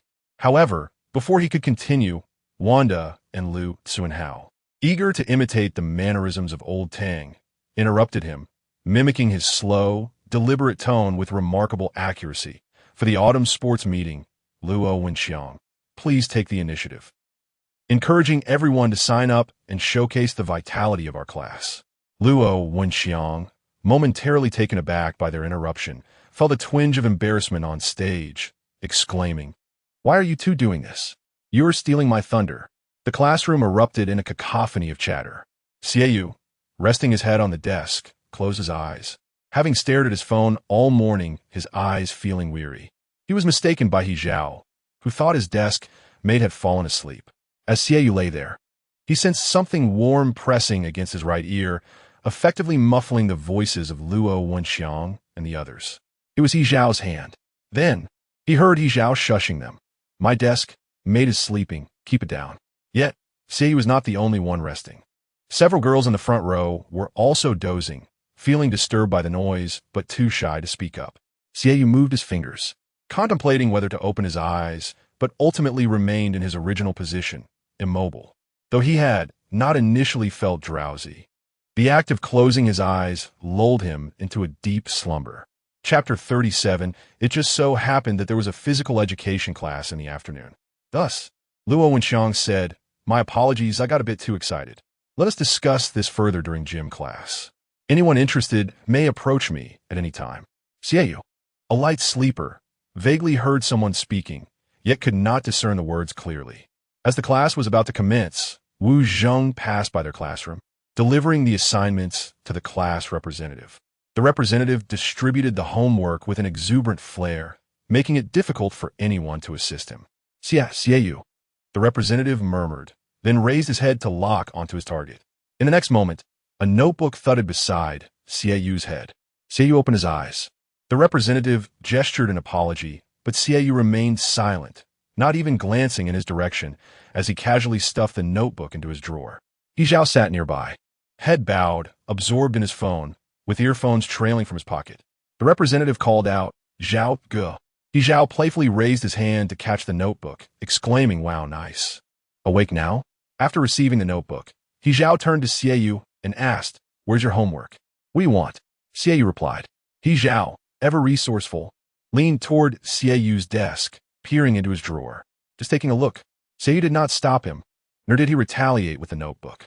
Instead, he retrieved it and placed it on He Zhao's desk, saying, "Take a look and then scram." Upon flipping through their homework, they found only a scant few red marks. He Zhao opened the few questions assigned over the weekend and, satisfied to see that Xiaoyu had not solved a single one, closed it with a grin, returning it to him. "Seeing you reassures me." Xiaoyu lay there, half his face concealed by his sleeve, revealing only his eyes. The warm breath he exhaled condensed on the fabric, giving him an almost animalistic appearance, enticing one to reach out and ruffle his hair, though one must be prepared for the ensuing chaos. "What is that?" He Zhao pointed to a line of text on the blackboard, written in Wu Zheng's neat and bold handwriting. To the two students who got all answers wrong, gym class. Office, see there. Even as Xiaoyu slept, He Zhao could not resist giving his hair a gentle tousle. Life is full of delightful surprises. Xiaoyu was not particularly bothered, merely responding with a nonchalant "oh." His demeanor remained cool and detached, his expression and voice exuding an unyielding chill. However, He Zhao felt somewhat enchanted, perhaps swayed by the softness of Xiaoyu's hair, perceiving a hint of innocence in the slumbering figure. "Don't worry, you still have me," He Zhao reassured. Xiaoyu could not muster a response. The notice on the blackboard hung for the duration of 2 classes. While it used vague references, everyone understood its implications. Wanda, eager for a wager, asked, "Shall we bet?" Lu Tsuenhao replied, "Is there even a need to bet? It can only be those two." Su Qingqing added, "Can you find a third person in our class who got all the answers wrong?" Xiaoyu cast a glance at He Zhao's notebook and discovered that he had merely copied the questions, leaving a flourish of solutions and colons on the left side. But nothing more followed. "Did you not seek a ghostwriter?" Xiaoyu remarked as he tucked his own notebook back into the drawer, casually inquiring. "Is this how they completed your work?" He Zhao replied, "I did not seek assistance. Thanks to your reminder, I realized that apart from myself, no one else in this world could possibly pen such elegant characters. Observe the grandeur of my strokes, the transitions and nuances." Xiaoyu unceremoniously interrupted. "Praising such drivel amounts to naught. Ding Lianghua, can you manage both sprinting and relay? I have heard tales of your valor. Your explosive energy is remarkable. As for the girls, I am less acquainted with their circumstances. Qingjia, could you assist by tallying which girls wish to participate?" During physical education class, Luo Wenxiang and Lu Tsuenhao sat on the playground, forming a circle. Luo Wenxiang, with 3 pens tucked into his pocket, produced one for Su Qingqing, saying, "There is also the collective project for the class, such as tug of war. I shall take a moment to impart some techniques. As for the long-distance running, where are Zhao Ge and Yu Ge? Oh, they seem to be absent." Luo Wenxiang only now realized that the 2 long-distance runners he had appointed last week were nowhere to be found. "Wanda, have you only just realized? They were summoned to the math teacher's office." Lu Tsuenhao added, "These 2 long-distance athletes have made a mess of their assignments." Luo Wenxiang scratched his head in disbelief. I was too exhilarated after receiving the sports event notification to pay attention. Meanwhile, the 2 long-distance runners languished in the teacher's office. "You too, take your assignments and find a seat. You may leave for physical education class once you comprehend the material," Wu Zheng said while continuing to grade assignments. "You truly astound me. However, I must commend you on one aspect. At least you did not plagiarize, holding steadfast to your principles. He Zhao replied, you flatter me. Wu Zhong was taken aback by the thickness of He Zhao's skin, pausing his grating momentarily. You genuinely believe I was complimenting you. Xie seized the assignment and pulled He Zhao away, explaining to his desk mate he forgot to take his medication before leaving today. Indeed, a dose is necessary.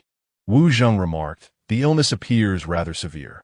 With only a few teachers remaining in the office, Old Tang had gone to teach a Chinese class next door, leaving his seat conveniently vacant, while the other teachers' positions were not suitable for sitting. Thus, the two settled at Old Tang's side to work on their assignments. Having passed by several times before, they had never noticed that Tang's son had nurtured a number of small plants at his desk, affixing labels with their names and care instructions. His attention to detail was indeed remarkable. He Zhao reached out to grasp the corner of one label, reading aloud the name of the succulent. Xiao Kui, Xiaoyu responded. Is it common for middle-aged individuals to bestow such names? Isn't this variety known as Jiyulu? He Zhao propped his workbook beneath his elbow, utterly disinterested in attempting any questions. After all, he was a language teacher. Xiao Kui.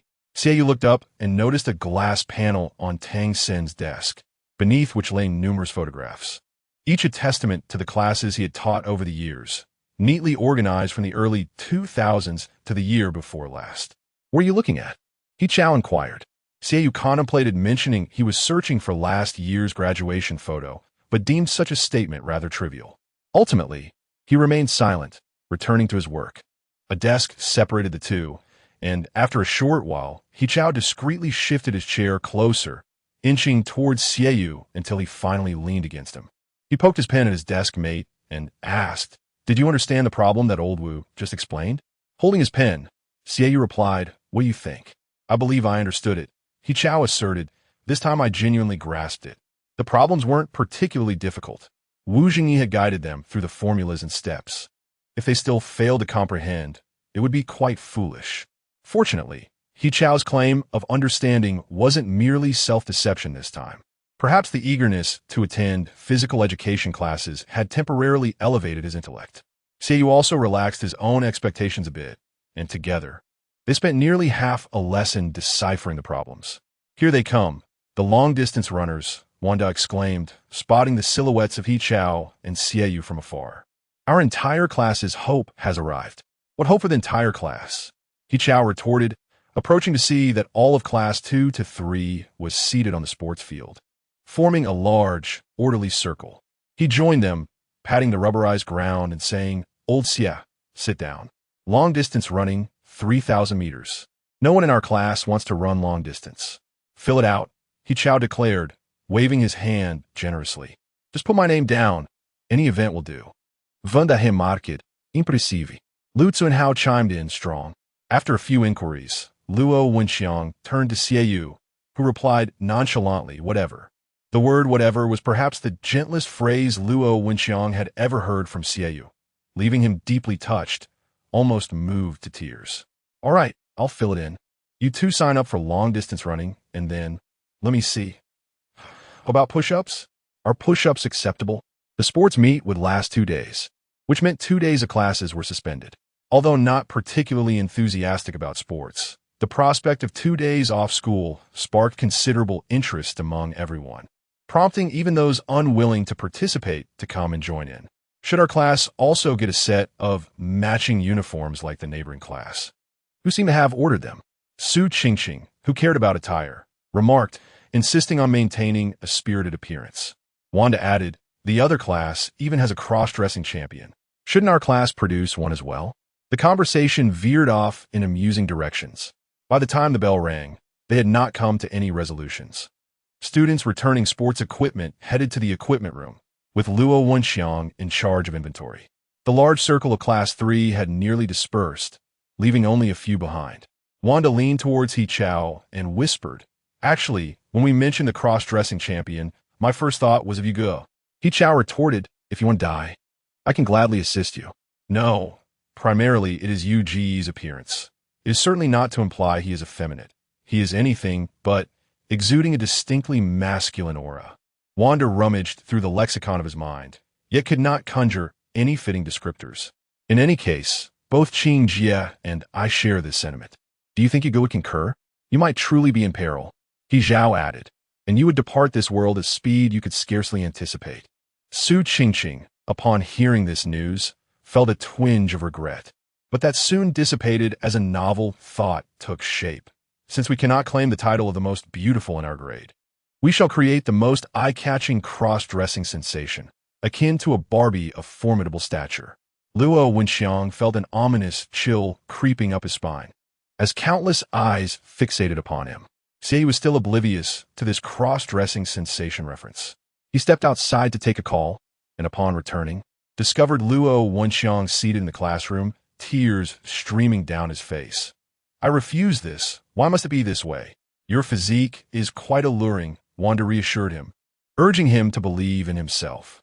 He Zhao was in fits of laughter, doubled over, and waved at Xie, leaning closer to his ear to whisper, Our sports committee. Cross-dressing, do you fear it? Filming a horror movie? He Zhao queried.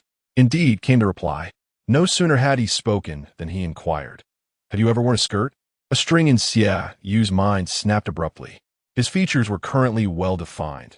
Yet in his youth, even with a short haircut, many mistook him for a girl, with Zhou Daler being one of the most foolish.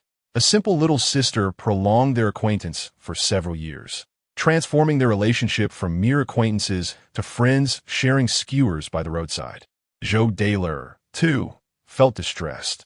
He had acknowledged his mistake, but could not best Xie in a physical altercation. Ms. Gu, in her youth, indulged in some mischievous antics, finding amusement in her son's soft, adorable appearance, even coaxing him into wearing a little dress. To this day, remnants of those indelible, embarrassing photographs linger in their home. Wanda continued to console the emotionally distressed sports committee member when a loud crash from the back of the classroom caught their attention. Looking up, they beheld He Zhao and Xie inexplicably entangled once more, their chairs overturned. Lu Xuanhao watched in awe. Are they at it again? I feel something is amiss in class 3 of the second year, if they do not clash on any given day. Brother, I was wrong, all right? He Zhao pleaded, soothingly admitting fault while simultaneously stoking the fire. However, your reaction seems rather peculiar. Lao Xie, have you truly donned a dress? Xie communicated solely through his fists, while He Zhao struggled to defend himself and dared not retaliate. He leaned back, clutching his abdomen, and exclaimed, Ah, it hurts. Given this person's extensive history of antics, Xie first instinct was to assume it was yet another performance, rather exaggerated at that. Yet he found himself stepping forward 2 paces. Where does it hurt? He Zhao, momentarily at a loss for words, shifted his focus 3 times in a second, finally resting his hand on his chest. Here, perhaps internal bleeding. To utter internal bleeding so readily is quite the feat. Xie reached out and lightly touched the area through the fabric. Here, He Zhao lowered his gaze to the hand that Xie had pressed against his chest, and suddenly found himself momentarily lost in thought. Ah, indeed. That peculiar and enchanting sentiment did not linger for long, until he noticed Xie shifting his wrist slightly. Damn, you really want to make me bleed internally. Chapter 38. The meme surrounding the cross-dressing phenomenon appears to be inescapable. Lu Xuanhao and his companions, seizing a moment of distraction from Old Tang, clandestinely searched for skirts on a public computer during the intermission. How about this one? A lace camisole dress. Romantic yet tinged with a hint of nobility. Wanda interjected, Let's opt for this maid outfit instead. It looks incredibly alluring. Luo Wenxiang, exasperated, sighed. The one above, scroll up. After a brief altercation with Xie, He Zhao bent down and with one hand adjusted his chair, eagerly chiming in, Not that one. Keep scrolling. Which one?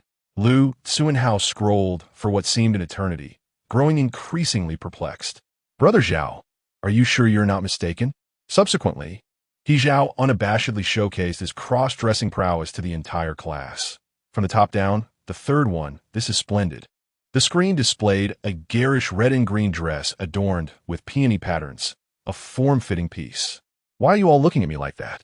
He Zhao queried, glancing at the projector and then at his deskmate. Do you not think this one is good? Lu Tsuanhao and his friends found themselves utterly captivated by the tacky dress, and He Zhao's textbook-like aesthetic rendered speechless. Xie remarked, "Don't you have any self-awareness?" He Zhao replied, "I think it's quite nice. If this were in a game, it would undoubtedly score high. Players of renminbi have no right to speak. Trust me. Shut up. Look at this color. How vibrant." Vibrant? Xie retorted sharply. Even the tastes of square dance annies would outclass yours by miles.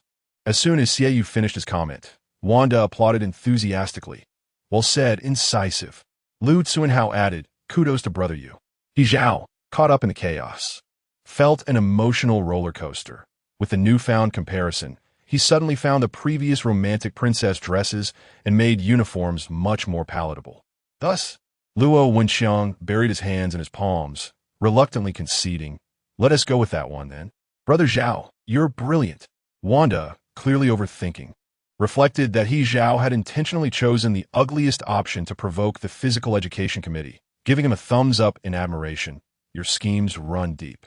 "Much obliged," He Zhao replied, somewhat bewildered but adeptly engaging in the banter.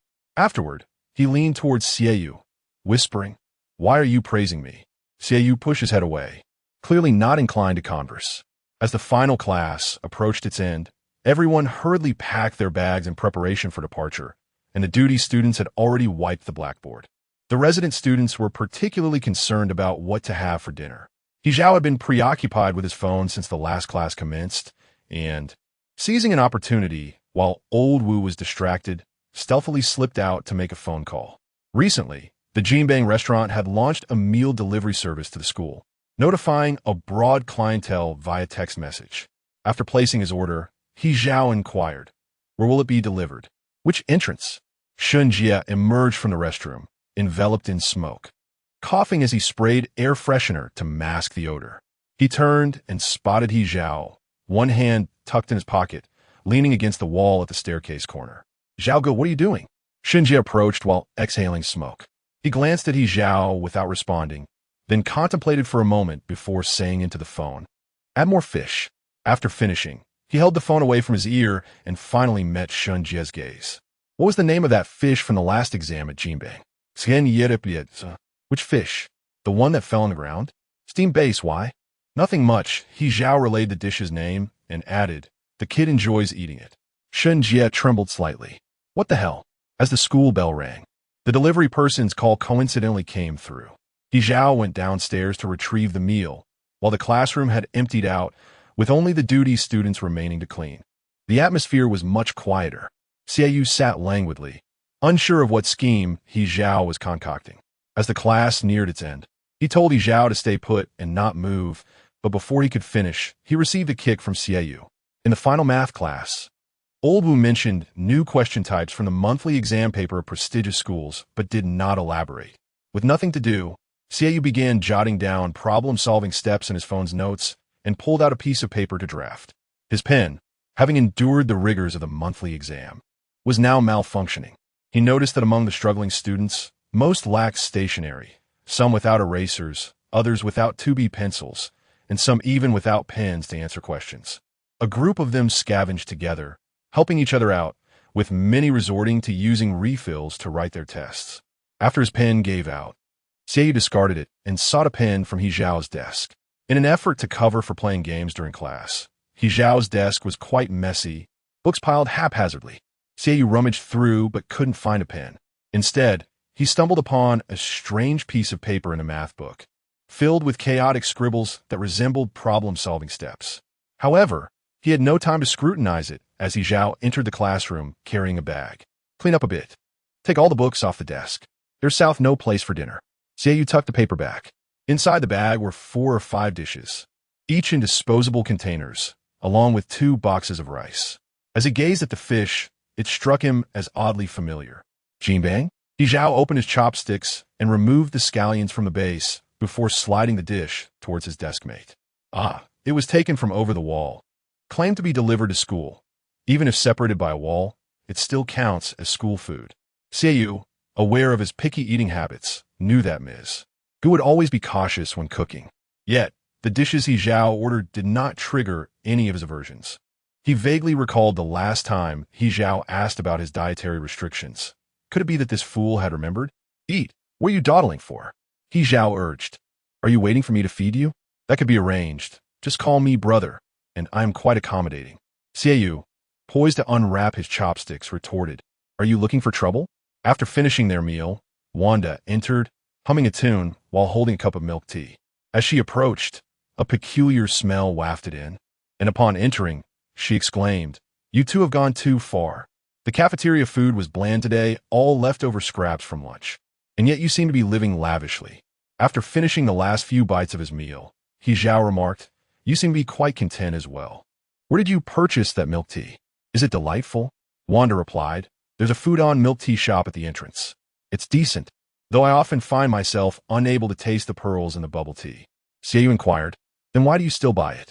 Wanda confessed, To be honest, food-on has always been my dream. This week, everyone's thoughts were consumed by the upcoming sports meet.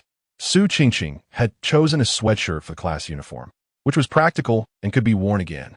Luo Wenxiang donned an elegant and regal princess dress, proudly carrying a placard at the forefront of the formation. The physical education teacher granted the class some time for free practice while also offering guidance. Who signed up for push-ups? After finishing with the shot put participants, the teacher approached, blowing his whistle. Didn't T8 of you register? Step forward and showcase your strength. He Zhao, Xiaoyu, and a few others stepped out. It's not about how many you do that counts. The judges are observing the quality of your form. At last year's sports meet, there was a line of competitors performing energetically, racing to see who could do it the fastest. But guess what? The slowest one ended up winning. The physical education teacher instructed them to hold the position, addressing participants from the front of the line to the back. Before he even began counting, several boys could no longer maintain their stance and collapsed. The first to fall triggered a domino effect, with 3 or 4 following suit. He Zhao felt unfazed, confident he could hold out much longer. However, observing the others sitting on the ground made it seem rather foolish to continue, so he sat down alongside Xiaoyu. The teacher paused and remarked, This cohort seems a bit fragile. We've hardly begun, and you're already faltering. Do you even aspire to achieve commendable results at the sports meet? Xiaoyu had initially planned to skip physical education class to read in the dormitory, but Luo Wenxiang insisted the entire class prepare for the sports meet. The 8 push-up participants sat on the gym floor, while a few pairs of first-year students played badminton nearby, the shuttlecocks soaring and falling throughout the gym. How many can you do? He Zhao asked. Xiaoyu watched a player dash forward and leap to hit the shuttlecock, casually responding, I don't know, I've never counted. Shall we compete later? The physical education teacher, however, did not grant them that opportunity. He revealed his expertise, claiming he could elevate their push-up performance to unprecedented heights within a single class. Me. Wanda raised her hand. Coach, I want to learn. The teacher smiled knowingly and said, Let us begin. A foreboding feeling washed over Xiaoyu. 2 minutes later, his apprehensions were confirmed. The badminton shuttlecocks no longer flew about the gym. Instead, the air was filled with exclamations of surprise. The teacher crouched at the side, instructing, Odd-numbered students, lie down. Even-numbered ones, commence. I will count to 1, and you will perform 1 push-up. Rest after reaching 50. Xiaoyu lay beneath He Zhao, slowly and laboriously managing to utter 1 word, damn. He Zhaozhong supported himself with both hands on the outer side of Xiaoyu's arms, lifting his upper body with the strength of his arms, maintaining a certain distance between them. He continuously adjusted his posture, finding this playful endeavor rather peculiar. Unable to suppress a laugh as he remarked, Whoever invented this is quite talented. It's no wonder they speak of unprecedented heights. Wanda, feeling a mix of exasperation and concern, turned to the brother above and urged, Hang in there. If this doesn't hold, it could lead to trouble. The brother above, equally anxious, stammered, I'll do my best. Once they had settled into position, the physical education teacher blew the first whistle. 1. He Zhaozhong pressed downward, and as he descended, the distance between him and Xiaoyu diminished. Despite his efforts to control the situation, their bodies brushed against each other, the thin fabric acting as a mere veil, allowing body heat to seemingly transfer between them. Their heartbeats, entwined with the warmth of their gentle breaths, created an intimate atmosphere. What had initially been a source of amusement for He Zhaozhong transformed into a moment of discomfort. They were left with no choice but to gaze into each other's faces, magnified reflections of their eyes, noses, eyelashes, and every subtle expression laid bare before one another. He noticed a particularly tiny mole beneath the corner of Xiaoyu's eye. Suddenly overwhelmed, He Xiaozhong found himself unable to endure the intensity of their gaze. It was uncertain who averted their face first, but this action finally broke the prolonged eye contact. He shifted his fingers, realizing that his palms had begun to sweat. Chapter 39. Hold on. Noble sons aspire to the world. The darkness before you is not true darkness. The physical education teacher, weary from squatting, took a seat on the ground, glancing at the time before whistling again. He Zhao Chao, who had only just managed to prop himself up, felt the weight of the words and had to press down once more. Taking a moment to collect himself, he realized he couldn't fixate on any particular child, fearing that if he did, he would be unable to complete even 10 push-ups. Thus, he turned his head away, his throat involuntarily moving up and down. This time, He Zhao Chao did not linger for long. He hastily completed the push-up. Their gazes fleetingly avoided each other, as He Zhao Chao remained focused on the gymnasium floor, as if he could discern patterns emerging from it, until Xie Yu inquired, "How many was that?" He Zhao Chao's mind was clouded, entirely devoid of the capacity to keep count. "I don't know, did you not count either?" Xie Yu tilted his head, his eyes directed upward at an angle, where several beams crossed the gymnasium ceiling, topped by glass pane. After a brief pause, he replied, "I didn't count. There should be around a dozen, I suppose." Upon uttering this, He Zhao Chao discovered he could no longer fixate on the floor, his gaze drifting to the elegant lines of Xie Yu's neck. Ultimately, he spoke, unsure if it was to himself or to Xie Yu. "Just endure a little longer." "All right, you can do it." He persevered, as Xie Yu reclined. He felt an overwhelming urge to lift his knee and toss the person atop him aside. With a cold expression, he thought himself foolish for abandoning a perfectly good exam to attend physical education class. Once he calmed down, he began to strategize whom he should confront first upon rising. Luo Wenxiang, who had coerced Xie Yu into attending physical education class, was training on the playground, inexplicably sensing a chilling breeze at his back. He rubbed his arms, lamenting the sudden drop in temperature. Although He Zhao Chao was usually quite restless, he displayed remarkable restraint in this moment. Xie Yu sensed a palpable desire to escape emanating from He Zhao Chao, a tension suggesting he could leap up at any moment. Xie Yu was uncertain if the rapid heartbeat in his ears belonged to him or to He Zhao Chao, especially during those fleeting seconds when they were pressed together. As he gazed at the overhead beams, he vaguely felt that something was amiss, a sensation that had lingered for some time but was particularly acute today. It was as if a wild beast resided within him, usually dormant but now stirring with fervor, almost savagely howling, creating a sense of unease yet inexplicably igniting a fervent thrill. The physical education teacher, after announcing the count at the beginning, resorted to whistling in between, leading students to question whether he was subtly adding to their count. Just as they finished their quiet murmurs, he blew the whistle again and declared an integer, 20. "Excellent. Keep pushing." A student raised a skeptical hand. "Sir, how can it only be 20? I feel I've done 30. Unfazed, the teacher replied with a calm demeanor. "My dear student, that is merely an illusion." Regardless of whether it was 20 or 30, two groups of boys were utterly spent, unable to continue. Even with a male classmate lying beneath him, the risk of a tragic fall upon loosening his wrist was preferable to the continued torment of performing push-ups. One of them looked down and exclaimed, "I can't go on." Wanda retorted, "How can you say you can't? Your life is not something that a mere 50 push-ups can defeat." "I truly can't anymore." The surrounding classmates, who had begun to gather, included not only those who had just played badminton in the gym, but also a large number of others, both younger and older. Lu Sunhao squeezed his way in, exclaiming, "Wow, you guys are really intense." Xie Yu raised a hand to shield his forehead, feeling a slight headache. "Could you please not just stand around and gawk, my friends?" He turned to He Zhao, adding, "Especially you, Lu Sunhao. As class monitor, can't you uphold the dignity of our class?" "The dignity of Class 2 in the second year is long gone," Lu Sunhao retorted. Despite the loss of dignity, there remained an opportunity to redeem their push-up prowess.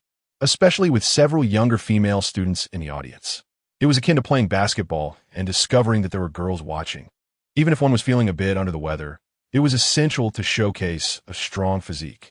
Wanda watched in astonishment as his friend, who had just declared he could not go on, suddenly released one hand and began performing single-handed push-ups with his left fist clenched.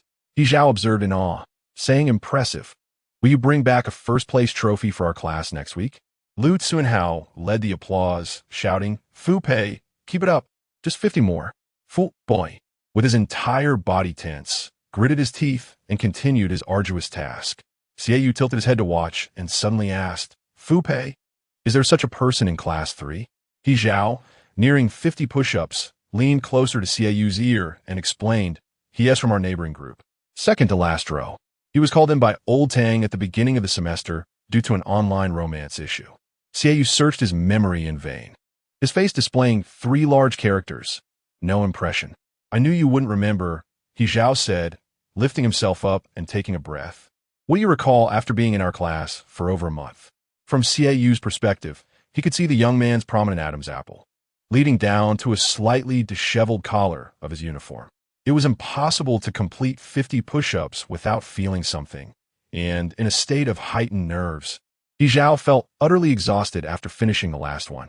He twisted his wrist and fell to the side, landing next to Xiaoyu, leisurely declaring, "50 done. Am I strong or what?" Xiaoyu shifted away slightly, saying, "Go away, my mother only gave birth to me." Fu Pei, the star of the show, managed to showcase over 20 single-handed push-ups before finally stopping and secretly asking Wanda, "Did any girls watch me?" Wanda hesitated to reveal the harsh reality. The truth was that all the onlookers, regardless of gender, were focused on the 2 renowned heartthrobs of their class. If you believed there were, then there were, Wanda reassured him, patting Fu Pei on the shoulder. "It's time to get up." Initially, the plan was to switch places, with the odd-numbered students at the top, followed by another group of 50. However, the physical education teacher evidently mismanaged the timing. Just as the students were ready to swap positions, the bell rang to signal the end of class. Glancing at a stopwatch, the teacher regretfully declared, "Class is over. I suppose we shall conclude here." The even-numbered students began to lament their misfortune, while the odd-numbered students were uncertain whether to feel pleased or not. Having idled away the afternoon, yet the prospect of pressing down on others for push-ups seemed far from appealing. Upon returning to the classroom, He Zhao and Xiaoyu spent the entire lesson in relative silence. The atmosphere was not exactly awkward. Previously, He Zhao would incessantly chatter, but now he had suddenly grown quiet, occasionally mustering the courage to speak to Xiaoyu. However, whenever he attempted to initiate a conversation, he seemed to lose his train of thought, leaving him speechless. "What do you truly wish to convey?" Xiaoyu, repeatedly interrupted, would merely call out his name, He Zhao, "Old Xia, deskmate," in rotation, only to fall silent thereafter, leaving him quite exasperated. He Zhao opened his English book, pointed to a page, and struggled to formulate a question. "Which page are we on?" Xiaoyu replied, "Unit 3. After no, He Zhao fell silent once more. The 2 classmates seated in front of them exchanged bewildered glances and passed notes. Are those 2 in a tiff? Have they quarreled? The notes eventually reached the class monitor, Lu Tsuanhao, who recalled the affectionate camaraderie of the 2 during the previous physical education class. Seizing the moment while the English teacher turned to write example sentences on the board, he scribbled a note. No, they were quite inseparable last class. He Zhao, seemingly in a daze, stared at the English book for an extended period before realizing he ought not to be paying attention. He should rather be indulging in his phone. Thus, while Xiaoyu was diligently reminded of his mission to use his phone during class, he was engaged in a chat with Zhou Dailai when he returned to his friend messages, only to discover that He Zhao had updated his signature to read. Xiaoyu thought, is this person out of his mind? Before the sports meet, the class's ordered uniforms had arrived, and Old Tang specifically asked them to try them on for effect. He ambled over from the office with an old-fashioned camera in hand. The class uniforms were custom hoodies, easily slipped on, and to decide what wording to print on them, a voting event had taken place, with various suggestions floated, such as time stands still, we shall not part, and youth never ends. Ultimately, the voting devolved into a clash between literary flair and brashness. I'm the coolest. Youth shall never disband. I am the coolest. The uproar continued until old Tang intervened, this middle-aged language teacher imparting to them 4 words: love and peace. He Zhao retrieved the hoodie, shook it out, revealing its unremarkable design, with love and peace emblazoned prominently on the back. Xiaoyu hesitated for quite some time, reluctant to wear it. Yet the most distressed was Luo Wenxiang, who could not possibly change into a skirt in the boys' restroom. He Zhao donned the hoodie and rallied Lu Tsunhao and others to form a wall. Fear not, brother, change boldly. Upon Xiaoyu's return from the restroom, Wanda called out to him, Xiaogu, come join us. We have a gap to fill. Help us block it. Not helping. As the imposing figure of Shilo passed by, Wanda quietly remarked to He Zhao, what about managing it? With his hands nestled in his pockets, He Zhao absent-mindedly rubbed the wrapper of a lollipop, suddenly breaking into a smile. Well, that's truly beyond my control. He has more sway over me, to be honest. Wanda was startled by the unexpected emergence of the phrase dominated by his wife in his mind. Fortunately, Luo Wenxiang had already changed his clothes and remained huddled in the corner, lamenting his fate, drawing everyone's attention. You've changed, so come out. Hurry up. Are you even a man, dawdling like this? He Zhao stepped back, returning to his seat, and in doing so, completely exposed a rather substantial creature curled up in the corner. Luo Wenxiang scratched the wall. I might as well not exist. You've cruelly deprived a pure-hearted youth of the chance for high school romance. I fear I won't find a girl throughout my 3 years here. He Zhao chuckled from atop the table, while Xiaoyu found it amusing, yet felt a stronger sense of sympathy, deciding it best to extend a final gesture of respect to the Physical Education Committee. Noticing this, He Zhao reached out to pat Xiaoyu's head. Feeling down, little buddy?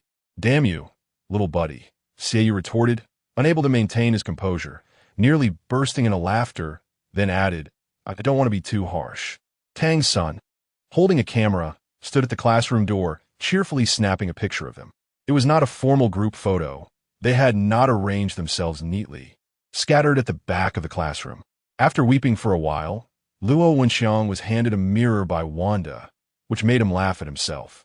Su Qingqing stood at the side, capturing the moment with her phone, while the others laughed so hard they could hardly straighten up. The scene crystallized in that instant, every face adorned with smiles, radiating boundless vitality, brimming with youthful exuberance. In the last row, 2 boys were visible from behind, sitting closely together. He Zhao, reclining casually on the desk, displayed an air of nonchalance. His body was angled, revealing half of his profile, fingers resting on Xiaoyu's head.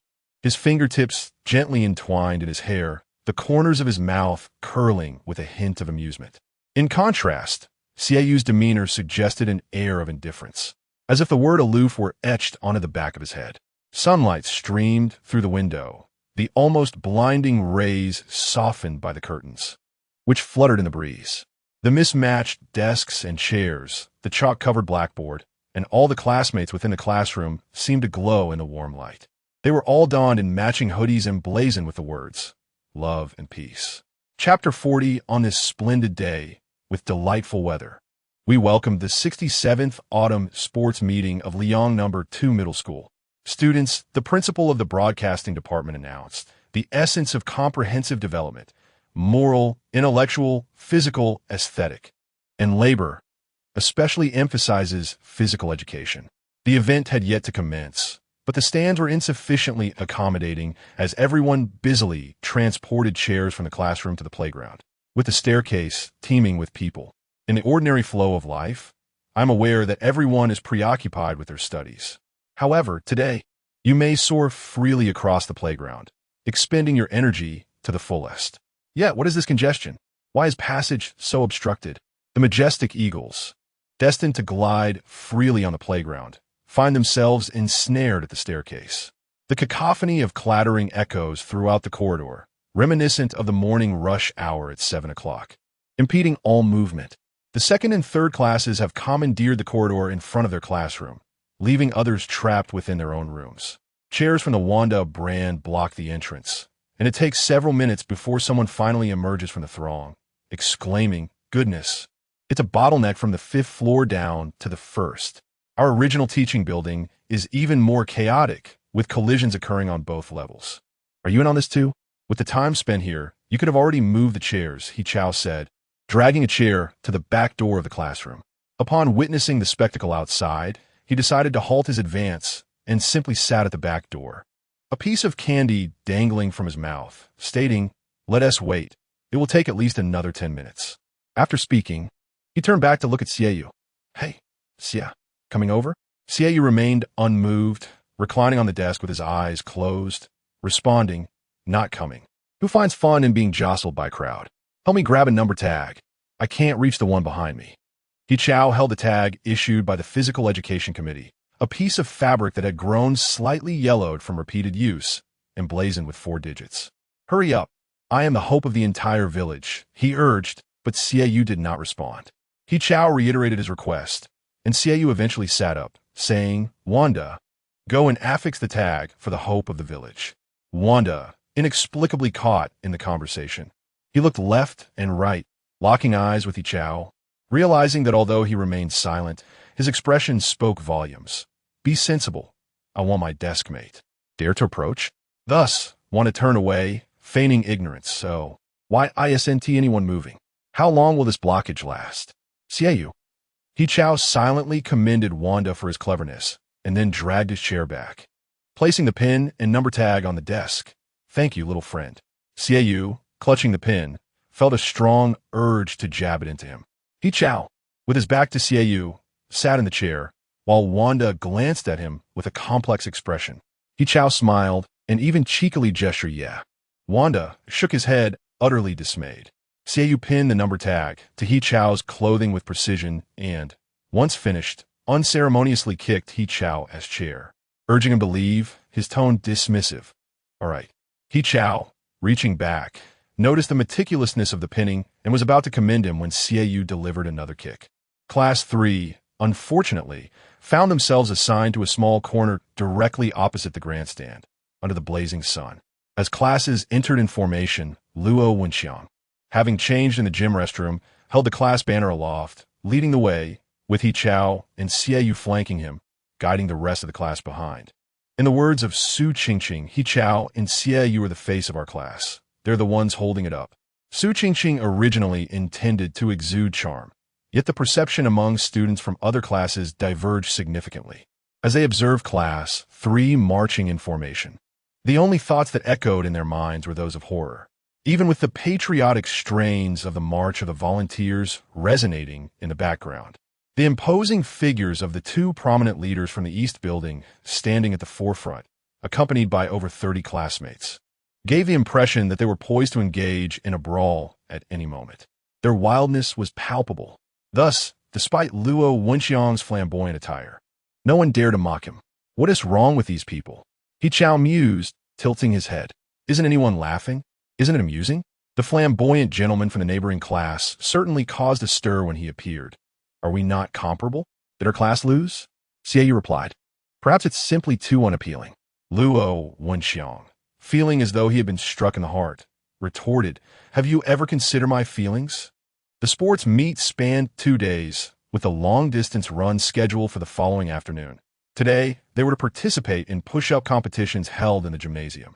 Although autumn had arrived, the midday sun blazed down, rendering the heat rather oppressive. He Chao removed his jacket, draping it over his head to shield himself from the sun. While glancing at his phone, which had received a link to a forum post from Wanda just 10 minutes prior, the title read, "Live broadcast. Our school's 2 extraordinarily handsome leaders are doing push-ups. I'm already bursting like fireworks." This post had garnered significant attention, with its popularity soaring on the school's homepage. He Chao quickly scanned a few photos, his immediate reaction to close the browser as if it were a scalding hot potato, uncertain whether it was the sun's intensity or his inexplicable urge to combust. After a moment, he reopened the post and, in a moment of folly, saved the images. There were only 3 pictures, poorly lit and hastily taken by someone too timid to shoot openly, resulting in a hazy and ambiguous quality. Even with the lack of clarity, the identities of the 2 main subjects were unmistakable. Wanda, known for his loose lips, likely shared this with the entire class. He Chao cautiously nudged Xiaoyu with his elbow, inquiring, "Did you see?" "What?" Xiaoyu squinted, appearing somewhat drowsy. The playground was bustling with students, some volunteering on bicycles, while others from their class, like Ding Lianghua, were warming up for the men's 100-meter dash. Su Qingqing and her group had begun drafting announcements, with several girls exchanging ideas enthusiastically. He Chao thought, what else could it be but a CP post featuring the two of us? Unable to voice it directly, he gestured vaguely, "It's that." Xiaoyu looked at him quizzically, "Which one?" Eventually, He Chao beckoned him over with a finger, and Xiaoyu reluctantly moved closer. He Chao lifted his jacket, indicating for Xiaoyu to slip underneath. The two nearly touched heads, huddled beneath the single garment. He Chao placed his phone on his lap, forcing Xiaoyu to lean slightly forward to see the screen. Xiaoyu examined it with great seriousness, while He Chao's gaze lingered on the back of Xiaoyu's neck, his soft hair, and the slight protrusion of the vertebrae at the nape, leading him to feel a twinge of regret. Why had he chosen to show this? Or perhaps he wished to gauge Xiaoyu's reaction? He Chao found himself uncertain as to what precisely he sought to discover. Xiaoyu turned a few pages down, and the opinions were largely similar, all filled with matchmaking. As he flipped through, his fingertip halted at the 52nd floor, where a phrase caught his attention. "Oh my, I want to press his head." "Darling, go ahead and do it." Xiaoyu slowly blinked. Then He Zhao heard him speak in a calm tone. "Oh, I see it now." He Zhao was a loss for words when suddenly, the entire third class erupted in ecstatic cheers. "Yes, go for it." Not far from the playground, Ding Lianghua had his hands on the track, half squatting and preparing for a sprint. At the sound of the starting gun, he dashed off, even faster than that night, when he charged to confront the class representative. "Splendid. First place." Luo Wenxiang's face turned crimson as he opened his arms, exclaiming, "Ding ding. I want to give you a loving hug." Typically shy, Ding Lianghua transformed into a social awkwardness. After the race, he shyly smiled and replied, "No, no need." Wiping away his sweat, he walked over, receiving a few compliments from He Zhao, while Xiaoyu felt his silence made him appear aloof. So he casually remarked, "Ding Huayang." "Well done, Ding Lianghua." He Zhao patted Xiaoyu on the head, whispering, "His name is Lianghua. When will you remember?" Old Tang sat nearby, cradling a pot of goji berry tea and bringing along homework to grade, looking like an elderly person basking in the sun for calcium, exclaiming, "Youth is wonderful." His gaze filled with nostalgia for the verdant years. The class representative held a book, watching everyone compete while reciting English vocabulary. Soon, it was time for push-ups. Coincidentally, the referee was their physical education teacher, and upon seeing him, the students from the third class felt a bit queasy. The teacher held a score sheet, saying, "You guys, put in some effort. I've specially trained you. It would be unacceptable not to place in the top 8. Now, get ready, 1 minute on the clock." Before coming, Xiaoyu had removed his hoodie, leaving only a white t-shirt underneath. He Zhao glanced at him, pondering, dressing lightly for easier movement? "Old Xia, you're quite cunning." Xiaoyu thought to himself, "It's merely hot." However, before he could verbalize this, He Zhao had already removed his hoodie, causing his inner layer to ride up, exposing a glimpse of his waist. A few people around gasped, letting out short, subdued squeals. It seemed to make him a bit more agile. He Zhao attempted a few push-ups, but noticed that Xiaoyu remained unresponsive. Turning to him, he asked, "What's wrong?" Xiaoyu replied, "I think you should stop calling me Zhao Ge." He Zhao was somewhat perplexed. "Ah, then what should I call you?" Xiaoyu, supporting himself on the ground, replied nonchalantly, "Sa Ge." He Zhao pondered for a long while, concluding that it was likely a derogatory term. As the 1-minute timer started, for the first half-minute, He Zhao and Xiaoyu maintained a similar rhythm.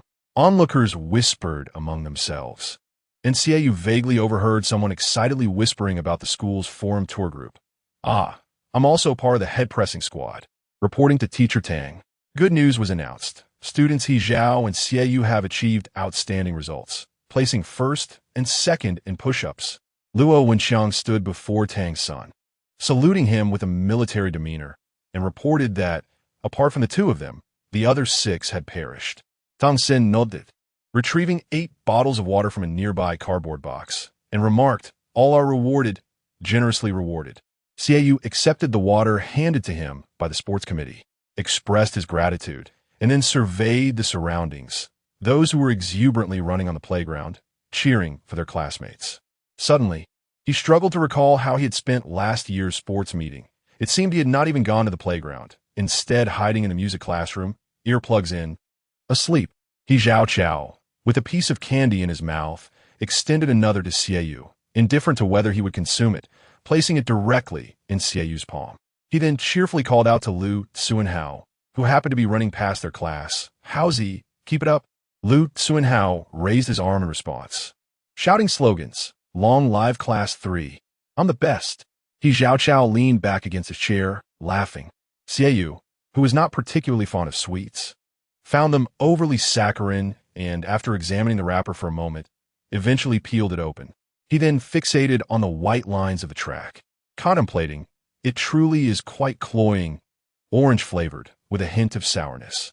Shall we indulge in a meal after school? Later that afternoon, as the sports meeting drew to a close, Shun Jie stealthily approached from Class 8, saying, "Didn't T. Xie Lao Dao mention treating us? There's no time like the present."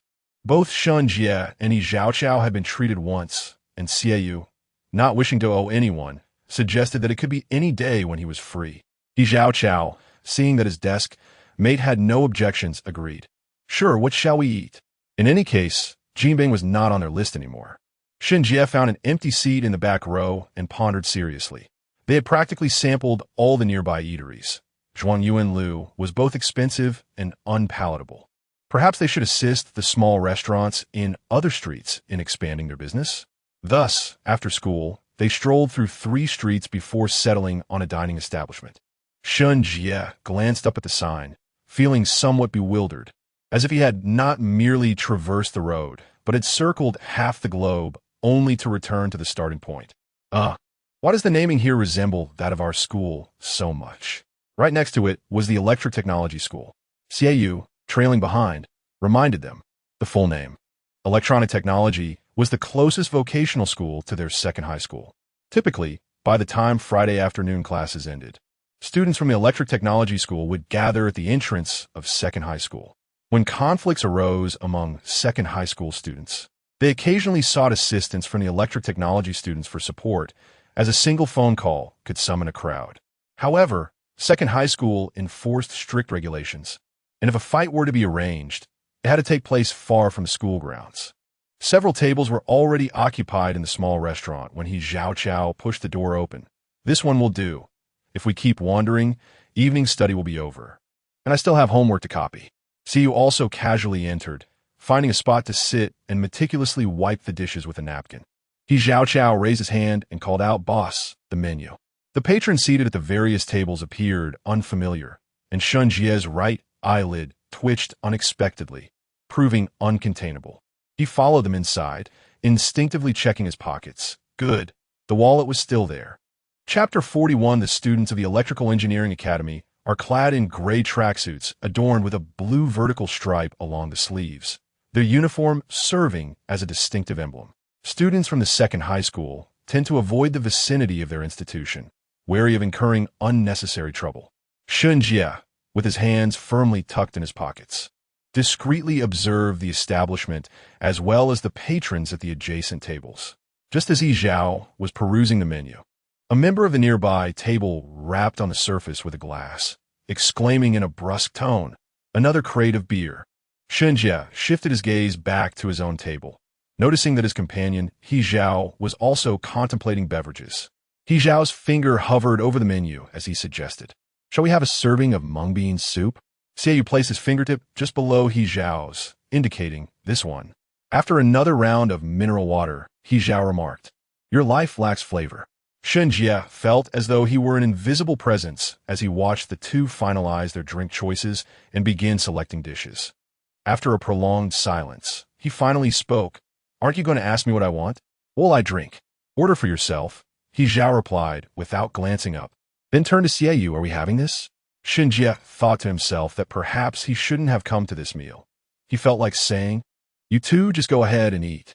Gripping his chopsticks, Shun Jie was engulfed in a whirlwind of emotions. The noise from the neighboring table was incessant.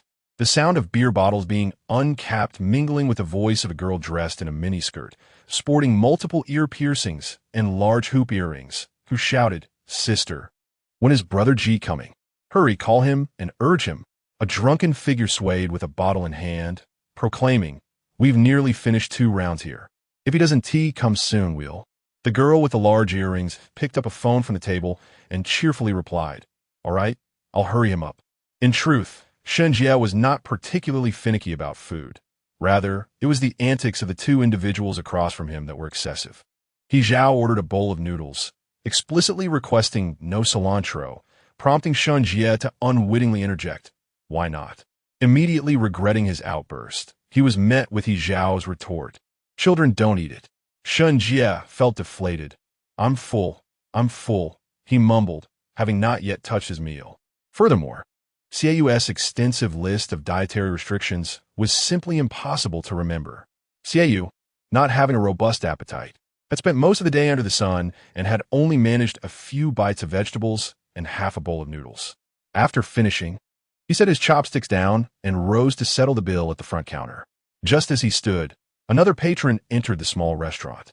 Xiao caught a glimpse of the newcomer but paid little attention, focusing instead on his phone to scan the payment. 120? The proprietress meticulously recalculated the order on her calculator, anxious not to undercharge, before nodding affirmatively. Yes, that's correct. Yee. The diners at the adjacent table ceased their meals, rising collectively to applaud and welcome. You're late. We've been waiting for you. It wouldn't be right not to drink after 7 bottles. The newcomer, also clad in the Electrical Engineering Academy uniform, wore a loose tracksuit.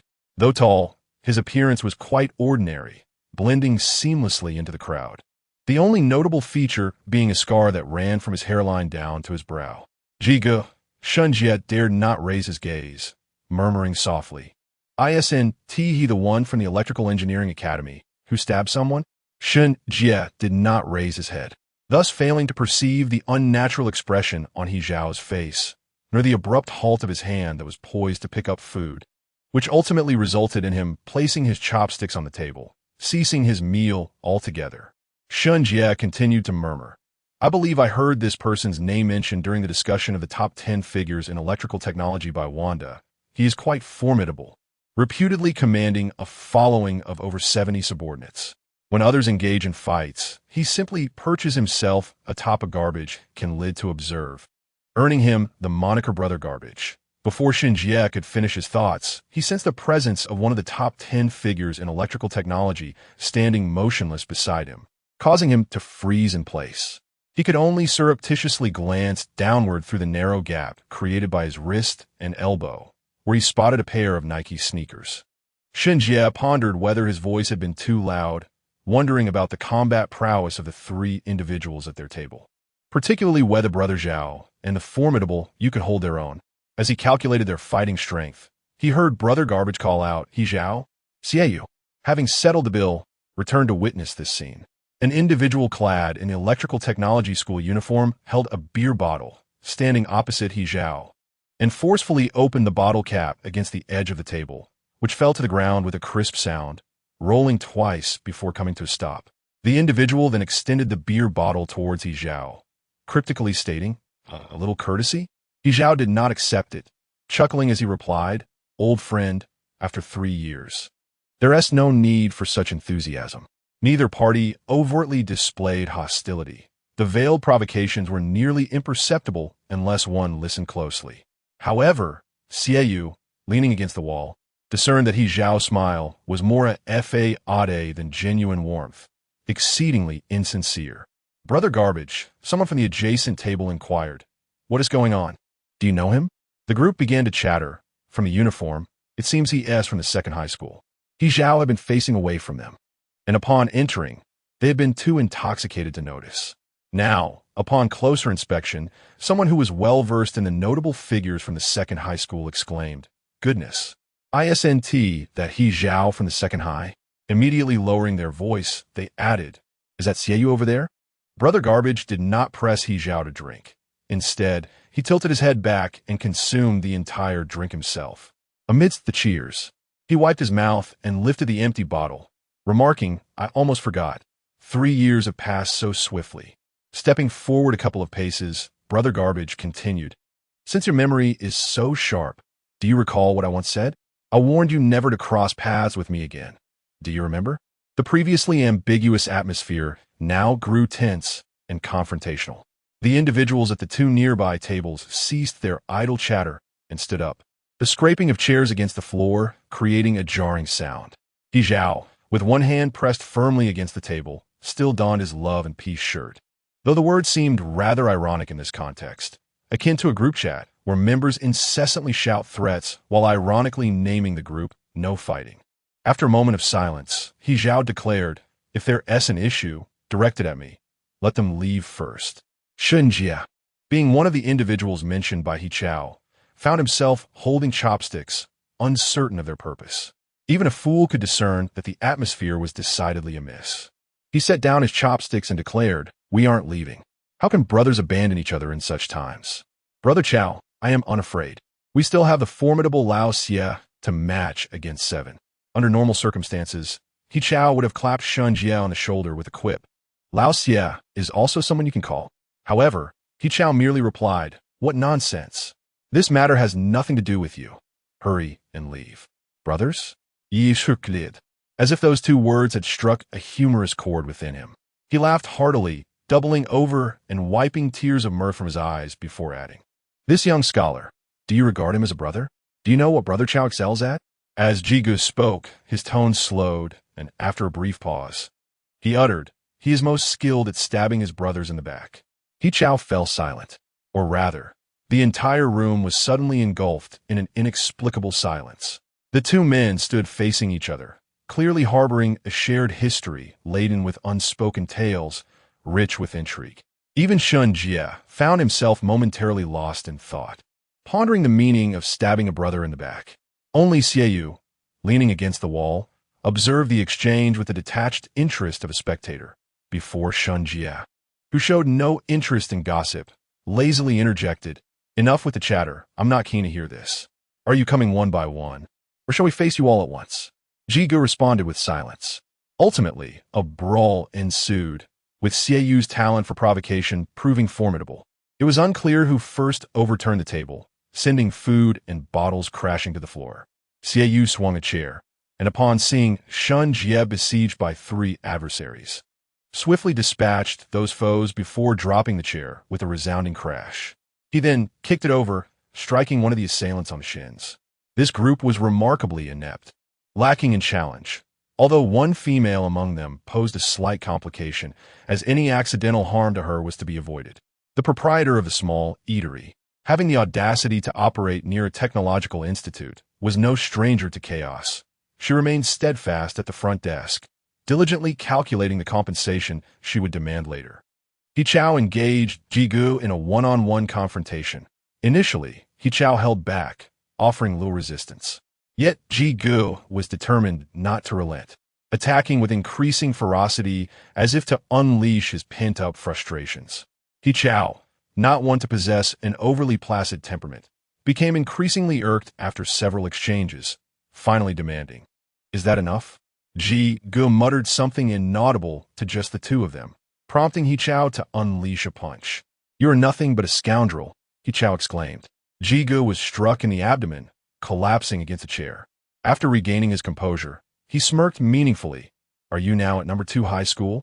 After delivering that punch, He Chao felt as though he had expended all his strength, along with the haunting echoes of the past clamoring in his mind. A vein throbbed at his temple. He stood frozen in place until Xieyou called out, let us go. On the way back, silence enveloped them. Xieyou was genuinely disinterested in the matter.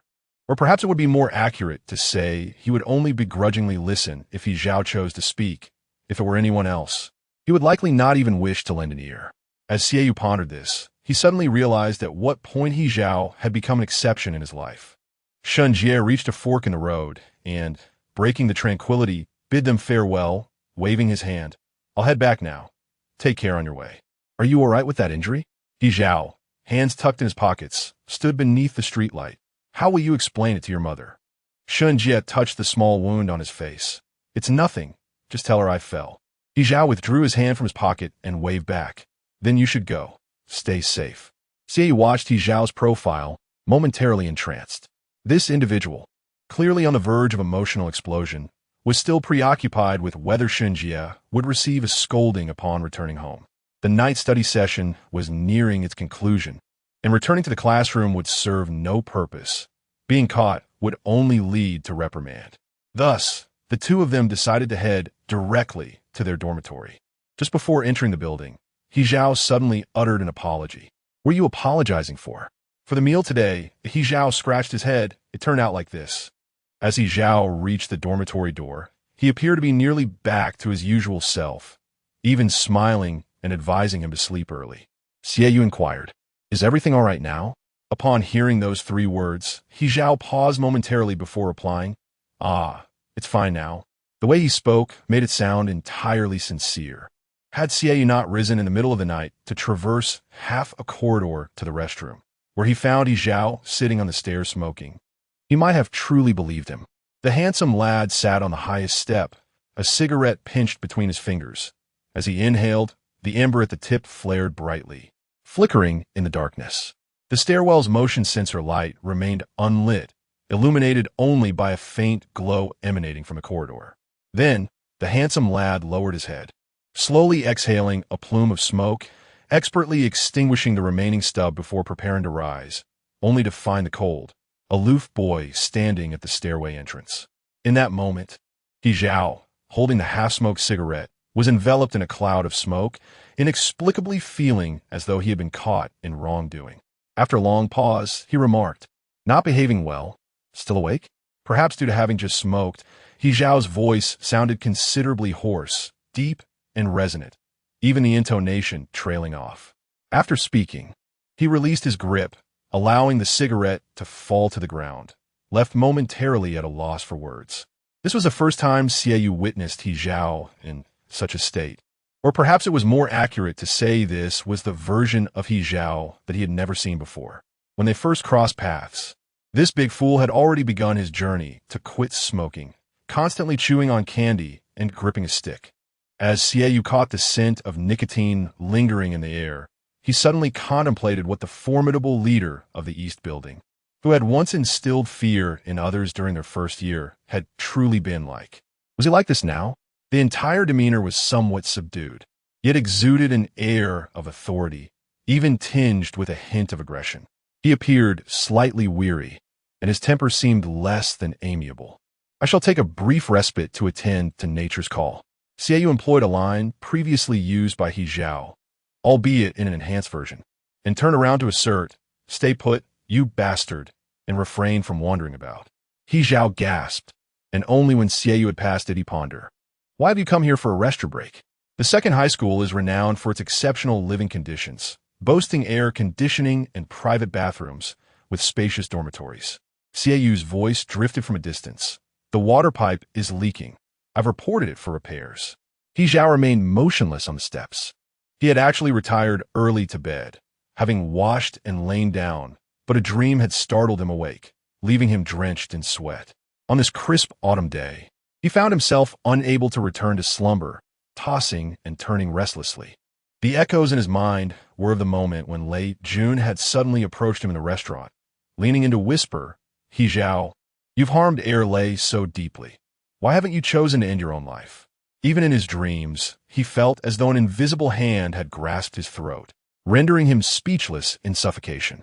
He Zhao lowered his gaze, idly fiddling with a lighter in his hand. With a flick, a small flame erupted. Releasing it, the area under his thumb gradually heated, creeping up from his fingertip.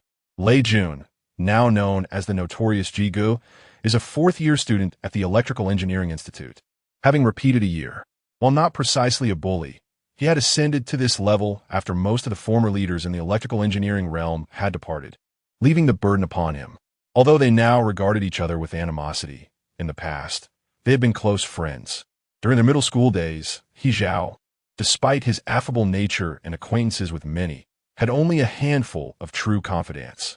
One day, he encountered Lei Jun at the convenience store, where Lei Jun was nursing a heartbreak, clutching a bottle of cola as if it were alcohol, while a boy beside him incessantly consoled. "Women come and go. But I'm still here, brother." Lei Jun retorted, "Lei, do you fancy me? But I'm not attracted to men." Thus, their acquaintance began. Due to their poor academic performance, Lei Jun and Feng Xiao Lei received little attention from teachers, who merely turned a blind eye as long as they did not disrupt the learning of others. In contrast, He Zhao was regarded as the hope of the entire village, the future distinguished alumnus in everyone's eyes. This promising student mingled with two underachievers, causing immense worry among all his teachers, particularly the homeroom teacher, who admonished, "Avoid associating with them. You are different. As middle school children, how far could they stray?" Society had yet to taint them. Their only fault lay in their academic struggles. He Zhao would often say, "Teacher, to illustrate, if I were to go astray, it would not be others' fault. It would be my own failing. Moreover, I am doing quite well now. Can we not harbor prejudice against my other classmates?" Lost in thought, He Zhao suddenly reclined backward, crossing his arms behind his neck. Dressed lightly, he felt a chill seeping through the fabric of his clothing against his back. Not long after he had settled down, Xiaoyu approached, having washed his hands, and sat beside him, inquiring, "Do you still have your candy?" He Chao believed that he was in the mood for a treat. It seemed there might still be a piece tucked away in his pocket. "Search for it," he suggested, observing that the commander showed no inclination to move. Xiaoyu extended his hand to explore. "Which side?" He Chao replied, "Perhaps the left." However, He Chao was wearing a short-sleeved shirt that evidently lacked pockets, causing Xiaoyu to pause mid-reach. In truth, He Chao had mixed up his attire, mistakenly thinking he wore the love and peace shirt, recalling that he had stuffed a handful of sweets into his pocket that morning. When Xiaoyu's hand brushed against the fabric, lightly grazing the inner thigh, He Chao was jolted back to reality. He was clad in low-rise black ripped jeans. Xiaoyu lowered his head, his hand rummaging through the pocket for quite some time. But finding nothing, he sensed the tension radiating from the other boy. Unable to remain reclined any longer, He Chao sat up and instinctively grasped Xiaoyu's wrist. The warmth of the boy's skin contrasted with the prominent bone jutting against his palm. Internally cursing, he muttered, "Damn it, I was mistaken. There are no sweets. They're in the dormitory. If you want them, His sentence was abruptly cut short as he scrambled to his feet, pushing off the ground and leaping down the stairs with abandon, skipping the last few entirely, his shirt fluttering in the wind like a bird in flight. Xiaoyu sat on the steps, bemused by his companion's sudden fervor. A few minutes later, He Chao returned, cradling a sizable metal container, larger than the one he had previously seen on the desk in his dormitory, likely filled with all his private stash. A plethora of flavors greeted him. He Chao flipped the lid open and offered it to Xiaoyu, saying, "Here, take it all." Xiaoyu accepted the container, carefully placing it on his lap, and meticulously sifted through it for a considerable time before finally extracting a strawberry-flavored lollipop from the bottom. He Chao watched intently as the cool, composed boy unwrapped the candy. And then, unexpectedly, Xiaoyu uttered a prolonged sound of delight. "Ah, what?" He Chao responded, his mouth barely opening when Xiaoyu swiftly placed the candy into his mouth with precision. The saccharine taste erupted on his tongue, banishing the bitter remnants of tobacco. "Enjoy it, little one." Xiaoyu seemed pleased to reclaim the title of little one, a slight smile gracing his lips, though his tone remained characteristically aloof. "Remember to brush your teeth afterwards." He Chao was momentarily taken aback, only coming to his senses at the mention of brushing teeth, lollipop in mouth, as he retorted, "You."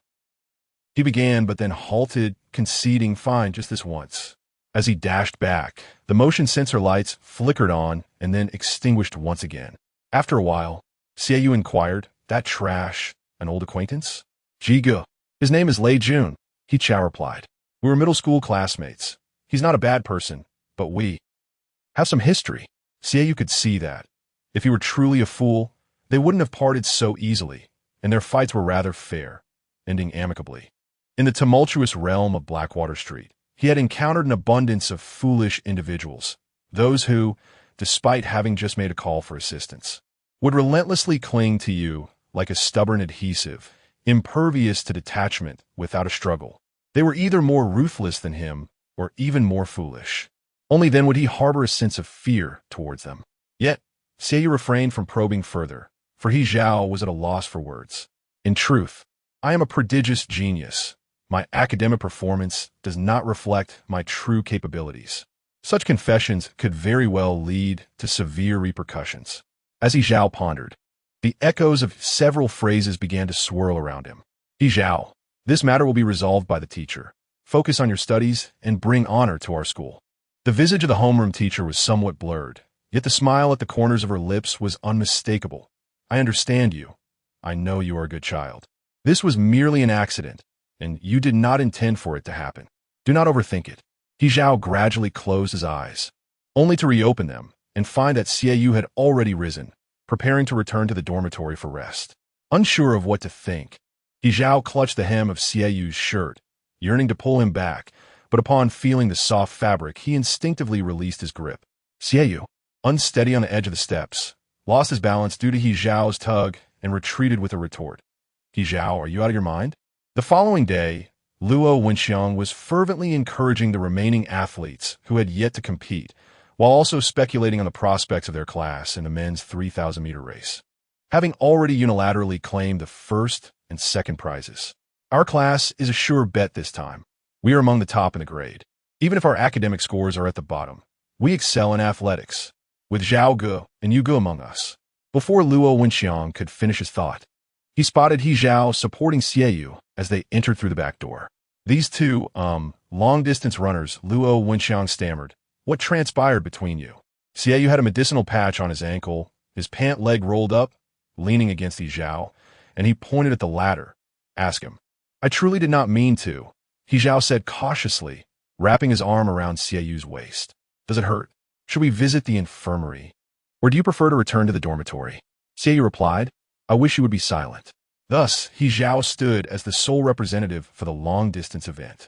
As he carried chairs down the stairs, Luo Wenxiang continued to lament, I should not have joked about being the hope of the entire village. It has now genuinely become the only hope of the village. He Zhao bore 2 chairs in his hands, planning to return shortly to fetch the younger students. Luo Wenxiang pressed on, Zhao Ge, tell me, can I trust you, Zhao Ge? Absolutely the first position, no problem, He Zhao assured him. Once they reached their destination, he set down the chairs. Wenxiang, rest assured, I am not fighting this battle alone. I carry the spirit of my desk mate with me. The remaining events for the day included the long jump finals, the 100-meter finals, the men's 3,000-meter race, the 4x100-meter relay, and the team event of tug-of-war, culminating in a 400-meter race among the teachers of each class. Director Jiang once again initiated the motivational speech. Observing the youthful exuberance of the participants on the playground, I find great solace in witnessing this. This is how our youth should be. Go athletes! Xiaoyu sat in his seat, gazing down at his phone, the oversized coat that He Zhao had forcibly draped over him, shielding him from the sun. The 3,000-meter race had always been a highlight, the longest event of the day. He Zhao, filled with confidence, was about to report to the flag-raising platform, urging his classmates to contemplate what words of gratitude they should express when their class claimed first place. Wanda clapped, proclaiming, first place is already secured. Lu Tsunhao chimed in, impressive, it's all on you, Zhao Ge. Xiaoyu kicked at him with his uninjured foot, retorting, less talk, hurry up and go. After He Zhao departed, the letters 4,286 on his back sparkled in the sunlight. Once He Zhao was gone, Luo Wenxiang and the others huddled together, deliberating on a supportive broadcast message for the sole long-distance runner from Class 3. After much discussion, Wanda turned to Xiaoyu, asking, could you take a look at this and see if it works? Xiaoyu took the paper, realizing it was not a message of encouragement, but rather the acceptance speech that He Zhao desired. The words were scribbled in Lu Tsunhao's messy handwriting. Victory belongs to Zhao Ge and Class 3. We thank the other long-distance runners for their participation. Regrettably, you are destined to be the unnoticed supporting roles in this performance. Lu Tsunhao blinked and asked, what do you think? Isn't it quite talented? Brazenly shameless. They might even face repercussions after the sports meet. Xiaoyu paused before commenting, but I'm sure Zhao Ge will love it. In their excitement, Lu Tsunhao and the others submitted the piece, and upon returning, cheerfully called out to He Zhao from across the track, Zhao Ge, go for it. We prepared a surprise for you. There were not many participants in the long-distance event, with only 1 or 2 from each class, often coerced into it. No one wished to run so many laps. In a sprint, one could showcase their prowess, but in a 3,000-meter race, but wanted to publicly display their labored breathing and suffering. He Zhao stood at the back of the line, the most conspicuous figure in the crowd. Upon hearing his name called, he turned around and casually gestured that everything was fine, exclaiming, "Friends, care to share a hint?" Mysteriously, Wanda shook his finger. "You'll find out soon enough." Luo Wenxiang added, "Don't forget, you carry UGE's spirit with you." Remaining in place, He Zhao observed several animated and enthusiastic classmates returning to their seats, his gaze inadvertently drifting to a figure in the back corner. Xiaoyu was engrossed in scrolling through his social media, casually liking a few posts, only to have Delay take a screenshot and share in their group chat titled "No Fighting, No Killing" with the caption, "Hello, missing person XY." It was then that Xiaoyu realized he had not updated his status in quite some time. He had never cultivated the habit of documenting his life, yet now, an array of sounds filled the air, with various classes cheering for the athletes, some screaming while others offered words of comfort. "It's all right. You're already doing great." Participation is what truly matters. Xiaoyu opened the camera, intending to capture a photo as a mere formality. As he raised his phone and prepared to adjust the angle, he found himself staring at the striking figure of a certain He Chao in the center of the frame. He Chao's gestures and expressions were exceedingly theatrical. Facing the camera, he tugged at his collar with his right hand, a hint of a smile gracing his lips, clearly posing with an air of confidence and coolness, his pose executed with remarkable finesse. Xiaoyu's finger trembled, almost causing him to inadvertently shut off the camera. What a lunatic. This person truly loves the limelight. Who the hell wants to photograph you? Xiaoyu suppressed the urge to hurl his phone away. But as he watched He Chao maintain this pose for an astonishing half a minute with unwavering determination, he ultimately pressed the shutter, fearing that He Chao might develop a penchant for posing and continue to showcase a series of staged expressions. Xiaoyu promptly tucked his phone into his pocket after capturing the shot. After a brief moment, as He Chao lined up on the track, Xiaoyu retrieved his phone, unlocked it, and the screen displayed the photo he had just taken. Backlit, the figure appeared somewhat dim, yet the youth at the center still radiated brilliance. The men's 3,000 meters was about to commence. With the sound of a gunshot, the race was initiated. A dozen athletes poised their toes against the white line, surging forward at the instant the gun fired. While I had no concerns about the others, there was a particularly tenacious athlete from the adjacent class. A former school team member, the one in 5th place, Luo Wenxiang, peeked out, a hint of worry in his expression. "Why is He Chao starting off so quickly? He needs to rein in." Wanda chimed in. "Let's change our strategy. He asked strong." "Strong my foot."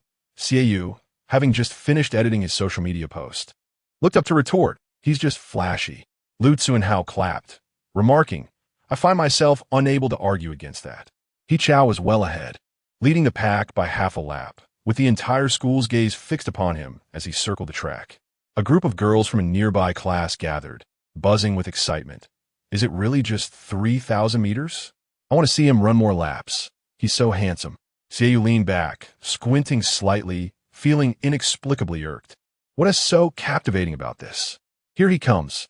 Luo Wenxiang moved a chair to sit behind Xiaoyu. Each time He Chao approached, he would rally the entire class to shout slogans and cheer, his enthusiasm lifting him from his seat as he half-squatted, beginning the countdown. 3, 2, 1.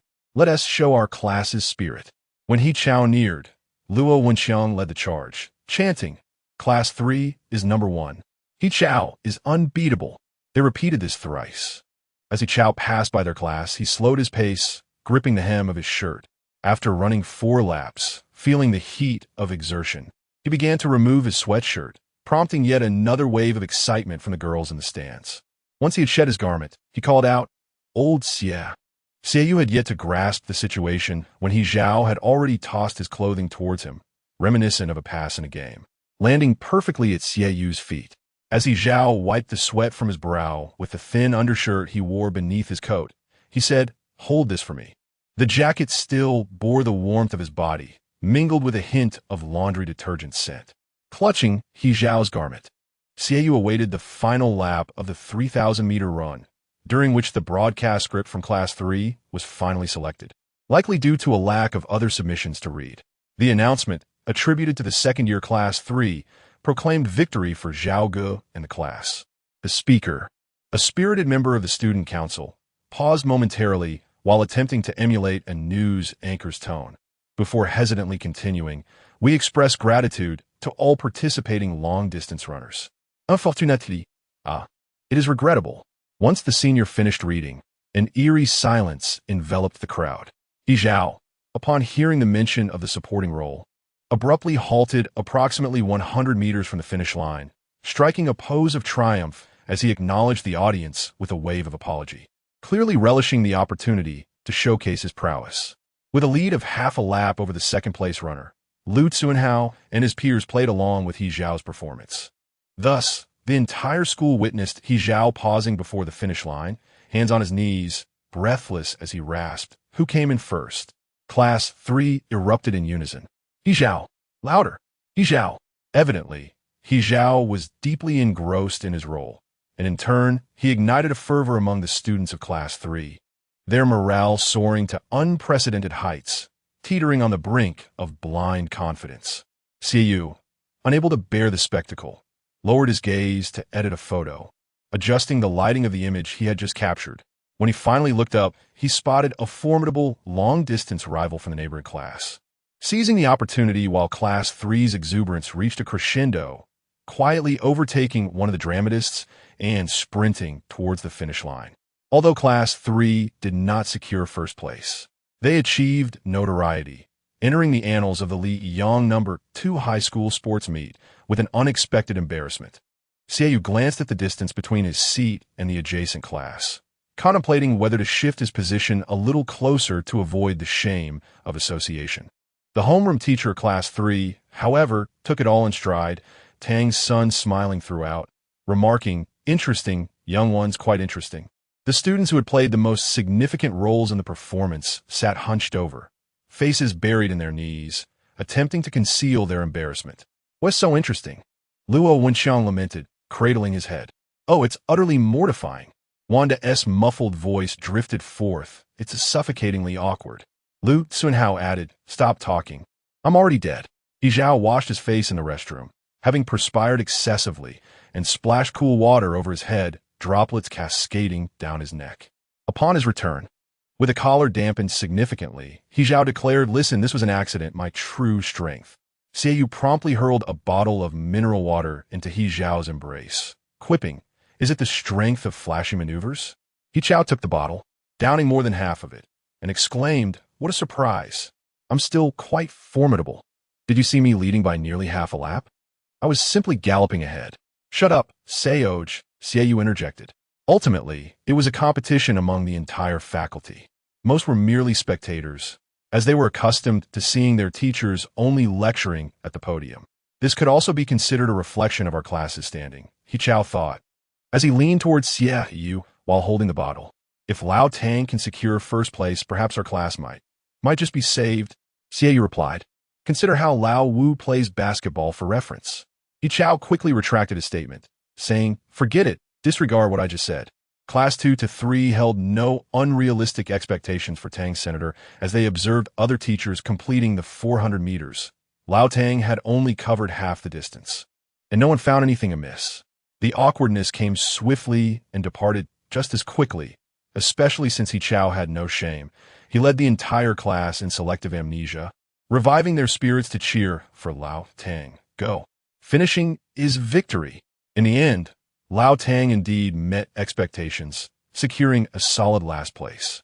As the school day drew to a close, all events concluded. Lu Tsunhao stood up, calling out, "Everyone, make sure to clean up any trash around you." Luo Wenxiang reminded everyone to return their number tags and pins to him. Around them, the sound of chairs being dragged back to classrooms filled the air. The phrase "the event is over" often evokes a profound sense of unreality.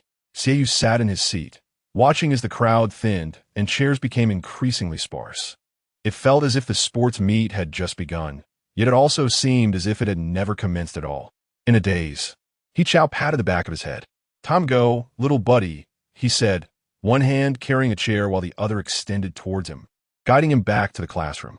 "Actually, our class performed quite well this time, around 3rd or 4th place," Luo Wenxiang remarked while collecting the sports tags in the classroom. When I returned, the sports representative from the neighboring class mocked me, saying, "Isn't this supposed to be first place?" Now that the sports meet had concluded, everyone could only laugh when reminiscing about it. It was unclear who started it, but soon the entire class began chanting G G G G. He could not contain himself either. He covered his face with one hand and leaned back, laughing heartily. Wanda began recounting the event in a nostalgic tone. The scene back then. My heavens, I can hardly bear to recall it. I was so excited, eyes closed, yelling Chow go, first place. When I opened my eyes, I saw that kid from a neighboring class had already crossed the finish line. Xiaoyu stifled a laugh while diligently copying homework, though his handwriting trembled slightly. Director Jiang approached upon hearing the commotion, peering through the window with a serious expression and sharp gaze. He Chao reacted swiftly, grasping Xiaoyu's hand and pulling both him and the homeward down, exclaiming, "Mad Dog." The Mad Dog entered, circling the classroom several times. "I knew you wouldn't be able to contain yourselves. When it's time to play, you play. When it's time to focus, you must focus. You have absolutely no self-control. Discipline. Discipline issues. I've emphasized this countless times. Are you all having that much fun? So much joy. Share it with me too. Let me experience some joy as well." Xiaoyu's notebook and hand were pressed against the underside of the desk by He Zhao, as the entire class sat in perfect posture, motionless, and the strict teacher happened to be nearby. He Zhao found himself momentarily immobilized, Xiaoyu's palm pressed against the notebook and the cold steel surface, while the back of his hand began to heat up. Perhaps it was the unnatural expressions on their faces. Or maybe the strict teacher finally noticed the intertwined hands of the two students in the back row, hidden beneath the desk, engaged in an ambiguous activity. The teacher paused his lecture on discipline and inquired, "What are you two doing?" In an impulsive moment, He Zhao, perhaps in a bid to cover for the notebook, moved their clasped hands from beneath the desk to the surface, declaring before the entire class, "We are holding hands." A profound silence enveloped the classroom after He Zhao's proclamation. The teacher, having devoted over a decade to education, had never encountered students quite like them. It was evident that their interaction involved more than mere hand-holding. Yet He Zhao's boldness momentarily left the teacher speechless, and he neglected to inspect beneath the desk. "You too. Well, very good. Holding hands, I see." He Zhao's lips moved, as if he were about to utter something more provocative. Seizing the opportunity while the teacher was distracted, Xiaoyu stepped on He Zhao's foot with no hint of mercy. The force of the stomp caused He Zhao to instinctively tighten his grip on Xiaoyu's hand, wincing in pain as he remarked, "Little lame one, that was quite harsh." Xiaoyu whispered, "If my foot weren't injured, you wouldn't be standing here right now." The teacher, unable to discern their conversation, observed that their hands remained intertwined, tightening further as if to challenge his authority. He felt his dignity as the head of discipline was being undermined. "Since you enjoy holding hands so much, then hold on tight until class is dismissed." The teacher's chest heaved with frustration as he contemplated regaining his authority. He turned to the other students, instructing, "You all supervise them well, until the bell rings. They're not to let go. I will return for surprise inspection."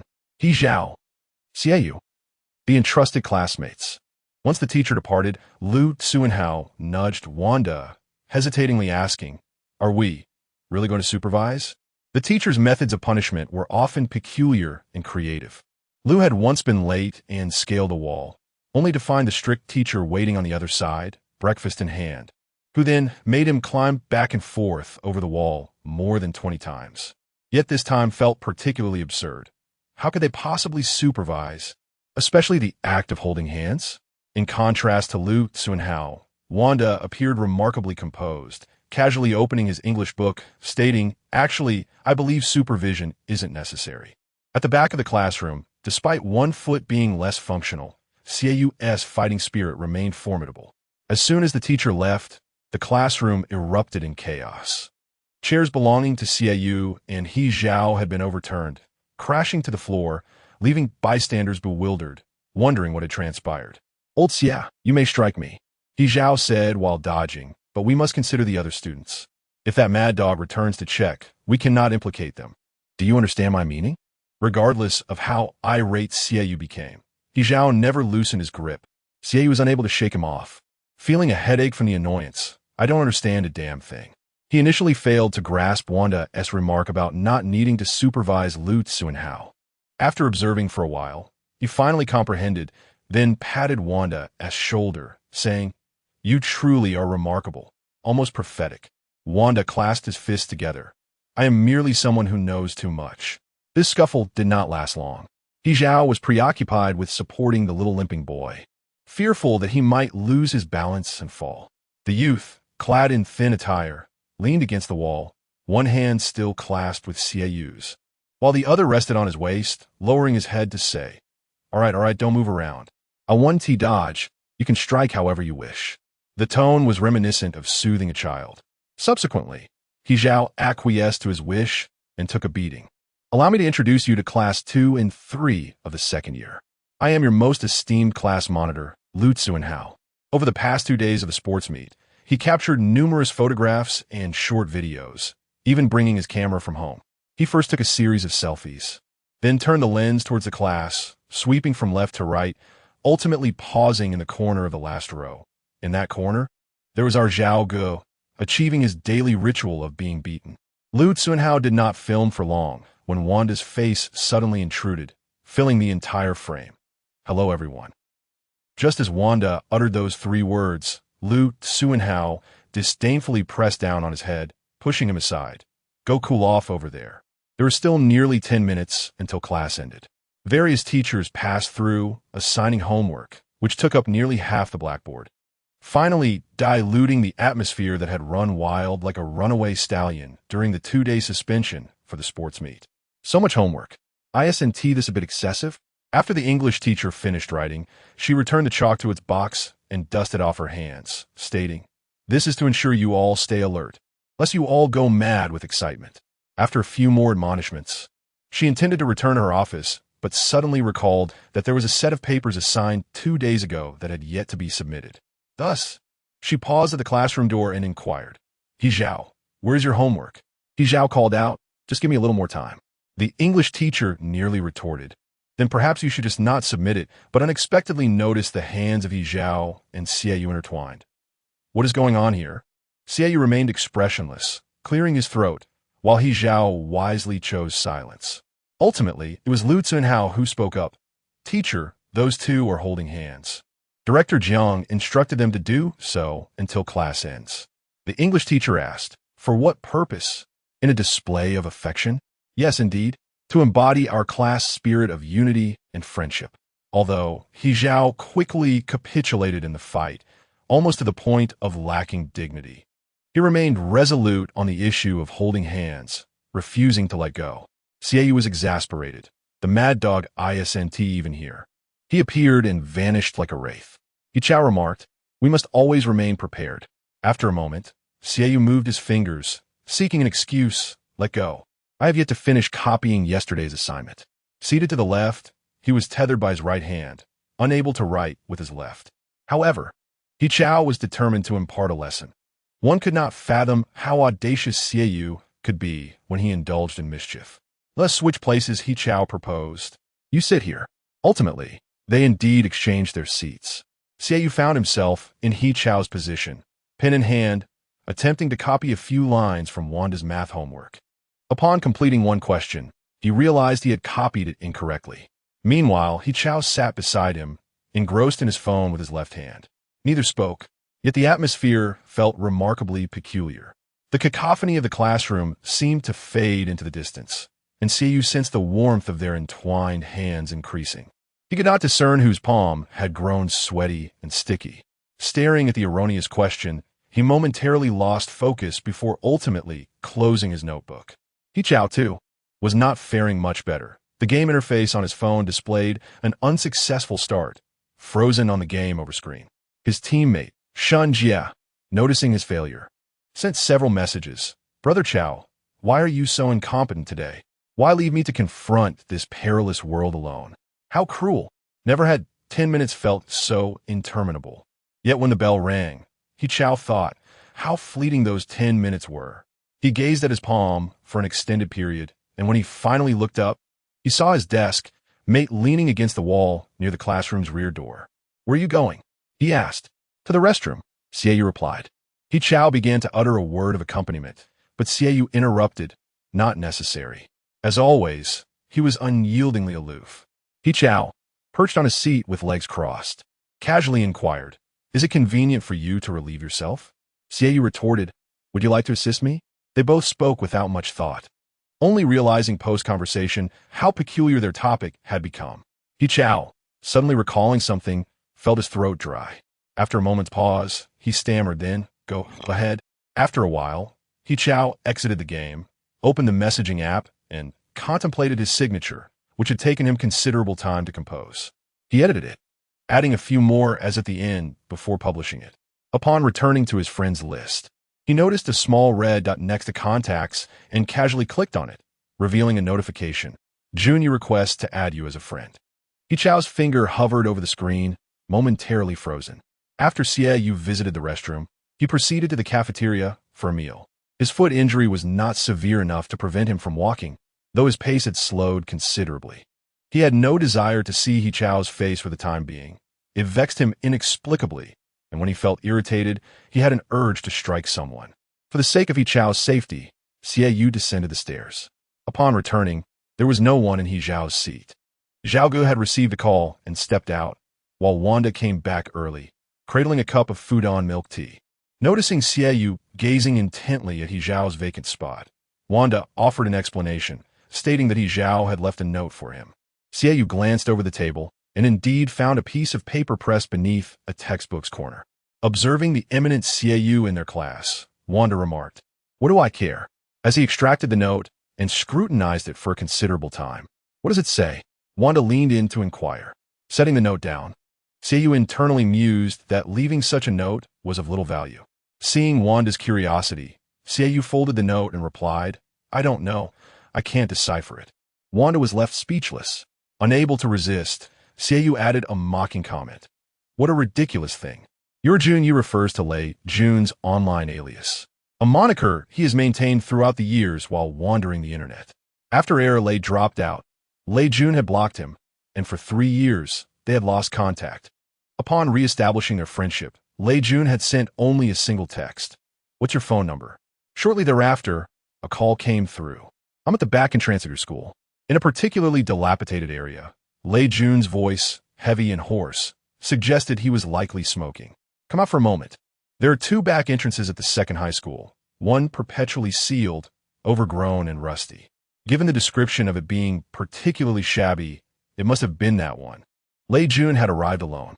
He squatted at the entrance, and upon seeing He Zhao approach, he extinguished his cigarette by crushing it into the ground. As He Zhao neared, he inquired, "Why meet here?" "It's inconvenient for entering or exiting, even for a fight." Still crouched, Lei Jun, with bloodshot eyes peering through the iron bars, replied, "I'm not here to fight you, He Zhao. I only have 2 questions. He then posed his first question. "Why did you come to the second high school?" He Zhao's body stiffened, and he remained silent for a long while. Lei Jun lowered his head, raked his fingers through his hair, and crushed the cigarette but into the earth once more, then asked, "Are you in your second year?" This time, He Zhao did not remain silent. He simply acknowledged with a chapter 45. "You think this way, you think." Lei Jun began, but did not finish his thought. He retrieved a pack of cigarettes from his pocket, pulled one out, lit it, and swore under his breath. After smoking for a while, he stood up and, before departing, remarked, "What does this even count for? Just to make yourself feel better? Stop wasting time on useless things. This issue cannot be resolved and will not simply pass. Next time, avoid crossing paths with me. Tread lightly, as I fear I might lose control and have someone seriously harm you." He Zhao wished to argue otherwise, yet the words lingered on his tongue, unable to escape. Lei Jun had no intention of prolonging the conversation. Having said his piece, he brushed off his pants and walked away. He Zhao did not return directly to the classroom. Instead, he climbed to the rooftop of the 6-story teaching building. Although it was locked, a piece of wire could easily open it, an ingenious method discovered by some locksmith from a past graduating class. He pushed open the door and ascended. Where the winds atop the building were fierce, tousling his hair and invigorating his senses. Occasionally, someone would venture onto the rooftop, and in a corner lay a few crumpled beer cans that rolled noisily with the gusts. He Zhao Kai reclined on the rooftop, his gaze unwaveringly fixed above, as though he could see his younger self from the third year of junior high, along with the spirited Feng Xiaolei. Surely, the laboratory must be empty by now, given the late hour. Brother Zhao, didn't the teacher say this experiment is quite dangerous? Sneaking in like this, I've memorized those steps from the video. It'll be fine. Where did you get the key? I stole it. A cacophony of voices swirled around him, dragging him toward an unfathomable abyss. Dense black smoke choked him, rendering breathing nearly impossible. The wail of fire trucks echoed, accompanied by the frantic tone of a security guard on the phone. A woman's sharp inquiry pierced through the chaos. Who permitted you to conduct experiments here without authorization? Teacher Liu was nearly trapped in the compartment. Who bears this responsibility? This incident escalated dramatically, with students illicitly acquiring keys to conduct chemical experiments, resulting in unforeseen consequences that nearly cost a life. The chemistry laboratory at a U middle school was stringently regulated, featuring a small compartment designated as the duty teacher's office. That day, it happened to be Teacher Liu's turn on duty. Unexpectedly, he had not left after his shift, but rather succumbed to fatigue, dozing off at his desk. Had it not been for the security guard's reminder that Teacher Liu had not exited the campus, they would have remained oblivious to the presence of another person inside. What transpired? Feng Xiaolei, you're not speaking, are you? He Zhaokai, it's your turn. I stole the key. He Zhaokai's voice gradually emerged. Though he felt a surge of panic at the situation, he spoke truthfully. I conducted the experiment as well. I asked him to accompany me. It's not his fault. The woman, seated with a red pen in hand, rhythmically pushed the cap with her thumb, contemplating for a long while. Finally, she calmed herself, pinching the bridge of her nose, and said, I understand. You may return to class for now. Let us keep this matter quiet. Do not speak of it to anyone. As they exited the office, Feng Xiaolei trembled with fear. The teacher assured them she would find solution, and he Zhaokai patted Xiaolei's head, saying, This is not your fault. If punishment is to be meted out, let it be upon me. At that moment, he Zhaokai was unaware that the teacher's solution involved expelling the poor student to safeguard the reputation of a good student. Given Feng Xiaolei's academic performance, his chances of entering high school were slim. Rather than risk diminishing the school's enrollment rate, it was deemed preferable to remove him. With only a few days remaining before the high school entrance examination, by the time he learned of this, it was too late. He Zhaokai, here, a mock exam for the entrance test. Give it a try. Once you finish, bring it to me for individual grading. The woman smiled, saying, The exam is approaching. Focus on your revision. Reflecting on this, he Zhaokai felt a wave of nausea. He propped himself up, nearly disheveled, and wiped his face. Not long before this incident, Feng Xiaolei had frequently sought his help with questions, immersed in his books, leaving Lei Jun utterly bewildered. Feng Xiaolei remarked, I wish to study diligently. I can no longer indulge in such frivolity. Lei Jun playfully patted his head. Oh, dear Lei, you're ambitious now. Which school do you intend to apply to? I aspire to attend the second high school.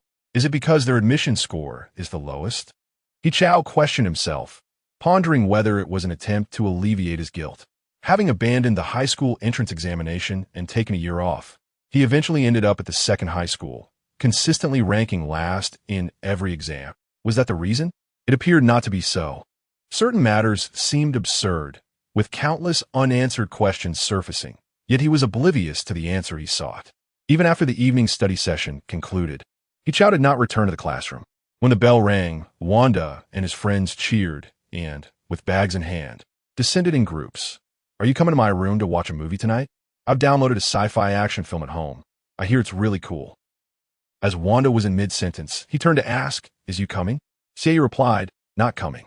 What movie are you watching? I still need to complete 2 sets of exam papers. After taking a shower, Xie selected several midterm examination papers for various prestigious universities in City A, intending to tackle them in advance. Although much of the material had yet to be covered in class, he had quietly perused the textbooks during lessons and had grasped most of the concepts. Such questions should pose no significant challenge.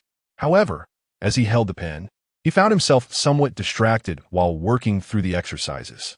Just as Chao was about to turn off his phone, he received a text from Xieu.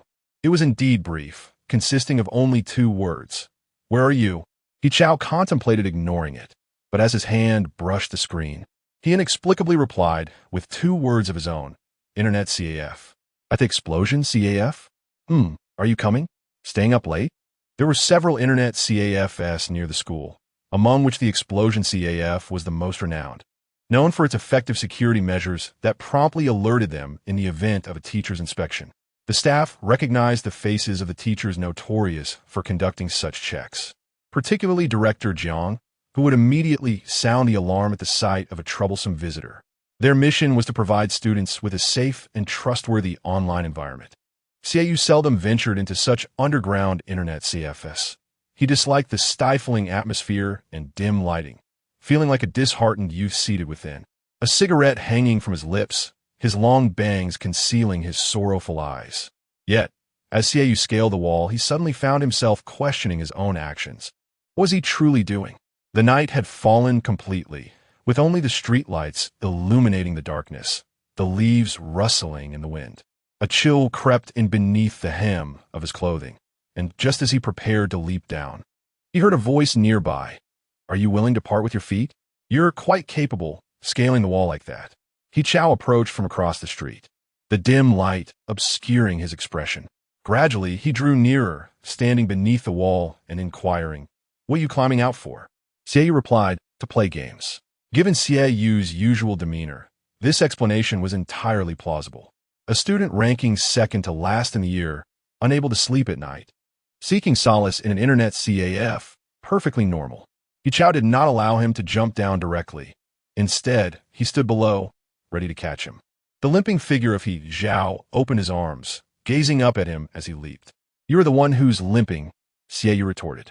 The internet CAF, known as BOB, is situated across from the Jinbang restaurant, accessible via a side entrance of a clothing store, leading up a few steps to the 2nd floor. There, a despondent youth surnamed He, donned in his school uniform and wearing headphones, tapped away at the keyboard. A piece of candy held between his lips, while others around him smoked. At this hour, the CAF was bustling, filled with familiar faces. Xiaoyu took a moment to recall having seen some of them during the last exam in the final testing room. He Zhao lacked a specific game he wished to play, so he aimlessly clicked on whichever icon caught his eye. As he idly played, a hand suddenly reached over, its index finger tapping on his desk. Following the hand, he noticed a young boy in a white sweatshirt, his hair still damp, inquiring, "Do you often stay up all night here?" "Not really," He Zhao replied. "Maybe a few times a month."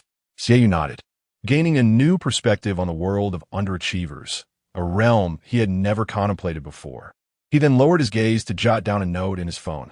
"All-nighter at the internet CAF, twice a month."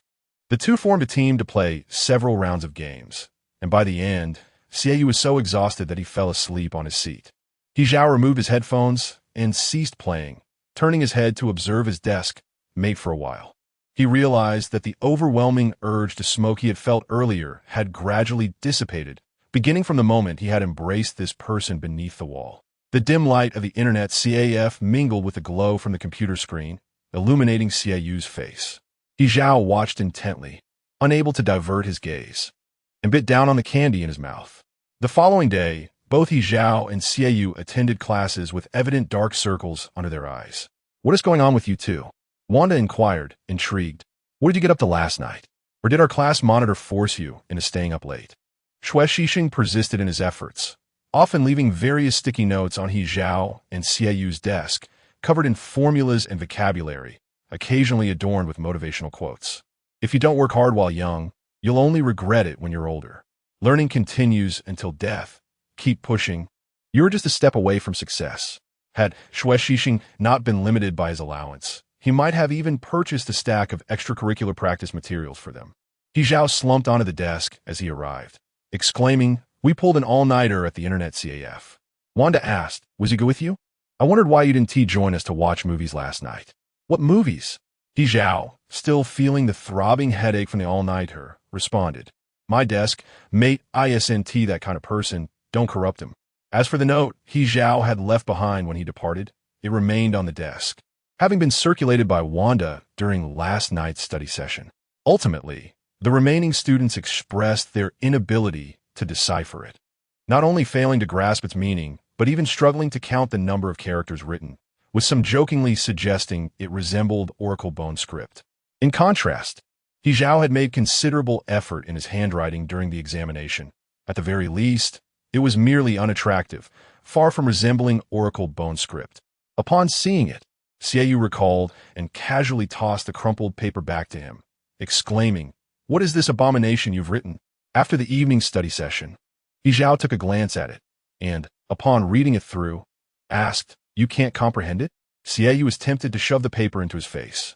He Zhao admired the note for a moment, stating, "How could one not understand? I wrote it with great care. Just look at my characters." Xiaoyu feared that He Zhao would embark on yet another grandiloquent monologue. Enough, be quiet. Aside from engaging in conversation with Xiaoyu, He Zhao spent the entire morning either asleep or engrossed in his phone. When old Tang called upon him to answer a question, he simply replied that he did not know. What is wrong with Brother Zhao today? Lu, Xuanhao, and the others, who typically looked forward to hearing He Zhao's responses, found it strange that he was so subdued. There was usually an element of surprise, given the monotony of class. Wanda glanced back to see the back of He Zhao's head, suggesting perhaps he is exhausted from staying up all night. He Zhao hunched over, resting his forehead against the edge of the desk, holding his phone in his hands, nestled between his legs. He typed in the chat box, "I want to look for Lei."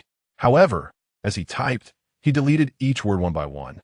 Ultimately, staring blankly at the 3 characters of Lei Jun was somewhat correct. No matter the circumstances, it was futile. The incident had transpired, originating from him, and words held no weight. After Lei's withdrawal from school, no one had been in touch. He must be angry, He Zhao thought. He would be unable to bear it if the roles were reversed. He later sought out numerous individuals, inquiring at Lei's former residence, and eventually learned the address of his hometown. He could still vividly recall every word and punctuation mark of what Lei had said back then. "Brother Zhao, this cannot all be attributed to you, yet I still find myself unable to refrain from blaming you. But I also do not wish for you to continue like this. You should return to your studies. What does it mean to drop out? Me? I have no intention of returning to school, nor do I plan to seek another one. My family has arranged for me to attend a training program, hoping that I can start working and earning money soon." He Zhao flung his phone into the depths of his desk and closed his eyes. During the midday break, Luo Wenxiang and Lu Xuanhao collaborated to carry a cardboard box through the doorway. The distance from the academic affairs office to their location spanned 3 buildings, and Lu Xuanhao, the class monitor, evidently lacked physical fitness, as he was nearly out of breath by the time they reached the classroom. In a feeble voice, he announced, "Classmates, we have prizes to distribute from a sports meet. Make way, everyone, make way." The efficiency of the second high school was impressive. The prizes for the sports meet had arrived promptly after its conclusion. "What prizes?" some curious students inquired, leaning closer to observe. "These prizes were personally selected by Director Jiang and are quite unique, I assure you." Lu Xuanhao paused dramatically before continuing, "You certainly will not like them." With that, Lu Xuanhao used a small knife to slice open the box, revealing a neatly organized collection of extracurricular textbooks, ranging from post-class reading in English to an introduction to the marvelous world of physics, covering nearly every subject imaginable. "Come on, come and pick. Feel free to choose." Lu Xuanhao remarked that the one who secures first place holds priority. Who will arrive first? The athletes participating in the sports meet responded with silence. Lu Xuanhao urged, "Zhao Ge, don't sleep. Our class excels in push-ups. Come and select something." Unperturbed, He Zhao mumbled without looking up, "Whoever wants it can take it." Lu Xuanhao then inquired, "You Ge?" Xiaoyu replied, "As if I ever participated in a sports meet." Truly, they were the bottom 2 in the grade. It seemed more beneficial to let them perish than to make them study and solve problems. Ultimately, Su Qingqing selected 2 renowned classics, while Luo Wenxiang chose a physics exercise book. The other athletes appeared particularly reluctant, except for Xue Xixing, who watched enviously and preemptively declared, "Physical committee. Count me in for the next sports meet. Any event will suffice." Amidst the commotion in the classroom, Wu Zheng entered, clutching a stack of test papers. "Do not presume that the school year has just commenced. Let us count the days. Time is fleeting." He placed the papers down and extracted a chalk stub from the box. skillfully tossing it at the head of a certain student in the back row. The midterm exam is fast approaching. Let us see what you all can achieve. He Zhao, struck by the chalk, showed no reaction, merely shifting his position to continue sleeping. Xiaoyu, witnessing Wu Zheng distributing the test papers, nudged He Zhao, reminding him, exams. This was a surprise quiz, an enhanced version of the monthly test, while also providing a glimpse into the forthcoming midterm. No this dismantling. 2 consecutive classes of examination awaited them. With only a few minutes remaining before distributing the papers, Wu Zheng cautioned, those who need to use the restroom should hurry. Don't come complaining about urgent needs later. I want to be responsible. Hold it in. The classmates sluggishly ambled towards a restroom, their spirits low. Exams. Why must there be yet another exam? The endless cycle of assessments. Seizing this brief interlude, Xue Shixing rushed over to fervently impart crucial concepts. Leaving He Zhao restless and unable to sleep. Adjusting his glasses, Xue Shixing earnestly stated, do you remember? This question is a must-know. Simply apply the formula I just recited. You'll find it remarkably easy to secure those points. This way, our class average could rise by half a point. He Zhao. Xiaoyu. Sleep was now a distant dream. He Zhao splashed some water on his face in the restroom, returning to brace for the exam. Upon receiving the test papers, he realized that the black pen he had used to leave notes the previous day was nowhere to be found. After a brief search, he resigned himself to asking his deskmate for a pen. Lao Xia, do you have an extra pen? Xiaoyu, having noted the pattern of underperforming students forgetting their pens during exams, was eager to seize this opportunity to showcase his own competence. Thus he replied, I don't have one either. The two, both utterly devoid of any writing instrument, exchanged glances for a moment before He Zhao tapped the shoulder of the classmate in front. Excuse me, friend, could I borrow 2 pens? The front row student rummaged through his pencil case and replied, I have only 1 pen. I do have plenty of refills, but just the 1 pen. He Zhao contemplated for a moment and said, 1 will suffice. It's enough. Thanks. Xiaoyu inquired, enough? He Zhao passed the pen to him, saying, I haven't encountered any questions that I can answer, so I don't need it for now. Xiaoyu thought to himself as he haphazardly answered the questions. Given He Zhao's level, what sort of performance would it take in the midterm exam to displace this fool from the bottom position? Throughout the process, Xiaoyu meticulously controlled the scoring based on He Zhao's answers, unaware that this classmate, who ranked last in the grade, was secretly observing him as well. Upon completing the exam, Xiaoyu made a rough estimate and discovered that his mathematics score was not far off from He Zhao's. After finishing, He Zhao casually placed his test paper beneath his textbook and leaned on his desk, secretly scrutinizing Xiaoyu. Confused by the gaze, Xiaoyu asked, what are you staring at? Perhaps due to a lack of sleep from the previous night, He Zhao appeared somewhat fatigued. After a pause, he replied, I'm feeling down. Just looking at you makes me feel a bit better. If possible, I'd like a hug. As He Zhao contemplated this, he suddenly felt an urge to ask the limping boy beside him, are you going to sneak out tonight to go online? He Zhao vaguely sensed that his feelings towards this young friend were becoming increasingly inappropriate, and the emergence of such thoughts startled him. When the class bell rang, Wu shouted from the podium, time us up. Stop writing. No more peeking. If you can't finish, just hand it in. Yo, your test paper, Xiaoyu said. Wanted to estimate his score once more. He lowered his head and reached out for He Zhao's paper. After a lengthy moment of no response, he raised his head and asked, why are you in a daze? Upon estimating his score, Xiaoyu realized that He Zhao had already slipped out the back door and had decisively skipped the next 2 classes. Meanwhile, Shun Jie was diligently attending class when he received a bewildering text from his brother He Zhao, containing the curious words, had you ever been in love? After pondering for a while, Shun Jie, unable to decipher the meaning, replied, does a crush count? Yet again, He Zhao fell silent. Still perplexed, Shun Jie scratched his head, feeling out of touch with the world of the older generation. He Zhao returned to the dormitory, initially intending to catch up on sleep, but found himself unable to doze off. Finally, unable to bear it any longer, he got up and headed back to the classroom for evening study. As he ascended the stairs, he spotted Wanda peering out the window, craning his neck left and right in a rather suspicious manner. He Zhao approached and stopped at the window, tapping the ceramic tile with his fingers. What you up to? Preventing fires? Theft? And Mad Dogs, Wanda replied. Qing Jie and the others are playing Do Di Zhu, and they asked me to keep an eye on things. Peering through the window, He Zhao noticed the very young friend whose thoughts had been troubling him was also among the players. Wanda quickly summarized the situation. Yugu is practically a gambling god, winning almost every round. He's already racked up 30,000. Qing Jie is almost in tears, though they called it Do Di Zhu. The playing cards were crudely cut from A4 paper, with simple drawings of hearts and spades, making it cumbersome to handle. It seemed to be a spontaneous decision to engage in a game of cards.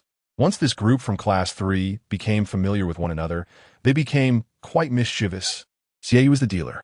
Indeed, a sum of 30,000 black pens was used to inscribe the numeral 3 on a sheet of pristine white paper, followed by 4 zeros. He Zhao stood in the corridor, leaning against the windowsill, gazing with keen interest for a while. One of the players in the game of Do Di Zhu, Su Qingqing, felt utterly disheartened. Playing cards with Xie Yu brought her no joy. She lamented internally, yearning to traverse back 30 minutes in time to when she could have asked, Yugo, are you coming? Before silencing Wanda, holding the remaining cards in her hand. She glanced around and spotted Yi Zhao outside the window. Her eyes brightened as she exclaimed, Zhao Gu, take your tablemate away.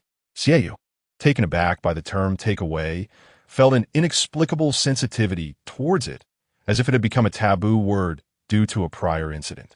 He Zhao, momentarily at a loss for words, remained silent. Your tablemate is practically a walking cheat in Do Di Zhu, Su Qingqing remarked, lamenting the poor gameplay experience. Xie Yu set down his cards, attempting to salvage his dignity before departing. It is merely that your skills are lacking. Su Qingqing, eager to see this formidable player leave, conceded, yes, it is indeed our ineptitude. He Zhao interjected, then you still require one more player. I Wanda, raise my hand, I wish to join. Su Qingqing, now apprehensive that one formidable player would be replaced by another, inquired cautiously, what are your skills like? I am quite poor. I have never won money in my life. Wanda confessed, I only dare to play in lower-tier matches, not like Yugo, a king among players, whom I dare not even dream of competing against. In the 47th chapter, Wanda hinted desperately, Yugo, are you busy? Xie replied, not a friend. I am busy. Wanda, taken aback, noted his unyielding coolness, as steadfast as ever. Though he spoke, Wanda still chose to find a vacant seat by the window, unable to decipher the true intentions of this aloof figure. Was he willing to watch over them, or not? He Zhao, smiling gently, declared, you all continue playing. He will keep an eye on things. Wanda was utterly astonished, incredulously asking, how do you know? What gave it away? Xie Yu was known for his solitary and proud demeanor, often perceived as exceedingly unapproachable, with a temper that could ignite at the slightest provocation. The mere rumor of his black nail polish had deterred countless individuals during the distribution of goods between the two buildings, casting him as a brooding enigma. Wanda's question went unanswered by He Zhao. He climbed through the window, placing his feet on a chair, contemplating, I simply know. Xie Yu remained engrossed in his phone, occasionally glancing outside, yet noticing nothing amiss before returning to his device. He Zhao settled at the desk in front of Xie Yu, facing away from the blackboard, observing the players of Do Di Zhu, then glancing up at the most recent Blackboard report from Class 3, titled My Dreams. The report appeared rather lackluster, devoid of artistic talent among the 30-odd students in the class, who seemingly could not muster a single skilled artist. Since they would not be selected for recognition, they opted not to waste time on the endeavor. The concept is indeed quite innovative. Each student writes a wish on paper and affixes it with tape, ultimately forming a crooked heart. In such a whimsical endeavor, Tang's son treasures it, capturing several photographs with his camera. He Zhao withdraws his gaze, redirecting his attention to the individual before him. The leader of the West building dons a school uniform, and as the weather has turned cooler, he has layered a jacket over it, half of his hand tucked within the sleeve, with only the tips of his fingers visible, intently tapping on his phone screen. Xie Yu occasionally engages in particularly tender gestures. For instance, upon waking from his morning study slumber, he blurrily opens his eyes to observe others, often dismissing it with a casual, what does that have to do with me? Only to later pass him a question mark, or like now with his long, slender fingers curled up, his pinky gently hooked on the sleeve's edge. He Zhao taps on the table. Young lad, what dream have you penned? Xiaoyu hesitates momentarily, still conversing with Aunt May, inquiring whether the cargo volume at Guangmao has been substantial lately, advising her not to be stingy with funds, suggesting hiring more help if needed. Suddenly, the topic shifts, and he finds himself momentarily bewildered. Following He Zhao's gaze, he turns to look at the bulletin board. The paper is written in a haphazard manner, and to put such dreams publicly within this heart seems excessively sentimental. Moreover, as second-year students, their entire world revolves around the looming college entrance examination. Wanda and his peers, upon receiving the notes, chuckle, treating it lightly. Dreams. Fudan is my dream. As for Fudan, perhaps the milk tea is more attainable. Lu Xunhao mocks him, then starts to fantasize himself. As for me, I wish to save the world. Wanda pats the class monitor on the head. You'd be better off joining me for Fudan milk tea instead of dreaming. At this stage of growth, where self-definition remains elusive, the notion of dreams feels rather distant. He Zhao continues to probe. Xiaoyu, having forgotten what he wrote, suddenly recalls, to get rich. He Zhao, who thought his own wish for world peace was sufficiently perfunctory, is taken aback by Xiaoyu's ambition. To get rich? Xiaoyu responds, do you have any objections? None at all. That dream is quite commendable, He Zhao replies, and then remembers he has yet to collect a personal photograph. Tapping the table again. What about my handsome photo? Are you ever not annoying? What handsome photo? I posed so earnestly. You didn't take any shots? Posed. The mere mention of this word seems to transport Xiaoyu back to that awkward moment, which was painfully embarrassing. How can you still have the audacity to say that? What's shameful about it? He Zhao retorts. Wasn't it you who couldn't help but want to photograph me? Xiaoyu thinks to himself. Go to hell with your couldn't help it. Such audacity is remarkable. Xiaoyu has shared that photograph on his social media, and He Zhao insists on seeing it. Xiaoyu retrieves it and hands it over. He Zhao glances at it and finds it quite decent. Not bad. The technique is good. Of course, it mainly depends on my photogenic nature. However, while he speaks, he inadvertently scrolls down to the comments section, discovering that Xiaoyu, typically solitary and reserved, has garnered over 50 comments on the photo.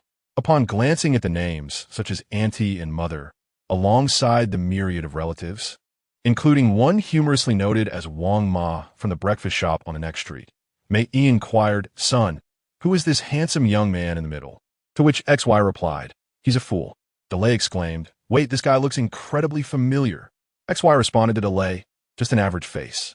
After observing the interaction, He Zhao noted that this friend seemed rather pleased with his jests, setting aside the average face comment.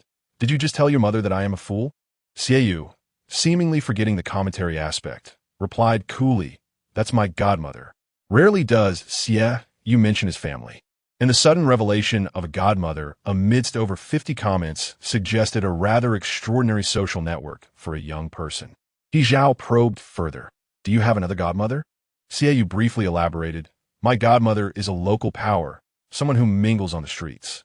He Zhao then pointed to the individual named Lei, asking, what about him? Xiaoyu replied, you've seen him at your station. Eventually, feeling exasperated, Xiaoyu struggled to articulate his connection to the breakfast shop, dismissively complimenting Delay with remarks about his looks, which seemed to suffice. Before returning the phone to Xiaoyu, He Zhao swiftly added his WeChat ID, saying, I wondered why your QQ space wasn't activated.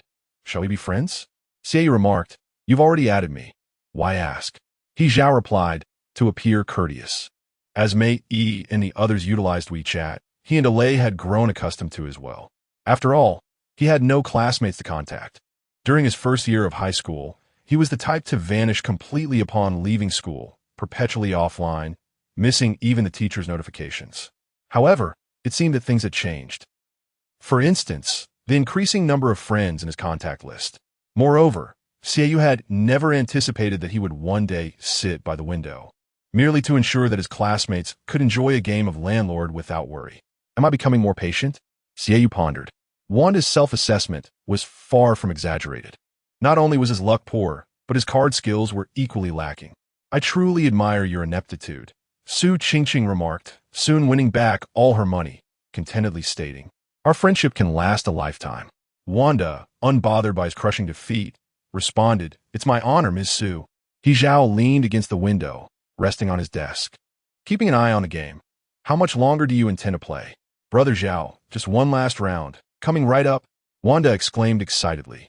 Glancing at his dismal hand, "I am about to lose." He Zhao clicked his tongue. "You seem rather cheerful," Xiaoyu casually remarked. "Losing every hand is a skill in itself." "Indeed," Wanda nodded. "That's the feeling, one that suggests I possess some talent." After a long wait, the mad dog had yet to appear, but Shun Jie, having been reprimanded by the teacher, was detained from the moment the school bell rang until now. Finally emerging from the teacher's office, he paused to observe the third class. "What you all up to?"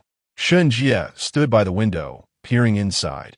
When he heard Su Qingqing passionately exclaim, 4-3, utterly astonished by the talents of their classmates in Class 3. "What are you doing in the chess room?" He Chao retorted, "Aren't you supposed to head back?" Shun Jie replied, "Isn't there a math exam this afternoon?" "I encounter a minor mishap." Wanda, unable to focus as he had no playable cards, interjected, "I know he got caught cheating on the math exam this afternoon." Shun Jie had intended to let the topic fade away, but Wanda bluntly brought it up, and with a resigned tone he said, "How do you know everything?" Wanda cheekily responded, "In this world, there's nothing I am unaware of." "Oh, please, you're deriving superiority from eavesdropping," Shun Jie remarked before leaving. "By the way, Chao, about what you mentioned this afternoon, let us talk about relationships." Shun Jie couldn't shake off He Chao's earlier comment regarding romance, feeling an inherent oddity in it. Just as he encountered him, he aimed to inquire directly, yet before he could utter the word love, he noticed He Chao completely freeze, as if some hidden trigger had been struck, nearly leaping out of the window. "Shut up. No, I'm just asking." Shun Jie, bewildered, continued about the... Xiaoyu tilted his head, perplexed by their exchange. "Talk?" He Chao promptly vaulted out of the window, seemingly very anxious, as he bent down to jump, tightening his back. Upon landing, he immediately covered Shun Jie's mouth and continued, "Let us talk. You want to talk to me, right?" Shun Jie wished to clarify that it was indeed about romance, yet all that escaped his lips were muffled sounds. Thus, he was dragged away by He Chao, leaving Xiaoyu to ponder. What are those two up to? Wanda's earlier bravado quickly dissipated. It felt like something was amiss. "Su Qingqing Vima? The world is full of gossip. You should focus on your card game." He Chao, uncertain where to take Shun Jie, believed no place was suitable for such discussions, eventually leading him back to the dormitory. Shun Jie sat on a chair, gasping for breath, for not only had his mouth been covered, but He Chao had also inadvertently blocked his nostrils. Chao almost suffocated, you know. Before he could recover, He Chao asked, "Well, how about secret crushes? Care to share?" Xenia responded, "What is there to say about secret crushes? It's like a fizzy drink, all tangy and swollen, especially when shaken vigorously. Who could open a can without it exploding in their face?" He Chao remarked, "That metaphor is quite vivid." Yet, He Chao felt his own can of soda was quite volatile, ready to burst on its own without any external force. As Shun Jie exited the boys' dormitory and waited for the bus in the autumn breeze, sneezing from the chill, he still couldn't decipher what He Chao's sudden behavior signified. Instead, pondering his craving for a beverage. While lost in thought, he realized that despite knowing He Chao for so long, he had never witnessed him in a romantic relationship. Clearly, if He Chao wished to be unattached, it would be an effortless endeavor. That face alone exudes an aura of profound emotional experiences, colloquially described as strikingly handsome to the point of inducing unease. Nevertheless, He Chao has indeed remained single for over a decade through sheer will. Xenia, having personally accompanied He Chao, witnessed how girls, emboldened by a mix of shyness and courage, would approach him, only to have He Chao retort, "Are you selling something?" "I'm not buying." When the heavens open a door for someone, they inevitably close a window. Shun Jie shook his head as the bus arrived, retrieving his transit card while muttering that being handsome is of little consequence. Chapter 48. A certain individual, deprived of opportunities by fate, found himself in a state of considerable distress. Troubled enough to lose sleep over it, he discovered that attempting to complete his assignments was futile. He Chao became increasingly aware of an unsettling sensation that gradually accumulated until it became uncontrollable. Countless instances of infatuation left him disoriented, unsure of where to place his hands. He dared not meet the other's gaze, yet a persistent voice within him clamored incessantly. He liked Xiaoyu, not merely in a casual sense, but in a profound, consuming way. A feeling that, upon seeing this person, his heart swelled with emotion, fraught with anxiety, an unsettling sense of incompleteness. Yet what could he do? After a decade of singlehood, He Chao faced this historic dilemma like a restless beast, aimlessly thrashing about in search of direction. Eventually, the tumultuous creature within him settled down, slumping to the ground, pondering whether this young friend might find him unpleasant. As someone who participated in the school forum's shipping threads, he was somewhat familiar with the theories of orientation. What if Xiaoyu was particularly straight? In this age, ripe with impulsivity yet fraught with hesitation, He Chao cast aside his pen, uncertain of his next move, and decided instead to peruse Xiaoyu's social media, scrolling through post after post. Xiaoyu's online presence served as a delineation, partitioning the person he knew from the one depicted in those snapshots. He Chao glimpsed into Xiaoyu's past life, his social circle, and the subtle warmth that he typically concealed. Xiaoyu's daily posts were simple, often comprising a brief phrase.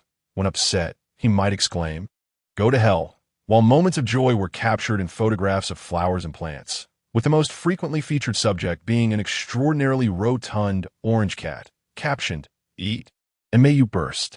This cat could often be seen sprawled out in the sun at the entrance of a dilapidated convenience store, eyes squinting in slumber. The store appeared worn, its shelves lined with trinkets beloved by children, a row of inexpensive toys.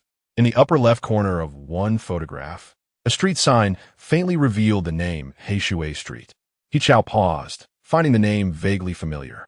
However, mentions of Heishui Street had become scarce in recent years, leading him to wonder if Xiaoyu had moved. As he continued scrolling, he stumbled upon a close-up of the orange cat, its nose nearly touching the camera lens. With Xiaoyu's hand resting atop the cat's head, one could scarcely imagine the ferocity with which that hand could swing. Xiaoyu sat upon the steps by the roadside, the cat clearly enjoying a gentle rub, its eyes blissfully closed. He Chao stared for a long moment before discreetly saving the image. In these photographs, Xiaoyu appears somewhat different from his usual self at school, yet he remains the same little friend known to him. Encased in a thick layer of armor, one might assume he is impervious to harm. Alas, He Chao finds himself overwhelmed and flips his phone, exclaiming how adorable Xiaoyu is. After finishing his evening study session and having just taken a shower, Xiaoyu receives a call from home. Expecting it to be Mrs. Gu inquiring whether he would return home for the weekend, he plans to deflect her questions with the excuse of needing to focus on his imminent midterm exams. However, upon answering, he is greeted by a clearly inebriated Zhong Jie, whose slurred speech stutters. "Xiaoyu, I want to tell you, don't you dare think." Zhong Jie's voice abruptly cuts off, prompting Xiaoyu to decisively hang up the phone. A couple of minutes later, Zhong Jie calls again, pompously declaring, "You are just a lowly commoner. How dare you hang up on me?" Xiaoyu feels a throbbing in his temple at the utterance of such an insult. What a ridiculous notion. It seems today as drunken antics have transformed him into a domineering prince of sorts. Meanwhile, He Chao, still lost in admiration for his adorable little friend, is suddenly jolted by the sound of Xiaoyu cursing loudly in the hallway. "Mom, are you done yet?" He Chao, taken aback, thinks to himself, "Everyone owes you something, and you're the most pitiable one." Xiaoyu pushes open the dormitory door and strides out, intending to find a secluded spot at the end of the corridor to continue his tirade, expressionless as he quips, "Yes, I have coveted your family's fortune for quite some time. You had better guard it like a dog." Not having taken more than a couple of steps, he finds the door across from him opening as well, revealing He Chao leaning against the doorframe, observing him. Xiaoyu maintains his composure, walking past He Chao while unleashing a stream of expletives without repetition. Once he finishes his rant, hangs up the phone, and returns, He Chao casually inquires, "Who was that? So deserving of scolding?" Without needing to ask for details, any normal person would perceive Xiaoyu as the aggressor in this scenario. Yet, He Chao, unabashedly biased, labels the unfortunate soul on the receiving end of Xieyu's tirade as deserving of such rebuke, displaying an excessive partiality. Initially, Xieyu had no intention of discussing the matter, but upon hearing He Zhao's remark, he halts at the dormitory entrance and adds, "Ah, just a fool." Xieyu's brows are furrowed with irritation, an overwhelming anger brewing within. If Zhong Jia were to appear before him now, handing him a stick, he could without hesitation incapacitate him. He Zhao shifts slightly, asking, "Would you like to come in and sit for a while?" Xieyu remains motionless. He Zhao continues, "I'll treat you to some candy." Xieyu succinctly conveys the situation, ensuring that he only uses 2 words if they suffice. After listening intently, He Zhao, having grasped the gist, thoughtfully suggests, "Your stepbrother, is he a mentally challenged child? Shouldn't he see a neurologist?" Xieyu chuckles softly, "Indeed, a mentally challenged child." As He Zhao remarks, he recalls a plump orange cat he saw on social media earlier, flipping his phone to show Xieyu. How did this cat get so fat? With an entire street of people feeding it, how could it not be fat? Xieyu glances at the screen and retorts, "Why are you browsing my social media?" He Zhao pauses briefly, just browsing casually. The 2 individuals engaged in conversation for a while, transitioning from trivial matters to discussing new equipment in their games, ultimately landing on Lu Xuanhao's birthday. The rat's birthday is next weekend. Will you be attending? Xieyu pondered for a moment. Birthday? Have you not noticed how he has been dropping hints these past few days? He Zhao Chao inched his chair closer, remarking on the cunning nature of Lu. Recently, Lu Xuanhao had been subtly indicating his preferences, seemingly anxious that others might wish to buy him a birthday gift, but would be at a loss as to what to choose. "I haven't particularly favored anything lately, but if I must mention something, it would be the new album by the XX band. It's passable." Aside from Wanda, who was familiar enough with him to bypass the subtleties and simply send a Taobao link, no one else was spared from his veiled hints. Upon He Zhao Chao's reminder, Xie finally grasped Lu Xuanhao's intentions. "I thought he was just being eccentric." He Zhao Chao leaned back in his chair, chuckling. "Isn't it quite obvious? Can you not sense it?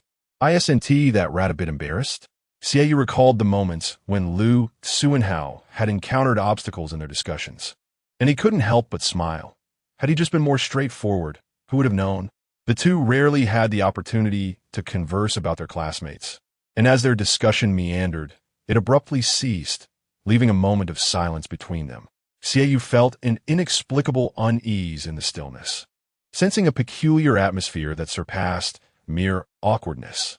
Unable to remain seated, he stood up to return to his dormitory. "I suppose I should head back."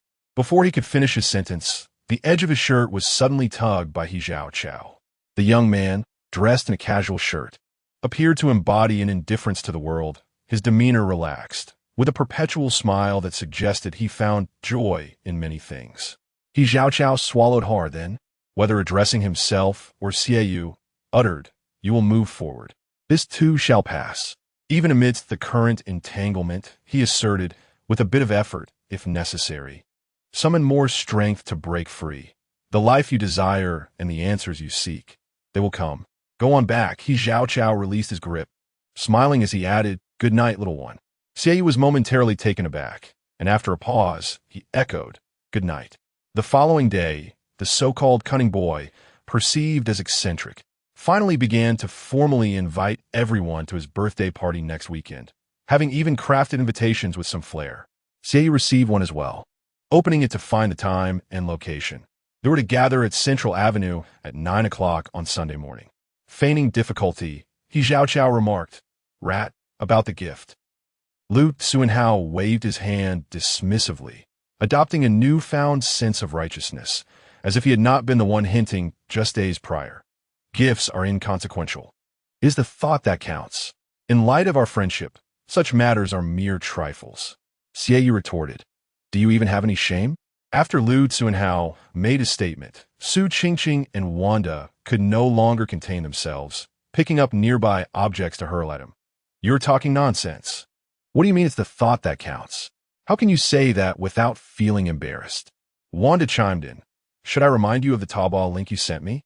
Rat, consider your own link before you speak." Lu Xuanhao shielded his head. "Such rudeness. Especially from you. Chingu, behaving this way will ensure you remain single. He Chao stir the waters. Hey rat, how are you speaking Chingu? Su King King, having just finished her task, was about to head to the teacher's office to retrieve her English assignment. Upon hearing this remark, she rolled up her sleeves, gritting her teeth, and declared, "Come here if you dare." Lu Tsunhao promptly bolted out of the classroom, thinking to himself, "I'm foolish if I go over there." Lu Tsunhao's birthday was merely an excuse to gather everyone for a meal. Xiaoyu initially had no intention of attending, but seeing Lu Tsunhao's exuberance and being at a loss for words to decline, He Chao playfully patted his head, speaking in a tone that suggested he had anticipated this all along. "Go, he going." Xiaoyu thought, "I'd rather not." For this classmate's birthday gathering, Ms. Gu was even more elated than Lu Tsunhao. Xiaoyu had previously known acquaintances in Heishui Street, but after moving, he had not made any new friends. It took considerable time for him to bond with Zhou Daler and the others. Ever since the family encountered misfortune during his childhood, relatives and friends had distanced themselves, pushing them away. Gu Shuilon now reflects on those years spent with Xiaoyu, facing scorn as they navigated through life, believing he was oblivious to the hardships. In truth, the child had observed everything. Consequently, Xiaoyu gradually became taciturn, instinctively wary of others, brimming with caution. "Your classmate, the monitor," Gu Shuilon remarked with a smile. "Have you bought a gift? Be polite and wish him a happy birthday. Be a bit sweeter with your words. It would be wonderful to spend more time with classmates. Take more photos. Do you have enough money?" Xiaoyu, slightly annoyed after being lectured, slipped on his shoes and headed out, saying, "Yes, enough. I'm leaving now." Mom. At school, everyone wore uniforms, and even hairstyles were subject to strict regulations, with conversations revolving around assignments and exams. But now, everyone was exuberant. Su Qingqing donned a pair of overalls, her long hair cascading down, carrying a small bag. When she appeared, everyone was momentarily taken aback. "Wow, who is that? Do we have someone like this in our class?" Su Qingqing smiled. "I am your Qingge." He Chao had already arrived, squatting by the street, engrossed in his phone. Lu Tsunhao and the others soon realized that having him around significantly increased their visibility. Nearly every girl they passed would steal a glance. The thought of Xiaoyu joining them was almost unimaginable. Before Xiaoyu had even exited the subway, he was bombarded with messages from this person. "Have you arrived? We're at the subway entrance, the one on the north side. Where are you?" Xiaoyu looked down, exiting the station while replying, "If you keep bothering me, I'll block you." He Chao fell silent. Yet, just a few steps later, another message arrived. "I look particularly handsome today. You'll see me as soon as you exit. I'm the most eye-catching one in the crowd." Wanda, having changed her hairstyle, bounced down the steps, and upon spotting Xiaoyu, exclaimed, "I see you go. Wow, Chao Gu. You two are in black and white today." At her words, everyone turned their gaze towards the subway entrance. He Chao was clad in a black coat, while Xiaoyu wore white, keeping his head down, seemingly lost in thought. Xiaoyu's finger hovered over the option to block a friend. Yet before he could press it, he heard a chorus of cheers from ahead. Raising his head, he spotted the students from Class 3, a formidable group waving at him enthusiastically. "You go over here." He noticed He Zhao at the forefront, grinning as he called out Old Xia, indeed the most conspicuous among the crowd. Only 12 students from Class 3 had shown up, as many others were preoccupied with supplementary classes. "Shall we go sing karaoke after dinner?" Lu Tsunhao proposed, juggling gifts in his hands, nearly unable to manage them all. "Hey, hold off on the gifts for now. Let's wait until we have cake. It feels more ceremonial, and besides, it's a bit cumbersome for me to carry." The meal resembled a battleground. Every dish that arrived was fiercely contested. Luo Wenxiang unabashedly declared that he had skipped dinner the previous night in eager anticipation of this feast. Xiaoyu frowned at the chaos, opting not to partake in the fray, instead retrieving his camera to capture the moment. "Isn't this a bit excessive, my friends?" He Zhao exclaimed amidst the frenzy, nearly getting grease on his sleeve as he wrestled to snag a piece of fish for Xiaoyu's bowl. "Are you trying to star my desk mate?" His hand trembled, causing the camera angle to skew. Instead of capturing faces, the screen displayed 6 or 7 pairs of chopsticks entangled, alongside a pitifully mangled plate of steamed fish at the center of the table. He Zhao resembled a wolf dog, stealthily hoarding meat for his den, which in this case was Xiaoyu's bowl. He somehow managed to snatch a piece of sweet and sour pork ribs from someone and tossed it into Xieyu's bowl while saying, "Old Xie, don't carry such a heavy idle burden. Children with too much idle pressure go hungry."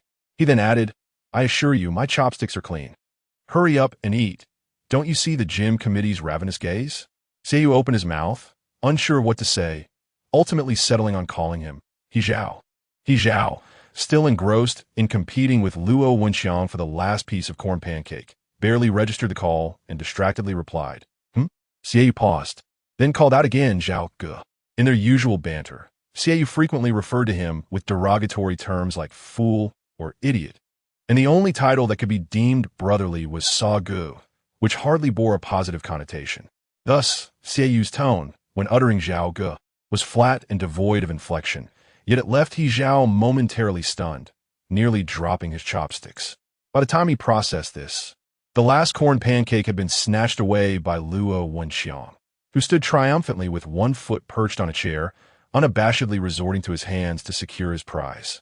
"Ha ha ha, Zhao Ge, concede defeat," Su Qingqing remarked, surprised. Lu Tsuanhao shook his head in disbelief. "I never imagined you to be this kind of person, resorting to such lengths for food.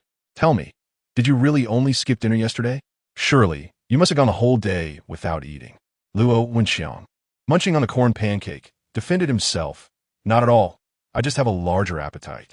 He Zhao cleared his throat, poised to question why Xieyou was addressing him so familiarly, when Xieyou interjected, "I don't particularly enjoy corn pancakes, just as I failed to secure any."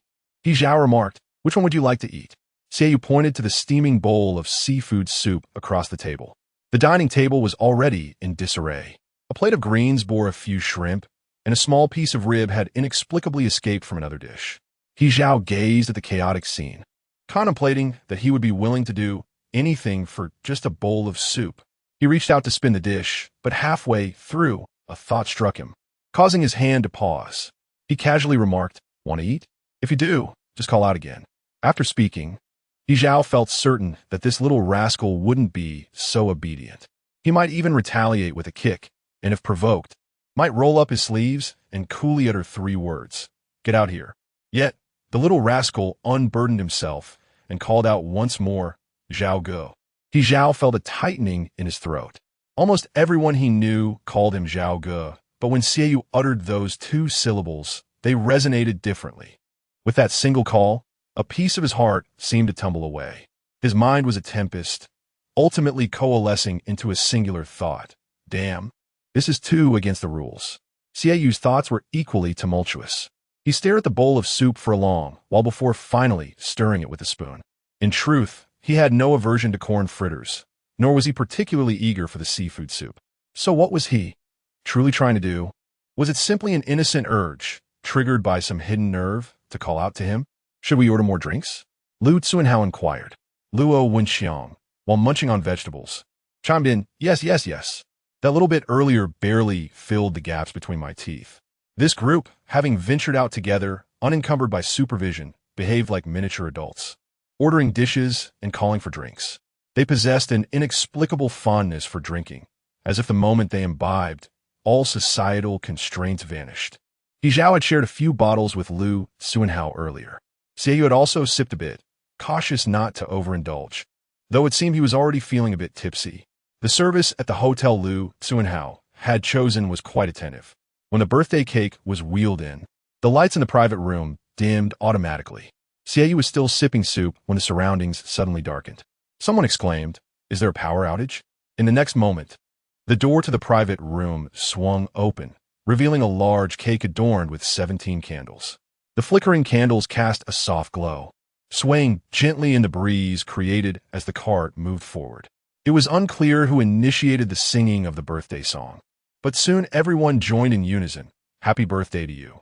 Xieyou sang a couple of lines, his voice drowned out by the exuberance of the others. He Zhao, sitting nearby, could faintly discern a few notes. It was rather melodious.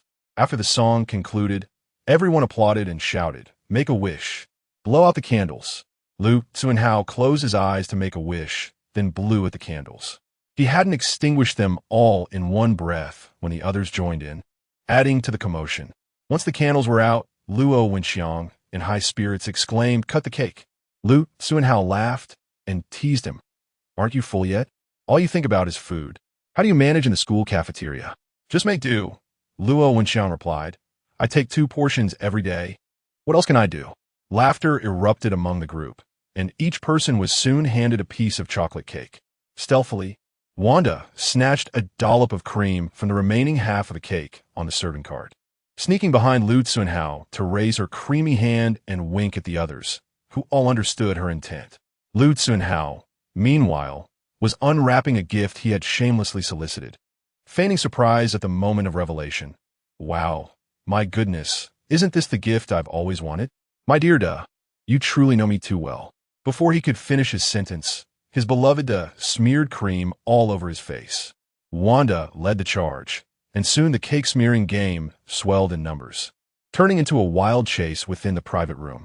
Xiaoyu had barely taken a few bites of cake when He Zhao withdrew from the fray, feeling unsatisfied.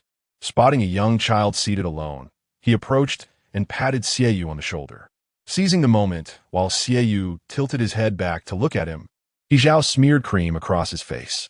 "You can't escape this, Lao Xia," He Zhao declared. "The cream must be applied." Thus, Lu Tsunhao and the others watched as their 2 formidable classmates engaged in a new battle, this time a cream war. Xiaoyu, clutching a generous handful of cream, aimed it at He Zhao. "Are you having fun? Is this amusing?" Although Su Qingqing was affectionately dubbed Brother Qing by the group, being a girl, she primarily smeared cream on others. Exhausted from the antics, she paused to rest, then pulled out her phone, smiling as she suggested, "Shall we take a group photo? I'll count to 3, and everyone shout cheese." He Zhao, naturally drawn to the camera, despite being covered in cream, leaned into Xiaoyu, attempting to strike a pose. "Cheese. Lao Xia, look at the camera." Xiaoyu clearly wanted no part in it. "What nonsense." Su Qingqing, undeterred by their lack of readiness, snapped the picture regardless. It was the class monitor's 17th birthday. Each face was adorned in a chaotic manner, particularly Lu Tsunhao, whose eyes were the only visible features left. In the back row, 2 boys, one dark and one fair, caught Su Qingqing's eye, prompting a sudden realization of joy. Having consumed their meal and demolished the cake, Xiaoyu grabbed a few napkins to wipe his face, only to discover they were insufficient to clean the sticky residue. He Zhao suggested they wash up in the restroom. Concerned about the impending crowd, they slipped out through the back door. "You're ruthless," He Zhao remarked, positioning his head under the faucet as he washed, inquiring, "Where else is there?" Xiaoyu, having only a bit of cream on his cheeks and nose, washed his hands meticulously and, glancing sideways, replied, "The back of your neck." He Zhao bowed his head, reaching back to feel. "Here? No." Xiaoyu corrected him, a bit lower.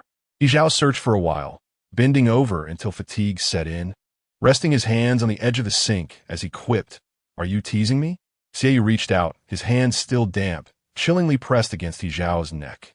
He Zhao remained silent, blinking as water dripped from his lashes, remnants of the wash.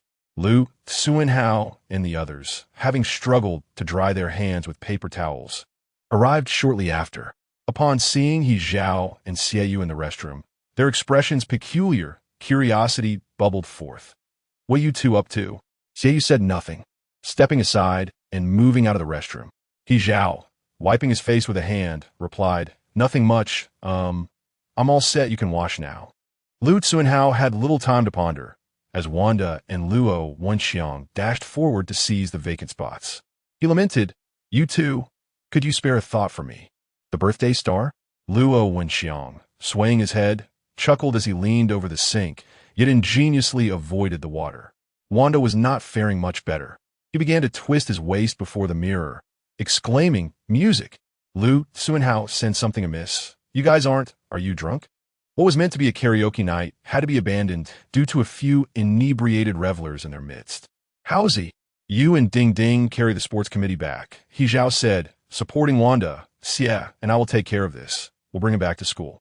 Wanda, teetering unsteadily upon hearing the words "back to school," mustered his last ounce of reason to bid farewell to the class leader.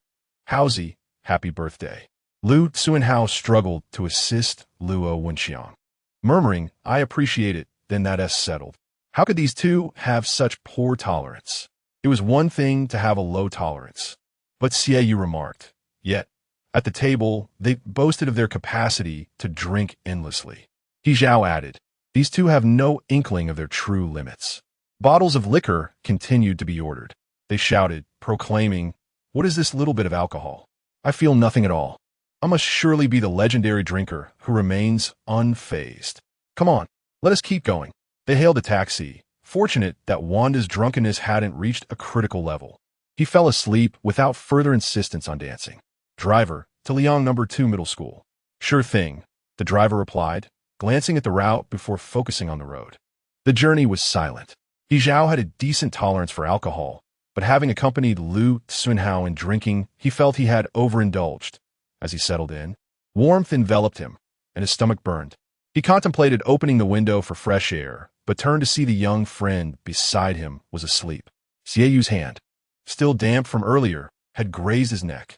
It was the first day of their freshman orientation. He recalled the hand adorned with black nail polish that had grasped his. The scenery outside rushed by. Suddenly, the emotions he Zhao had been suppressing all day erupted, triggered by these seemingly trivial details. Just as Shun Jie had said, it felt like an explosion was imminent. Xiaoyu, grappling with a headache, found the jostling of the car exacerbated his discomfort. He closed his eyes, hoping to regain composure, his mind alert. Yet, as he tried to steady himself, his hand was unexpectedly grasped. This time, their fingers intertwined. The boy's fingers were calloused and somewhat abrasive, causing He Zhao to hold them delicately, as if he feared disturbing him, yet he could not resist applying a little more pressure. The astonishing warmth emanating from his hand transmitted even the rhythm of his heartbeat. Xiaoyu felt as though he too had ignited. Chapter 50 with his eyes closed. Xiaoyu did not open them. The darkness enveloped him, sharpening his other senses. He became acutely aware of his breathing, the steady beat of his heart, and the intertwining of their fingers. A profound tranquility washed over him, devoid of the previously inexplicable emotions that had stirred within. He felt no desire to strike out, allowing He Zhao's life to linger for a while longer. That elusive vexation appeared to find an outlet, a certain answer surfacing faintly in his mind, perhaps having pointed toward it countless times before. The vehicle was nearly silent, save for Wanda's dreamy murmurs ahead and the distant sounds of traffic outside, punctuated by the honking of horns. The evening light began to fade, and as they entered the tunnel, Wanda stirred, smacking his lips and awakening in a daze, asking, "Where's my lighting?" The lighting technician? With music and dancing on his mind, it seemed this lad harbored dreams of becoming an international superstar. Once Wanda had spoken, Xiaoyu sensed He Zhao's hand stiffen slightly, an indication of his tension. Even his breathing lightened. Fortunately, Wanda only uttered those few words before drifting off again into slumber. He Zhao hesitated, contemplating whether to release his grip. After a moment of indecision, he ultimately chose not to let go, reluctant to part. As the red light turned green, the car continued its journey, the fare ticking upward from its initial rate. Time passed without clear indication, the surrounding scenery growing increasingly familiar until they finally turned onto a small road near the second high school, the tallest building of which loomed nearby, its rooftop inscribed with the school motto. "Is it up ahead?" the driver inquired as he turned. "Quite an impressive school. What grade are you in?" "Second year." Xiaoyu replied. "Second year, huh? My son is in his third year, just a year ahead of you. Students nowadays have it tough, staying up late every night with homework. In my opinion, while education is important, health should not be neglected." Xiaoyu feigned sleep, particularly weary, resting his neck awkwardly against the seat. As He Zhao responded, realizing they were nearing the school, he seized a moment to discreetly release his hand, attempting to withdraw. "It is indeed tiring. I wish your son success in the college entrance examination." Suddenly, his words halted. Just as He Zhao had loosened his grip, Xiaoyu, initially passive and seemingly weak, tightened his fingertips pressing against the back of He Zhao's hand, ensnaring it in return. He Zhao was genuinely taken aback this time. Meanwhile, the driver continued to speak of his son. "He's lost quite a bit of weight. It pains me to see him like that. High school is exhausting, but we all endure it.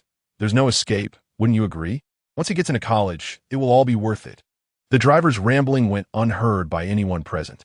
In the remaining moments, the two individuals remained intertwined, their fingers locked together in silence, avoiding each other's gaze. It was not until the vehicle came to a halt and the driver awaited payment that he noticed the lack of reaction from the pair in the back seat. "Isn't this the second high school? We have arrived." Xiaoyu, remarkably composed, glanced at He Zhao and gently wiggled his fingers. It was only then that He Zhao snapped back to reality, his mind momentarily overwhelmed, hastily releasing his grip. Xiaoyu observed as He Zhao frantically rummaged for money, struggling to count properly. He produced 20 yuan for a 30 yuan fare. The driver, holding the 20, looked perplexed. "Can you count?" Witnessing this, Xiaoyu's earlier discomfort dissipated, and he couldn't help but mutter a curse under his breath. 30, right? "Ah, 30. He Zhao exclaimed after some effort, finally managing to extract a 10 yuan note, apologizing for having misheard.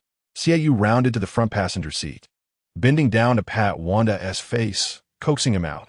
Wanda's feet touched the ground as if treading on cotton, his head bobbing as he inquired, "Ah, is it my turn to perform?" "Indeed, superstar," Xiaoyu replied. "It is your moment to shine." Elated, Wanda gazed at the unlit street lamps, feeling as though he stood at the center of a grand stage. "What song do you wish to hear?" Xiaoyu tugged at his collar, guiding him toward the school. "How about loyalty to the country?" At once, Wanda's enthusiasm waned. Since the song had been designated as the wake-up bell by Director Jiang, it had become an indelible shadow in the hearts of all boarding students. After He Zhao settled the fare, he joined in assisting, and the two supported Wanda on either side, repeatedly tempted to speak, yet finding their words inadequate. Moreover, they had to endure Wanda's intermittent drunken antics. For instance, as they ascended the stairs, he would suddenly bellow, "Friends in the audience, let me see your hands." Well, he failed to see hands.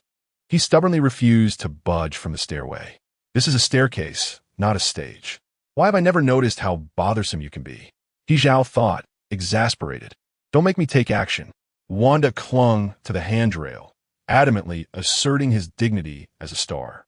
Xiaoyu, disinterested, sat on the stairs, enjoying the spectacle. He then watched as He Zhao took a few steps back, waving his hands to placate Wanda's desires. Wanda joyfully waved back, "My fan friends." Xiaoyu covered half of his face with one hand, laughing softly. "Is this what you call taking action? And you're still smiling?" He Zhao reminded him. "Don't let this slip out. I also have my pride." With classes resuming the next day, students began returning to campus from noon onwards. Inside Wanda's dormitory, his roommates were present, and as they escorted the star back, Xiaoyu leaned against the doorframe, uttering two words, "Take care." The two roommates were initially puzzled by the meaning of "take care" until Wanda began dancing on the bed. "Goodness, how much has he had to drink?" Please keep an eye on him," He Zhao suggested. "If it becomes unbearable, just knock him out." Exiting Wanda's dormitory, the two ascended to the third floor. The earlier tension that had made breathing difficult had returned. Xiaoyu suddenly recalled that back in the second year of junior high, Zhou Dalai was pursuing his crush. Hearing that the girl favored those with talent, he immersed himself in playing the guitar and composing songs, strumming a battered guitar on the streets, singing, "Oh baby, you're the thorny rose." Each practice session yielded a plethora of small tokens from the residents of Heishui Street, pots, pans, and even the occasional brick. Only to May remain supportive, encouraging him with, "Brother, it's actually not bad, believe in yourself." "Really? Is it genuinely not bad?" Zhou Dalai's wounded heart clearly craved more reassurance. Directing his gaze towards Xiaoyu, Xiaoyu removed the earbuds that were nestled in his ears and bluntly inquired, "Are you done singing?" Faced with Xiaoyu's ruthlessly harsh demeanor, Zhou Dalai, clutching his guitar, lamented, "Xia boss, you've never liked anyone. You simply don't understand love." Xiaoyu had always been indifferent towards matters of the heart. However, silence did not equate to ignorance. He despised beating around the bush.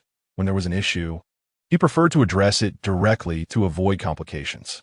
Previously, there had been those who secretly harbored affections for him but lacked the courage to confess, leading to widespread gossip, as if something had indeed transpired. Even Zhou Dalai had come over, winking mischievously. "I heard that person, did you too?" The next day, Xiaoyu approached the individual directly and uttered but two sentences. "Do you like me?" "Sorry, I'm not interested." He also considered He Zhao a troublesome affair, one that could entangle him further. At this juncture, it was impossible for them to feign ignorance. Xiaoyu's perspective was straightforward: address matters as they arose, articulating thoughts and intentions clearly. Upon reaching the dormitory entrance, He Zhao's mind was still exploding with fireworks, akin to his earlier inability to count 30 yuan. By the time he came to his senses, he had already opened the door, stepped inside, and then closed the dormitory door behind him. Xiaoyu observed this entire process of the fool entering the dormitory. Is this person mentally unwell? He approached, intending to knock. However, before he could do so, the door swung open again. He Zhao stood at the threshold. Xiaoyu interjected. Are you drunk? No, He Zhao replied, slightly dazed, quickly realizing the implication of his words. After a pause, he retorted, then are you drunk? Xiaoyu responded, fool, what do you think? Not drunk. It was neither the influence of alcohol nor a momentary impulse. Just moments ago, he had called him brother. Now he was merely a fool. You are the fool. The corridor echoed with the sound of suitcase wheels rolling by, accompanied by a few individuals playfully bantering as they descended from the upper floors. The two of them engaged in a childish back and forth of calling each other fools. Amidst this cacophony, Xiaoyu softly remarked, He Zhao, you were the one who started this.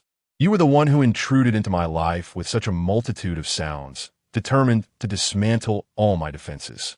Just as Xiaoyu finished his sentence, He Zhao seized his wrist and pulled him into the dormitory, causing Xiaoyu's back to collide with the door, delivering a slight sting. What the hell is wrong with you? The two individuals were positioned closely together, with He Zhao's hand resting near Xiaoyu's ear. He could no longer contain himself. He would willingly endure any repercussions for speaking his heart. I have never liked anyone before. The person before me, this little friend named Xiaoyu, is the first. He Zhao struggled to articulate his feelings, lacking any experience in confession. In Shun Jie's words, he was somewhat emotionally inept. After pausing to gather his thoughts, he continued, although this little friend has a temper and tends to resort to violence, I still have a profound affection for him, a genuine kind of liking, one that brings me joy upon seeing him, a desire to date him, a love that is utterly consuming. After expressing this, He Zhao inquired, did that temperamental little friend hear me? The temperamental little friend was now quite inclined to strike someone. Is this how one speaks? A scene begging for a beating? He retorted, I have never liked anyone before. This imbecile named He Zhao is the first. Chapter 51. After Xiaoyu spoke, an extended silence enveloped them, with He Zhao remaining mute. The fool likely did not anticipate that he would still be standing here, unharmed. Normally so expressive, he now resembled a mute, fixating on Xiaoyu as he pinned him against the door. Unbeknownst to Xiaoyu, He Zhao was internally grappling with the chaos of emotions, wondering when the fireworks would cease.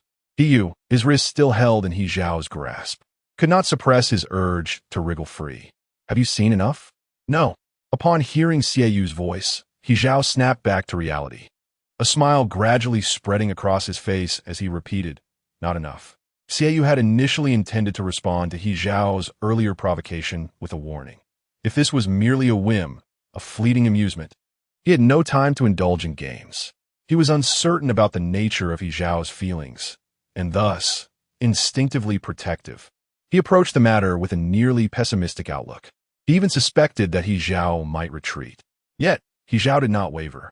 He professed that his feelings were sincere, a desire to engage in a romantic relationship. Xiaoyu felt as though he had caught He Zhao's enthusiasm, his own lips curving upwards in an uncontrollable smile, an expression of delightful foolishness. He resolved to leave and turned to open the door. He Zhao did not stop him. However, just as Xiaoyu took a couple of steps away, He Zhao called out, Xiaoyu. Xiaoyu opened the door, leaned against the frame, and lifted his gaze to meet He Zhao's. He Zhao was not finished yet and called out once more. Xiaoyu felt a hint of annoyance, thinking, are you summoning my spirit? He Zhao stood opposite him, clad in a black jacket with the zipper only half fastened, exuding a certain swagger. It was then that Xiaoyu noticed that He Zhao had even donned earrings today. He Zhao remarked, it's nothing, just familiarizing myself with my boyfriend's name. This phrase felt oddly familiar, as if he had heard it before. Before Xiaoyu could place it, He Zhao added, "Let us look out for each other more." My boyfriend. Xie Yu suddenly remembered. It was on the first day of school when He Zhao, seated at the back of the class, had casually addressed him in the same manner, saying, "Let us get to know the name of our new deskmate. Let's look out for each other, deskmate." Now, these two sentences once again escaped from He Zhao's lips, transforming from mere desk mates to boyfriends. This sensation was peculiar, as if they had circled around only to arrive at this point. After He Zhao finished speaking, the two stood at the doorway, gazing at each other for what felt like an eternity. The moment resembled that of young couples on a phone call, saying goodnight, "I'll hang up now." Yet neither dared to end the call, instead listening to the other's quiet breathing in a daze. "You should go in," He Zhao suggested, "get some rest." Xie Yu turned and entered the room, closing the door behind him. Upon returning to his dormitory, Xie Yu took a shower, and afterward, he completed several practice papers.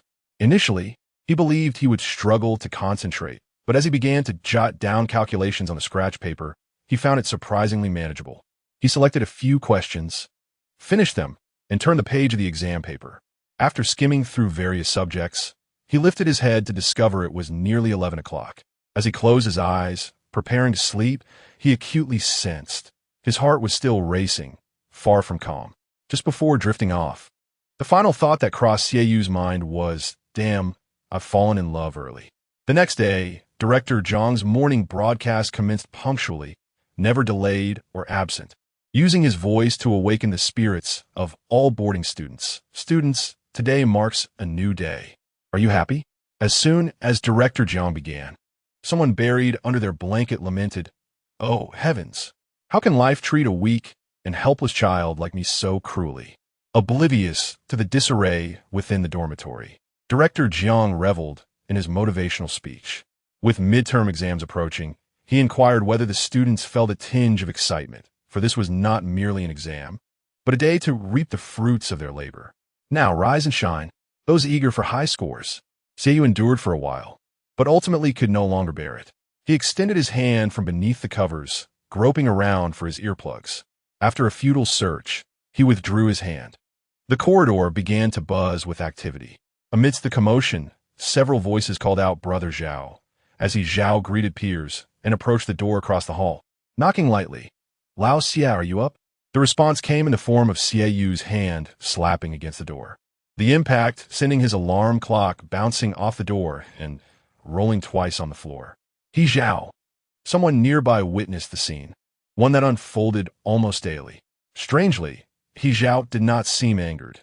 Instead, he patiently squatted at the door, waiting for the irritable occupant inside to calm down and open the door. Unable to contain his curiosity, someone leaned closer and asked, "Brother Zhao, is Xie Yu always this temperamental?" "Indeed," He Zhao chuckled. "Isn't he adorable?" The person left, repeatedly questioning whether they had misheard. Should it not have been terrifying instead? Did He Zhao truly not comprehend the concept of adorable? After approximately 2 minutes, Xie Yu finally rose to open the door for He Zhao. He Zhao had not slept a wink all night. After Xie Yu returned home, he deleted a string of messages, unsure of what to write next. So he composed another string of instead, and remained wide awake until 2 or 3 in the morning. His mind was filled with thoughts. Xie Yu belongs to him, the child of his family. The moment He Zhao entered, he collapsed onto the bed, while Xie Yu leaned against the doorframe, observing him, utterly perplexed by this person's peculiar habits, having his own bed, yet choosing to invade his space. "Did you not sleep last night?" He Zhao half opened his eyes, inquiring further. "Are you still asleep?" Xie Yu retorted, "You've occupied the bed. How could I possibly sleep?" "Boyfriend." He Zhao shifted inward, creating a small space for him to join. Xie Yu bent to retrieve the alarm clock, hurling it back at He Zhao. Meanwhile, the broadcast continued with Director Zhang's lecture. Waking up early is an exceptionally good habit. Speaking from personal experience, I enjoy rising at 5:30 to breathe in the fresh morning air. During such moments, life reveals its beauty.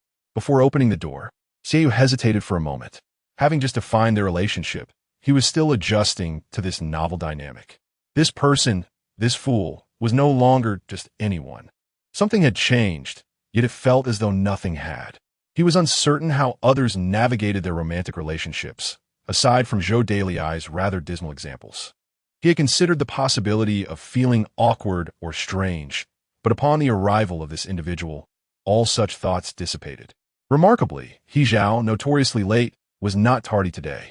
During the first language class of the morning, Tang's son offered praise, encouraging He Zhao to maintain his efforts, before turning to Wanda with a reprimand. What happened? Why were you late today? Wanda had indulged in too much alcohol the previous night and awoke with a pounding headache, utterly unable to rise. However, he certainly could not confess to a hangover. That would surely prompt a call to his parents. Straining his mind to recall how He Zhao typically fabricated excuses for his tardiness, he finally stammered, "Well, teacher, this morning, Shun Jie from Class 8 had another episode. He Zhao. Xiaoyu. All those in attendance at yesterday's birthday party, and the absent Shun Jie from Class 8. Wanda stumbled over the details of Shun Jie's condition, forgetting the long name of the illness. Just as he faltered midway through, He Zhao chimed in from behind, chronic non-atrophic gastritis. Wanda nodded vigorously. Yes, that's it. Tang's son, having great faith in his students, especially Wanda, who had always performed admirably and had no prior record of tardiness, acknowledged, "You did well to assist a classmate in need." However, it must be said that that little student from Class 8 really ought to take better care of his health. Why does he visit the infirmary so frequently? A cold sweat broke out on Wanda's forehead as he sat down, narrowly avoiding disaster. Lu Xuanhao and the others buried their heads in their arms, stifling their laughter. Just as the class bell rang, and after old Tang had left, they erupted in laughter, their amusement escalating. Shun Jie from Class 8. What a legend. Wanda, you are truly something else. Lu Xuanhao wiped the tears of laughter from his eyes. What were you thinking? Wanda remarked. I have been thinking about Brother Zhao. I wish to emulate his approach. He Zhao couldn't help but chuckle, responding, you can't simply replicate it. With such talent, why not suggest helping an elderly lady across the street? Fortunately, old Tang was rather naive. Had it been Crazy Dog, your father might very well be on his way to give you a thrashing. Wanda touched his head, exclaiming, is it really that terrifying? Thank goodness. What a joke. Xiaoyu interjected, Shun Jie is already on his way to teach you a lesson. Wanda fell silent. Upon Xiaoyu's statement, Lu Xuanhao and the others erupted into laughter. By the way, do you remember how you and the sports committee got drunk yesterday? Su Qingqing recalled, chuckling. It was the first time I've seen someone make a scene while intoxicated. It was quite exaggerated. Wanda, having awakened with no recollection, inquired of his roommate, who merely shook his head. Little did he know, during his inebriated state, his previously self-proclaimed prophecy had come to fruition. What am I like? I should be fine, right? Xiaoyu chose to remain silent. He Chao did not wish to dwell on the matter either, merely stating, you have an excessive amount of self-confidence. During the break, Shun Jie indeed arrived, standing at the window for a few minutes, shouting, Wanda, you're quite impressive. Do you know that I just ran into old Tang from your class as I exited the restroom? He told me to take care of my health. I thought I must have developed some terminal illness without realizing it. After shouting, Shun Jie instinctively glanced towards Brother Zhao's usual spot, only to find him and the stoic killer huddled together, seemingly engrossed in conversation. Though the scene appeared ordinary, something felt amiss. As he scrutinized the situation, he finally discerned the source of his discomfort. Where exactly was Brother Zhao's hand wandering? Stay still. I've got it, Xiaoyu said, one hand buried in his pocket, the other propped under his head, gazing down at the pen lodged in his clothing. What are you throwing around? My hand slipped. It truly was an accident, He Chao replied. After much effort, He Chao had finally unearthed the pen that had been missing for several days from the corner of the desk. To Xiaoyu, He Chao resembled a destitute individual suddenly stumbling upon a windfall. See, Lao Xia, we have a pen now.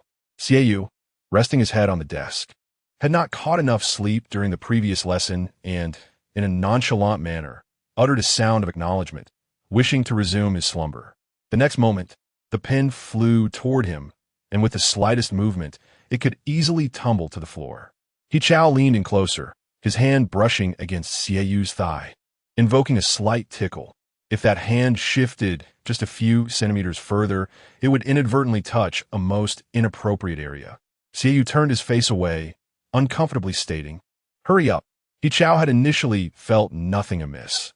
His affection for that pen was akin to cherishing the last remaining seed of his family. It was only after grasping the pen cap that he reflected on the situation. Shun Jie stood at the window, anticipating the moment when Xie would kick Brother Zhao's chair over, teaching him that one cannot live so recklessly, as there are consequences to indiscriminate actions. However, as they waited, the bell for class rang, yet Xie remained silent. The senior from the West Building allowed his deskmate to fidget for a while, even responding a couple of times while Zhao was conversing with him. How surreal, Shun Jie mused, after just a few days apart. How had the world transformed so suddenly? In the last period of physical education, Luo Wenxiang, who had been ailing all morning, suddenly stood up with excitement. Brothers, see you on the court. Zhao remarked, if old Wu sees you like this, he'll be furious. Just moments ago, during math class, Wu Zheng had called Luo Wenxiang to the board to solve a problem, to which Luo had claimed he was too feeble to hold the chalk. Now, he seemed rejuvenated, ready to leap from the upper floor directly onto the basketball court. Luo Wenxiang opened his mouth, but before he could speak, Xie anticipated his excuse. Don't bring up sportsmanship. Old Xie, Zhao said from the doorway.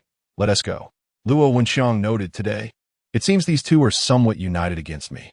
After 2 laps of warm-up, the physical education teacher squatted by the podium, lazily whistling and announcing after running, enjoy some free activity.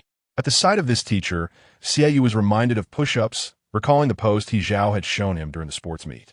Lost in his thoughts, he inadvertently met Zhao's gaze. They stood side by side at the end of the line, both silent, while Xie averted his eyes, focusing on the chaotic soccer field. A student passed by, carrying a bag of volleyballs, and he then noticed Zhao subtly pressing the back of his hand against his own. The physical education teacher squinted and said, if you need equipment, consult the sports committee. They will borrow from the equipment room. Luo Wenxiang, are you all still playing basketball today? Of course we are, replied Luo Wenxiang. The teacher remarked, I'm not sure if there will be basketball matches this semester. I heard from your principal that they want to implement some new ideas. What new ideas? Lu Tsunhao had only recently joined the basketball team, having flattered the sports committee for quite some time, especially after last semester's incident. During the final elimination round, the last 2 classes had exhibited such fierce competition that they nearly came to blows, leading to animosity that lasted the entire semester. The group engaged in lively banter, oblivious to the discreet exchanges between the two at the back of the line. The backs of their hands pressed together, lingering in a silent understanding for a moment. Old Xie, Zhao suddenly called out. What is it? Are you playing later? Not playing. Until Luo Wenxiang reached the front of the line, leading the group in running laps. He ran backwards with his hands raised, calling out, Girls, follow along with our Qinggu. Keep your formation, don't fall behind.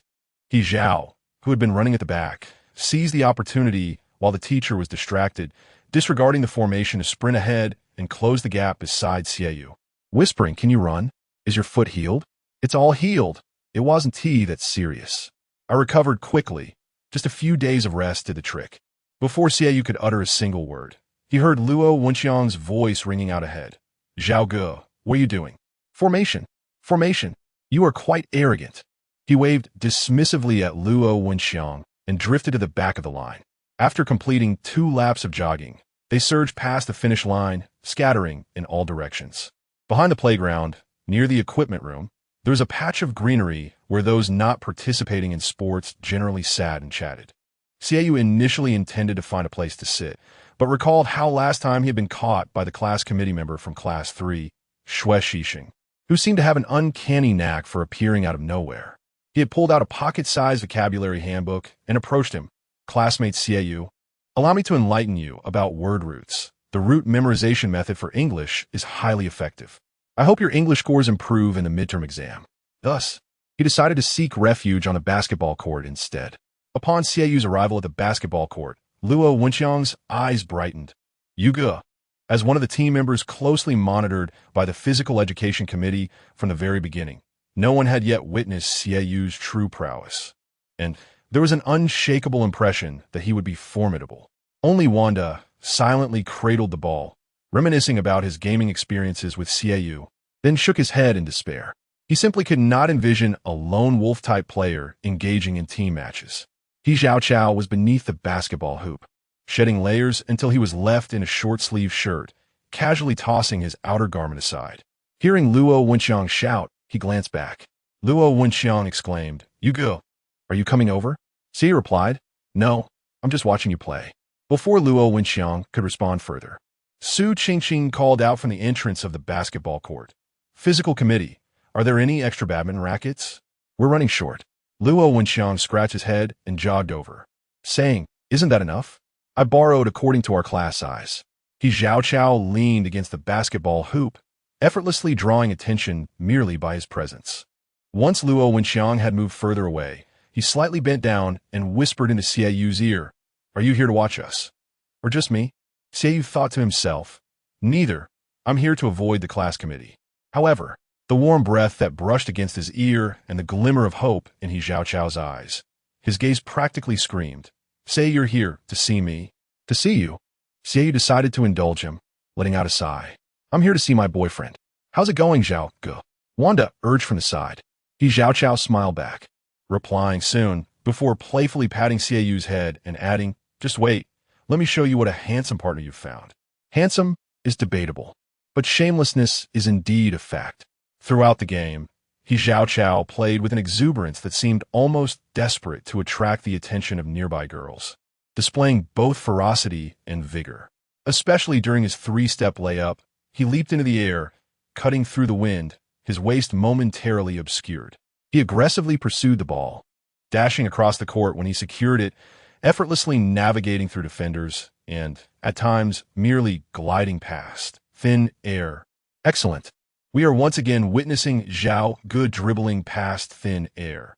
This truly is a flawless execution of ball handling, showcasing a dazzling array of skills. As if an opponent truly stood there. Lu Tsuanhao, serving as a substitute, sat idly on the sidelines, effortlessly providing commentary, which was quite impressive. "Let's applaud Zhao Ge." Xie Yu playfully called him a lunatic. After making a shot, He Zhao turned to glance in Xie Yu's direction, sweat trickling down his forehead. With his index and middle fingers pressed together near his lips, he sent a playful kiss into the air. A large crowd that had been observing for quite some time collectively exclaimed, "Ah!" The surrounding spectators buzzed with speculation about the recipient of the kiss, particularly those standing in that direction, exchanging glances in search of clues. Yet, the true recipient of the kiss appeared utterly unfazed. Xie Yu leaned against the flower bed, thinking to himself, "He is indeed quite handsome." After a moment of contemplation, he amended his thought.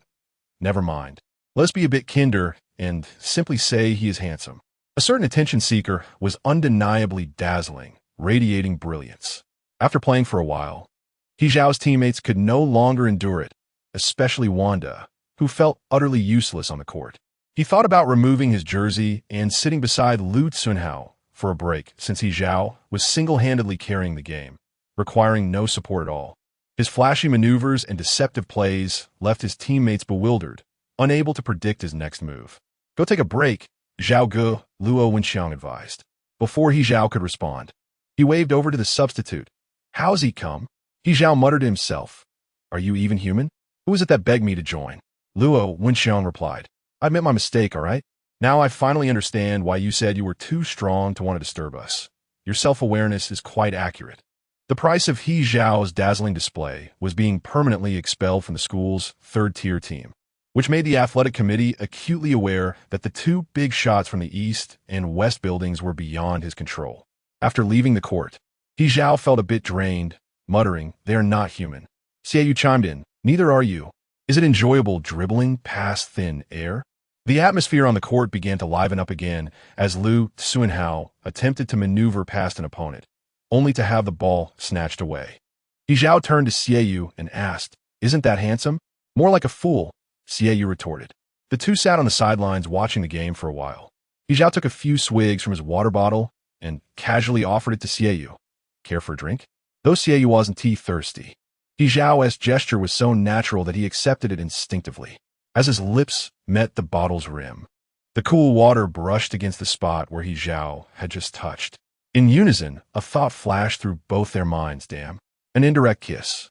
He Zhao suddenly felt that the half bottle of water he had just consumed was of no use, his throat inexplicably dry.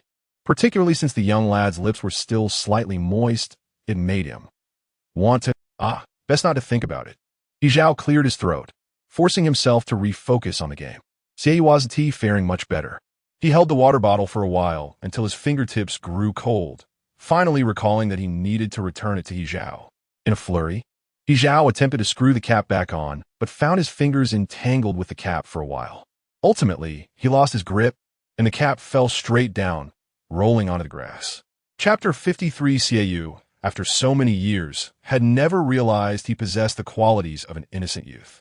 In his earlier days, when Joe Daler and the others secretly rented those Risku films, they would hide from Ms. Gu and the parents of Lei, locking the door tightly, scarcely daring to breathe.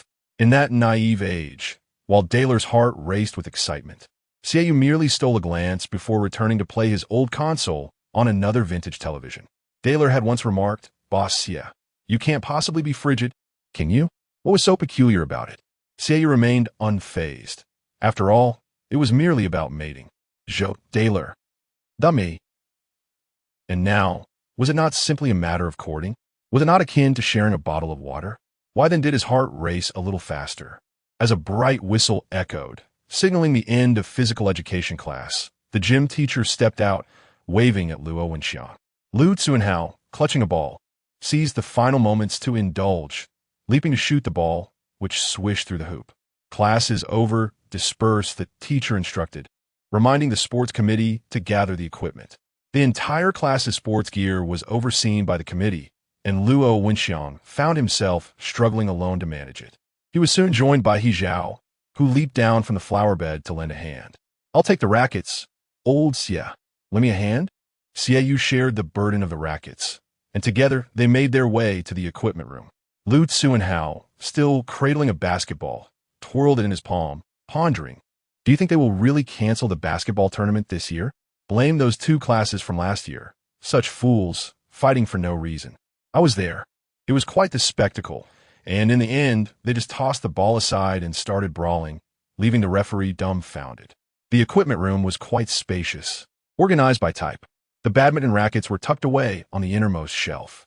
He Zhao raised his hand to place a racket inside, then shifted to the side to create space for Xiaoyu. "I was there for last year's basketball tournament too. 11e Europe. Ah? No wonder your class didn't make it to the finals. Those boys from class 2 played so dirty, it was pointless. We withdrew in the first round." He Zhao began to reflect on how he had become a hindrance, not due to lack of skill. Indeed, you are strong," Xiaoyu said, after returning the racket and, with a hint of obsessive-compulsive behavior, neatly arranged the rackets. The gaps between the shelves were rather narrow. Accommodating two people was somewhat cramped. He Zhao, unbeknownst to him, had leaned against Xiaoyu's side. When Xiaoyu turned around after tidying up, he found himself nearly enveloped in He Zhao's embrace. He Zhao chuckled. "Little one, are you throwing yourself into my arms?" "Throwing fur," Xiaoyu retorted. "Good dog, don't block the way, move aside." He Zhao's hand rested on Xiaoyu's waist, gently pinching through the fabric, guiding him towards the corner. Both of them were of considerable height, but thankfully the corner was discreet enough. Luo Wenxiang and the others continued their idle chatter in the area where they had been playing basketball, completely unaware of their presence. It was precisely this secrecy that reignited the thoughts that had surged on the court, sparked by the simple act of sharing a bottle of water. "I am not a dog," He Zhao remarked, refusing to comply. The atmosphere was just right, and the location was well chosen. Xiaoyu slowly closed his eyes, only to reopen them and find He Zhao's face inching closer. Without hesitation, he delivered a slap to He Zhao's head, exclaiming, "Fool, there are cameras." He Zhao responded with a muted expression. The equipment room was indeed monitored, with multiple cameras installed. Due to management issues, much of the oversight relied on student self-discipline. Each time equipment was borrowed or returned, it required the Physical Education Committee to log it on a sheet. From Xiaoyu's vantage point, he could see one such camera directly aimed at them. He Zhao cursed inwardly 1,000 times. Luo Wenxiang and his companions completed their forms and approached Brother Zhao. "Are you done yet?" Aside from Luo Wenxiang's booming voice, Xiaoyu heard He Zhao muttering curses under his breath, expressing sentiments about early romance and asserting that he was genuinely in a relationship. As He Zhao continued to grumble, He noticed the physical education committee was approaching and prepared to release his grip. However, Seiyu suddenly leaned in and planted a kiss near his ear. It was warm and soft. From the perspective of the surveillance camera, it appeared as though one person was whispering to another, leaving their actions ambiguous. He Zhao found himself momentarily speechless, unable to articulate his thoughts. Seiyu retreated slightly, leaning back and squinting at him. Luo Wenxiang, oblivious to the tension, approached the shelf. Are the rackets all put away? Shall we head back to class? The others are waiting outside. It was only when Seiyu nudged He Zhao with his foot that He Zhao snapped back to reality. Back to class. Let's go then. With midterm exams approaching, Class 3 of Year 2 had grown considerably quieter, with no more playful antics during breaks. Each student was scrambling to cram, hoping to achieve unexpectedly good results through last-minute revision. Xue Shixing was bombarded with questions at his desk, leaving him little time to reprimand the two habitual offenders in the class. Wanda, realizing he wouldn't be able to reach Xue during this break, settled into an empty seat in front of Seiyu, sighing dramatically. You two still have the leisure to play games? In contrast to the unprecedented tension in Class 3, Seiyu remained unfazed. What is the point of reviewing? It's better to burn incense and pray. He Zhao, equally composed, added a few days ago, I ordered some lucky couplets online that promise success in exams.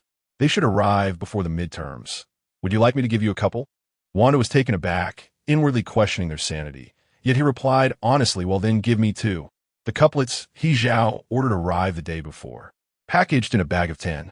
With a vibrant red background and bold golden characters, they exuded a sense of opulence, bearing the words Master Linghui in the corner. The classmates of Class 3 were utterly amazed, realizing their imaginations had been insufficiently expansive to consider such an approach. The day before the midterms, rain poured incessantly, leaving the roads damp even in the morning. There was no time for proper preparation, despite sleepless nights. They had yet to earn the telltale dark circles under their eyes to validate their efforts, and the exam day had arrived. Dear classmates, as the weather turns cooler, remember to don an extra layer to embrace today's examination with a warm heart. The enthusiastic broadcast from Crazy Dog extend heartfelt wishes to all examinees. As the saying goes, 1,000 days of preparation are worth a moment of action, so do not leave room for regret. Let's strive onward, dear candidates. With 10 minutes remaining before the venue change, Tang Sun affixes the seating chart to the podium. Once the other students have rearranged themselves, they hastily memorize poetry and formulas, awaiting the bell that signals the transition to the next examination room. Seiyu and He Zhao find themselves in the final examination hall, identical to the previous month's configuration. The gathering of underperforming students remains largely unchanged. Only the seating is shifted. Even if one had previously resorted to cheating, the answers came from the same examination room, resulting in minimal improvement. Merely a few ranks upward from the bottom is a reason to celebrate. Seiyu settles into his seat, with He Zhao positioned behind him, their proximity fostering a casual exchange. Old Xie, I feel rather optimistic today. I believe I can achieve a high score. Well, continue to feel that way, Seiyu retorts, as that is all you can do. He Zhao, undeterred, quips, second to last, and you feel superior? To which Seiyu replies, at least I am better than you. He Zhao playfully pats Seiyu's head. After a moment, He Zhao inquires, what do you want to eat post-exam? Anything is fine, as long as it doesn't involve Shen Jie. Seiyu casually twirls his pen, adding, every time he joins, it ends in a brawl. He Zhao recalls their two previous dining experiences, failing to reflect on his own behavior or that of his friend, concluding that it is indeed Shen Jie who is problematic. All right, we won invite him. The midterm examination bears far greater significance than the monthly test, directly impacting their future. Following the release of results, a parent-teacher meeting awaits them. Thus, the gathering of students, previously content with mere copying, has devised a new strategy. Hey, how about selling answers? It could save us from a beating. Anyone interested? A throng of students swarms. What answers? How much? 200 for a copy. Delivered straight to your phone. Lightning fast. 200? Are you robbing us? The seller retorts, I'm indeed taking advantage of the situation. Yet, the underperforming students exhibit a sense of pride, deeming the price too steep, and no purchases are made. The first subject of examination is Chinese. The requirements state that handwriting must be neat and answers must adhere to the prescribed format, with an examination duration of 120 minutes. The invigilators are their own teacher, Old Tang, and a history teacher from the adjacent classroom. Were it not for Old Tang, it is likely that no one would be willing to diligently supervise this examination hall. As other teachers might remark, even if they were allowed to copy, the results would hardly differ. Pay close attention to the questions, especially in the essay. Do not stray from the topic, Tang's son cautions, his gaze fixed on He Zhao, genuinely concerned. At the very least, he hopes they can adhere to these 2 points, for if their handwriting is illegible, points cannot be awarded. Upon receiving the test paper, Xiaoyu first examines the essay prompt, pondering how one might diverge from the topic, while simultaneously considering how a certain foolish individual might approach it. The tale of a 0-point essay has circulated through the grade group ever since. The difficulty of the second high school examination paper is not as formidable as that of other institutions, featuring relatively conservative and standard questions. After finishing the exam, Xiaoyu estimated his score to be around 50 or 60 and intended to lie down for a brief rest. Just as he settled down, he heard He Zhao calling him. He Zhao, lowering his voice, called out twice and then tapped lightly under the table. Old Xia. Outside the window, the rain began to patter down, striking the glass, while a cool breeze wafted through the cracks. Xiaoyu recalled the last monthly exam and extended his hand backward, inquiring, "Are the answers being passed?" He Zhao remained silent. However, Xiaoyu's hand, reaching beneath the table, was soon grasped by He Zhao. He first caught Xiaoyu's fingertips, then continued upward, taking hold of his hand. Though small movements were frequent in the examination room, it remained remarkably quiet. Old Tang happened to pass by their group, heading towards the podium, unaware that the moment he turned his back, crumpled paper balls began to soar through the air, with no answers being shared. He Zhao's palm was empty, devoid of any notes. Xiaoyu's hand felt somewhat chilly, prompting him to say, "I wanted to do this last time." Raindrops on the glass created ripples. After a moment, Xiaoyu asked, "Are we done?" He Zhao replied, "Not yet. Just hold on a bit longer." Xiaoyu paused, feeling a mix of exasperation and amusement. "Are you a rogue?" Just as Old Tang approached, the so-called rogue reluctantly released his grip. Old Tang paused in front of He Zhao's desk for a few minutes, scrutinizing He Zhao's answer sheet. The more he looked, the more his brows furrowed, until, with a complex expression, he sighed at the fully filled answer sheet on both sides. Once Old Tang had departed, He Zhao poked Xiaoyu with his pen. "What does he mean by that?" "Brother Zhao, take a look at what you wrote," Xiaoyu replied. "Do you not have any awareness?" After saying this, Xiaoyu thought helplessly, this foolish guy truly lacks self-awareness. As someone whose grades were so poor that not even 8 oxen could pull him up to the passing line, he likely still believed he had performed well, brimming with confidence. After the morning exams concluded, during the lunch break, everyone was primarily discussing answers. "Brother Zhao, your guaranteed success is useless. I got several math problems wrong." Wanda returned that guaranteed success to He Zhao. "You may as well keep it for yourself." "I think it's useless too," He Zhao said, picking up his phone. In the morning, during the first Chinese exam, Old Tang sighed over my paper. "I'll ask the seller." Xiaoyu was puzzled by his boyfriend's actions. "What are you asking the seller for?" "To see if I'm using it incorrectly." "How else could it be used?" "Burn it and drink it." Surely it can't be that sinister. The group huddled together to discuss for a while, and eventually, the seller replied with 4 words, "Sincerity brings results." Sincerity brings results. He Zhao stuffed the guaranteed success back into Wanda's hands. "How about you? Ponder your feelings a bit more this afternoon." Xiaoyu couldn't shake the feeling that He Zhao seemed to be pulling a fast one. Yet, Wanda was indeed convinced. "All right, I'll give it another try this afternoon." The examination spanned a full 2 days, and upon completing the final subject, I was left with nothing but an overwhelming sense of fatigue. In an effort to alleviate the stress, Lu Tsuenhao decided to find a comedic film on the computer for everyone's entertainment. As the movie played for nearly half its duration, the classroom remained eerily silent. The class monitor, visibly anxious, inquired, "Why aren't you laughing?" "Isn't it funny? Cheer up a bit." Meanwhile, Wanda, with a stony expression, remarked, "Just turn it off. I simply cannot muster a laugh." Incidentally, Master Ling Hui has now become one of my least favorite individuals. My life feels perilously at stake. As Luo Wenxiang rested his head on his desk, stating that he needed a moment of quiet contemplation regarding his survival. Only He Zhao was gracious, maintaining a splendid attitude. This film is quite enjoyable. Aren't you all watching? Xiaoyu stepped outside to take a phone call. The previous night, Lei Ma had inquired when he would finish the exams, and just after completing them, Zhou Daler's call came through. Zhou Daler crouched in an alley, extinguishing his cigarette as he answered the phone, switching his mobile to the other hand. Boss Xia, you finished? Whom shall we gather sometime? Auntie May learned to cook a dish recently and has been nagging about making it for you when you come over mid-sentence. He turned to someone nearby and hissed, You little rascal, are you still defiant? Hold him down. I want to let you off today. I'll right Lei Zai backward. Hearing this, Xiaoyu sensed something amiss and asked, What's going on over there? Nothing much, Zhou Daler replied, walking further into the alley where the noise began to fade.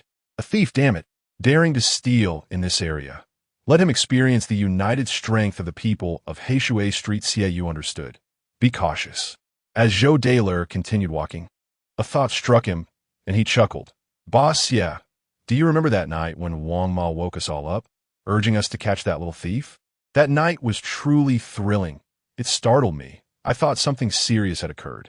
Leaning against the wall, Xiaoyu's gaze traversed the classroom, seemingly transporting him back to that familiar street, a place that never ranked in the community environment evaluations.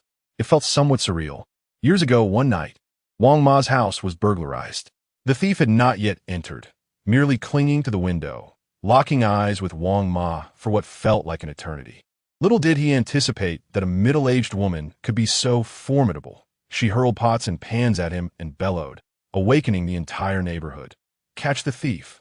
The little thief, equally taken aback, realized escape was futile. As he leapt down the water pipe, he barely steadied himself before a slipper struck his face. Dressed in her pajamas, Lei Ma removed the other slipper from her foot and shouted from the balcony, I see him. Don't even think about running. I'll beat you to a pulp. The entire night was chaotic, with the pursuit of the thief stretching across 3 streets. Xiaoyu and his companions, mere children, blended into the crowd, scurrying about. That summer, even the evening breeze was warm. Before being taken to the police station, the thief was cornered, pleading for mercy with tears in his eyes. I promise I won't come here again. Why steal in the first place?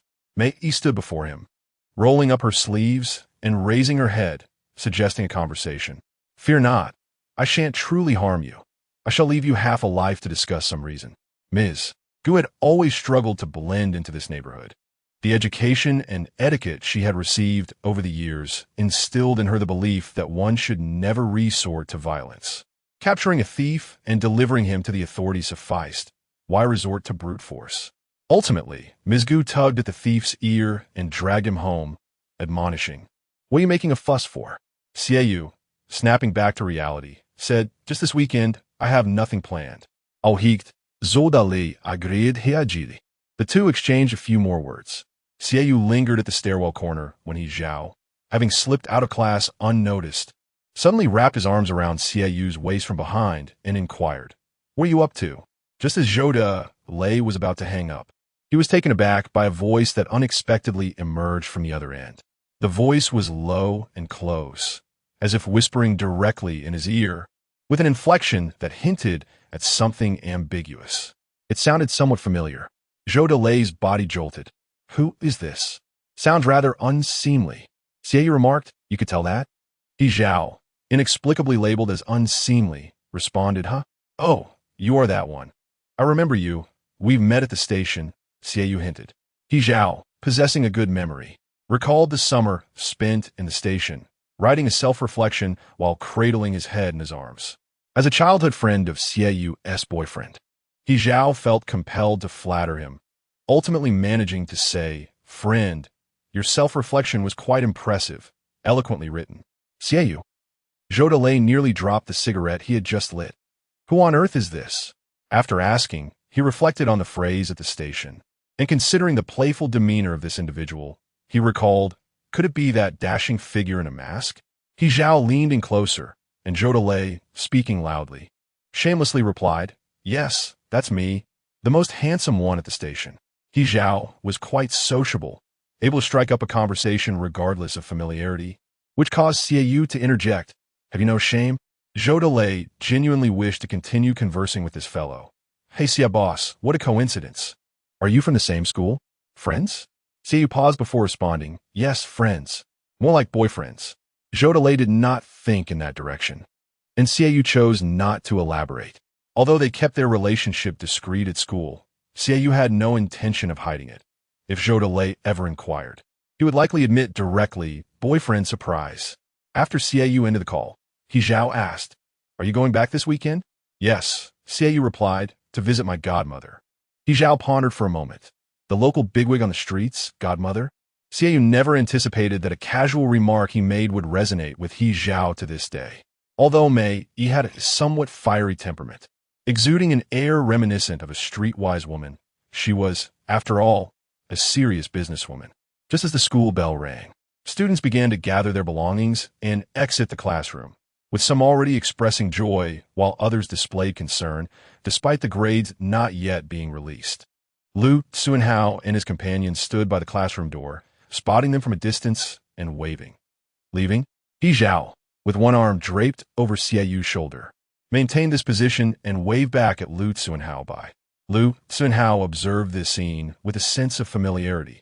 After all, these two had previously held hands openly during class and even boasted a significant presence on the school forum. As Xiaoyu returned to the dormitory to collect his belongings, He Zhao followed closely behind.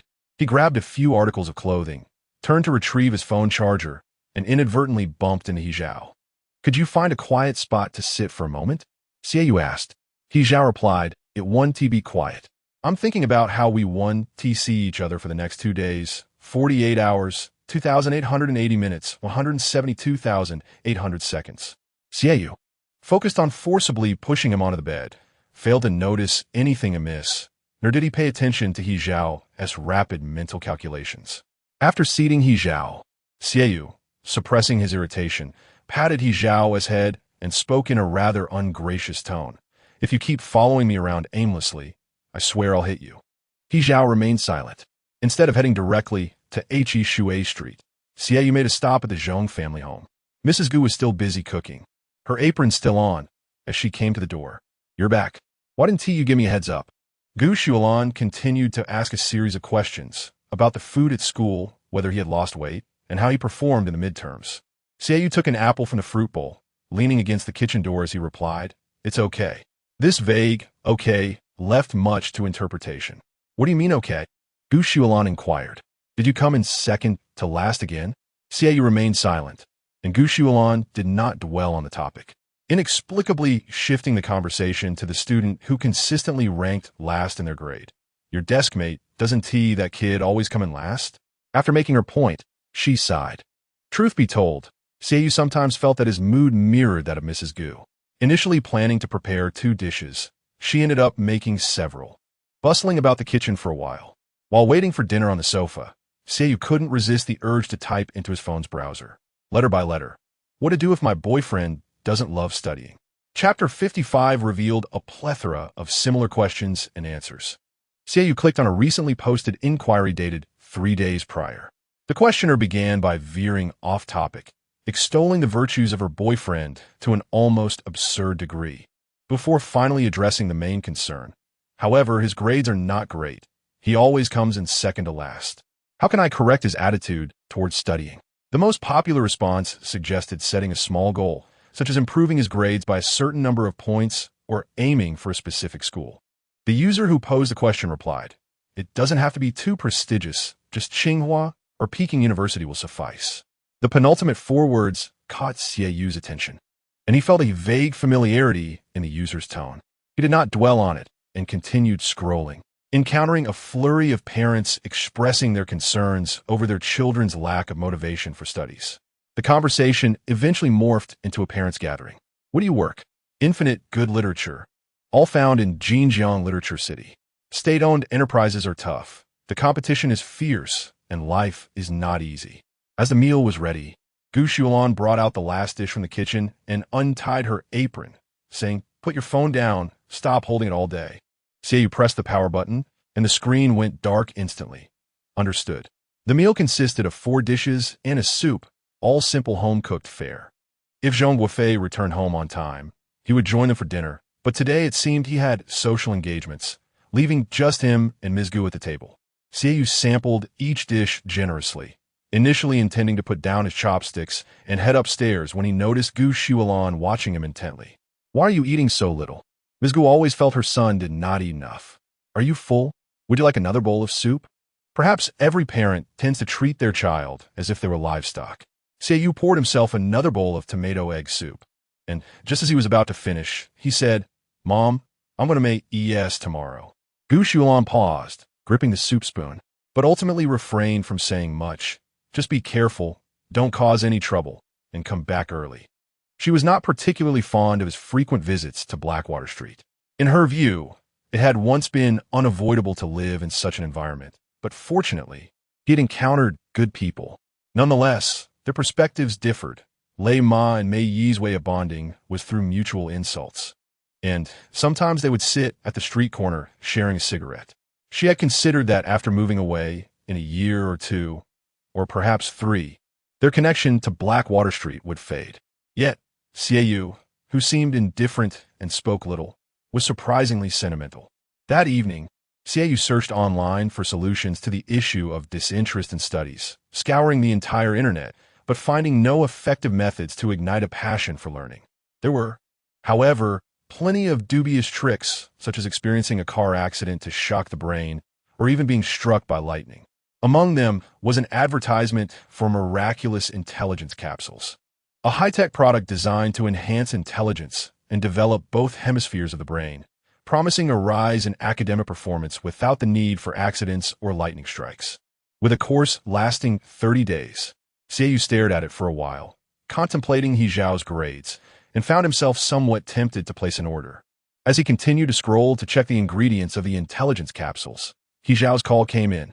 He accidentally pressed the speakerphone button as he answered, and He Zhao's voice echoed, "Little friend, what you up to?" Xiaoyu thought to himself, "I'm pondering whether to buy you a course to try." "Not much," he replied. "I just finished showering, my hair is still a bit damp." He knew he couldn't mention the intelligence capsules, so he countered with a question, "What about you?" He Zhao responded, "I was thinking about you." The boy's voice, imbued with a blend of seriousness and tenderness, circled around Xiaoyu's ear a couple of times. Yet, in the next moment, He Zhao's fleeting emotional intelligence, which had suddenly surged, plummeted once more as he uttered, "This is the correct answer. Make sure to remember it." Remember it? What nonsense! In truth, He Zhao had been suppressing his desire for quite some time. The moment Xiaoyu departed, he yearned to call him. By this hour, he assumed Xiaoyu's family must have finished their late-night supper.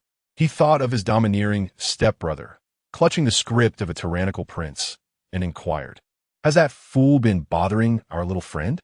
He was absent, and Xiaoyu paused momentarily before realizing whom He Zhao referred to. The term bother was ambiguous. Who was to say who was the true tormentor? After all, he could hardly contend with me. For years, Zhong Jie had gained no advantage over him, neither in brawls nor in verbal sparring. Their conversation meandered on. "By the way, Lao Xie, have you muted the class group?" "No, I check it occasionally. I thought perhaps you let the study committee force you out. That math formula, NV, which you had flashing in your mind yesterday, I can recite it by heart now." "What use is that?" "That SA chemistry formula. If you write that on a math test, do you expect to receive points for it?" Xiaoyu felt a sense of futility. "Well, you're quite remarkable then." The private group for Class 3 had long since disbanded secretly. Upon realizing that the school bully no longer resorted to violence and that the teachers were quite reasonable, it seemed unnecessary to maintain a small group, which would only appear divisive. Moreover, their homeroom teacher adhered to an elderly schedule, retiring early at night, and had no authority over them. The nightlife belonged solely to the youth. The Class 3 group had always been lively, with the study committee member frequently altering his group nickname to various formulas, never neglecting to impart snippets of knowledge during their casual chats. Whenever Wanda appeared, it instantly transformed into a gossip fest, with everyone pulling up stools and munching on seeds. The classmates in the group were quite relatable. For instance, during weekends, when Xiao Qingqing was reluctantly dragged to shop with her mother, burdened by a pile of items, she would vent her frustrations in the group chat. I hate shopping. At such moments, Lu Tsuanhao and the others would console her. We men despise shopping too. You truly are my Chiogo. Xiaoyu found himself at a loss for words. Being a conversation ender by nature, he rarely spoke in the nonviolent group chat, despite the apparent lack of substantial topics. The two continued their dialogue into the late hours, and He Zhao had a knack for humor. Even the most mundane anecdotes, when recounted by him, took on an entertaining flair. Eventually, Xiaoyu began to feel drowsy. The night had deepened, and the room was illuminated solely by the glow of the phone screen. He Zhao noticed the boy's voice diminishing, with his occasional responses reduced to soft monosyllables, each trailing off gently, sounding unexpectedly obedient. Unable to resist, He Zhao softened his tone. Have you fallen asleep? There was no response from the other end. Yet, through the phone, he could still sense their breaths intertwining. He Zhao hesitated to end the call, feeling a sense of contentment mingled with an inexplicable longing. Recently, I discovered that even though Xiaoyu is aware that He Zhao cannot hear him, he still softly murmurs, "It seems that liking you is rather addictive." Xiaoyu, lacking any overly sentimental thoughts, was unsure if it stemmed from the days, musings manifesting in dreams, as he unexpectedly experienced a particularly bizarre dream that night. In his dream, He Zhao, having completed his college entrance examination, rushed off to operate an excavator. It was a nightmare. Upon waking, he took a while to regain his composure. Rising to wash his face, he couldn't help but utter, "Damn it," while gazing into the mirror. The early bus was sparsely populated, and Xiaoyu inserted his headphones, intending to catch a few moments of sleep during the ride. The bus jolted significantly, especially during turns and sudden stops. After a prolonged period of trying to fall asleep, he feared that if he closed his eyes, he would again visualize He Zhao grinning at him from within the excavator. Opening his eyes, he observed the ceaseless flow of traffic outside, with the roadside populated by numerous breakfast vendors. Upon arriving at his stop, he bent down to send a message to Zhou Dalai. "Have you had breakfast yet?" "Not yet. Shall we meet directly at Wang Ma's? Please order 5 meat buns for me. I will arrive shortly." Wang Ma initially set up a small stall on the street to sell breakfast, but after accumulating some savings, she decided to lease a small shop. The children who grew up in this area have become accustomed to her food over the years, and missing a day without it is genuinely a longing. Xiaoyu found a seat and waited a while longer, urging Zhou Dalai to hurry over. Just as he sent the message, he looked up to find a steaming bowl of tofu putting placed before him. "You, my child, I spotted you from afar," Wang Ma said, setting down the bowl while wiping her hands on her apron. "The buns are still steaming. They will be ready shortly. Have some of this to fill your stomach in the meantime." "Wang Ma," Xiaoyu remarked with a smile while holding a spoon, "I haven't even placed an order yet. I know exactly what you and Dalai eat. I could serve it to you with my eyes closed," she retorted. At that moment, Dalai arrived, still groggy from sleep, shuffling into the shop in his slippers. He ran a hand through his hair and extended a palm, signaling to Wang Ma, "5, please." Aunt May was still busy at the Guangmao market and wouldn't be available until close to noon. Xiaoyu spent the morning playing video games in Dalai's room, using an old-school Nintendo Entertainment System connected to a vintage television that had never been discarded. "Why do you still have this?" Xiaoyu inquired. "Nostalgia," Zhou Dalai replied. "And most importantly, it still works. The quality is astonishing." As Xiaoyu played, he recalled a nostalgic incident. "When you were a child, didn't your mom buy you that thing? Did you ever use it?" Zhou Dalai looked puzzled. "What thing?" Xiaoyu explained, "The one that supposedly enhances memory and develops intelligence." In a bid to improve Zhou Dalai's academic performance, his mother resorted to various unconventional methods, even forcing him to drink talisman water, yet, regrettably, none proved effective in the end. For a while, there were infomercials on television promoting a miraculous children's health product, claiming it could transform lives and destinies, enabling children to gain an advantage from the very start. After a half-hour extended commercial, Lei Ma promptly dialed the order hotline, returning home with 2 large boxes filled with hope. Zhou Dalai recalled, "Ah, that one. Do I seem like someone who would benefit from it?" Xiaoyu silently thought to himself, "Indeed, am I a fool?"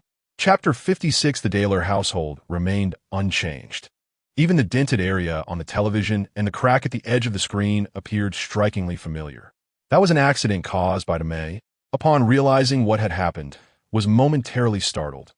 Will it be broken? May even contemplated how to sell herself to repay debts. However, Daler waved his hand dismissively. It's impossible for it to be broken. If it were, my mother would thank you. This television is remarkably resilient. She has been waiting for it to break for quite some time, hoping to find an excuse to replace it. See, it's perfectly fine. After playing for a while, Seiyu ceased his activity and shoved the messy pile of blankets on Joe Daler's bed into the corner, barely clearing a space. He leaned against the bedside table, half reclining on the bed, and lowered his gaze to the class group chat. Lu Tsunhao, let me tell you, my dad came home drunk yesterday, passionately shouting my mom's name while hugging the toilet. My mom almost kicked him into it. Wanda, your dad is quite audacious. Isn't he? Luo Wenxiang. Is he still alive? Hichao woke up quite early. Seiyu had just received a private message from him and had not yet had the chance to reply when he saw him chiming in the group chat. Hichao, the two of you, stop criticizing. Hichao, compared to Rat's dad, you both are not lacking in merit. Should I repeat your heroic tales here? Wanda immediately fell silent, compelled to bow before their shared histories. Wanda, haha, by the way, I just remembered I haven't finished my homework. Friends, until we meet again. Luo Wenxiang, until we meet again. Seiyu observed the two who had claimed to part ways soon re-emerging, lamenting their overwhelming homework load. With that time spent chatting, they could have completed an entire set of practice papers. Joe Daler found himself bored playing video games alone, his attention distracted by the sight of Seiyu seemingly in good spirits. What is you so delighted? In the group chat, Seiyu succinctly explained about the drunken escapade and the homework burden. Joe Daler. Oh, had it not been for his long acquaintance with this gentleman, he might have been lost trying to decipher Seiyu's cryptic, concise expressions requiring the listener to fill in the gaps, along with a roundabout narrative style. Joe Daler pondered, feeling something peculiar, wondering where the strangeness lay. Should he enter the class group? 2 minutes later, Joe Daler nearly leaped from his seat, abandoning the Famicom. Seiyu, what else with that reaction? Surprised, Joe Daler replied, I truly did not expect that. Seiyu initially contemplated leaving directly, yet the words he Zhao whispered into his ear last night lingered in his mind, speaking of class groups and academic committees. Thus, after a moment's hesitation, Seiyu resolved to leave a trace before his departure. He scrolled through the emoticons, finally selecting one that appeared relatively amiable. Suddenly, among the online students of class 2 to 3, there emerged a message adorned with a smiley face that clashed with their youthful aesthetic, subtly aloof, yet laced with derision. Seiyu, smile. Wanda, Lu Tsunhao, Luo Wenxiang. The group chat fell silent. Only He Zhao remained unfazed. He Zhao, good morning. Lao Xie, have you eaten? Seiyu tapped the screen twice, but before he could send a reply, He Zhao's call came through. Feeling a bit drowsy, he answered, I have. What is up? He Zhao chuckled. Nothing much, just wanted to hear you talk. Another standard response? No, He Zhao sensed that the young one might have some misunderstanding. Where are you? At the home of the one who wrote a rather commendable self-reflection, Seiyu glanced at Zhou Dazhong's bed, which resembled a dog-esque den. Though he felt a twinge of disdain, he could find no other place to sleep. Is there anything else? If not, I'll sleep a little longer. Seriously, still sleeping? He Zhao connected the dots and found it rather intriguing. Where are you sleeping? In bed. Where else could I sleep? After a pause, He Zhao muttered, my little friend is sleeping in another man's bed. You're insane. Zhou Dazhong was still on the floor, engrossed in a video game. Seiyu suddenly felt a touch of discomfort, stemming from the flirtation with his boyfriend in front of his longtime friend. I'm hanging up. He Zhao was merely joking. He initially expected to hear some tender words, but finding none, he felt content nonetheless. Well, you sleep then. As soon as He Zhao hung up, he popped a candy into his mouth, set his phone aside, and resumed his focus on the test paper. Just as he was organizing his thoughts, the screen illuminated once more with a new message. It was a text from the world's most adorable little friend. What other man? A few simple words, the tone somewhat displeased, yet as cold as ever. He Zhao stared at it for quite some time, and when he finally processed the message, any thoughts of problem-solving vanished. replaced by an urge to run a few laps on the playground and let out a few shouts. Goodness, what a confession. For me alone, after hanging up, Xiaoyu sent the message and fell into a deep slumber until midday, eventually roused by Zhou Dazhong. Boss Xia, look at the time. Mealtime is nearly over. Why hasn't Aunt May returned? I'm starving. At noon, the outside light grew brighter, sunlight streaming through the balcony, and the alley remained lively, with the unmistakable sounds of a couple arguing, audible to half the street. Xiaoyu sat up and gazed outside, noticing an ant on the opposite balcony, casually munching on sunflower seeds while half-heartedly advising, "What are you all arguing about? You might as well just have a fight. How long will this bickering go on?" Xiaoyu, uncertain whether it was due to an unsettled sleep or the noise, felt his right eyelid twitching incessantly. He lifted his hand to gently press it down, muttering, "Ask him."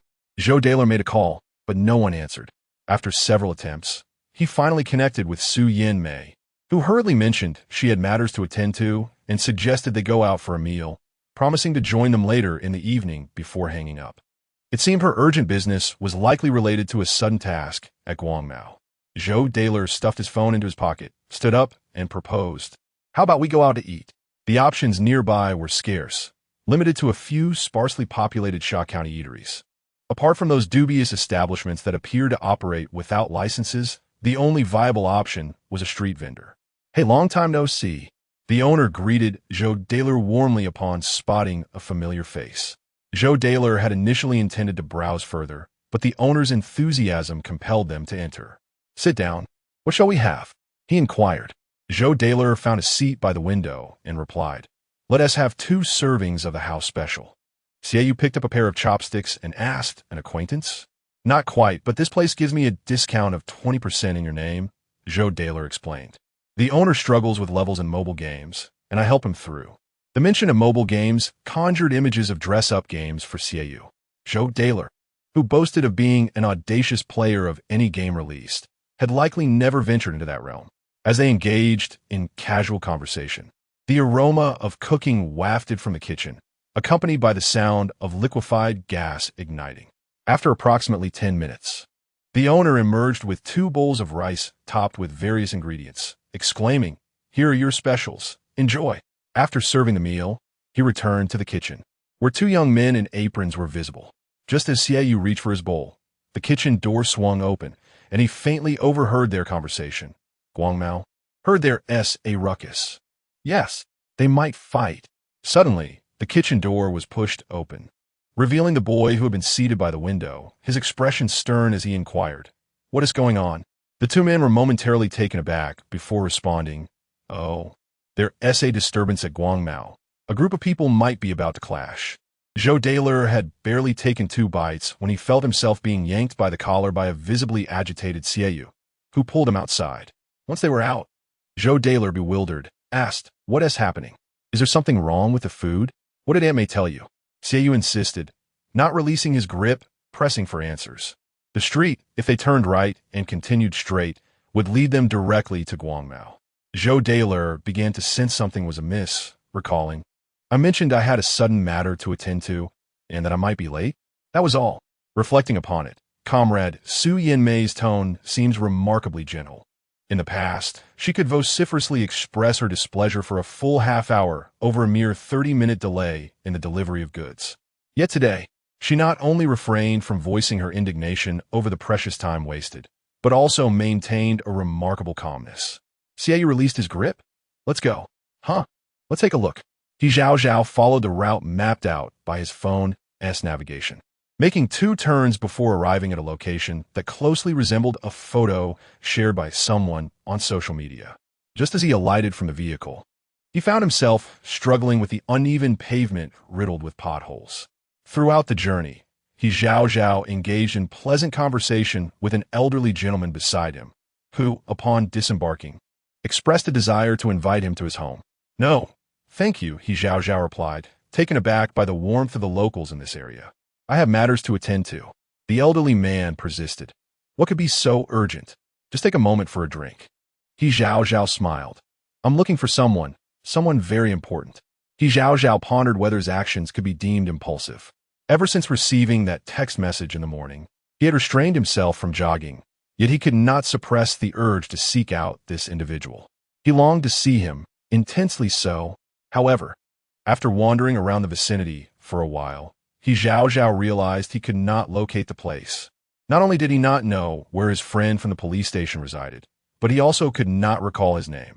When Xiaoyu received Zhao's call, he was still at the entrance of Guangmao. Their group stood in stark contrast to another group of intimidating figures, emanating a palpable tension in the air. Before Zhao could speak, Xiaoyu, wielding a stick, remarked, "I'm busy at the moment. Let us talk after I'm done." The author wishes to convey, the author has lost his hair, but not his strength. Chapter 57. Are we fighting? Xiaoyu casually hummed an affirmative, taking a couple of steps forward. The stick he held made a rasping sound against the concrete as he walked. Zhou Dalai, unprepared for a brawl, thought to himself, Xiaoyu has a knack for inciting conflict. Throughout his life, Zhou Dalai has been involved in countless fights. Yet had it not been for Xiaoyu's presence, most would have never transpired. Each time Xiaoyu stood amidst such charged atmospheres, often without uttering a word, a mere glance from him could evoke a visceral reaction in the opponents, igniting feelings of, "Oh, do you wish to fight? Do you look down upon me? Do you believe I am no match for you?" With this thought, Zhou Dalai tugged at Xiaoyu. "Boss Xia, at least wait for me to find something more suitable." Xiaoyu handed over the stick, remarking that he was ready for a close fight. "Now you have one." Xiaoyu stood out conspicuously, and the group across from them could no longer contain themselves. They noticed a boy among the Guangmao crowd who seemed intent on causing trouble, and one of them shouted hoarsely, "All right, today we shall settle this score, Mei Jia. We usually respect you as the matriarch of this area, which is a testament to our regard for you. But you've truly overestimated your own significance. What nonsense are you spouting?" The leader there is flicking his ash, walking in a most unrefined manner. "They've come here today with the sole intention of stirring up trouble for Guangmao." Hija heard this and felt his earlier anticipation of a delightful surprise from the young one dissipate. "Damn, I'm practically a paragon among boyfriends. When I make my grand entrance, the child will surely be moved to tears, and then we'll stroll hand in hand, romantically wandering the streets." However, that thought was abruptly shattered. Hija crouched at a strange street corner, staring at the uneven residential blocks before him, taking note of the characters that spelled out Guangmao. He mused to himself how exhilarating the young one's life of brawls and skirmishes truly was. Xiaoyu hung up the phone and approached the front, quietly inquiring, "Who are these people and what do they want? This current crop of ruffians is rather inept." After listening intently, Xiaoyu found that this group was full of empty chatter, and he failed to glean any substantial information. He was left wondering what they were congregating for. He had initially resolved to endure their ramblings in hopes of hearing something novel, but their incessant greetings and the repetitive insults directed at others' ancestors became tiresome. They were nothing but a bunch of miscreants, exceedingly vexatious, having come from the North Street. Su Yanmei had just smoked a cigarette, her voice still hoarse, and she instinctively wanted to hurl some profanities but abruptly stifled herself midway. She turned and glared at Xiaoyu. "What is going on? I still wish to ask what you intend to do." Lei Zai, standing nearby, without a moment's thought replied, "I can't pull him back." In simple terms, a few days prior, Su Yanmei had several shipments to unload, and Guangmao was short-staffed, thus she asked the foreman to find additional help. The foreman, being opportunistic, pocketed some introduction fees and sent over this unscrupulous lot to assist. Ultimately, after unloading, when they counted the items, they discovered a discrepancy. Before they could confront them, this group came back to accuse Guangmao, refusing to leave, claiming they were wronged and demanding compensation for emotional distress. It sounded utterly absurd. Yet, such occurrences transpire almost daily in this region. With a generally low level of education and rampant disorder, many drop out of school, preferring to loiter on the streets and associate with like-minded individuals. Small gangs, while lacking significant influence, still manage to establish various factions. The notion of working a regular job for a lifetime is an impossibility for them. They delude themselves into thinking they are part of the underworld, feeling particularly cool in the process. Su Yanmei had been in an impasse with them for so long primarily because she did not wish to resort to genuine confrontation. Perhaps it was age that had softened her heart. She believed in the principle of mercy, hoping to intimidate them into retreat. Yet, these fools were precisely the type to shed no tears until faced with a coffin. As Su Yanmei seized an opportune moment when Xie was distracted, she discreetly discarded the small, half-finished cigarette she had been reluctant to throw away, rising to exclaim, "Damn it, I can't hold back any longer." With a hint of defiance, she added, "If you're trying to swindle me, I might consider compensation for mental anguish and medical expenses."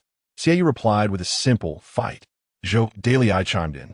"A good beating will put him in his place." Passers-by observed the commotion, though the nearby residents regarded the spectacle with indifference. After all, such occurrences were not uncommon. No one bothered to call the authorities, adhering to the unspoken rule that matters within the neighborhood should be resolved locally. Su Yanmei retorted, "You too. Stop with the nonsense and get back." The opposing group numbered over a dozen, a match for their own. The two factions lingered back and forth for nearly half an hour, during which Xie flexed his wrists, contemplating direct action, when suddenly the voices within the crowd escalated. Turning his head, he beheld a group approaching from the far end of the street, armed with various implements, led by an individual whose commanding presence was unmistakable. Despite the ambiguity of the situation, the spectators instinctively parted to grant them passage. Su Yanmei, curious, inquired, "Who are they, and what is going on?" Zhou Dailai, observing intently, discerned a flicker of recognition. "This guy looks somewhat familiar." Xie remained silent, inwardly cursing. "Eat up. How is the taste? If it's good, have another bowl." By the time Xie regained his senses, he found himself seated at Aunt May's dining table, gently prodding his rice with chopsticks, while he watched Su Yanmei deftly transfer a piece of braised pork from her chopsticks into the bowl of the man next to him. He heard Yi Zhao express his gratitude repeatedly. "This tastes exceptional, particularly the braised pork, rich yet not greasy, perfectly seasoned." Delighted by the praise, Aunt May added another piece to Yi Zhao's bowl, exclaiming exuberantly, "What is there to thank? No need for such pleasantries with me." Xie set down his chopsticks, feeling somewhat reticent. Zhou Dailai, however, appeared unfazed and quite amused. "You were incredible just now. Where did you find such a crowd?" He Zhao replied, "I gathered them from the small internet CAF on the adjacent street as temporary extras." Zhou Dailai remarked, astonished. Earlier, when He Zhao brought them over, he commanded the scene so convincingly that they genuinely believed he was someone important from the underworld. He laughed heartily, clutching his abdomen. "Xie boss, your classmate is remarkable. He is destined for great things." Xie mused, indeed, a future titan of excavation. How could he not be impressive? Aunt May's dining area was modest, a small partitioned section of the living room. Previously, when gatherings were larger, they would set up a folding round table in the backyard, carefully selecting a calm and auspicious day from the calendar. Leaning against the wall, Xie found himself quite constrained for space. "What's wrong?" Yi Zhao set down his chopsticks, his hand brushing against Xie's beneath the table. "Why aren't you eating?" After a moment of contemplation, Xie finally managed to utter, "I'm taking my time." Su Yanmei held a particularly favorable impression of Yi Zhao. Setting aside the fact that he was the first classmate her son Xie had brought home, Yi Zhao was charming and articulate. In the end, the plate of braised pork that Zhou Dailai barely touched found its way entirely into Yi Zhao's bowl. "Aunt May, don't serve him anymore," Xie remarked. Observing Su Yanmei's relentless efforts to fill Yi Zhao's plate, "He can't eat anymore." Only then did Su Yanmei set down her chopsticks, reflecting, "It seems I may have overfed him a bit." The situation had an almost comical resemblance to feeding a pig. After the meal, Su Yanmei still held onto Yi Zhao, inquiring, "How is our little you doing at school? He can be quite impulsive. If you can, please advise him." Xie wished to offer a word of caution to Su Yanmei, for the few fights he had engaged in this semester were all alongside the very person sitting before her. Yi Zhao promptly responded, "Our little you know, your little you, is doing quite well at school." Xie felt a twitch in his right eyelid, a portent of something amiss. Sure enough, the next moment, Yi Zhao began to spout nonsensical praises. "He is diligent in class, studious, united with his peers, and adheres to school rules. Fearing He Zhao would embellish further, Xiaoyu discreetly pinched He Zhao's hand beneath the table. Su Yanmei remained oblivious to the underlying tension. Feeling that such effusive praise warranted a counterpoint, she ventured. Our little U.S. grades aren't particularly stellar. No worries, He Zhao replied. I am even less stellar. Su Yanmei was taken aback, while Zhou Dalai, starving and unable to secure a proper lunch, was stuffing his mouth with leftover braised pork. Su Yanmei turned to the kitchen to slice fruit, wielding the knife with such vigor that it sounded almost alarming. After pinching He Zhao's hand, Xiaoyu had not released it, instead allowing his finger to lightly rest upon He Zhao's, teasingly asking, "What brings you here?"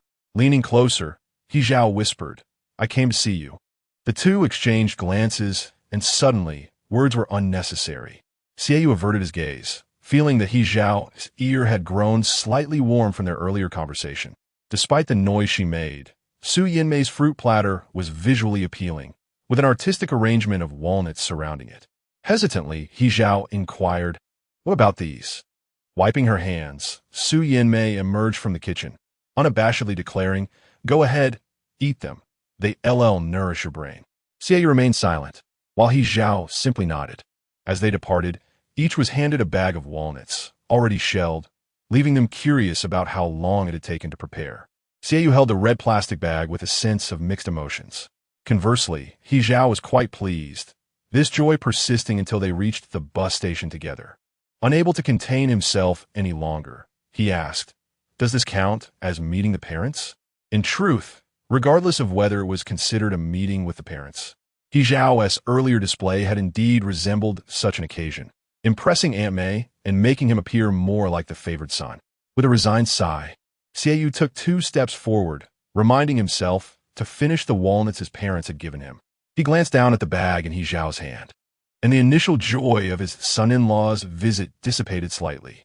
At the dinner table earlier, their conversation had been sparse. They had refrained from speaking too much, fearing that too many words might reveal their secret, while their attention was primarily focused on the subtle movements beneath the table. Thus, Xiaoyu now teased, "You were strutting like the wind this afternoon, Zhao Ge." He Zhao replied, "It was all right. Walking down the street felt like the whole avenue belonged to me." Xiaoyu quipped back, "So you actually take flattery to heart?" The bus at this stop came every 30 minutes, and it was likely that the previous one had just departed. The bus stop sign leaned awkwardly, and the waiting area lacked any seating, exuding an air of desolation. He Zhao had overlooked these details when he arrived, searching for a place to sit, only to find 4 bare posts. From those posts, one could envision the original state of the waiting area. Your neighborhood certainly has its own charm. When Xiaoyu visited during the summer, the seating had been similarly absent, and Zhou Dalai had been squatting by the street awaiting his arrival. Recently, it had been stolen, but after reviewing the surveillance footage, it had been recovered. Xiaoyu briefly recounted the sensational theft, pausing momentarily before adding, "Perhaps it was stolen again." The neighborhood committee aunties were perpetually the busiest individuals in the area, tirelessly tending to the incessant trivialities of the street. Every few days, one could hear a committee member, with a red armband slung over her arm, shouting through a megaphone, "Where has the manhole cover gone? Who stole the manhole cover? Who vandalized the bus stop sign? And what purpose could one possibly have for sawing off a waiting seat and taking it home?" He Zhao couldn't help but chuckle at the absurdity of it all. How amusing. There's an even more remarkable story. It turned out that the manhole cover had been stolen by a ruffian from the neighboring street. Naturally, the residents of that street would not admit to any wrongdoing, and a dispute ensued between the 2 streets over the stolen cover, dragging on for half a day and nearly making it into local news. He Zhao inquired, "Did they end up fighting?" "Xiaoyu played. No. Do we really seem that uncouth?" "Not really." While no physical altercation took place, several Andes from the neighborhood committee, under the cover of night, stealthily retrieved the manhole cover back from the neighboring street. The residents of that street were completely blindsided by such audacity, left dumbfounded the following morning. After finishing his tale, Xiaoyu noticed He Zhao standing beside him, lost in thought. He halted and waved his hand in front of He Zhao's face. "Hey." After a couple of waves with little patience left, he contemplated giving He Zhao a light slap, but instead He Zhao suddenly grasped his hand, fingers slipping between Xiaoyu's. In a hushed tone, He Zhao murmured, "Before today, I had only seen this place in your photographs." What He Zhao did not say was that it was only after personally traversing this area that those photographs had come to life. The small creatures darting from the underbrush, bearing the muddy marks of their playful antics, drying under the sun and forming dark clumps upon their bodies, squinting in the sunlight. Every tile, every building they passed, and all the sounds enveloping the vicinity resonated with newfound vitality. It was only then that he realized the source of Xie Yu's contradictory yet captivating traits, which serve as a formidable shield against the world's malice, manifesting in an irritable and aloof demeanor. Yet, within the depths of his soul, there remained an untouched softness. He felt an abundance of words yearning to escape his lips, but ultimately he grasped the child's hand and uttered a single phrase: "I fear I am beyond salvation." As Xie Yu listened to the sound of plastic bags rustling while they walked, the thought of walnuts crossed his mind, and secretly he mused, "I too believe I am doomed." With such a mind, consuming walnuts would likely prove futile. They waited a while longer. Half an hour had elapsed without the arrival of their transport. Xie Yu pondered, checking the time, only to discover he had forgotten to charge his phone the previous night. The battery could barely hold out, and as he turned on the screen, it flickered to life briefly before dimming again. He nudged He Zhao with his elbow and inquired, "Where's your phone?" He Zhao replied, "In my left pocket." As Xie Yu's fingers brushed against the edge of He Zhao's denim pocket, he noted the fabric stiffness. Before he could delve further, He Zhao cautioned him, "Be proper, don't go groping around." Xie Yu paused his fingers, retorting, "Your imagination is quite vivid." It was 1921. This hour was neither early nor late, yet they still had over an hour's journey ahead. After some contemplation, Xie Yu decided to call Ms. Gu to keep her informed. He Zhao's phone interface was rather minimalist, lacking many applications, but the game section was crammed with icons. At first glance, only a few pink symbols were visible, with a familiar green icon nestled in the corner. Xie Yu, not paying much attention, aimed to tap the dial icon in the bottom right corner, but inadvertently pressed the browser key beside it. Respecting privacy, he had no desire to rummage through his companion's phone, and his reflexes surpassed his thoughts as he instinctively hit the back button, returning to the main screen. However, he was certain he had glimpsed something rather peculiar on the fleeting browser page. After hesitating for a couple of seconds, he clicked back in. The search result read, 10 Essential Kissing Techniques. Xie Yu raised his gaze to He Zhao, who had half his body emerged from the bushes, playfully engaging with a stray cat.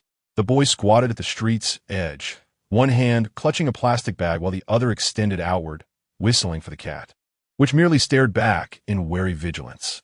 Ultimately, He Zhao resorted to snapping his fingers in an attempt to charm the creature, looking rather dashing in the process.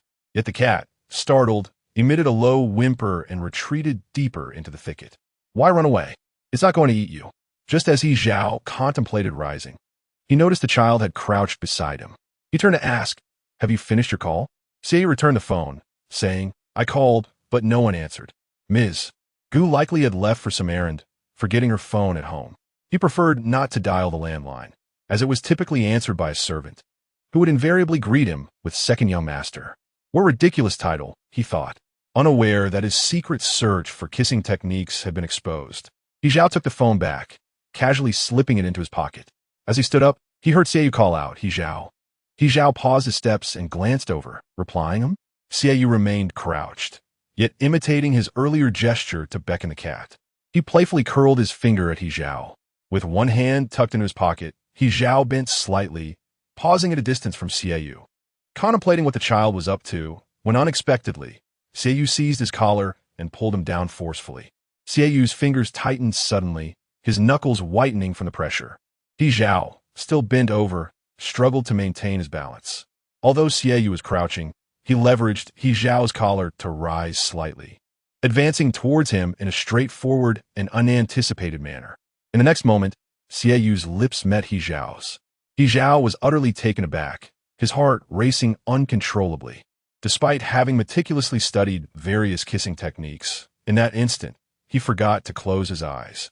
Thus, he beheld Xie Yu's upturned face, the elegant curve of his neck taut, and perhaps due to nervousness, his Adam's apple subtly bobbed, a minuscule gesture that was inconspicuous yet starkly contrasted the assertiveness he had displayed. After a brief moment, Xiaoyu slowly opened his eyes. He Zhao found himself lost in Xiaoyu's gaze. The streetlights behind them illuminated the muddy ground, slicing through the night and casting a beautiful halo of light.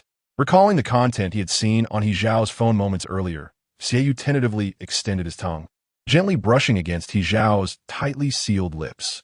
Then, Xiaoyu entirely forgot the intricacies of the kissing techniques he had studied, remembering only that the other's lips were soft, igniting a warmth throughout his being with the slightest contact. Just before releasing his grip, He Zhao heard him say, "If you don't come and find me, look it up on Baidu. Zhao Gu, you really do love to learn." At that moment, a bus turned the corner, the red glow of the number 21 flashing. The long vehicle rounded the bend, jostling over the uneven, pothole-ridden road. Both were returning to City A, needing to transfer along the way. Although they boarded the same bus, they would not be on the same vehicle after the stop. To avoid a repeat of the previous incident where He Zhao had miscalculated 30 yuan, Xiaoyu decided to pay for the fare entirely, guiding the handsome lad to the back row. The evening bus was sparsely populated, with only 2 or 3 passengers seated at the front upon their entry. The dim lighting inside, especially when few were aboard, rendered the bus a shadowy figure from afar, particularly in the rear corner where they sat, nearly invisible. He Zhao remained silent for a considerable time, and Xiaoyu thought that the boy was taking an unusually long while to overcome his shyness, until he heard He Zhao whisper in his ear, "Damn, I'm hard, from when you were licking just now." Xiaoyu had maintained his composure earlier, but upon hearing He Zhao mention licking, all the details of the kiss resurfaced. After a brief pause, he replied, "Why not look it up on Baidu?" He Zhao responded. Xiaoyu continued, "What do we do if you get an erection on the bus?" It turned out there was nothing to be done. The situation was untenable while seated beside a child. He Zhao leaned forward, attempting to find another position to calm himself. They sat one in front of the other as the bus jostled along the route. After He Zhao had calmed down sufficiently, he cleared his throat and inquired, "Well?" Baidu, unintentionally overhearing, Xiaoyu, who was nestled in the back row and feeling slightly dizzy from the bumpy ride, pondered what He Zhao had been thinking about day after day. Ever since their gym class in the equipment room, He Zhao had ceased to mention anything about kissing, suddenly becoming unusually ascetic, which struck him as odd. Little did he know that this person intended to hone his kissing skills before approaching him again. He Zhao remained silent, lowering his gaze to fiddle with his phone for a moment before passing it to Xiaoyu.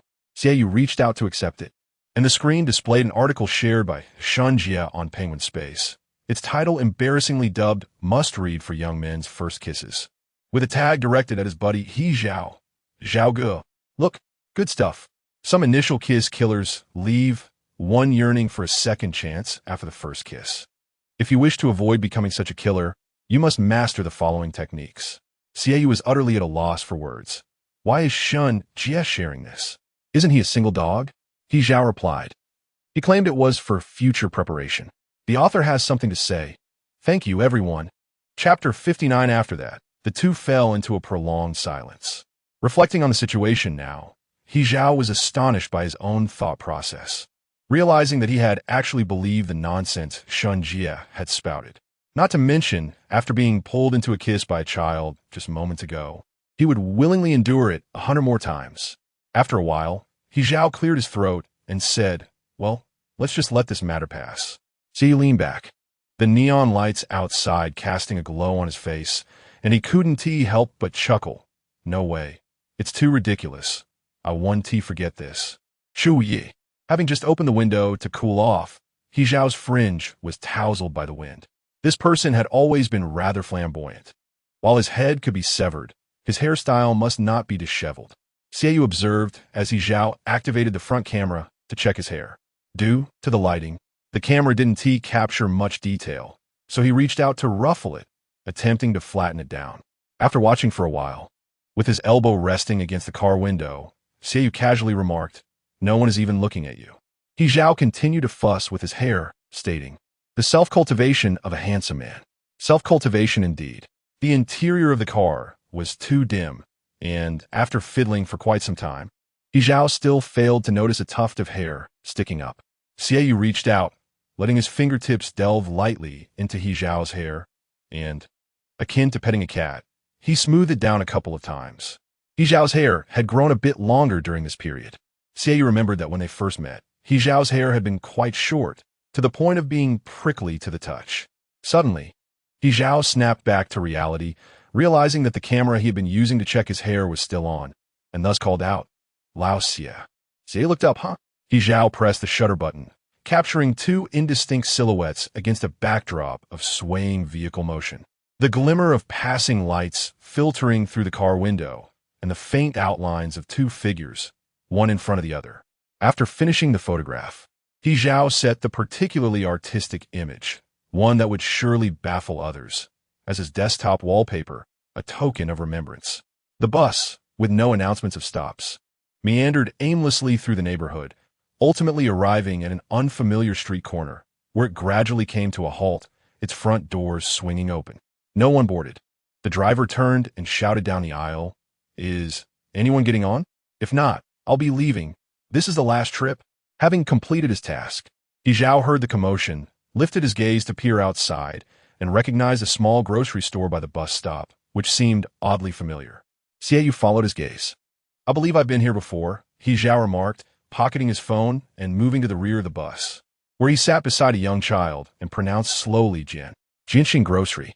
ISNT, there an internet CAF nearby? I can't be mistaken. This area was a considerable distance from Heishui Street, and the bus had not ventured far despite its winding route. Indeed, there was an internet CAF located just behind the grocery store. "When did you come here?" Xie inquired. "During the summer vacation, I think," He Zhao replied. "A friend invited me over. I was rather bored at home."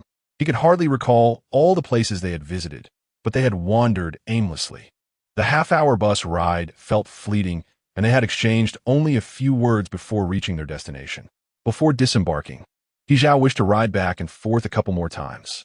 "Friend, this is the last bus," Xie urged, nudging his boyfriend to get off. "What are you thinking?" He Zhao blocked the door, stating, "I just want to stay with you a while longer." This time, Xie did not push him away, but the driver, clearly exasperated, waved his hand, urging them to disembark. "Are you two getting off, or what? Why are you dawdling?" Xie remained silent, while He Zhao simply stared. Upon exiting, a turn would lead him directly to the bus station, where Xie would need to take Route 3, while He Zhao would board the Songting line, their paths diverging. After inserting his fare, Xie instinctively walked to the back of the bus. With only a few minutes until departure, the bus engine roared incessantly. At this hour, the bus station was nearly devoid of vehicles, while the entrance continued to see a trickle of passengers. Xie leaned against the window, gazing outside, when he noticed an imbecile leap down from the adjacent Songting line bus, skipping the steps entirely. The individual then boarded through the back door, maneuvering past rows of seats until he stood before Xie. Before Xie could utter the words, "What are you doing here?" He Zhao leaned down, kissing him with an unexpected intensity that contrasted sharply with their previous kiss. This time, it was imbued with urgency. The kiss was awkward and inexperienced, marked by an unrestrained impulse that drew him closer. He Zhao's movements were swift. Not only did Xie fail to react, but the other passengers were equally bewildered by the sudden arrival of this fervent boy. They witnessed the two of them huddled together for a few seconds before the boy straightened up and exited through the rear door. "I'm looking for someone. I want to be taking the bus. Sorry," He Zhao called to the driver before turning back to Xie, declaring, "I'm really leaving this time." "Hurry up and go," Xie replied. Though the words were harsh, after the bus had traveled a few stops, Xie raised his hand to touch the tip of his ear, realizing it still burned. The weekend passed swiftly, and amidst the chorus of lamentations in the class group about not wanting to face the impending exam results, the tail end of Sunday slipped away. After packing his belongings, Xie glanced at the class group before heading to bed. "Lu Tsunhao, why did the 2 days pass so quickly? I hardly had the chance to savor my last 2 days of existence. Wanda, moreover, our school's teachers are particularly dedicated, taking the exam papers home to grade. Did you see what Oltang posted? He said the results would be out on Monday. Mouse, have you thought about where you want to be buried after death? I wish to be scattered in the sea, facing the ocean where spring blossoms abound. Lu Tsunhao, I prefer a burial, dust to dust, earth to earth. Su Qingqing, you all seem morbid, it's just a midterm exam. V Changup, Learning is never too late, and a single failure is insignificant. What matters is correcting one's attitude toward study. Luo Wenxiang, study committee member, have you changed formulas again? After a while, He Zhao chimed in with a few remarks. He Zhao, what's the rush? He Zhao, I feel like the 2 days have dragged on. Luo Wenxiang, Wanda, this isn't like you, Zhao Ge. Lu Tsunhao, Zhao Ge, are you tired of life? Not only did he appear weary, but he also uncharacteristically arrived at the classroom early the next day. You're quite early today, remarked Lu Tsunhao, who had to wake up at dawn for his duty, confronting the bleakness of life, which felt rather odd. He Zhao looked up and smiled. You say that as if I'm late every day. Lu Tsunhao was taken aback, wanting to retort, aren't you? But ultimately said nothing, shaking his head and taking a cloth to wash in the restroom. Before Xie arrived, he bought a cup of soy milk at a breakfast shop outside the school. While paying, he noticed Mad Dog and Old Tang seated inside, eating. Holding his purchase, he hesitated to leave. Director Jiang, Teacher Tang. Old Tang nodded at him, swallowing his food before beckoning him over. Is that all you're having, soy milk? Will that fill you up? Come sit and have some buns. No, come over. Mad Dog dragged out a plastic stool, fully embodying the concept of abusing authority. Otherwise, entry to the school was prohibited. Xie sat on the side with a meat bun, listening to Director Jiang complain about the cafeteria's food. That meat bun, you can't even bite into it without 3 bites and still not reach the meat. Old Tang nodded. The first time I ate it, I thought it simply had no filling. Director Jiang continued. The taste isn't great either. Xie. Director Jiang was quite amiable as long as he was at school, even though they were merely separated by a road. He was unlike the usual broadcaster Jiang, and certainly not like Mad Dog, who caused countless students distress. He was rather ordinary, so ordinary that it seemed the burdens he bore and the title of teacher were what rendered him formidable. When Xie entered the classroom, most of the students had already gathered. Wanda rushed back from the teacher's office with a flurry of excitement. Good news. The exam papers aren't fully graded. Not fully graded. We get an extra day, brothers. Lu Tsunhao tossed down a rag, standing on the podium, embracing Wanda warmly. Good brother, let's have a lavish lunch today.